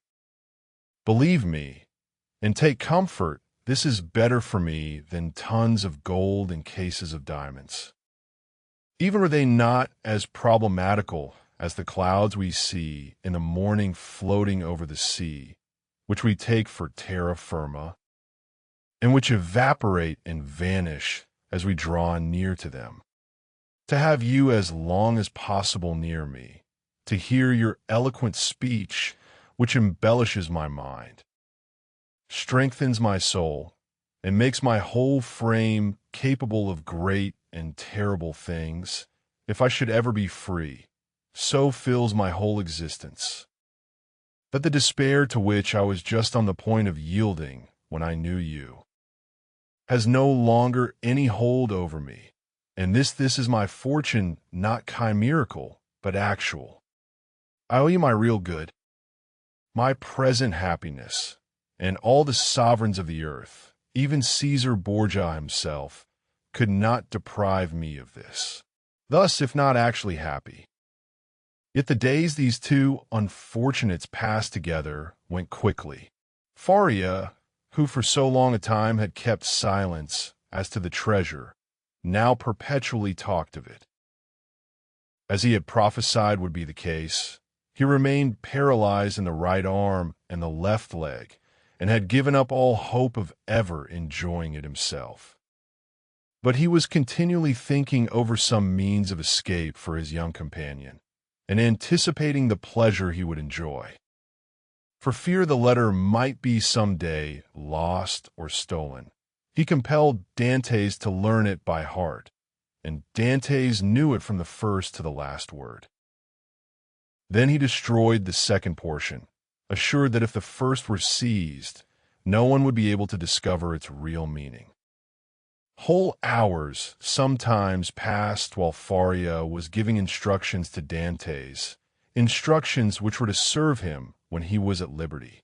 Then, once free from the day and hour and moment when he was so, he could have but one only thought, which was to gain Monte Cristo by some means, and remain there alone under some pretext which would arouse no suspicions, and once there, to endeavor to find the wonderful caverns and search in the appointed spot. the appointed spot, be it remembered, being the farthest angle in the second opening. In the meanwhile, the hours passed, if not rapidly, at least tolerably. Faria, as we have said, without having recovered the use of his hand and foot, had regained all the clearness of his understanding, and had gradually, besides the moral instructions we have detailed, taught his youthful companion the patient and sublime duty of a prisoner who learns to make something from nothing. They were thus perpetually employed, Faria, that he might not see himself grow old, Dantès, for fear of recalling the almost extinct past, which now only floated in his memory like a distant light wandering in the night. So life went on for them as it does for those who are not victims of misfortune and whose activities glide along mechanically and tranquilly beneath the eye of Providence. But beneath this superficial calm there were in the heart of the young man, and perhaps in that of the old man, many repressed desires, many stifled sighs, which found vent when Faria was left alone and when Edmond returned to his cell. One night Edmond awoke suddenly, believing that he heard someone calling him. He opened his eyes upon utter darkness. His name, or rather a plaintive voice which essayed to pronounce his name, reached him. He sat up in bed and a cold sweat broke out upon his brow. Undoubtedly the call came from Faria's dungeon.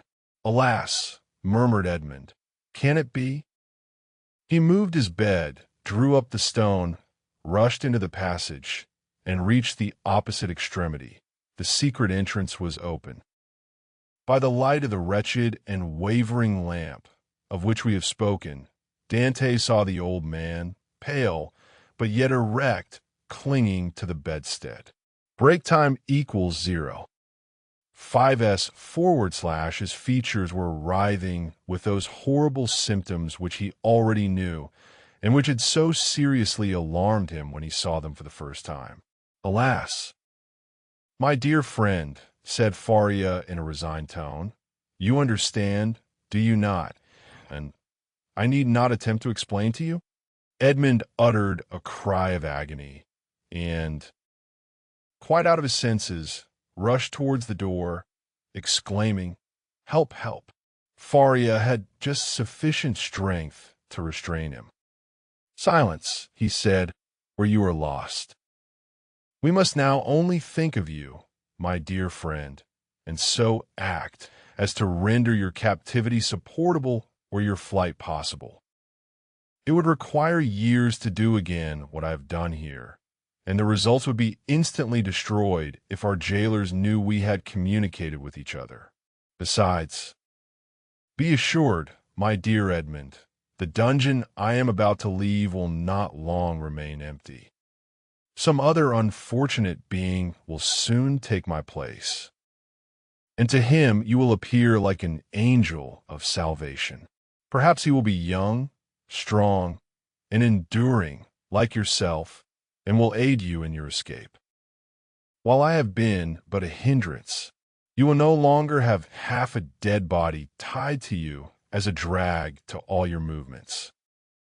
At length Providence has done something for you. He restores to you more than he takes away, and it was time I should die."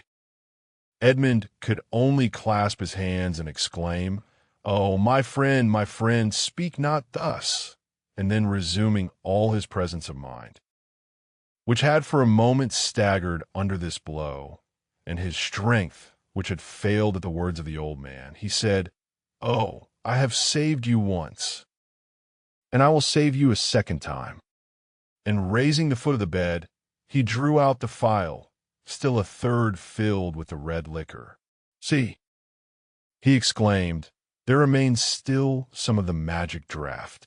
Quick, quick, tell me what I must do this time. Are there any fresh instructions? Speak, my friend, I listen." "There is not a hope," replied Faria, shaking his head, "but no matter. God wills it that man whom he has created and in whose heart he has so profoundly rooted the love of life, should do all in his power to preserve that existence, which, however painful it may be, is yet always so dear. "Oh, yes, yes," exclaimed Dantès, "and I tell you that I will save you yet." "Well then, try." The cold gains upon me.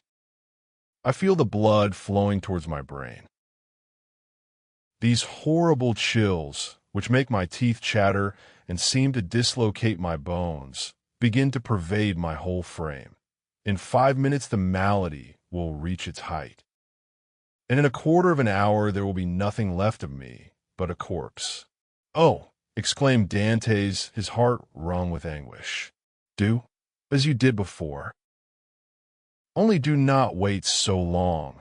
All the springs of life are now exhausted in me, and death," he continued, looking at his paralyzed arm and leg, "has but half its work to do.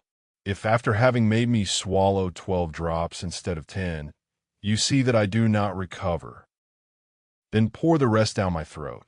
Now lift me on my bed, for I can no longer support myself." Edmond took the old man in his arms and laid him on the bed. "And now, my dear friend," said Faria, "sole consolation of my wretched existence, you whom heaven gave me somewhat late, but still gave me, a priceless gift, and for which I am most grateful at the moment of separating from you forever. I wish you all the happiness and all the prosperity you so well deserve. My son, I bless thee." The young man cast himself on his knees, leaning his head against the old man's bed. "Listen now to what I say in this my dying moment. The treasure of the Spadas exists. God grants me the boon of vision unrestricted by time or space. I see it in the depths of the inner cavern. My eyes pierce the inmost recesses of the earth, and are dazzled at the sight of so much riches.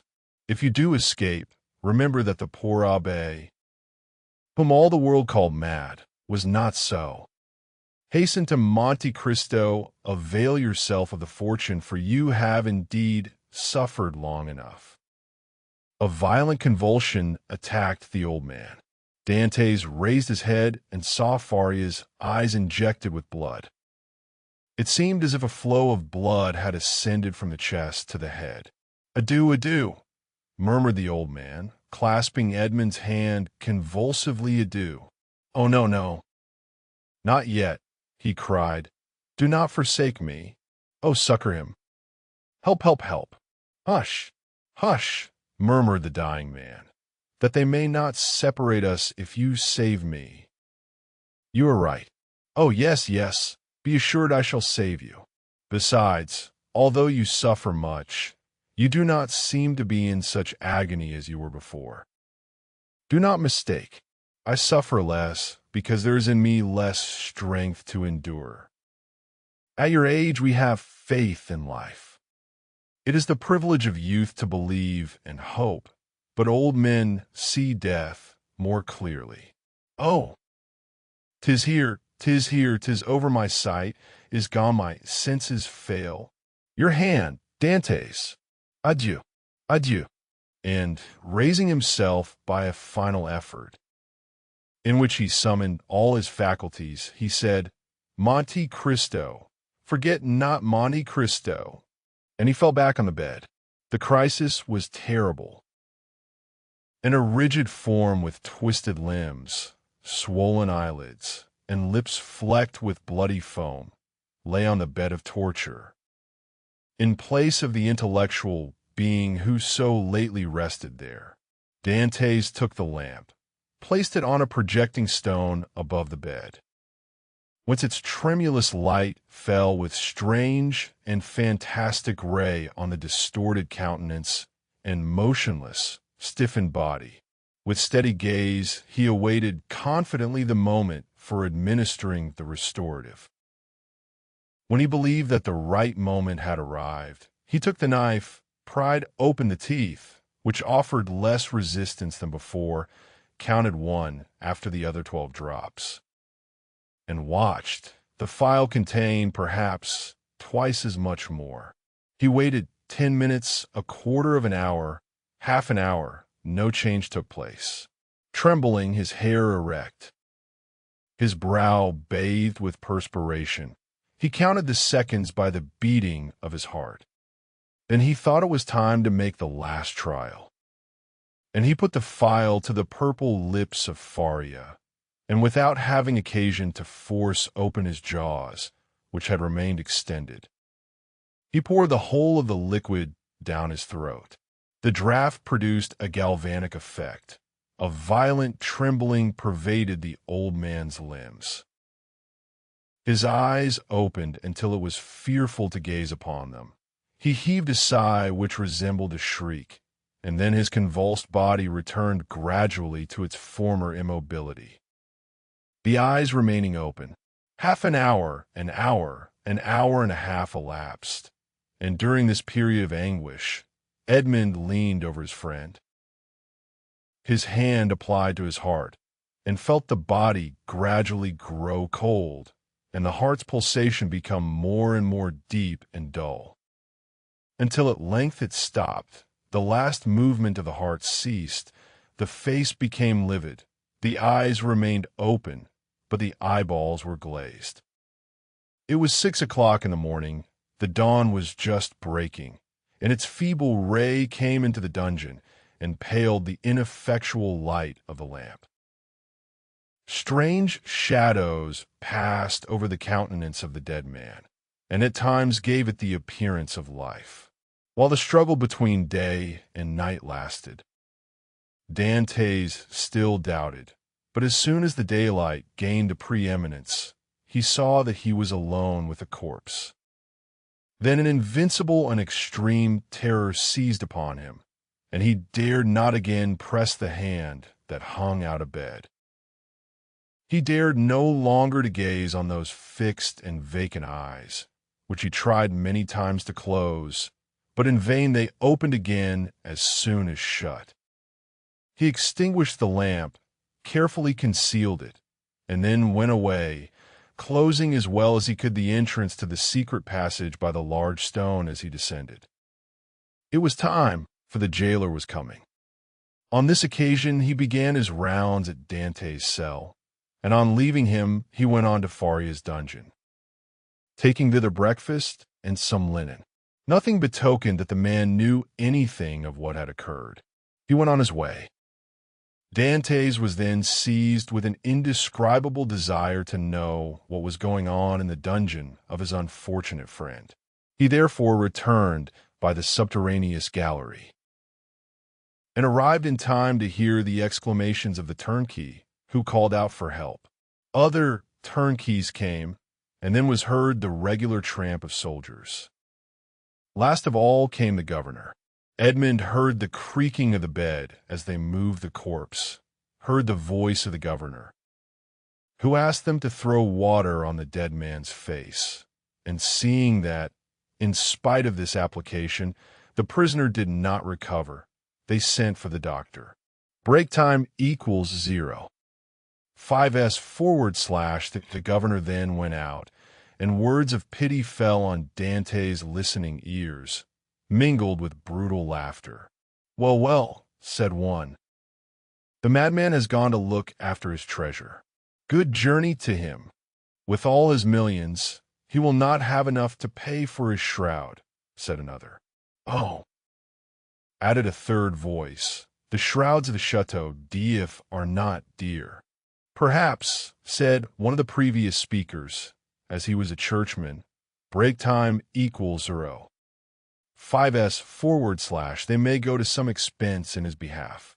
They may give him the honors of the sack." Edmond did not lose a word, but comprehended very little of what was said. The voices soon ceased, and it seemed to him as if everyone had left the cell. Still he dared not to enter, as they might have left some turnkey to watch the dead. He remained, therefore, mute and motionless, hardly venturing to breathe. At the end of an hour, he heard a faint noise, which increased. It was the governor who returned, followed by the doctor and other attendants. There was a moment's silence. It was evident that the doctor was examining the dead body. The inquiries soon commenced. The doctor analyzed the symptoms of the malady to which the prisoner had succumbed and declared that he was dead. Questions and answers followed in a nonchalant manner that made Dantès indignant, for he felt that all the world should have for the poor abbé a love and respect equal to his own. "I am very sorry for what you tell me," said the governor, replying to the assurance of the doctor that the old man is really dead, for he was a quiet, inoffensive prisoner, happy in his folly, and required no watching. "Ah," added the turnkey, "there was no occasion for watching him. He would have stayed here 50 years, I'll answer for it, without any attempt to escape." "Still," said the governor, "I believe it will be requisite, notwithstanding your certainty, and not that I doubt your science, but in discharge of my official duty, that we should be perfectly assured that the prisoner is dead." There was a moment of complete silence, during which Dantès, still listening, knew that the doctor was examining the corpse a second time. "You may make your mind easy," said the doctor. "He is dead. I will answer for that. You know, sir," said the governor, persisting, "that we are not content in such cases as this with such a simple examination. In spite of all appearances, be so kind, therefore, as to finish your duty by fulfilling the formalities described by law." "Let the irons be heated," said the doctor.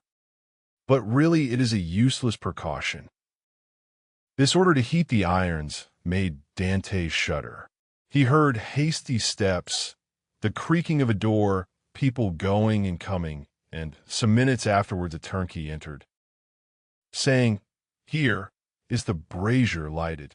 There was a moment's silence, and then was heard the crackling of burning flesh, of which the peculiar and nauseous smell penetrated even behind the wall, where Dantès was listening in horror.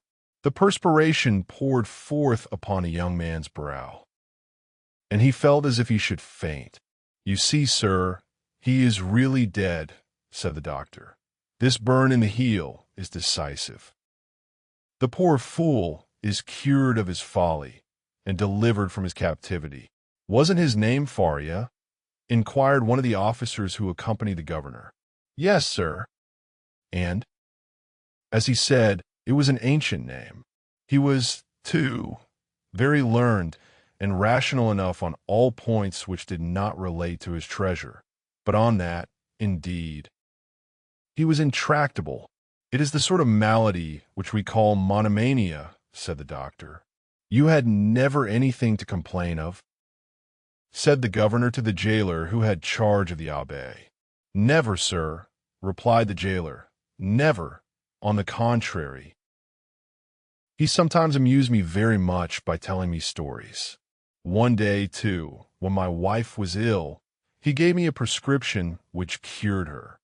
"Ah," said the doctor, "I did not know that I had a rival, but I hope, governor, that you will show him all proper respect in consequence."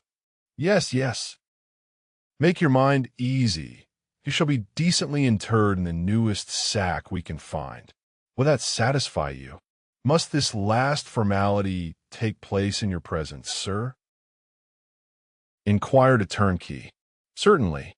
But make haste, I cannot stay here all day." Other footsteps, going and coming, were now heard, and a moment afterwards the noise of rustling canvas reached Dantès' ears. The bed creaked, and the heavy footfall of a man who lifts a weight sounded on the floor. Then the bed again creaked under the weight deposited upon it. "This evening," said the governor. "Will there be any mass?" asked one of the attendants. "That is impossible," replied the governor.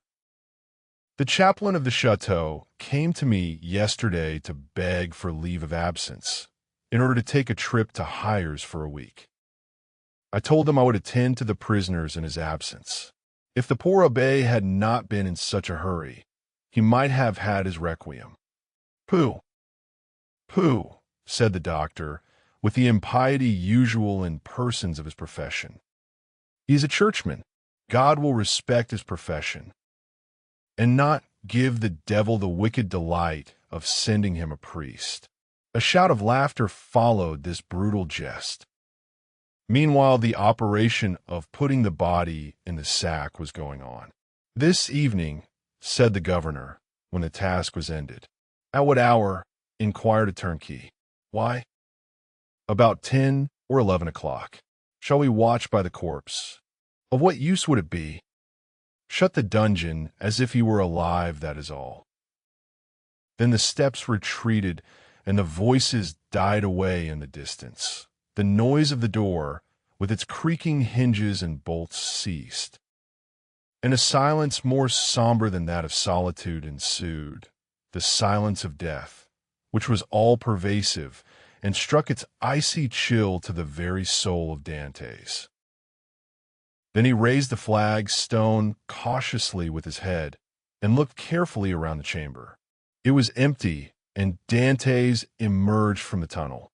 Chapter 20. The cemetery of the Château d'If on the bed, at full length, and faintly illuminated by the pale light that came from the window, lay a sack of canvas, and under its rude folds was stretched a long and stiffened form. It was Faria's last winding sheet, a winding sheet which, as the turnkey said, cost so little. Everything was in readiness. A barrier had been placed between Dantès and his old friend. No longer could Edmond look into those wide, open eyes which had seemed to be penetrating the mysteries of death.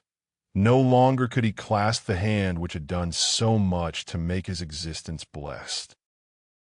Faria, the beneficent and cheerful companion, with whom he was accustomed to live so intimately, no longer breathed. He seated himself on the edge of that terrible bed, and fell into melancholy and gloomy reverie. Alone. He was alone again condemned to silence again, face to face with nothingness. Alone, never again to see the face. Never again to hear the voice of the only human being who united him to earth. Was not Faria's fate the better? After all, to solve the problem of life at its source, even at the risk of horrible suffering, the idea of suicide, which his friend had driven away and kept away by his cheerful presence, now hovered like a phantom over the abbé's dead body. "If I could die," he said, "I should go where he goes, and should assuredly find him again. But how to die? It is very easy," he went on with a smile. "I will remain here. Rush on the first person that opens the door, strangle him, and then they will guillotine me. But excessive grief is like a storm at sea, where the frail bark is tossed from the depths to the top of the wave." Dantès recoiled from the idea of so infamous a death, and passed suddenly from despair to an ardent desire for life and liberty. "Oh no," he exclaimed, "not die now. After having lived and suffered so long and so much. Yes, had I died years ago, but now to die would be, indeed, to give way to the sarcasm of destiny. No, I want to live.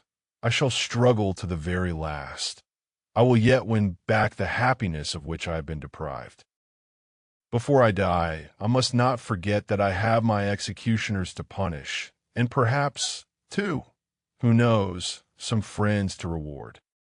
Yet they will forget me here, and I shall die in my dungeon like Faria." As he said this, he became silent and gazed straight before him like one overwhelmed with a strange and amazing thought. Suddenly he arose, lifted his hand to his brow as if his brain were giddy, paced twice or thrice round the dungeon, and then paused abruptly by the bed. "Just God," he muttered. "Whence comes this thought? Is it from thee? Since none but the dead pass freely from this dungeon, let me take the place of the dead." Without giving himself time to reconsider his decision, and indeed that he might not allow his thoughts to be distracted from his desperate resolution, he bent over the appalling shroud, opened it with a knife which Faria had made, drew the corpse from the sack, and bore it along the tunnel to his own chamber, laid it on his couch. Tied around its head the rag he wore at night around his own, covered it with his counterpane, once again kissed the ice-cold brow, and tried vainly to close the resisting eyes, which glared horribly, turned the head towards the wall, so that the jailer might, when he brought the evening meal, believe that he was asleep, as was his frequent custom, entered the tunnel again, drew the bed against the wall, returned to the other cell, took from the hiding place the needle and thread, flung off his rags, that they might feel only naked flesh beneath the coarse canvas, and getting inside the sack, placed himself in the posture in which the dead body had been laid, and sewed up the mouth of the sack from the inside. He would have been discovered by the beating of his heart, if by any mischance the jailers had entered at that moment. Dantès might have waited until the evening visit was over, but he was afraid that the governor would change his mind and order the dead body to be removed earlier. In that case, his last hope would have been destroyed. Now his plans were fully made, and this is what he intended to do. If while he was being carried out the grave diggers should discover that they were burying alive instead of a dead body, Dantès did not intend to give them time to recognize him, but with a sudden cut of the knife, he meant to open the sack from top to bottom and, profiting by their alarm, escape. If they tried to catch him, he would use his knife to better purpose. If they took him to the cemetery and laid him in a grave, he would allow himself to be covered with earth, and then, as it was night, the grave diggers could scarcely have turned their backs before he would have worked his way through the yielding soil and escaped. He hoped that the weight of earth would not be so great that he could not overcome it. If he was detected in this, and the earth proved too heavy, he would be stifled, and then so much the better, all would be over. Dantès had not eaten since the preceding evening, but he had not thought of hunger. Nor did he think of it now. His situation was too precarious to allow him even time to reflect on any thought but one. The first risk that Dantès ran was that the jailer, when he brought him his supper at 7 o'clock, might perceive the change that had been made. Fortunately, 20 times at least, from misanthropy or fatigue, Dantès had received his jailer in bed, and then the man placed his bread and soup on the table, and went away without saying a word. This time the jailer might not be as silent as usual, but speak to Dantès, and seeing that he received no reply, go to the bed, and thus discover all. When 7 o'clock came, Dantès' agony really began.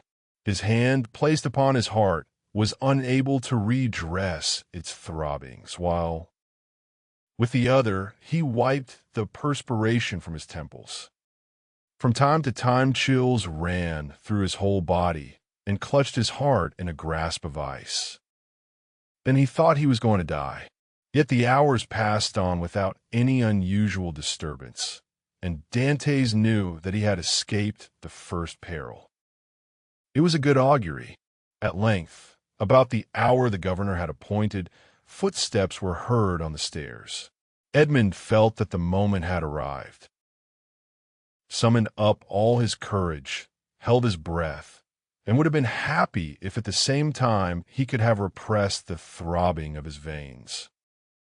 The footsteps, they were double paused at the door, and Dante's guess that the two grave diggers had come to seek him this idea was soon converted into certainty. When he heard the noise they made in putting down the handbier, the door opened, and a dim light reached Dante's eyes through the coarse sack that covered him. He saw two shadows approach his bed, a third remaining at the door with a torch in its hand. The two men, approaching the ends of the bed, took the sack by its extremities. "He's heavy, though." "For an old and thin man," said one, as he raised the head.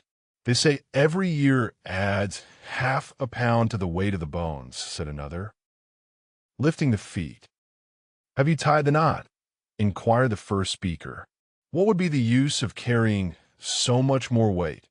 was the reply. "I can do that when we get there." "Yes, you're right," replied the companion. "What's the knot for?" thought Dantès. They deposited the supposed corpse on the bier. Edmond stiffened himself in order to play the part of a dead man, and then the party, lighted by the man with the torch, who went first, ascended the stairs. Suddenly he felt the fresh and sharp night air, and Dantès knew that the mistral was blowing. It was a sensation in which pleasure and pain were strangely mingled. The bearers went on for 20 paces, then stopped, putting the bier down on the ground. One of them went away, and Dantès heard his shoes striking on the pavement. "Where am I?" he asked himself. "Really, he is by no means a light load," said the other bearer, sitting on the edge of the hand-barrow. Dante's first impulse was to escape, but fortunately he did not attempt it. "Give us a light," said the other bearer, "or I shall never find what I am looking for." The man with the torch complied, although not asked in the most polite terms. "What can he be looking for?" thought Edmond. "The spade, perhaps." An exclamation of satisfaction indicated that the grave digger had found the object of his search. "Here, it is at last," he said. "Not without some trouble, though." "Yes," was the answer, "but it has lost nothing by waiting." As he said this, the man came towards Edmond, who heard a heavy metallic substance laid down beside him, and at the same moment a cord was fastened round his feet with sudden and painful violence. "Well, have you tied the knot?" inquired the grave digger, who was looking on. "Yes, and pretty tight too, I can tell you," was the answer. "Move on, then." And the bier was lifted once more, and they proceeded. They advanced 50 paces farther, and then stopped to open a door, then went forward again.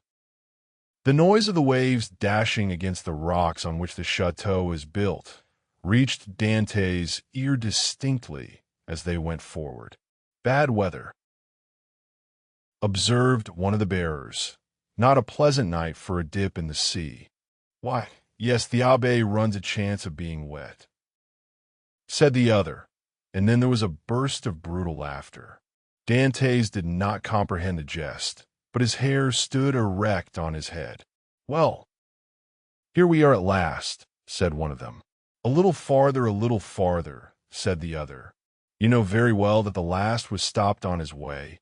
Break time equals 0. 5s / dashed on the rocks, and the governor told us next day that we were careless fellows." They ascended 5 or 6 more steps, and then Dantès felt that they took him one by the head and the other by the heels, and swung him to and fro. "1," said the grave diggers, "2, 3, and at the same instant Dantès felt himself flung into the air like a wounded bird, falling, with a rapidity that made his blood curdle. Although drawn downwards by the heavy weight which hastened his rapid descent, it seemed to him as if the fall lasted for a century. At last, with a horrible splash, he darted like an arrow into the ice-cold water, and as he did so he uttered a shrill cry, stifled in a moment by his immersion beneath the waves. Dantès had been flung into the sea, and was dragged into its depths by a 36-pound shot tied to his feet. The sea is the cemetery of the Château d'If. Chapter 21. The island of Edmond Dantès, although stunned and almost suffocated, had sufficient presence of mind to hold his breath. And as his right hand, prepared as he was for every chance, held his knife open, he rapidly ripped up the sack, extricated his arm, and then his body. But in spite of all his efforts to free himself from the shot, he felt it dragging him down still lower. He then bent his body, and by a desperate effort severed the cord that bound his legs at the moment when it seemed as if he were actually strangled. With a mighty leap, he rose to the surface of the sea, while the shot dragged down to the depths the sack that had so nearly become his shroud. Dantès waited only to get breath, and then dived in order to avoid being seen. When he arose a second time, he was 50 paces from where he had first sunk. He saw overhead a black and tempestuous sky, across which the wind was driving clouds that occasionally suffered a twinkling star to appear. Before him was the vast expanse of waters, somber and terrible, whose waves foamed and roared as if before the approach of storm. Behind him, blacker than the sea, blacker than the sky, rose phantom like the vast stone structure, whose projecting crags seemed like arms extended to seize their prey, and on the highest rock was a torch lighting two figures. He fancied that these two forms were looking at the sea. Doubtless these strange grave diggers had heard his cry.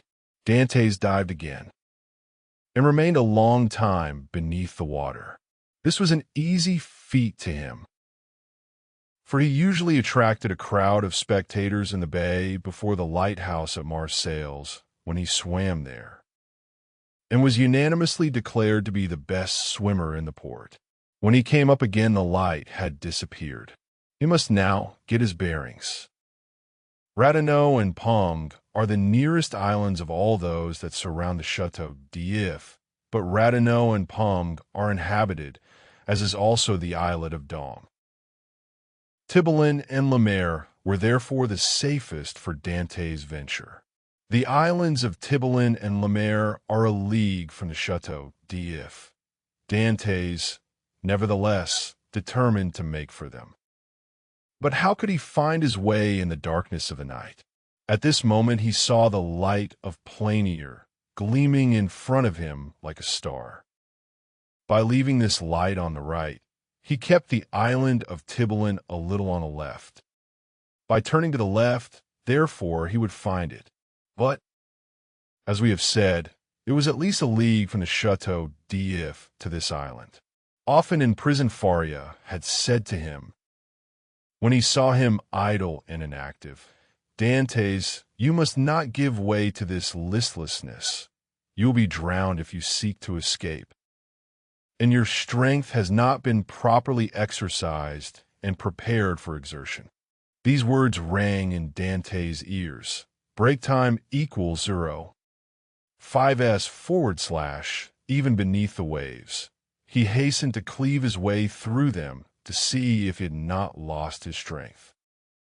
He found with pleasure that his captivity had taken away nothing of his power, and that he was still master of that element on whose bosom he had so often sported as a boy. Fear, that relentless pursuer, clogged Dantès' efforts. He listened for any sound that might be audible, and every time that he rose to the top of a wave he scanned the horizon and strove to penetrate the darkness. He fancied that every wave behind him was a pursuing boat, and he redoubled his exertions, increasing rapidly his distance from the chateau. But exhausting his strength, he swam on still, and already the terrible chateau had disappeared in the darkness. He could not see it, but he felt its presence. An hour passed, during which Dantès, excited by the feeling of freedom, continued to cleave the waves. "Let us see," said he. "I have swum above an hour. But as the wind is against me, that has retarded my speed. However, if I am not mistaken, I must be close to Tibelin. But what if I were mistaken?" A shudder passed over him. He sought to tread water in order to rest himself. But the sea was too violent, and he felt that he could not make use of this means of recuperation.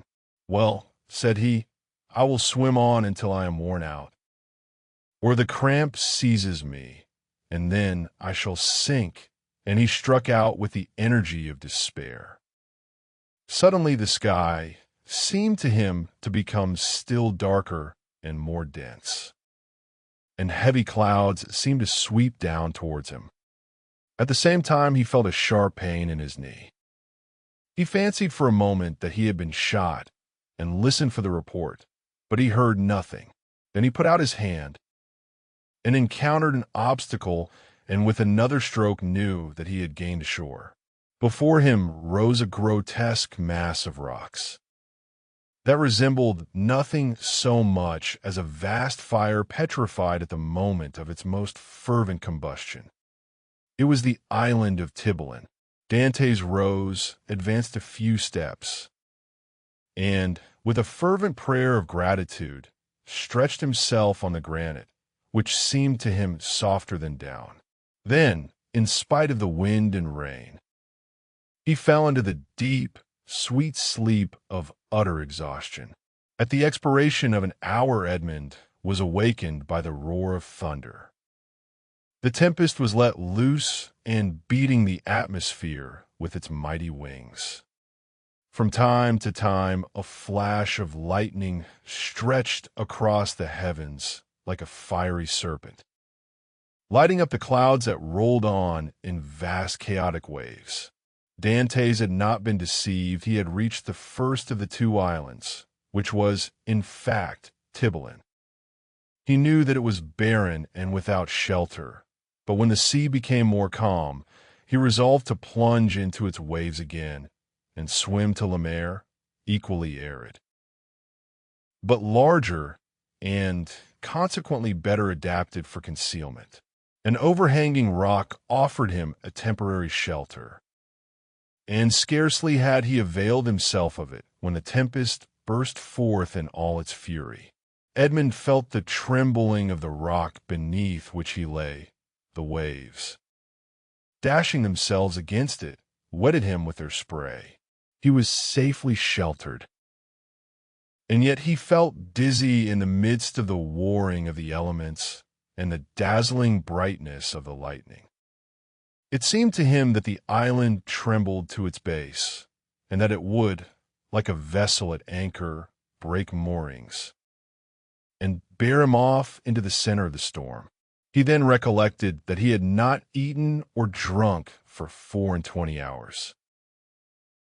He extended his hands and drank greedily of the rainwater that had lodged in a hollow of the rock. As he rose, a flash of lightning that seemed to rive the remotest heights of heaven illumined the darkness. By its light, between the island of Le Maire and Cape Croiselle, a quarter of a league distant, Dantès saw a fishing boat driven rapidly like a specter before the power of winds and waves. A second after, he saw it again, approaching with frightful rapidity. Dantès cried at the top of his voice to warn them of their danger, but they saw it themselves. Another flash showed him 4 men clinging to the shattered mast and the rigging, while a 5th clung to the broken rudder. The men he beheld saw him undoubtedly, for their cries were carried to his ears by the wind. Above the splintered mast a sail rent to tatters was waving. Suddenly the ropes that still held it gave way, and it disappeared in the darkness of the night like a vast sea-bird. At the same moment a violent crash was heard, and cries of distress. Dantès from his rocky perch saw the shattered vessel, and among the fragments the floating forms of the hapless sailors. Then all was dark again. Dantès ran down the rocks at the risk of being himself dashed to pieces. He listened, he groped about, but he heard and saw nothing. The cries had ceased, and the tempest continued to rage. By degrees the wind abated. Vast gray clouds rolled towards the west, and the blue firmament appeared studded with bright stars. Soon a red streak became visible in the horizon. The waves whitened, a light played over them, and gilded their foaming crests with gold. It was day. Dantès stood mute and motionless before this majestic spectacle, as if he now beheld it for the first time.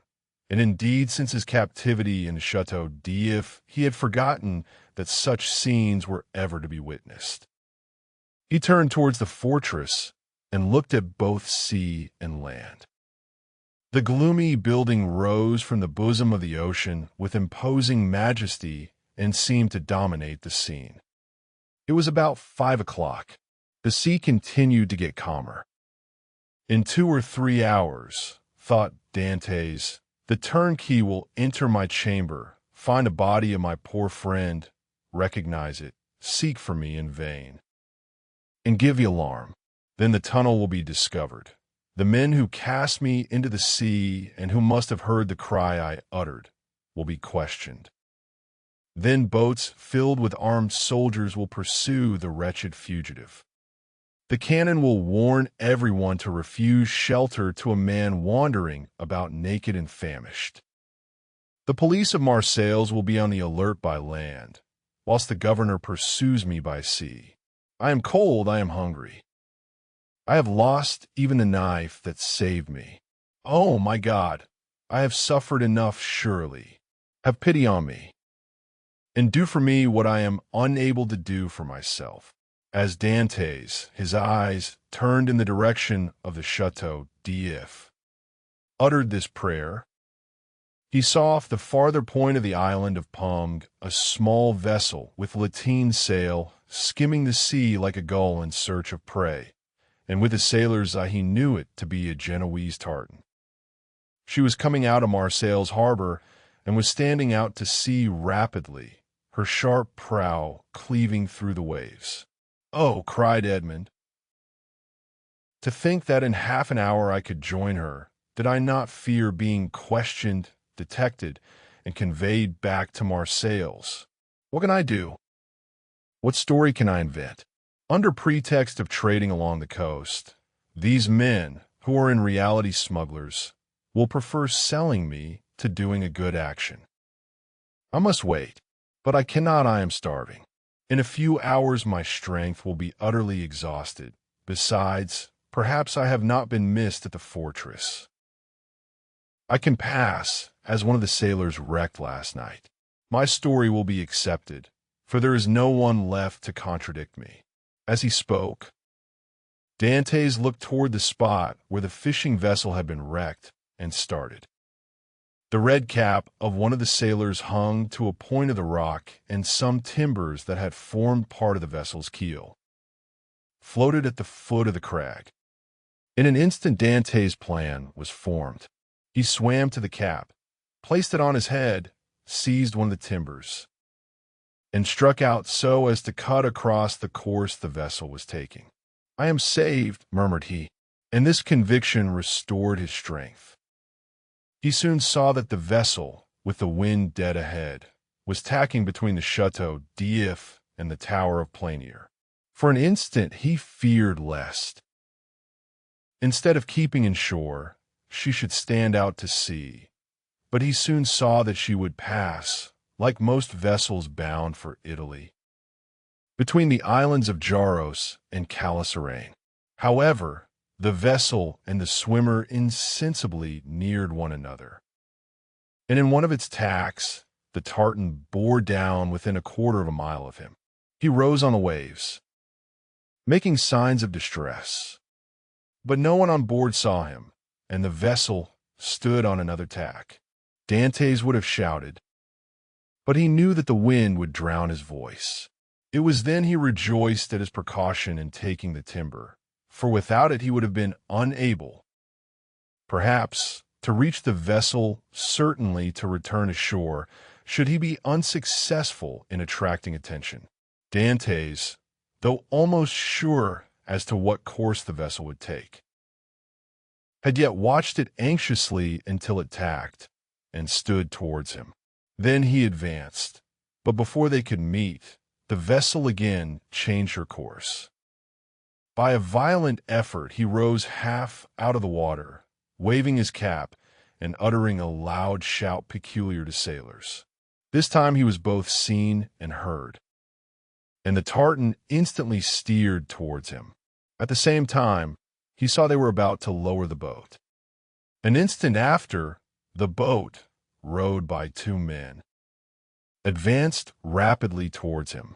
Dantès let go of the timber, which he now thought to be useless, and swam vigorously to meet them.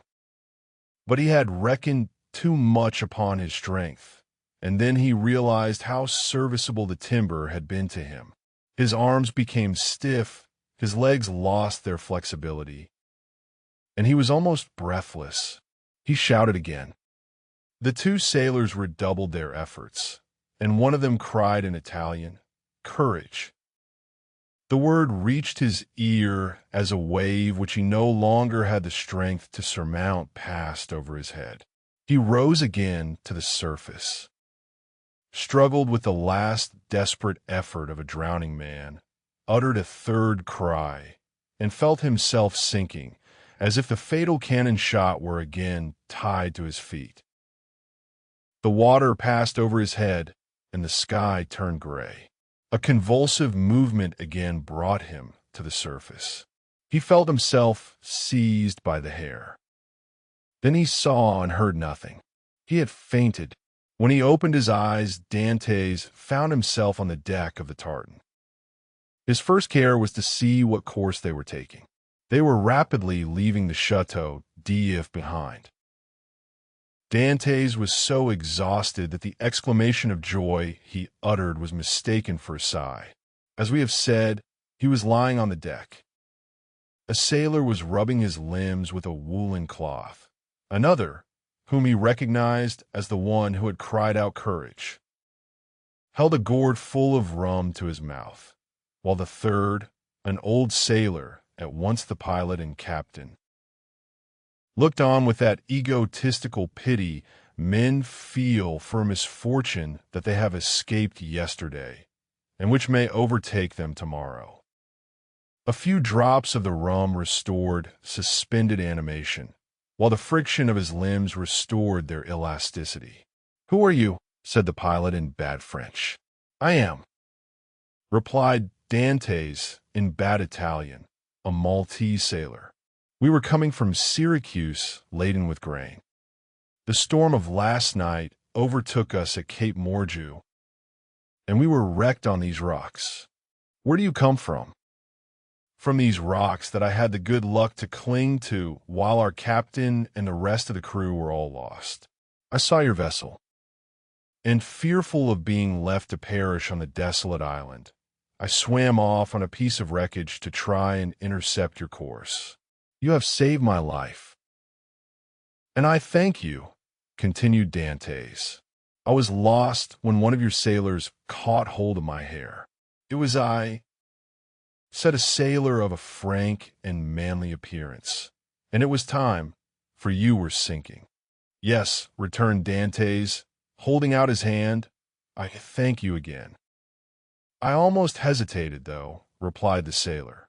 "You look more like a brigand than an honest man, with your beard 6 inches and your hair a foot long." Dantès recollected that his hair and beard had not been cut all the time he was at the Château d'If.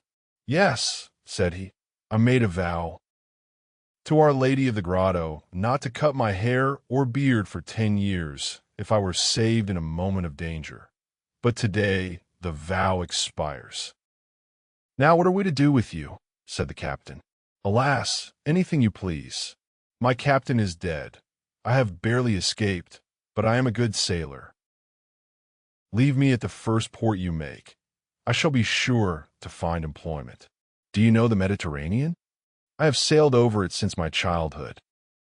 You know the best harbors. There are few ports that I could not enter or leave with a bandage over my eyes.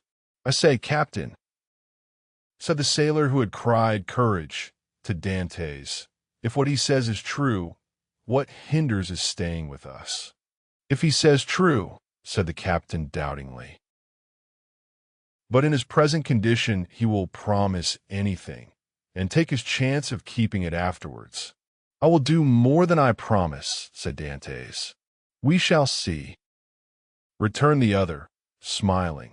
Where are you going? Asked Dantès. To Leghorn. Then why, instead of tacking so frequently, do you not sail near the wind? Because we should run straight on to the island of Ryan. You shall pass it by 20 fathoms. Take the helm, and let us see what you know. The young man took the helm, felt to see if the vessel answered the rudder promptly, and seeing that, without being a first-rate sailor, she yet was tolerably obedient. To the sheets, said he. The 4 seamen, who composed the crew, obeyed, while the pilot looked on. Haul taut. They obeyed. Belay. This order was also executed, and the vessel passed, as Dantès had predicted, 20 fathoms to windward. Bravo, said the captain. Bravo, repeated the sailors. And they all looked with astonishment at this man, whose eye now disclosed an intelligence and his body a vigor they had not thought him capable of showing. You see, said Dantès, quitting the helm, I shall be of some use to you, at least during the voyage, if you do not want me at Leghorn.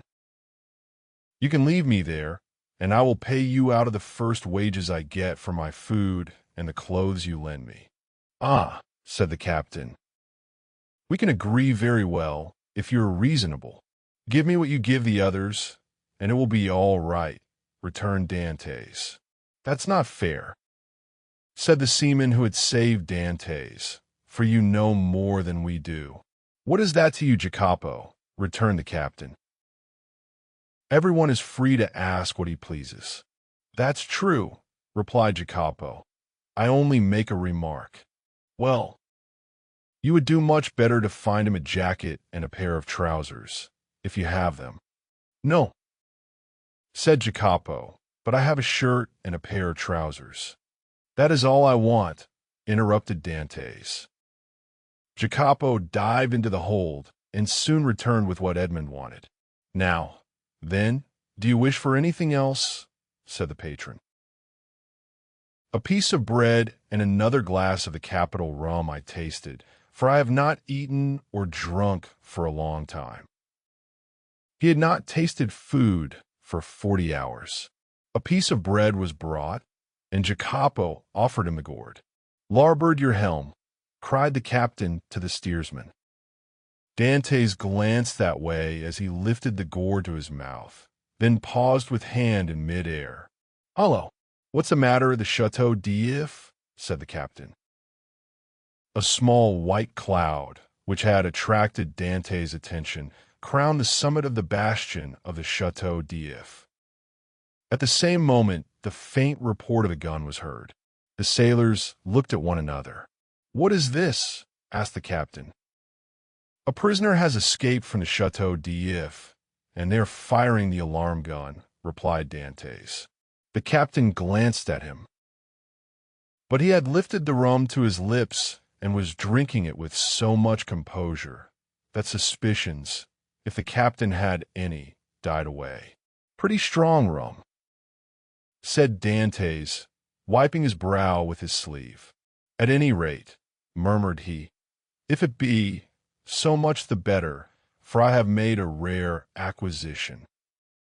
Under pretense of being fatigued, Dantès asked to take the helm.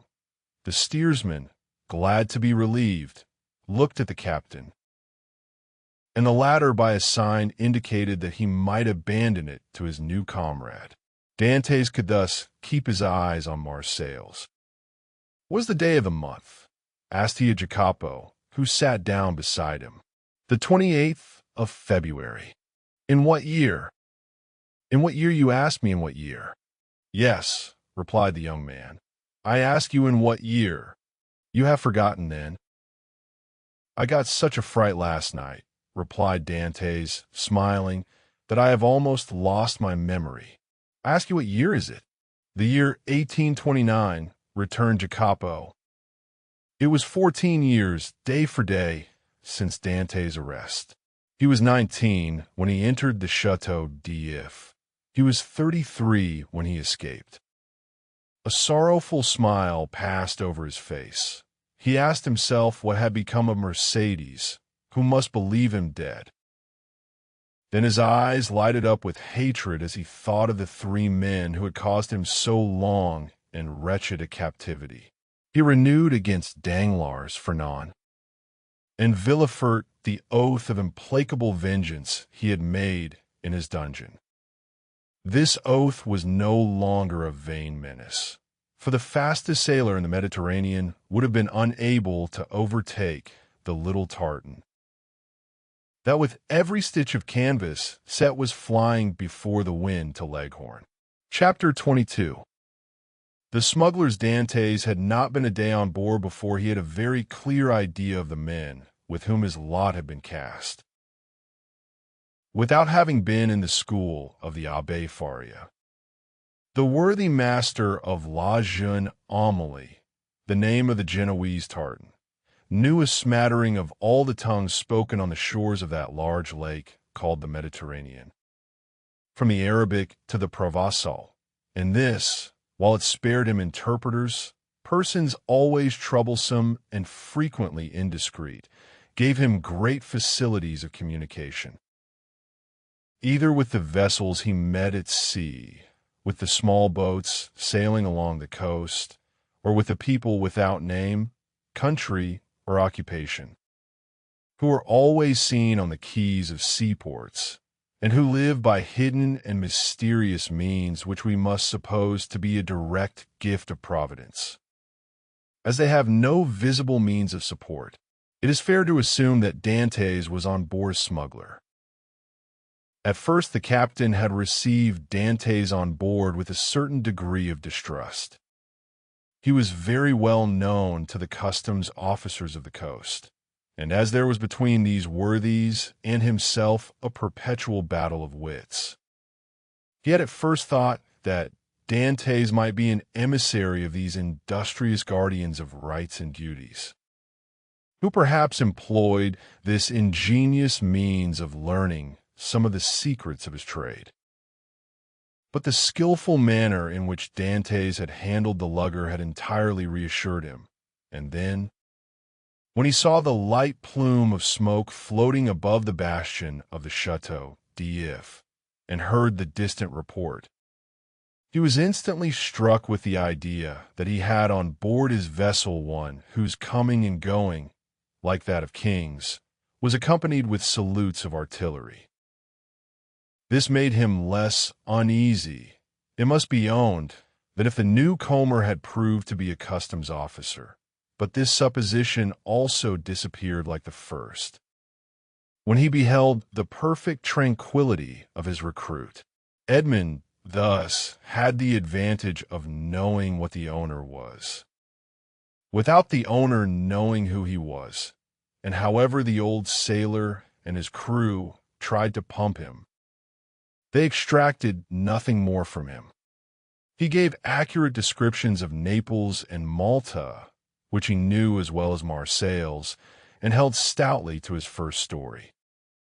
Thus the Genoese, subtle as he was duped by Edmond, in whose favor his mild demeanor, his nautical skill, and his admirable dissimulation pleaded. Moreover, it is possible that the Genoese was one of those shrewd persons who know nothing but what they should know, and believe nothing but what they should believe. In this state of mutual understanding, they reached Leghorn. Here Edmond was to undergo another trial.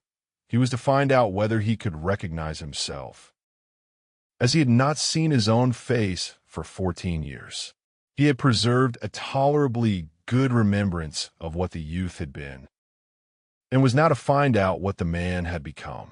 His comrades believed that his vow was fulfilled, as he had 20 times touched at Leghorn. He remembered a barber in St. Ferdinand Street. He went there to have his beard and hair cut. The barber gazed in amazement at this man with the long, thick and black hair and beard, which gave his head the appearance of one of Titian's portraits.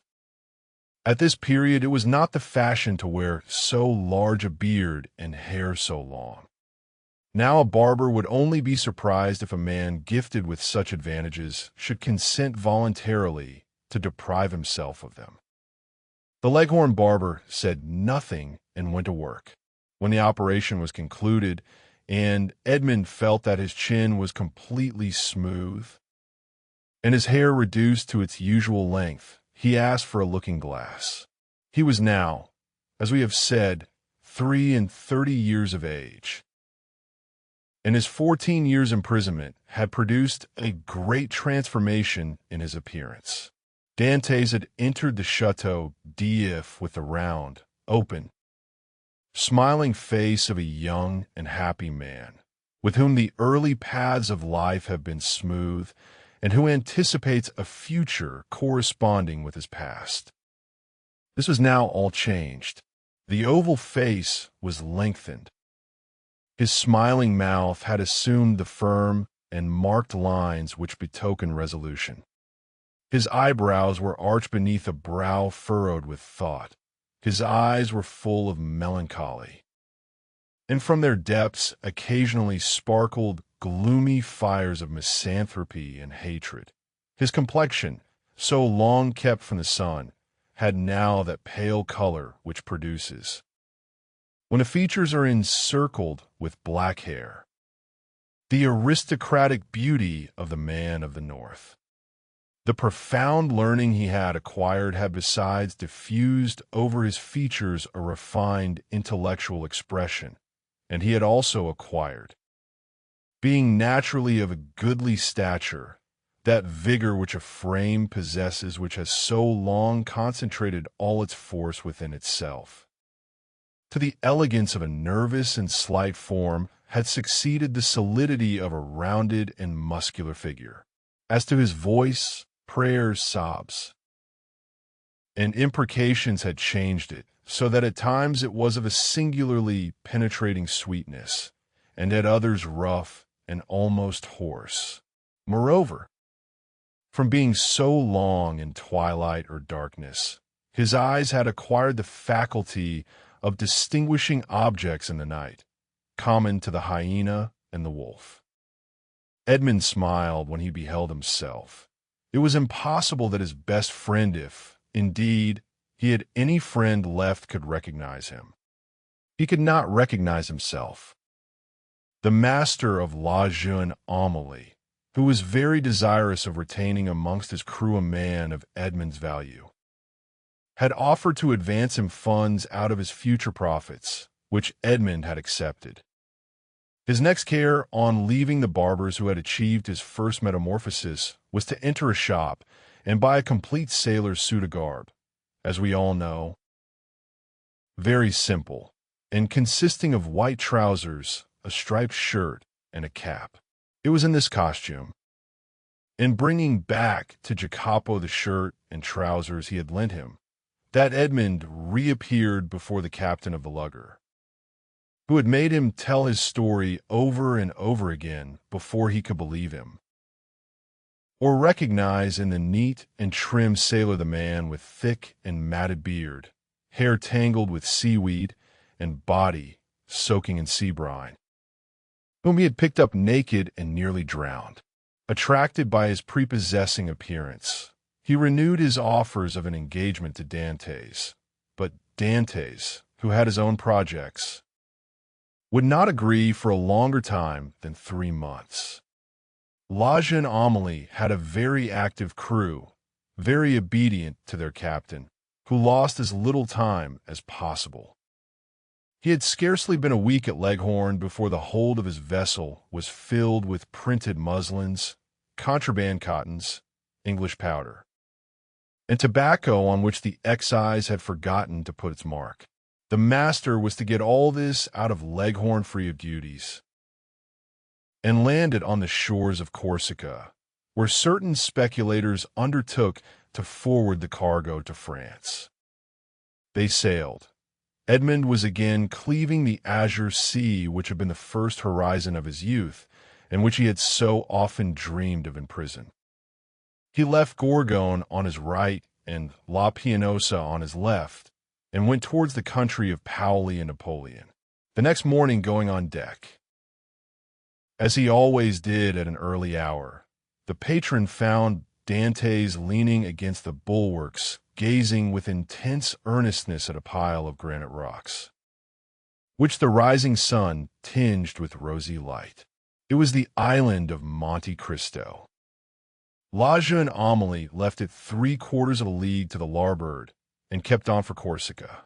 Dantès thought, as they passed so closely to the island whose name was so interesting to him, that he had only to leap into the sea and in half an hour be at the promised land. But then what could he do without instruments to discover his treasure, without arms to defend himself? Besides, what would the sailors say? What would the patron think? He must wait. Fortunately, Dantès had learned how to wait. He had waited 14 years for his liberty. And now he was free, he could wait at least 6 months or a year for wealth. Would he not have accepted liberty without riches if it had been offered to him? Besides, were not those riches chimerical, offspring of the brain of the poor Abbé Faria? Had they not died with him? It is true, the letter of the Cardinal Spada was singularly circumstantial, and Dantès repeated it to himself from one end to the other, for he had not forgotten a word. Evening came, and Edmond saw the island tinged with the shades of twilight, and then disappear in the darkness from all eyes but his own, for he, with vision accustomed to the gloom of a prison, continued to behold it last of all. For he remained alone upon deck. The next morn broke off the coast of Illyria. All day they coasted, and in the evening saw fires lighted on land. The position of these was no doubt a signal for landing, for a ship's lantern was hung up at the masthead instead of the streamer, and they came to within a gunshot of the shore. Dantès noticed that the captain of La Jeune Amélie had, as he neared the land, mounted 2 small culverins, which, without making much noise, can throw a 4-ounce ball 1,000 paces or so. But on this occasion the precaution was superfluous, and everything proceeded with the utmost smoothness and politeness. For shallops came off with very little noise alongside the lugger, which, no doubt, in acknowledgment of the compliment, lowered her own shallop into the sea. And the 5 boats worked so well that by 2 o'clock in the morning all the cargo was out of La Jeune Amélie and on terra firma the same night. Such a man of regularity was the patron of La Jeune Amélie. The profits were divided, and each man had 100 Tuscan livres, or about 80 francs. But the voyage was not ended. They turned the bowsprit towards Sardinia, where they intended to take in a cargo, which was to replace what had been discharged. The second operation was as successful as the first. La Jeune Amélie was in luck. This new cargo was destined for the coast of the Duchy of Lucca, and consisted almost entirely of Havana cigars, sherry, and Malaga wines. There they had a bit of a skirmish in getting rid of the duties. The excise was, in truth, the everlasting enemy of the patron of La Jeune Amélie. A customs officer was laid low, and 2 sailors wounded. Dantès was one of the latter, a ball having touched him in the left shoulder. Dantès was almost glad of this affray, and almost pleased at being wounded, for they were rude lessons which taught him, with what he could view danger, and with what endurance he could bear suffering. He had contemplated danger with a smile. And when wounded had exclaimed with the great philosopher, "Pain, thou art not an evil." He had, moreover, looked upon the customs officer wounded to death, and, whether from heat of blood produced by the encounter or the chill of human sentiment, this sight had made but slight impression upon him. Dantès was on the way he desired to follow, and was moving toward the end he wished to achieve. His heart was in a fair way of petrifying in his bosom. Jacopo, seeing him fall, had believed him killed, and rushing towards him raised him up, and then attended to him with all the kindness of a devoted comrade. This world was not then so good as Dr. Pangloss believed it, neither was it so wicked as Dantès thought it, since this man, who had nothing to expect from his comrade but the inheritance of his share of the prize money, manifested so much sorrow when he saw him fall. Fortunately, as we have said, Edmond was only wounded, and with certain herbs gathered at certain seasons and sold to the smugglers by the old Sardinian women, the wound soon closed. Edmond then resolved to try Jacopo, and offered him in return for his attention a share of his prize money, but Jacopo refused it indignantly. As a result of the sympathetic devotion which Jacopo had from the first bestowed on Edmond, the latter was moved to a certain degree of affection. But this sufficed for Jacopo, who instinctively felt that Edmond had a right to superiority of position, a superiority which Edmond had concealed from all others. And from this time the kindness which Edmond showed him was enough for the brave seaman. Then the long days on board ship when the vessel, gliding on with security over the azure sea, required no care but the hand of the helmsman, thanks to the favorable winds that swelled her sails. Edmond, with a chart in his hand, became the instructor of Jacopo, as the poor Abbé Faria had been his tutor. He pointed out to him the bearings of the coast, explained to him the variations of the compass, and taught him to read in that vast book opened over our heads which they call heaven, and where God writes in azure with letters of diamonds. And when Jacopo inquired of him, "What is the use of teaching all these things to a poor sailor like me?" Edmond replied, "Who knows? You may one day be the captain of a vessel. Your fellow countryman, Bonaparte, became emperor." We had forgotten to say that Jacopo was a Corsican. 2 months and a half elapsed in these trips, and Edmond had become as skillful a coaster as he had been a hardy seaman. He had formed an acquaintance with all the smugglers on the coast, and learned all the Masonic signs by which these half-pirates recognize each other.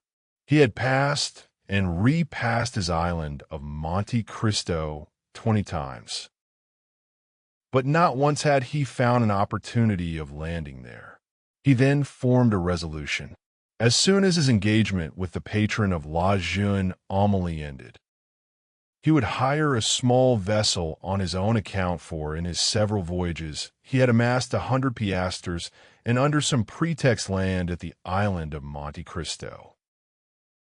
Then he would be free to make his researches, not perhaps entirely at liberty, for he would be doubtless watched by those who accompanied him. But in this world we must risk something. Prison had made Edmond prudent, and he was desirous of running no risk whatever. But in vain did he rack his imagination. Fertile as it was, he could not devise any plan for reaching the island without companionship. Dantès was tossed about on these doubts and wishes, when the patron, who had great confidence in him, and was very desirous of retaining him in his service, took him by the arm one evening and led him to a tavern on the Via dell'Aglio, where the leading smugglers of Leghorn used to congregate and discuss affairs connected with their trade. Already Dantès had visited this maritime bourse 2 or 3 times. And seeing all these hardy free traders who supplied the whole coast for nearly 200 leagues in extent, he had asked himself what power might not that man attain who should give the impulse of his will to all these contrary and diverging minds. This time it was a great matter that was under discussion, connected with a vessel laden with Turkey carpets, stuffs of the Levant, and cashmeres. It was necessary to find some neutral ground on which an exchange could be made, and then to try and land these goods on the coast of France. If the venture was successful, the profit would be enormous. There would be a gain of 50 or 60 piastres each for the crew. The patron of La Jeune Amélie proposed as a place of landing the island of Monte Cristo, which being completely deserted and having neither soldiers nor revenue officers, seemed to have been placed in the midst of the ocean since the time of the heathen Olympus by Mercury, the god of merchants and robbers. Classes of mankind, which we in modern times have separated if not made distinct, but which antiquity appears to have included in the same category. At the mention of Monte Cristo, Dantès started with joy. He rose to conceal his emotion and took a turn around the smoky tavern, where all the languages of the known world were jumbled in a lingua franca, when he again joined the 2 persons who had been discussing the matter. It had been decided that they should touch at Monte Cristo and set out on the following night. Edmond, being consulted, was of opinion that the island afforded every possible security, and that great enterprises to be well done should be done quickly. Nothing then was altered in the plan, and orders were given to get under way next night, and, wind and weather permitting, to make the neutral island by the following day. Chapter 23. The island of Monte Cristo thus, at length, by one of the unexpected strokes of fortune which sometimes befall those who have, for a long time, been the victims of an evil destiny, Dantès was about to secure the opportunity he wished for by simple and natural means, and land on the island without incurring any suspicion. One night more, and he would be on his way. The night was one of feverish distraction, and in its progress visions, good and evil, passed through Dantès' mind. If he closed his eyes, he saw Cardinal Spada's letter written on the wall in characters of flame. If he slept for a moment, the wildest dreams haunted his brain. He ascended into grottos paved with emeralds, with panels of rubies, and the roof glowing with diamond stalactites. Pearls fell drop by drop, as subterranean waters filter in their caves. Edmond, amazed, wonderstruck, filled his pockets with the radiant gems and then returned to daylight, when he discovered that his prizes had all changed into common pebbles. He then endeavored to re-enter the marvelous grottos, but they had suddenly receded, and now the path became a labyrinth, and then the entrance vanished. And in vain did he tax his memory for the magic and mysterious word which opened the splendid caverns of Ali Baba to the Arabian fishermen. All was useless.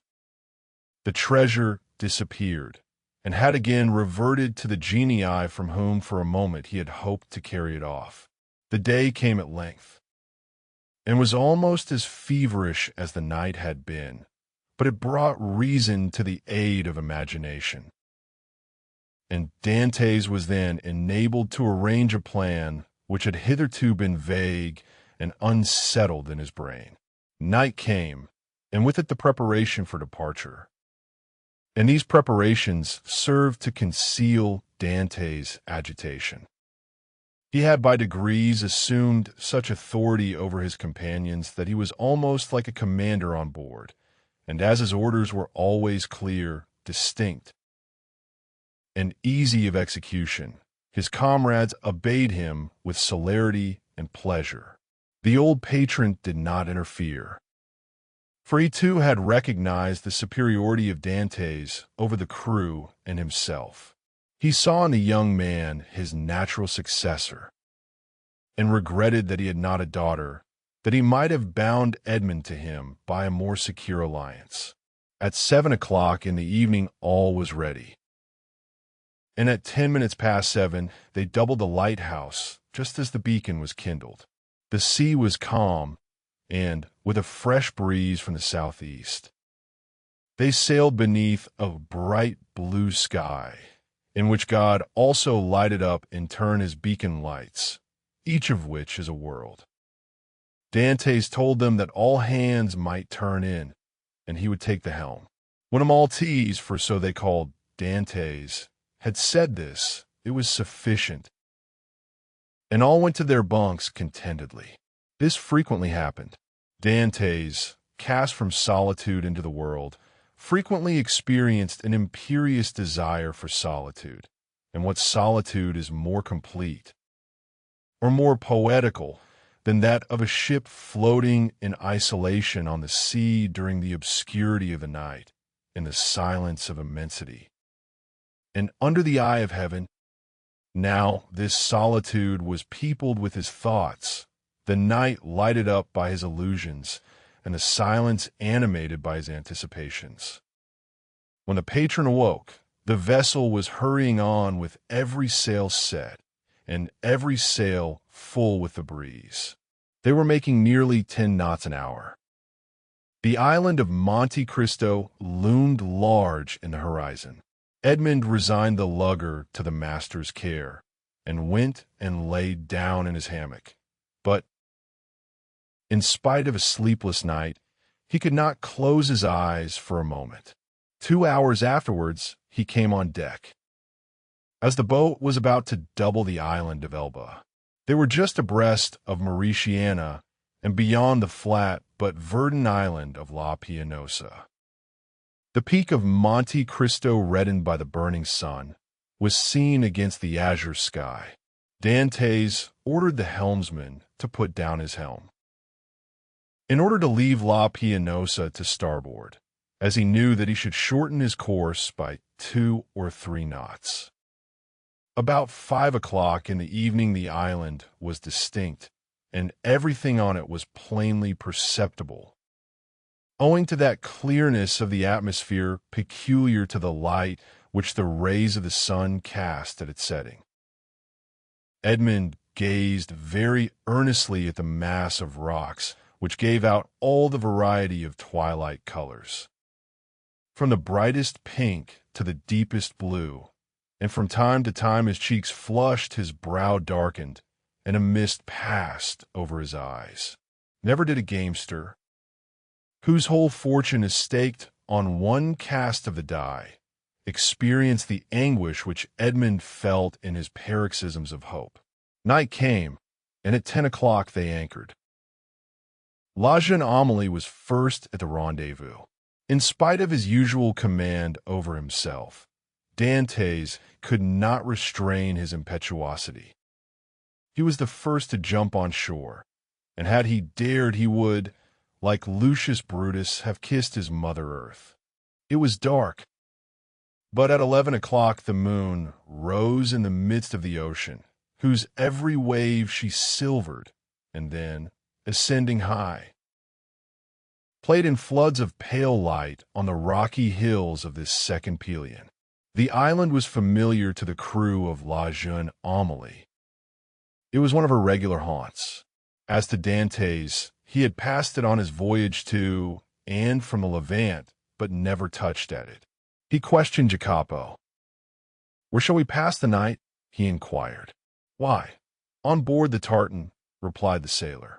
"Should we not do better in the grottos?" "What grottos?" "Why, the grottos, caves of the island." "I do not know of any grottos," replied Jacopo. The cold sweat sprang forth on Dantès' brow. "What? Are there no grottos at Monte Cristo?" he asked. "None," For a moment Dantès was speechless. Then he remembered that these caves might have been filled up by some accident, or even stopped up, for the sake of greater security, by Cardinal Spada. The point was, then, to discover the hidden entrance. It was useless to search at night, and Dantès therefore delayed all investigation until the morning.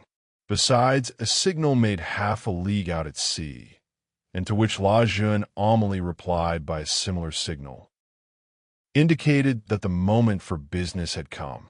The boat that now arrived, assured by the answering signal that all was well, soon came in sight, white and silent as a phantom, and cast anchor within a cable's length of shore. Then the landing began. Dantès reflected, as he worked, on the shout of joy which, with a single word, he could evoke from all these men, if he gave utterance to the one unchanging thought that pervaded his heart. But, far from disclosing this precious secret, he almost feared that he had already said too much, and by his restlessness and continual questions, his minute observations and evident preoccupation, aroused suspicions. Fortunately, as regarded this circumstance at least, his painful past gave to his countenance an indelible sadness, and the glimmerings of gaiety seen beneath this cloud were indeed but transitory. No one had the slightest suspicion, and when next day, taking a fowling piece, powder, and shot, Dantès declared his intention to go and kill some of the wild goats that were seen springing from rock to rock, his wish was construed into a love of sport, or a desire for solitude. However, Jacopo insisted on following him, and Dantès did not oppose this, fearing if he did so that he might incur distrust. Scarcely, however, had they gone a quarter of a league when, having killed the kid, he begged Jacopo to take it to his comrades and request them to cook it, and when ready to let him know by firing a gun. This and some dried fruits and a flask of Montepulciano was the bill of fare. Dantès went on, looking from time to time behind and around about him.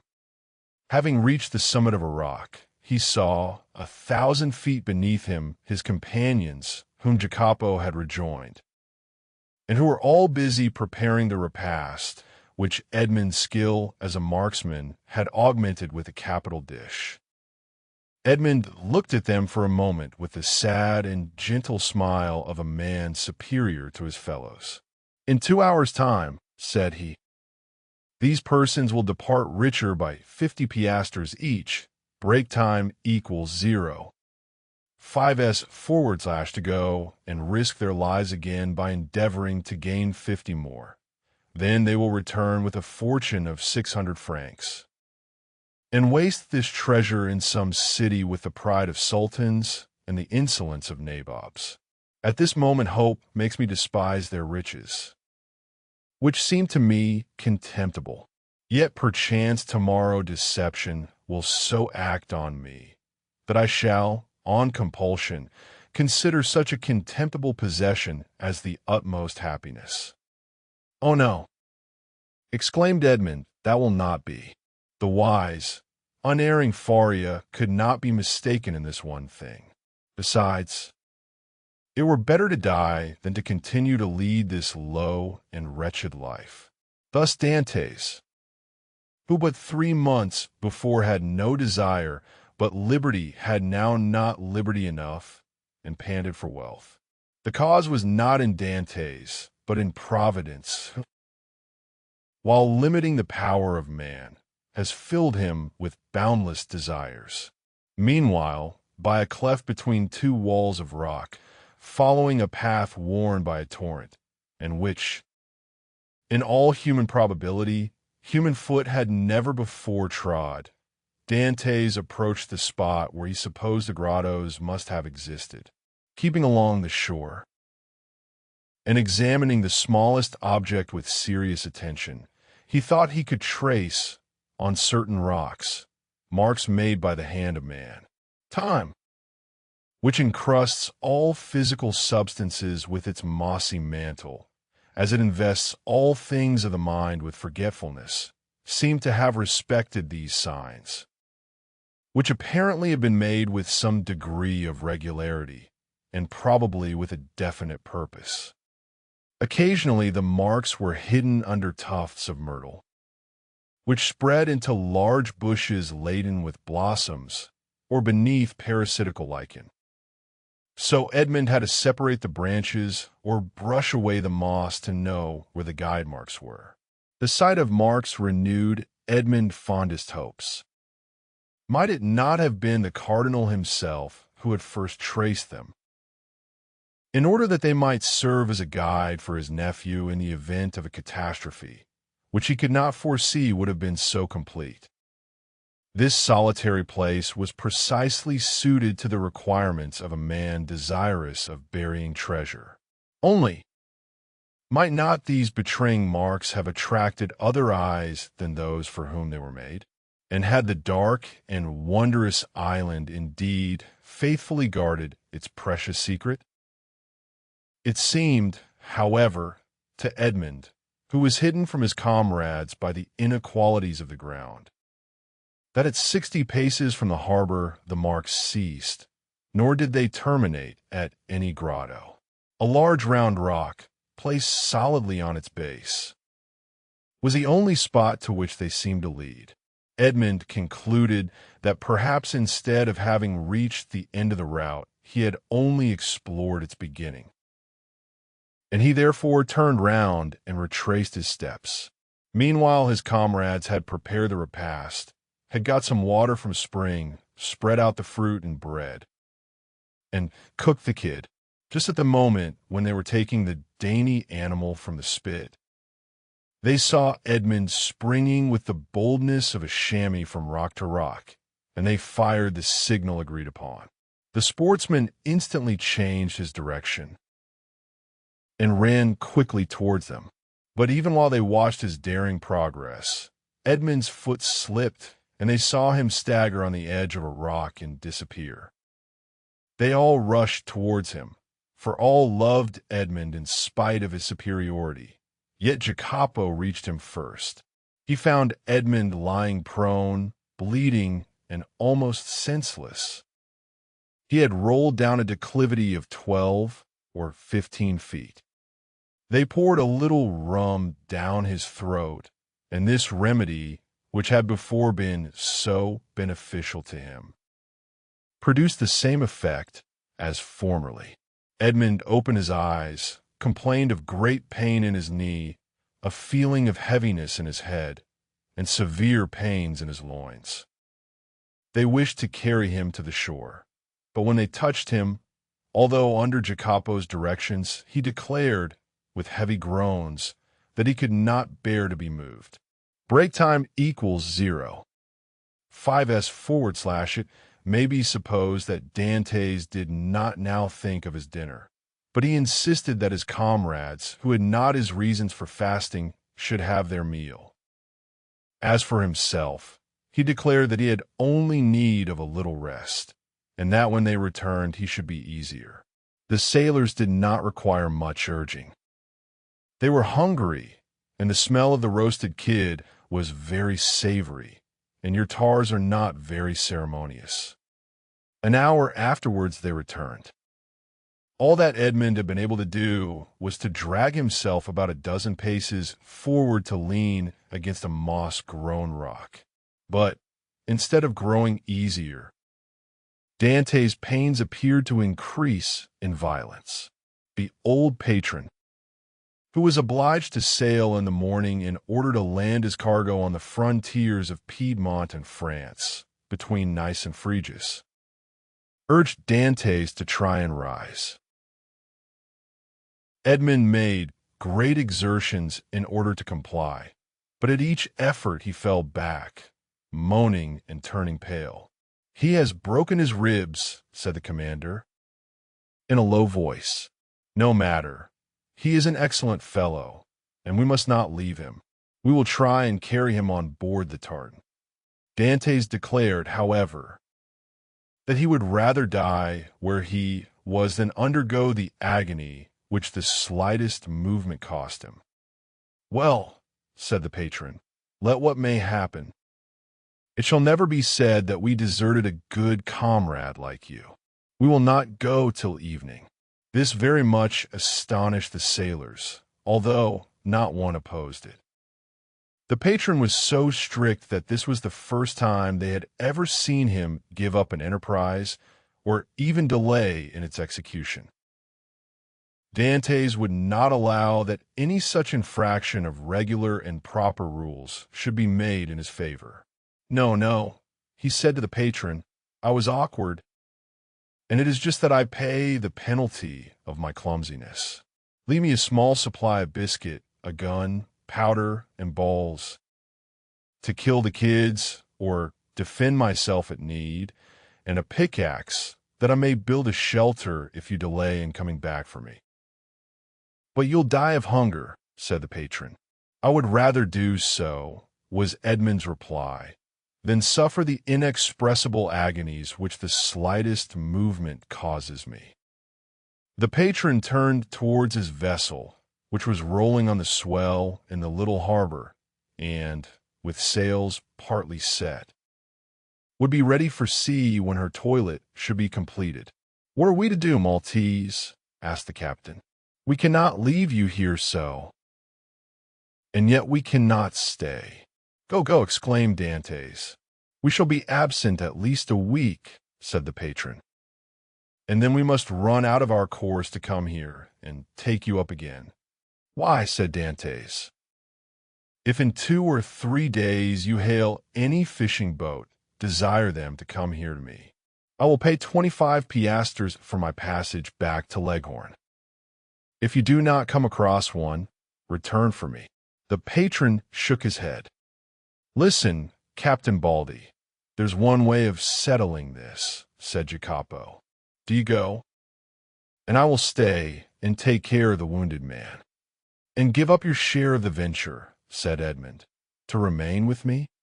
"Yes," said Jacopo, and without any hesitation. "You are a good fellow and a kind-hearted messmate," replied Edmond, "and heaven will recompense you for your generous intentions, but I do not wish anyone to stay with me. A day or 2 of rest will set me up, and I hope I shall find among the rocks certain herbs most excellent for bruises." A peculiar smile passed over Dantès' lips. He squeezed Jacopo's hand warmly. But nothing could shake his determination to remain and remain alone. The smugglers left with Edmond what he had requested and set sail, but not without turning about several times, and each time making signs of a cordial farewell, to which Edmond replied with his hand only, as if he could not move the rest of his body. Then, when they had disappeared, he said with a smile, "'Tis strange that it should be among such men that we find proofs of friendship and devotion." Then he dragged himself cautiously to the top of a rock, from which he had a full view of the sea.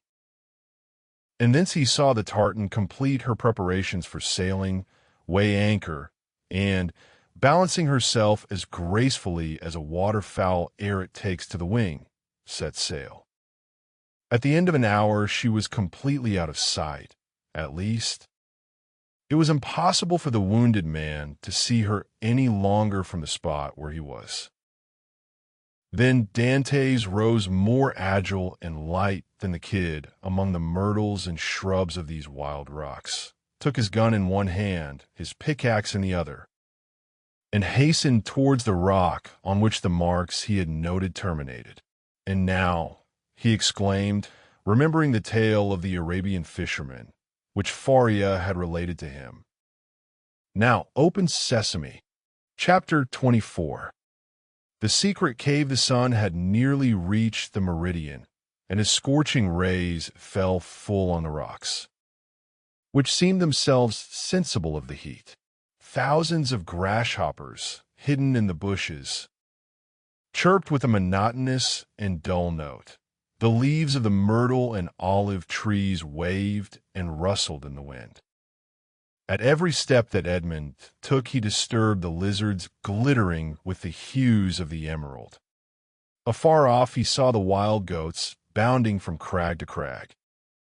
In a word, the island was inhabited, yet Edmond felt himself alone, guided by the hand of God.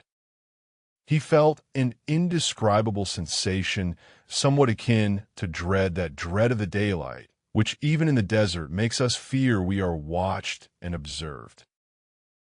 This feeling was so strong that at the moment when Edmond was about to begin his labor, he stopped, laid down his pickaxe, seized his gun, mounted to the summit of the highest rock, and from thence gazed round in every direction. But it was not upon Corsica, the very houses of which he could distinguish, or on Sardinia, or on the island of Elba, with its historical associations, or upon the almost imperceptible line that to the experienced eye of a sailor alone revealed the coast of Genoa the proud, and Leghorn the commercial.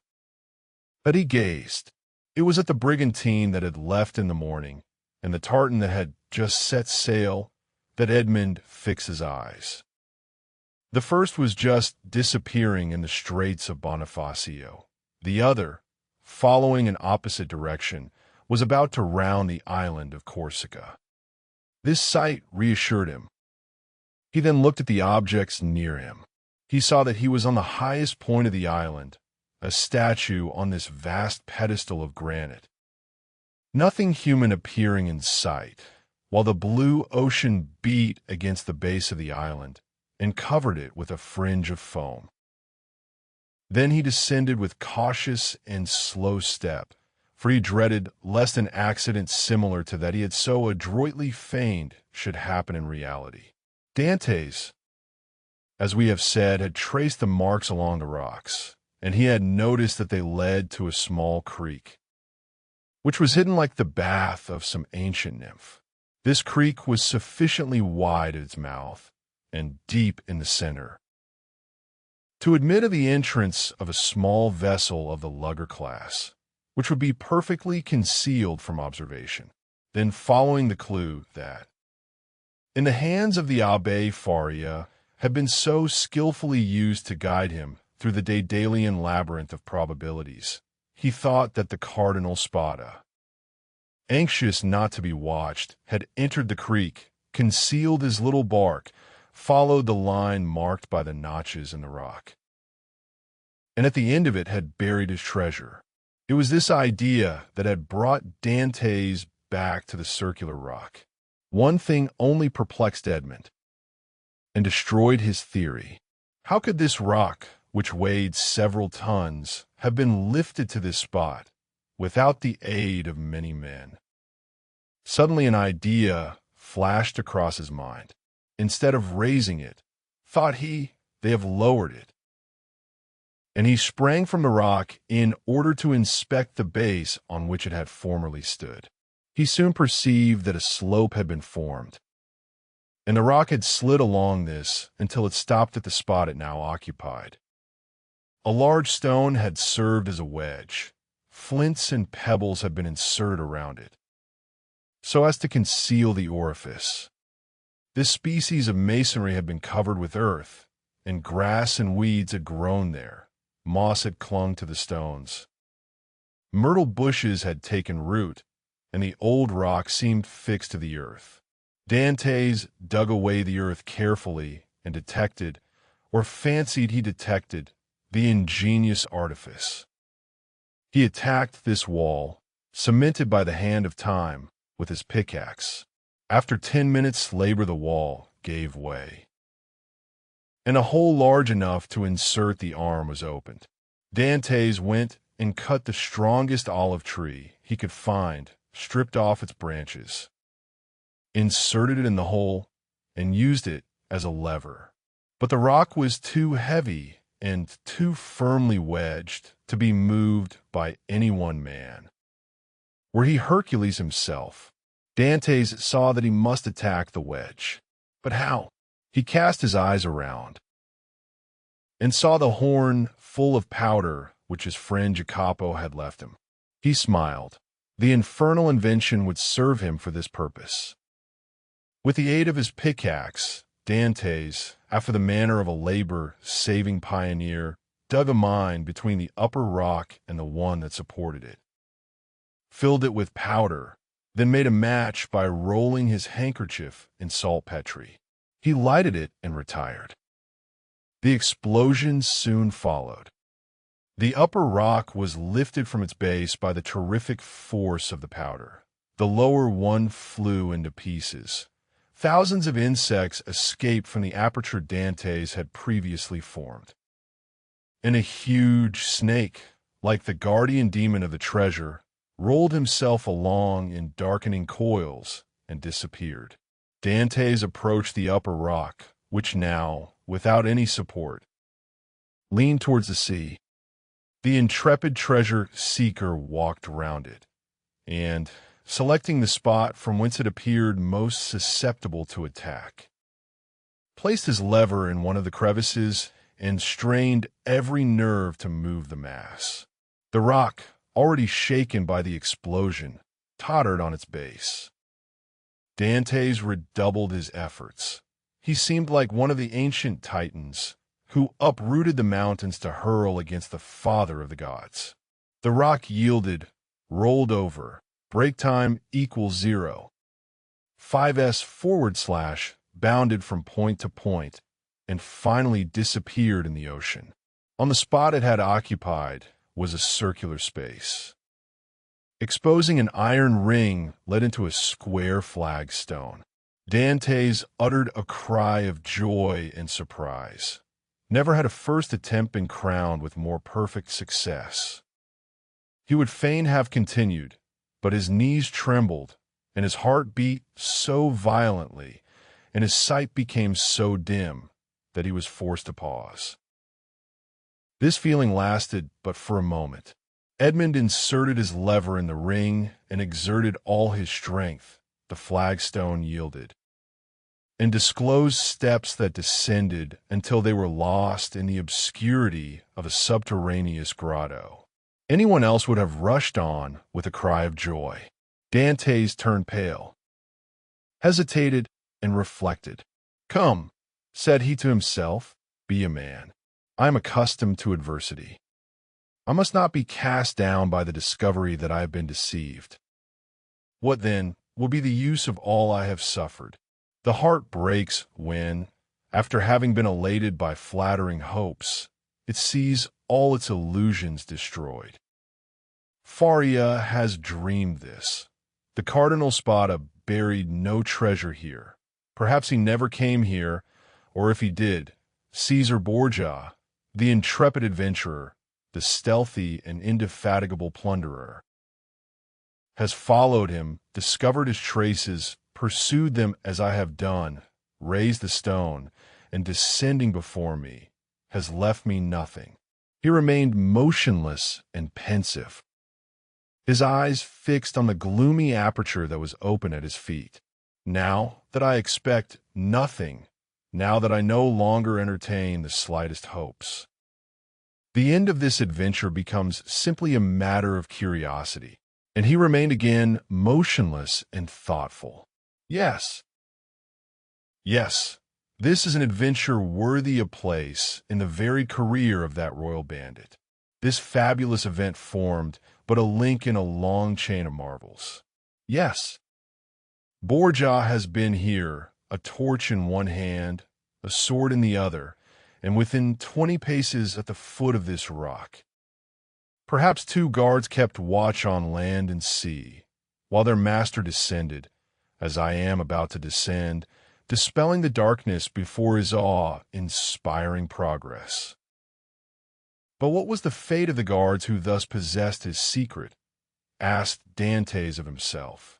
"The fate," replied he, smiling, "of those who buried Alaric, and were interred with the corpse.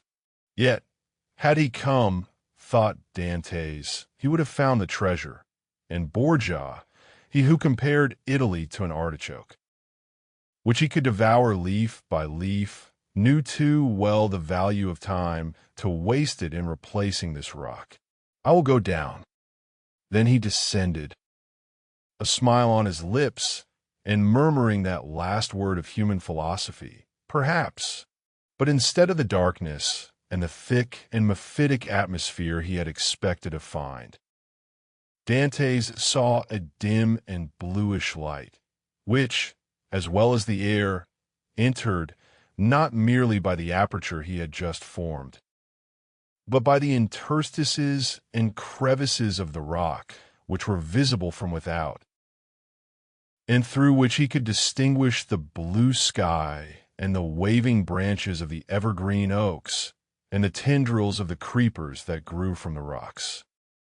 After having stood a few minutes in the cavern, the atmosphere of which was rather warm than damp, Dantès' eye, habituated as it was to darkness, could pierce even to the remotest angles of the cavern, which was of granite that sparkled like diamonds. "Alas," said Edmond, smiling, "break time equals 0.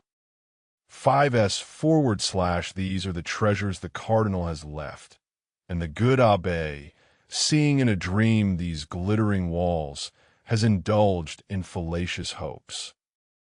But he called to mind the words of the will, which he knew by heart. "In the farthest angle of the second opening," said the cardinal's will. He had only found the first grotto. He had now to seek the second. Dantès continued his search. He reflected that this second grotto must penetrate deeper into the island. He examined the stones and sounded one part of the wall where he fancied the opening existed, masked for precaution's sake. The pickaxe struck for a moment with a dull sound that drew out of Dantès' forehead large drops of perspiration. At last it seemed to him that one part of the wall gave forth a more hollow and deeper echo. He eagerly advanced, and with the quickness of perception that no one but a prisoner possesses, saw that there, in all probability, the opening must be. However, he, like Caesar Borgia, knew the value of time, and in order to avoid fruitless toil, he sounded all the other walls with his pickaxe, struck the earth with the butt of his gun, and finding nothing that appeared suspicious, returned to that part of the wall whence issued the consoling sound he had before heard. He again struck it, and with greater force. Then a singular thing occurred. As he struck the wall, pieces of stucco similar to that used in the groundwork of arabesques broke off, and fell to the ground in flakes, exposing a large white stone. The aperture of the rock had been closed with stones. Then this stucco had been applied, and painted to imitate granite. Dantès struck with the sharp end of his pickaxe, which entered some way between the interstices. It was there he must dig.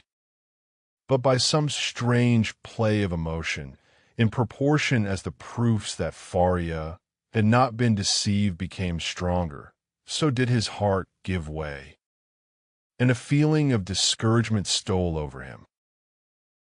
This last proof, instead of giving him fresh strength, deprived him of it. The pickaxe descended, or rather fell. He placed it on the ground, passed his hand over his brow, and remounted the stairs, alleging to himself, as an excuse, a desire to be assured that no one was watching him. But in reality, because he felt that he was about to faint, the island was deserted, and the sun seemed to cover it with its fiery glance, afar off. A few small fishing boats studded the bosom of the blue ocean. Dantès had tasted nothing, but he thought not of hunger at such a moment. He hastily swallowed a few drops of rum and again entered the cavern. The pickaxe that had seemed so heavy was now like a feather in his grasp. He seized it and attacked the wall. After several blows, he perceived that the stones were not cemented, but had been merely placed one upon the other and covered with stucco. He inserted the point of his pickaxe and using the handle as a lever. With joy soon saw the stone turn as if on hinges and fall at his feet. He had nothing more to do now, but with the iron tooth of the pickaxe to draw the stones towards him one by one.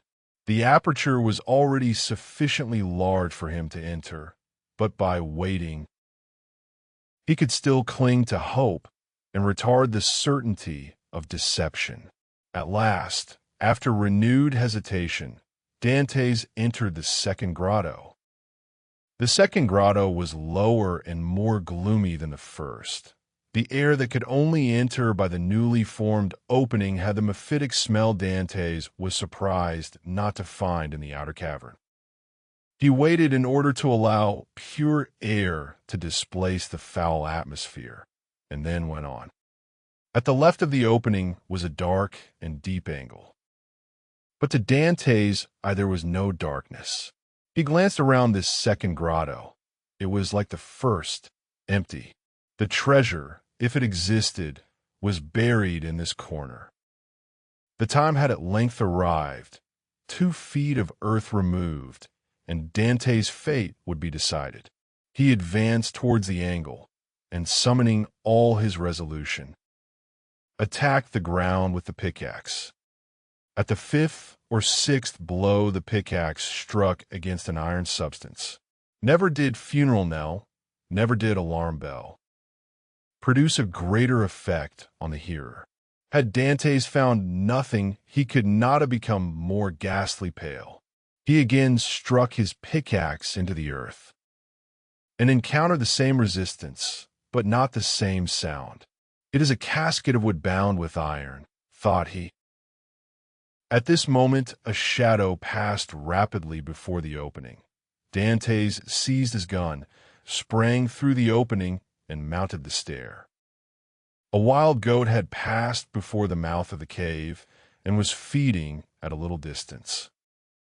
This would have been a favorable occasion to secure his dinner, but Dantès feared lest the report of his gun should attract attention. He thought a moment, cut a branch of a resinous tree, lighted it at the fire at which the smugglers had prepared their breakfast, and descended with this torch. He wished to see everything. He approached the hole he had dug, and now, with the aid of the torch, saw that his pickaxe had in reality struck against iron and wood. He planted his torch in the ground and resumed his labor. In an instant, a space 3 feet long by 2 feet broad was cleared, and Dantès could see an oaken coffer bound with cut steel. In the middle of the lid he saw engraved on a silver plate, which was still untarnished, the arms of the Spada family, viz., a sword impaled on an oval shield like all the Italian armorial bearings, and surmounted by a cardinal's hat. Dantès easily recognized them. Faria had so often drawn them for him. There was no longer any doubt. The treasure was there. No one would have been at such pains to conceal an empty casket. In an instant he had cleared every obstacle away, and he saw successively the lock placed between 2 padlocks and the 2 handles at each end, all carved as things were carved at that epoch, when art rendered the commonest metals precious. Dantès seized the handles and strove to lift the coffer. It was impossible. He sought to open it. Lock and padlock were fastened. These faithful guardians seemed unwilling to surrender their trust. Dantès inserted the sharp end of the pickaxe between the coffer and the lid, and pressing with all his force on the handle, burst open the fastenings. The hinges yielded in their turn and fell, still holding in their grasp fragments of the wood, and the chest was open. Edmond was seized with vertigo. He cocked his gun and laid it beside him. He then closed his eyes as children do, in order that they may see in the resplendent night of their own imagination more stars than are visible in the firmament. Then he reopened them, and stood motionless with amazement. 3 compartments divided the coffer. In the first, blazed piles of golden coin. In the second were ranged bars of unpolished gold, which possessed nothing attractive save their value. In the third, Edmond grasped handfuls of diamonds, pearls, and rubies, which, as they fell on one another, sounded like hail against glass. After having touched, felt, examined these treasures, Edmond rushed through the caverns like a man seized with frenzy. He leaped on a rock, from whence he could behold the sea. He was alone with these countless, these unheard of treasures. Was he awake, or was it but a dream? Was it a transient vision? Or was he face to face with reality? He would fain have gazed upon his gold, and yet he had not strength enough. For an instant he leaned his head in his hands, as if to prevent his senses from leaving him, and then rushed madly about the rocks of Monte Cristo, terrifying the wild goats and scaring the sea fowls with his wild cries and gestures. Then he returned and, still unable to believe the evidence of his senses, rushed into the grotto and found himself before this mine of gold and jewels. This time he fell on his knees and, clasping his hands convulsively, uttered a prayer intelligible to God alone.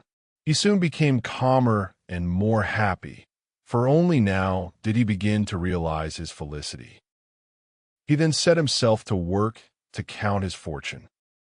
There were 1,000 ingots of gold, each weighing from 2 to 3 pounds. Then he piled up 25,000 crowns, each worth about 80 francs of our money, and bearing the effigies of Alexander VI and his predecessors. And he saw that the complement was not half empty, and he measured 10 double handfuls of pearls, diamonds, and other gems, many of which, mounted by the most famous workmen, were valuable beyond their intrinsic worth. Dantès saw the light gradually disappear, and fearing to be surprised in the cavern, left it, his gun in his hand. A piece of biscuit and a small quantity of rum formed his supper, and he snatched a few hours' sleep, lying over the mouth of the cave. It was a night of joy and terror, such as this man of stupendous emotions had already experienced twice or thrice in his lifetime. Chapter 25. The Unknown Day, for which Dantès had so eagerly and impatiently waited with open eyes, again dawned. With the first light, Dantès resumed his search. Again he climbed the rocky height he had ascended the previous evening, and strained his view to catch every peculiarity of the landscape, but it wore the same wild, barren aspect when seen by the rays of the morning sun, which it had done when surveyed by the fading glimmer of eve. Descending into the grotto, he lifted the stone, filled his pockets with gems, put the box together as well and securely as he could, sprinkled fresh sand over the spot from which it had been taken, and then carefully trod down the earth to give it everywhere a uniform appearance. Then, quitting the grotto, he replaced the stone, heaping on it broken masses of rocks and rough fragments of crumbling granite, filling the interstices with earth, into which he deftly inserted rapidly growing plants, such as the wild myrtle and flowering thorn. Then, carefully watering these new plantations, he scrupulously effaced every trace of footsteps, leaving the approach to the cavern as savage-looking and untrodden as he had found it. This done, he impatiently awaited the return of his companions.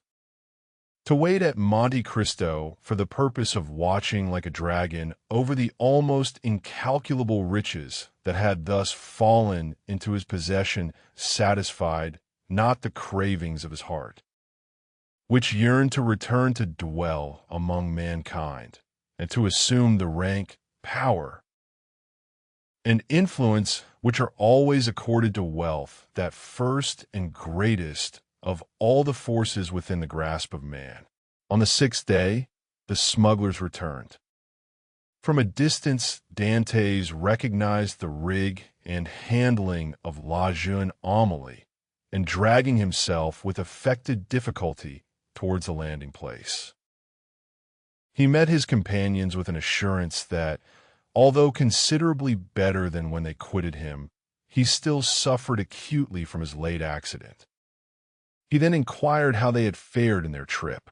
To this question, the smugglers replied that, although successful in landing their cargo in safety, they had scarcely done so when they received intelligence that a guard ship had just quitted the port of Toulon and was crowding all sail towards them.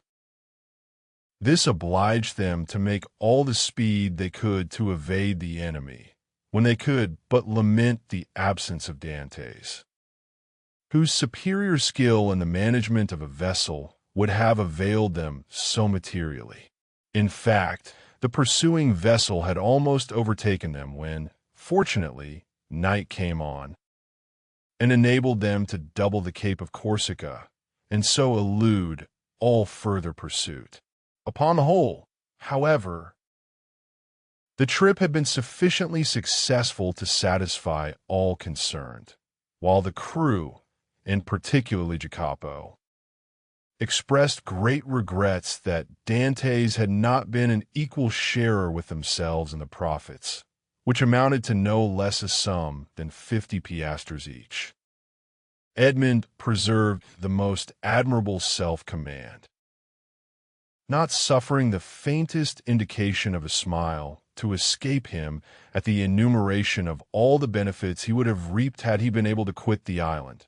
But as La Jeune Amélie had merely come to Monte Cristo to fetch him away, he embarked that same evening and proceeded with the captain to Leghorn.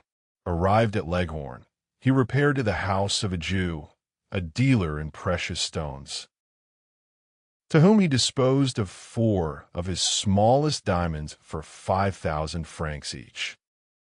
Dantès half feared that such valuable jewels in the hands of a poor sailor like himself might excite suspicion, but the cunning purchaser asked no troublesome questions concerning a bargain by which he gained a round profit of at least 80%. The following day, Dantès presented Jacopo with an entirely new vessel, accompanying the gift by a donation of 100 piastres, that he might provide himself with a suitable crew and other requisites for his outfit, upon condition that he would go at once to Marseilles for the purpose of inquiring after an old man named Louis Dantès, residing in the Allies de Mailhan, and also a young woman called Mercedes, an inhabitant of the Catalan village. Jacopo could scarcely believe his senses at receiving this magnificent present, which Dantès hastened to account for by saying that he had merely been a sailor from whim and a desire to spite his family, who did not allow him as much money as he liked to spend, but that on his arrival at Leghorn he had come into possession of a large fortune, left him by an uncle whose sole heir he was. The superior education of Dantès gave an air of such extreme probability to this statement that it never once occurred to Jacopo to doubt its accuracy.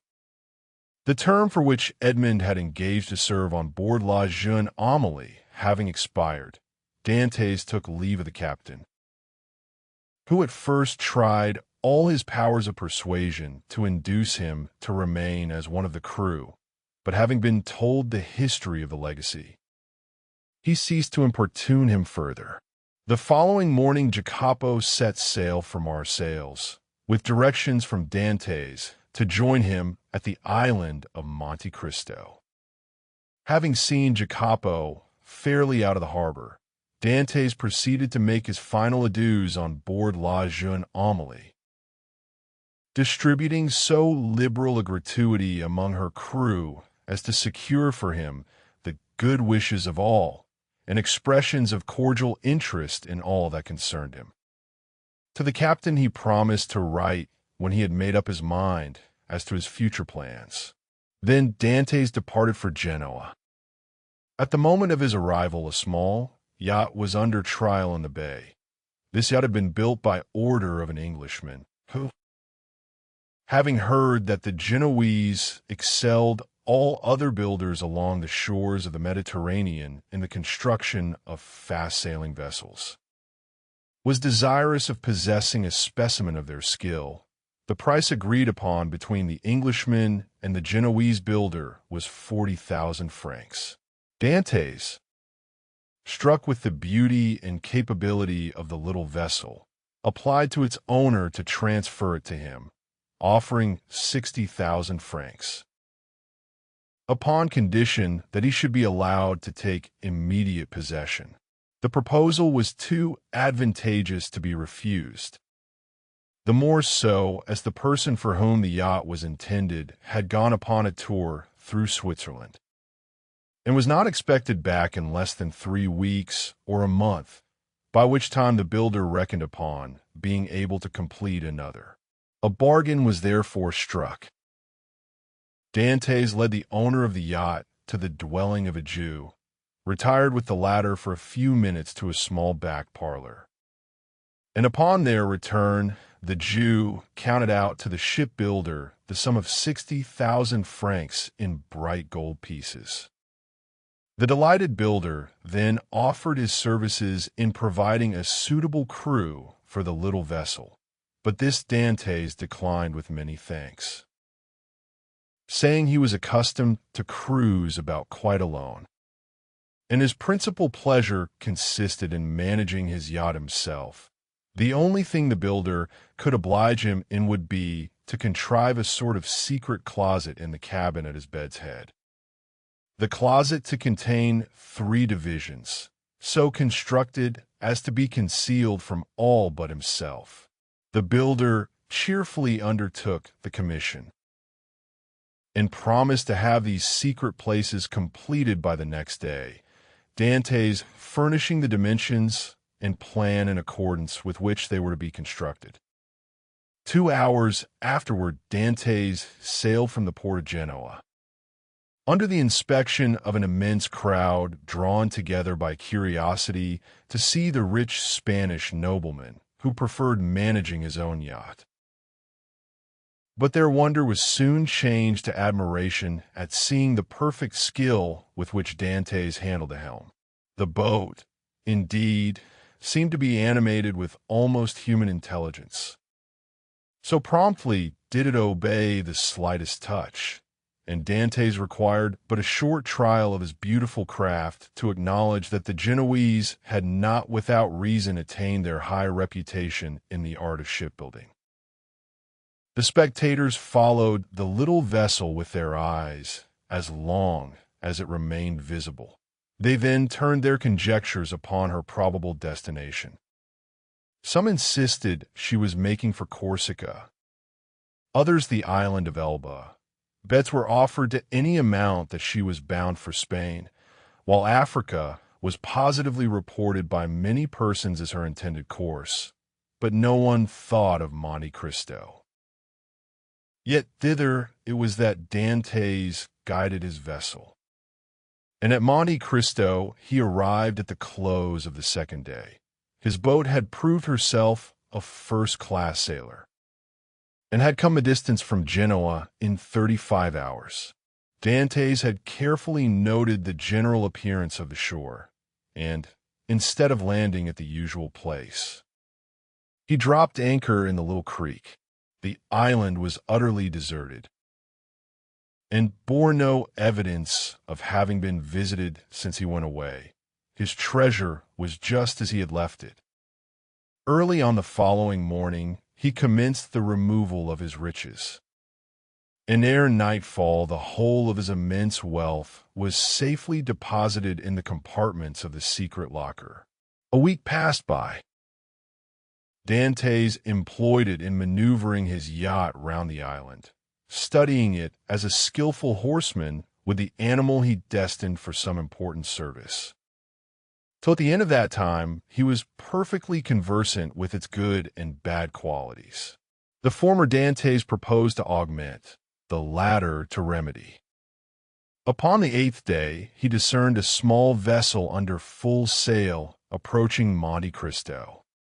As it drew near, he recognized it as the boat he had given to Jacopo. He immediately signaled it. His signal was returned, and in 2 hours afterwards the newcomer lay at anchor beside the yacht. A mournful answer awaited each of Edmond's eager inquiries as to the information Jacopo had obtained. Old Dantès was dead, and Mercedes had disappeared. Dantès listened to these melancholy tidings with outward calmness. But, leaping lightly ashore, he signified his desire to be quite alone. In a couple of hours he returned. 2 of the men from Jacopo's boat came on board the yacht to assist in navigating it, and he gave orders that she should be steered direct to Marseilles. For his father's death he was in some manner prepared, but he knew not how to account for the mysterious disappearance of Mercedes. Without divulging his secret, Dantès could not give sufficiently clear instructions to an agent. There were, besides, other particulars he was desirous of ascertaining, and those were of a nature he alone could investigate in a manner satisfactory to himself. His looking-glass had assured him, during his stay at Leghorn, that he ran no risk of recognition. Moreover, he had now the means of adopting any disguise he thought proper. One fine morning, then, his yacht, break time = 0, 5s/, followed by the little fishing boat, boldly entered the port of Marseilles and anchored exactly opposite the spot from whence, on the never-to-be-forgotten night of his departure for the Château d'If, he had been put on board the boat destined to convey him thither. Still Dantès could not view without a shudder the approach of a gendarme who accompanied the officers deputed to demand his bill of health ere the yacht was permitted to hold communication with the shore, but with that perfect self-possession he had acquired during his acquaintance with Faria. Dantès coolly presented an English passport he had obtained from Leghorn, and as this gave him a standing which a French passport would not have afforded, he was informed that there existed no obstacle to his immediate debarkation. The first person to attract the attention of Dantès, as he landed on the Cannebière, was one of the crew belonging to the Pharaon. Edmond welcomed the meeting with this fellow who had been one of his own sailors as a sure means of testing the extent of the change which time had worked in his own appearance. Going straight towards him, he propounded a variety of questions on different subjects, carefully watching the man's countenance as he did so, but not a word or look implied that he had the slightest idea of ever having seen before the person with whom he was then conversing, giving the sailor a piece of money in return for his civility. Dantès proceeded onwards, but ere he had gone many steps, he heard the man loudly calling him to stop. Dantès instantly turned to meet him. "I beg your pardon, sir," said the honest fellow, in almost breathless haste, "but I believe you made a mistake. You intended to give me a 2-franc piece, and see, you gave me a double Napoleon. Thank you, my good friend. I see that I have made a trifling mistake, as you say, but by way of rewarding your honesty, I give you another double Napoleon, that you may drink to my health, and be able to ask your messmates to join you." So extreme was the surprise of the sailor that he was unable even to thank Edmond, whose receding figure he continued to gaze after in speechless astonishment. "Some nabob from India," was his comment. Dantès, meanwhile, went on his way. Each step he trod oppressed his heart with fresh emotion. His first and most indelible recollections were there, not a tree, not a street, that he passed, but seemed filled with dear and cherished memories. And thus he proceeded onwards till he arrived at the end of the Rue de Noailles, from whence a full view of the Allées de Mailhan was obtained. At this spot, so pregnant with fond and filial remembrances, his heart beat almost to bursting. His knees tottered under him, a mist floated over his sight, and had he not clung for support to one of the trees, he would inevitably have fallen to the ground and been crushed beneath the many vehicles continually passing there. Recovering himself, however, he wiped the perspiration from his brows, and stopped not again till he found himself at the door of the house in which his father had lived.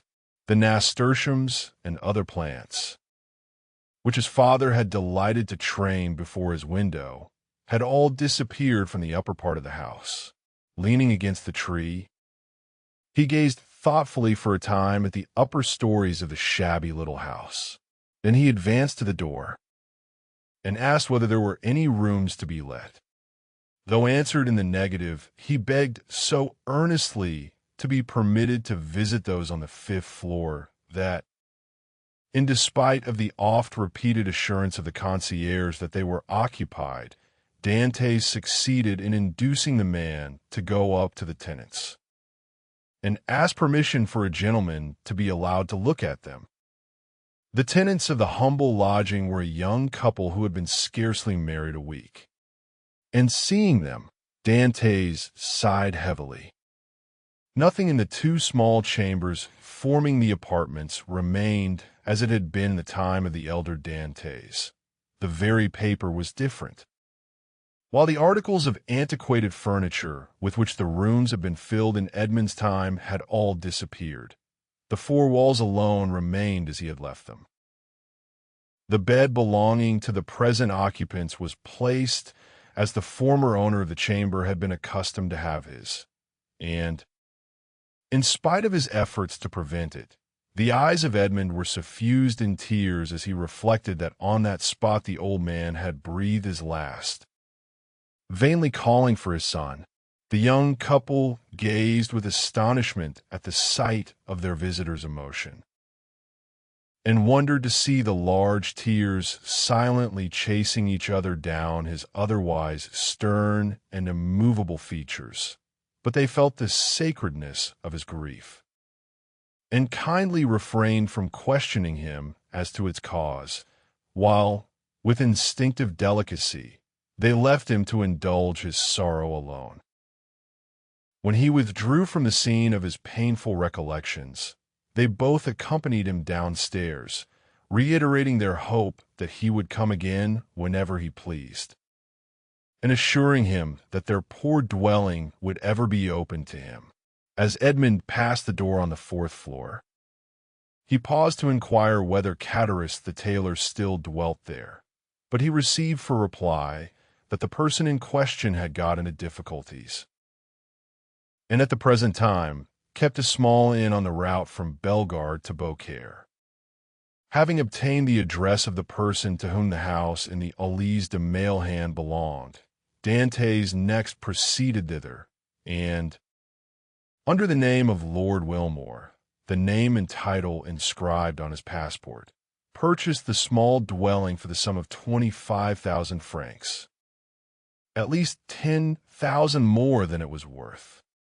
But had its owner asked 500,000, it would unhesitatingly have been given. The very same day, the occupants of the apartments on the 5th floor of the house, now become the property of Dantès, were duly informed by the notary who had arranged the necessary transfer of deeds, etc., that the new landlord gave them their choice of any of the rooms in the house, without the least augmentation of rent, upon condition of their giving instant possession of the 2 small chambers they at present inhabited. This strange event aroused great wonder and curiosity in the neighborhood of the Allées de Mailhan, and a multitude of theories were afloat, none of which was anywhere near the truth. But what raised public astonishment to a climax and set all conjecture at defiance.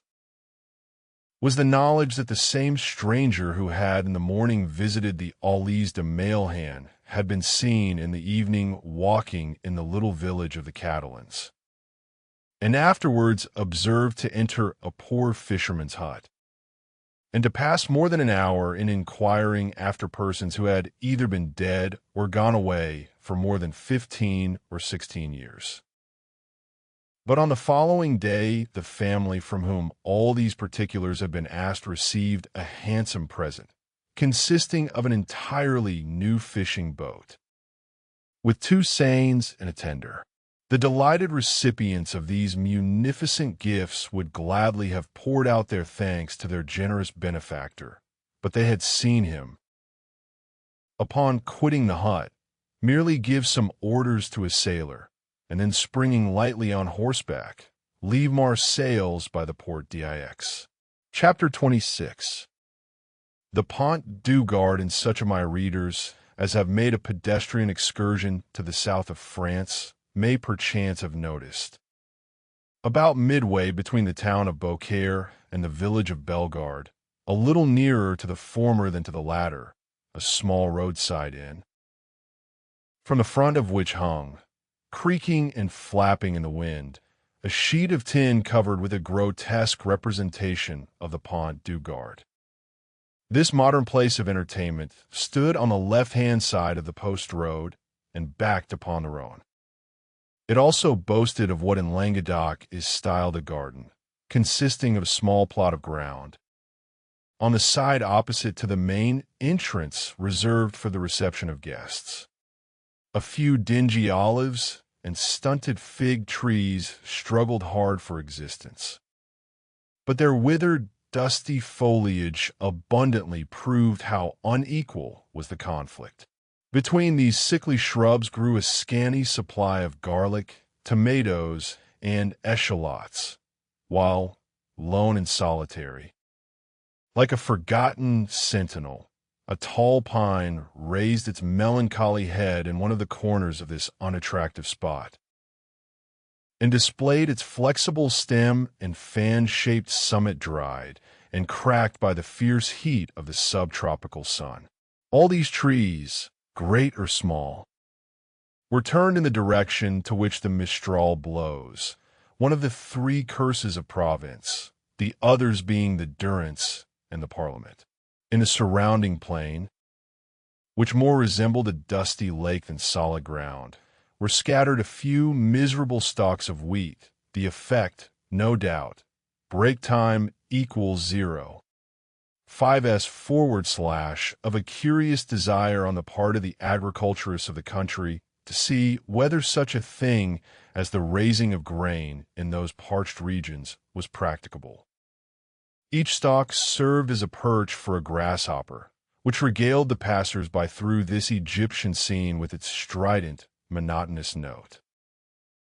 For about 7 or 8 years the little tavern had been kept by a man and his wife, with 2 servants, a chambermaid named Trinette, and a hostler called Picard. This small staff was quite equal to all the requirements, for a canal between Beaucaire and Aigues-Mortes had revolutionized transportation by substituting boats for the cart and the stagecoach. And, as though to add to the daily misery which this prosperous canal inflicted on the unfortunate innkeeper, whose utter ruin it was fast accomplishing, it was situated between the Rhone from which it had its source and the post road it had depleted, not 100 steps from the inn, of which we have given a brief but faithful description. The innkeeper himself was a man of from 40 to 55 years of age, tall, strong, and bony, a perfect specimen of the natives of those southern latitudes. He had dark, sparkling, and deep-set eyes, hooked nose, and teeth white as those of a carnivorous animal. His hair, like his beard, which he wore under his chin, was thick and curly, and in spite of his age, but slightly interspersed with a few silvery threads. His naturally dark complexion had assumed a still further shade of brown from the habit the unfortunate man had acquired of stationing himself from morning till eve at the threshold of his door, on the lookout for guests who seldom came. Yet there he stood, day after day, exposed to the meridional rays of a burning sun, with no other protection for his head than a red handkerchief twisted around it, after the manner of the Spanish muleteers. This man was our old acquaintance, Gaspard Catullus. His wife, on the contrary, whose maiden name had been Madeleine Radel, was pale, meager, and sickly-looking, born in the neighborhood of Alls. She had shared in the beauty for which its women are proverbial, but that beauty had gradually withered beneath the devastating influence of the slow fever so prevalent among dwellers by the ponds of Aiguemortes and the marshes of Camargue. She remained nearly always in her second-floor chamber, shivering in her chair, or stretched languid and feeble on her bed. While her husband kept his daily watch at the door of duty, he performed with so much the greater willingness, as it saved him the necessity of listening to the endless plaints and murmurs of his helpmate, who never saw him without breaking out into bitter invectives against fate, to all of which her husband would calmly return an unvarying reply, in these philosophic words: "Hush! La Carconte, is God's pleasure that things should be so." The sobriquet of La Carconte had been bestowed on Madeleine Radel from the fact that she had been born in a village, so called, situated between Salon and Lambesc, and as a custom existed among the inhabitants of that part of France where Catullus lived of styling every person by some particular and distinctive appellation. Her husband had bestowed on her the name of La Carconte in place of her sweet and euphonious name of Madeleine, which, in all probability, his rude guttural language would not have enabled him to pronounce. Still, let it not be supposed that amid this affected resignation to the will of Providence, the unfortunate innkeeper did not writhe under the double misery of seeing the hateful canal carry off his customers and his profits, and the daily infliction of his peevish partner's murmurs and lamentations. Like other dwellers in the South, he was a man of sober habits and moderate desires, but fond of external show, vain, and addicted to display. During the days of his prosperity, not a festivity took place without himself and wife being among the spectators. He dressed in the picturesque costume worn upon grand occasions by the inhabitants of the south of France, bearing equal resemblance to the style adopted both by the Catalans and Andalusians, while La Carconte displayed the charming fashion prevalent among the women of Alls, a mode of attire borrowed equally from Greece and Arabia. But by degrees, watch chains, necklaces, part one-colored scarves, embroidered bodices, velvet vests, elegantly worked stockings, striped gaiters, and silver buckles for the shoes, all disappeared, and Gaspard Catullus, unable to appear abroad in his pristine splendor, had given up any further participation in the pomps and vanities, both for himself and wife.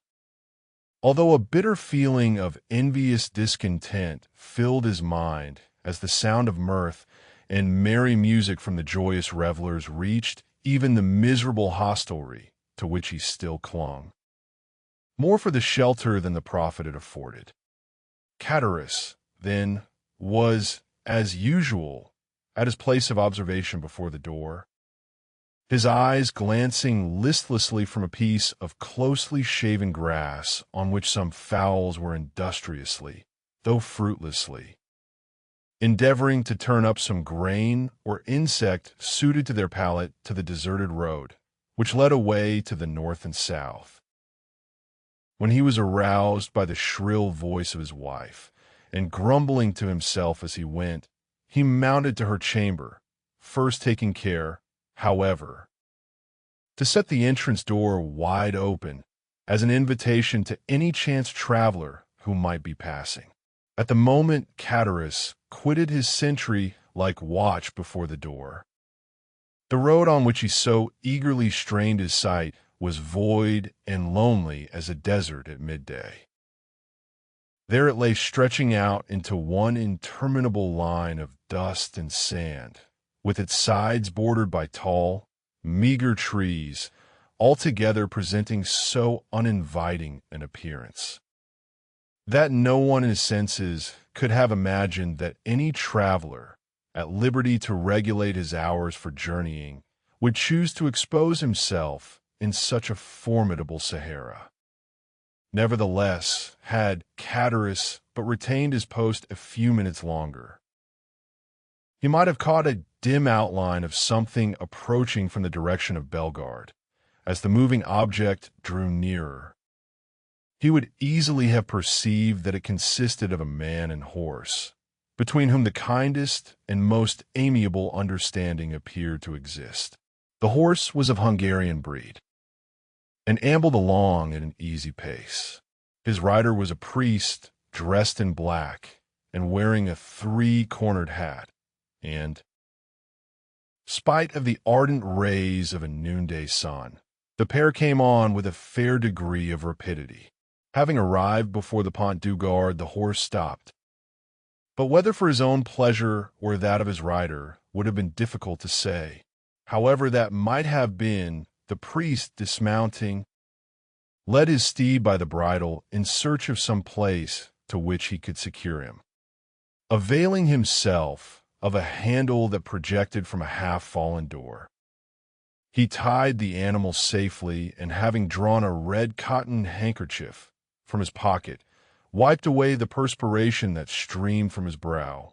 Then, advancing to the door, struck thrice with the end of his iron-shod stick. At this unusual sound, a huge black dog came rushing to meet the daring assailant of his ordinarily tranquil abode, snarling and displaying his sharp white teeth with a determined hostility that abundantly proved how little he was accustomed to society. At that moment, a heavy footstep was heard descending the wooden staircase that led from the upper floor, and, with many bows and courteous smiles, the host of the Pont du Gard besought his guest to enter. "You are welcome, sir, most welcome," repeated the astonished Chatteris. "Now then, Margot Tancredi," speaking to the dog, "will you be quiet? Pray don't heed him, sir. He only barks, he never bites. I make no doubt a glass of good wine would be acceptable this dreadfully hot day." Then, perceiving for the first time the garb of the traveler he had to entertain, Chatteris hastily exclaimed, "A thousand pardons! I really did not observe whom I had the honor to receive under my poor roof. What would the Abbé please to have? What refreshment can I offer? All I have is at his service." The priest gazed on the person addressing him with a long and searching gaze. There even seemed a disposition on his part to court a similar scrutiny on the part of the innkeeper. Then, observing in the countenance of the latter no other expression than extreme surprise at his own want of attention to an inquiry so courteously worded, he deemed it as well to terminate this dumb show, and therefore said, speaking with a strong Italian accent, "You are, I presume, Chatteris?" "Yes, sir," answered the host, even more surprised at the question than he had been by the silence which had preceded it. "I am Gaspard Chatteris, at your service." "Gaspard Chatteris," rejoined the priest. "Yes. Christian and surname are the same. You formerly lived, I believe, in the Allées de Mailhan, on the 4th floor?" "I did." "And you followed the business of a tailor?" "True. I was a tailor till the trade fell off. It is so hot at Marseilles." that really I believe that the respectable inhabitants will in time go without any clothing whatever. But talking of heat, is there nothing I can offer you by way of refreshment? Yes, let me have a bottle of your best wine, and then, with your permission, we will resume our conversation from where we left off. As you please, sir, said Chatteris, who, anxious not to lose the present opportunity of finding a customer for one of the few bottles of Cahors still remaining in his possession, hastily raised a trapdoor in the floor of the apartment they were in, which served both as parlor and kitchen. Upon issuing forth from his subterranean retreat at the expiration of 5 minutes, he found the abbé seated upon a wooden stool, leaning his elbow on a table, while Margotin, whose animosity seemed appeased by the unusual command of the traveler for refreshments, had crept up to him and had established himself very comfortably between his knees, his long, skinny neck resting on his lap, while his dim eye was fixed earnestly on the traveler's face. "Are you quite alone?" inquired the guest, as Chatteris placed before him the bottle of wine and a glass. Quite alone," replied the man, "or at least practically so for my poor wife, who is the only person in the house besides myself, is laid up with illness, and unable to render me the least assistance. Poor thing." "You're married, then?" said the priest, with a show of interest, glancing round as he spoke at the scanty furnishings of the apartment.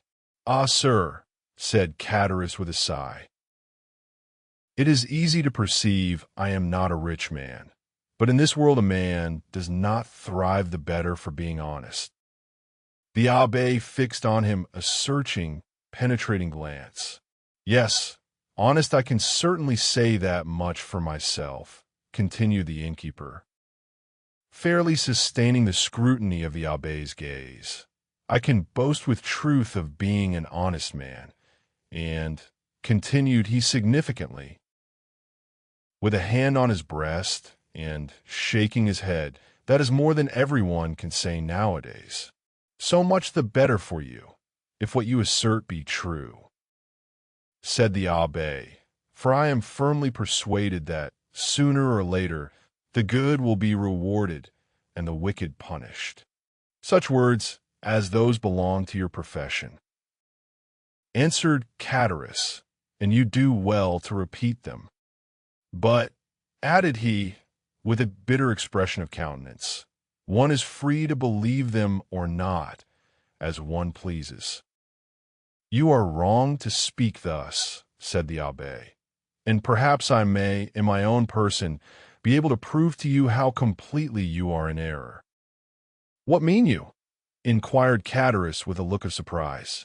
"In the first place, I must be satisfied that you are the person I am in search of. What proofs do you require? Did you, in the year 1814 or 1815, know anything of a young sailor named Dantès?" "Dantès? Did I know poor dear Edmond?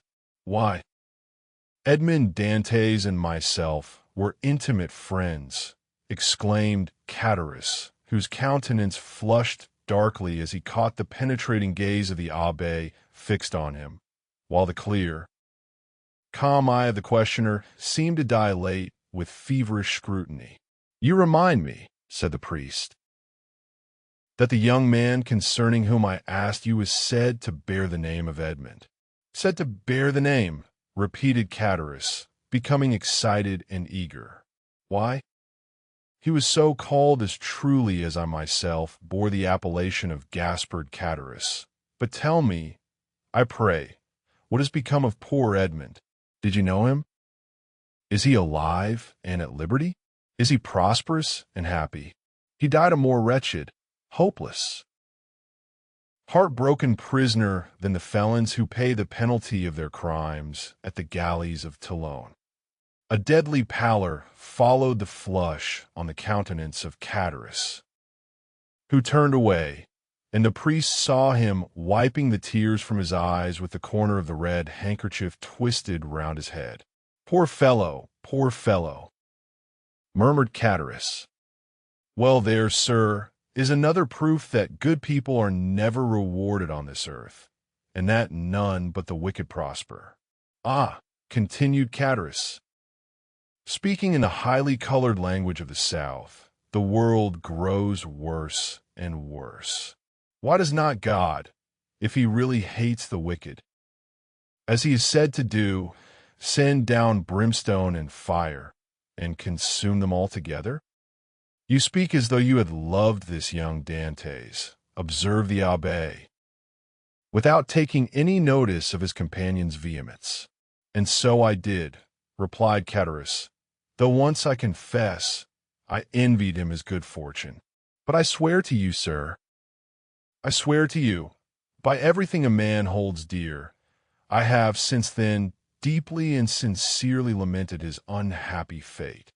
There was a brief silence, during which the fixed, searching eye of the abbé was employed in scrutinizing the agitated features of the innkeeper. You knew the poor lad, then? Continued Chatteris. I was called to see him on his dying bed, that I might administer to him the consolations of religion. And of what did he die? Asked Chatteris in a choking voice. Of what, think you, do young and strong men die in prison, when they have scarcely numbered their 30th year? Unless it be of imprisonment. Chatteris wiped away the large beads of perspiration that gathered on his brow.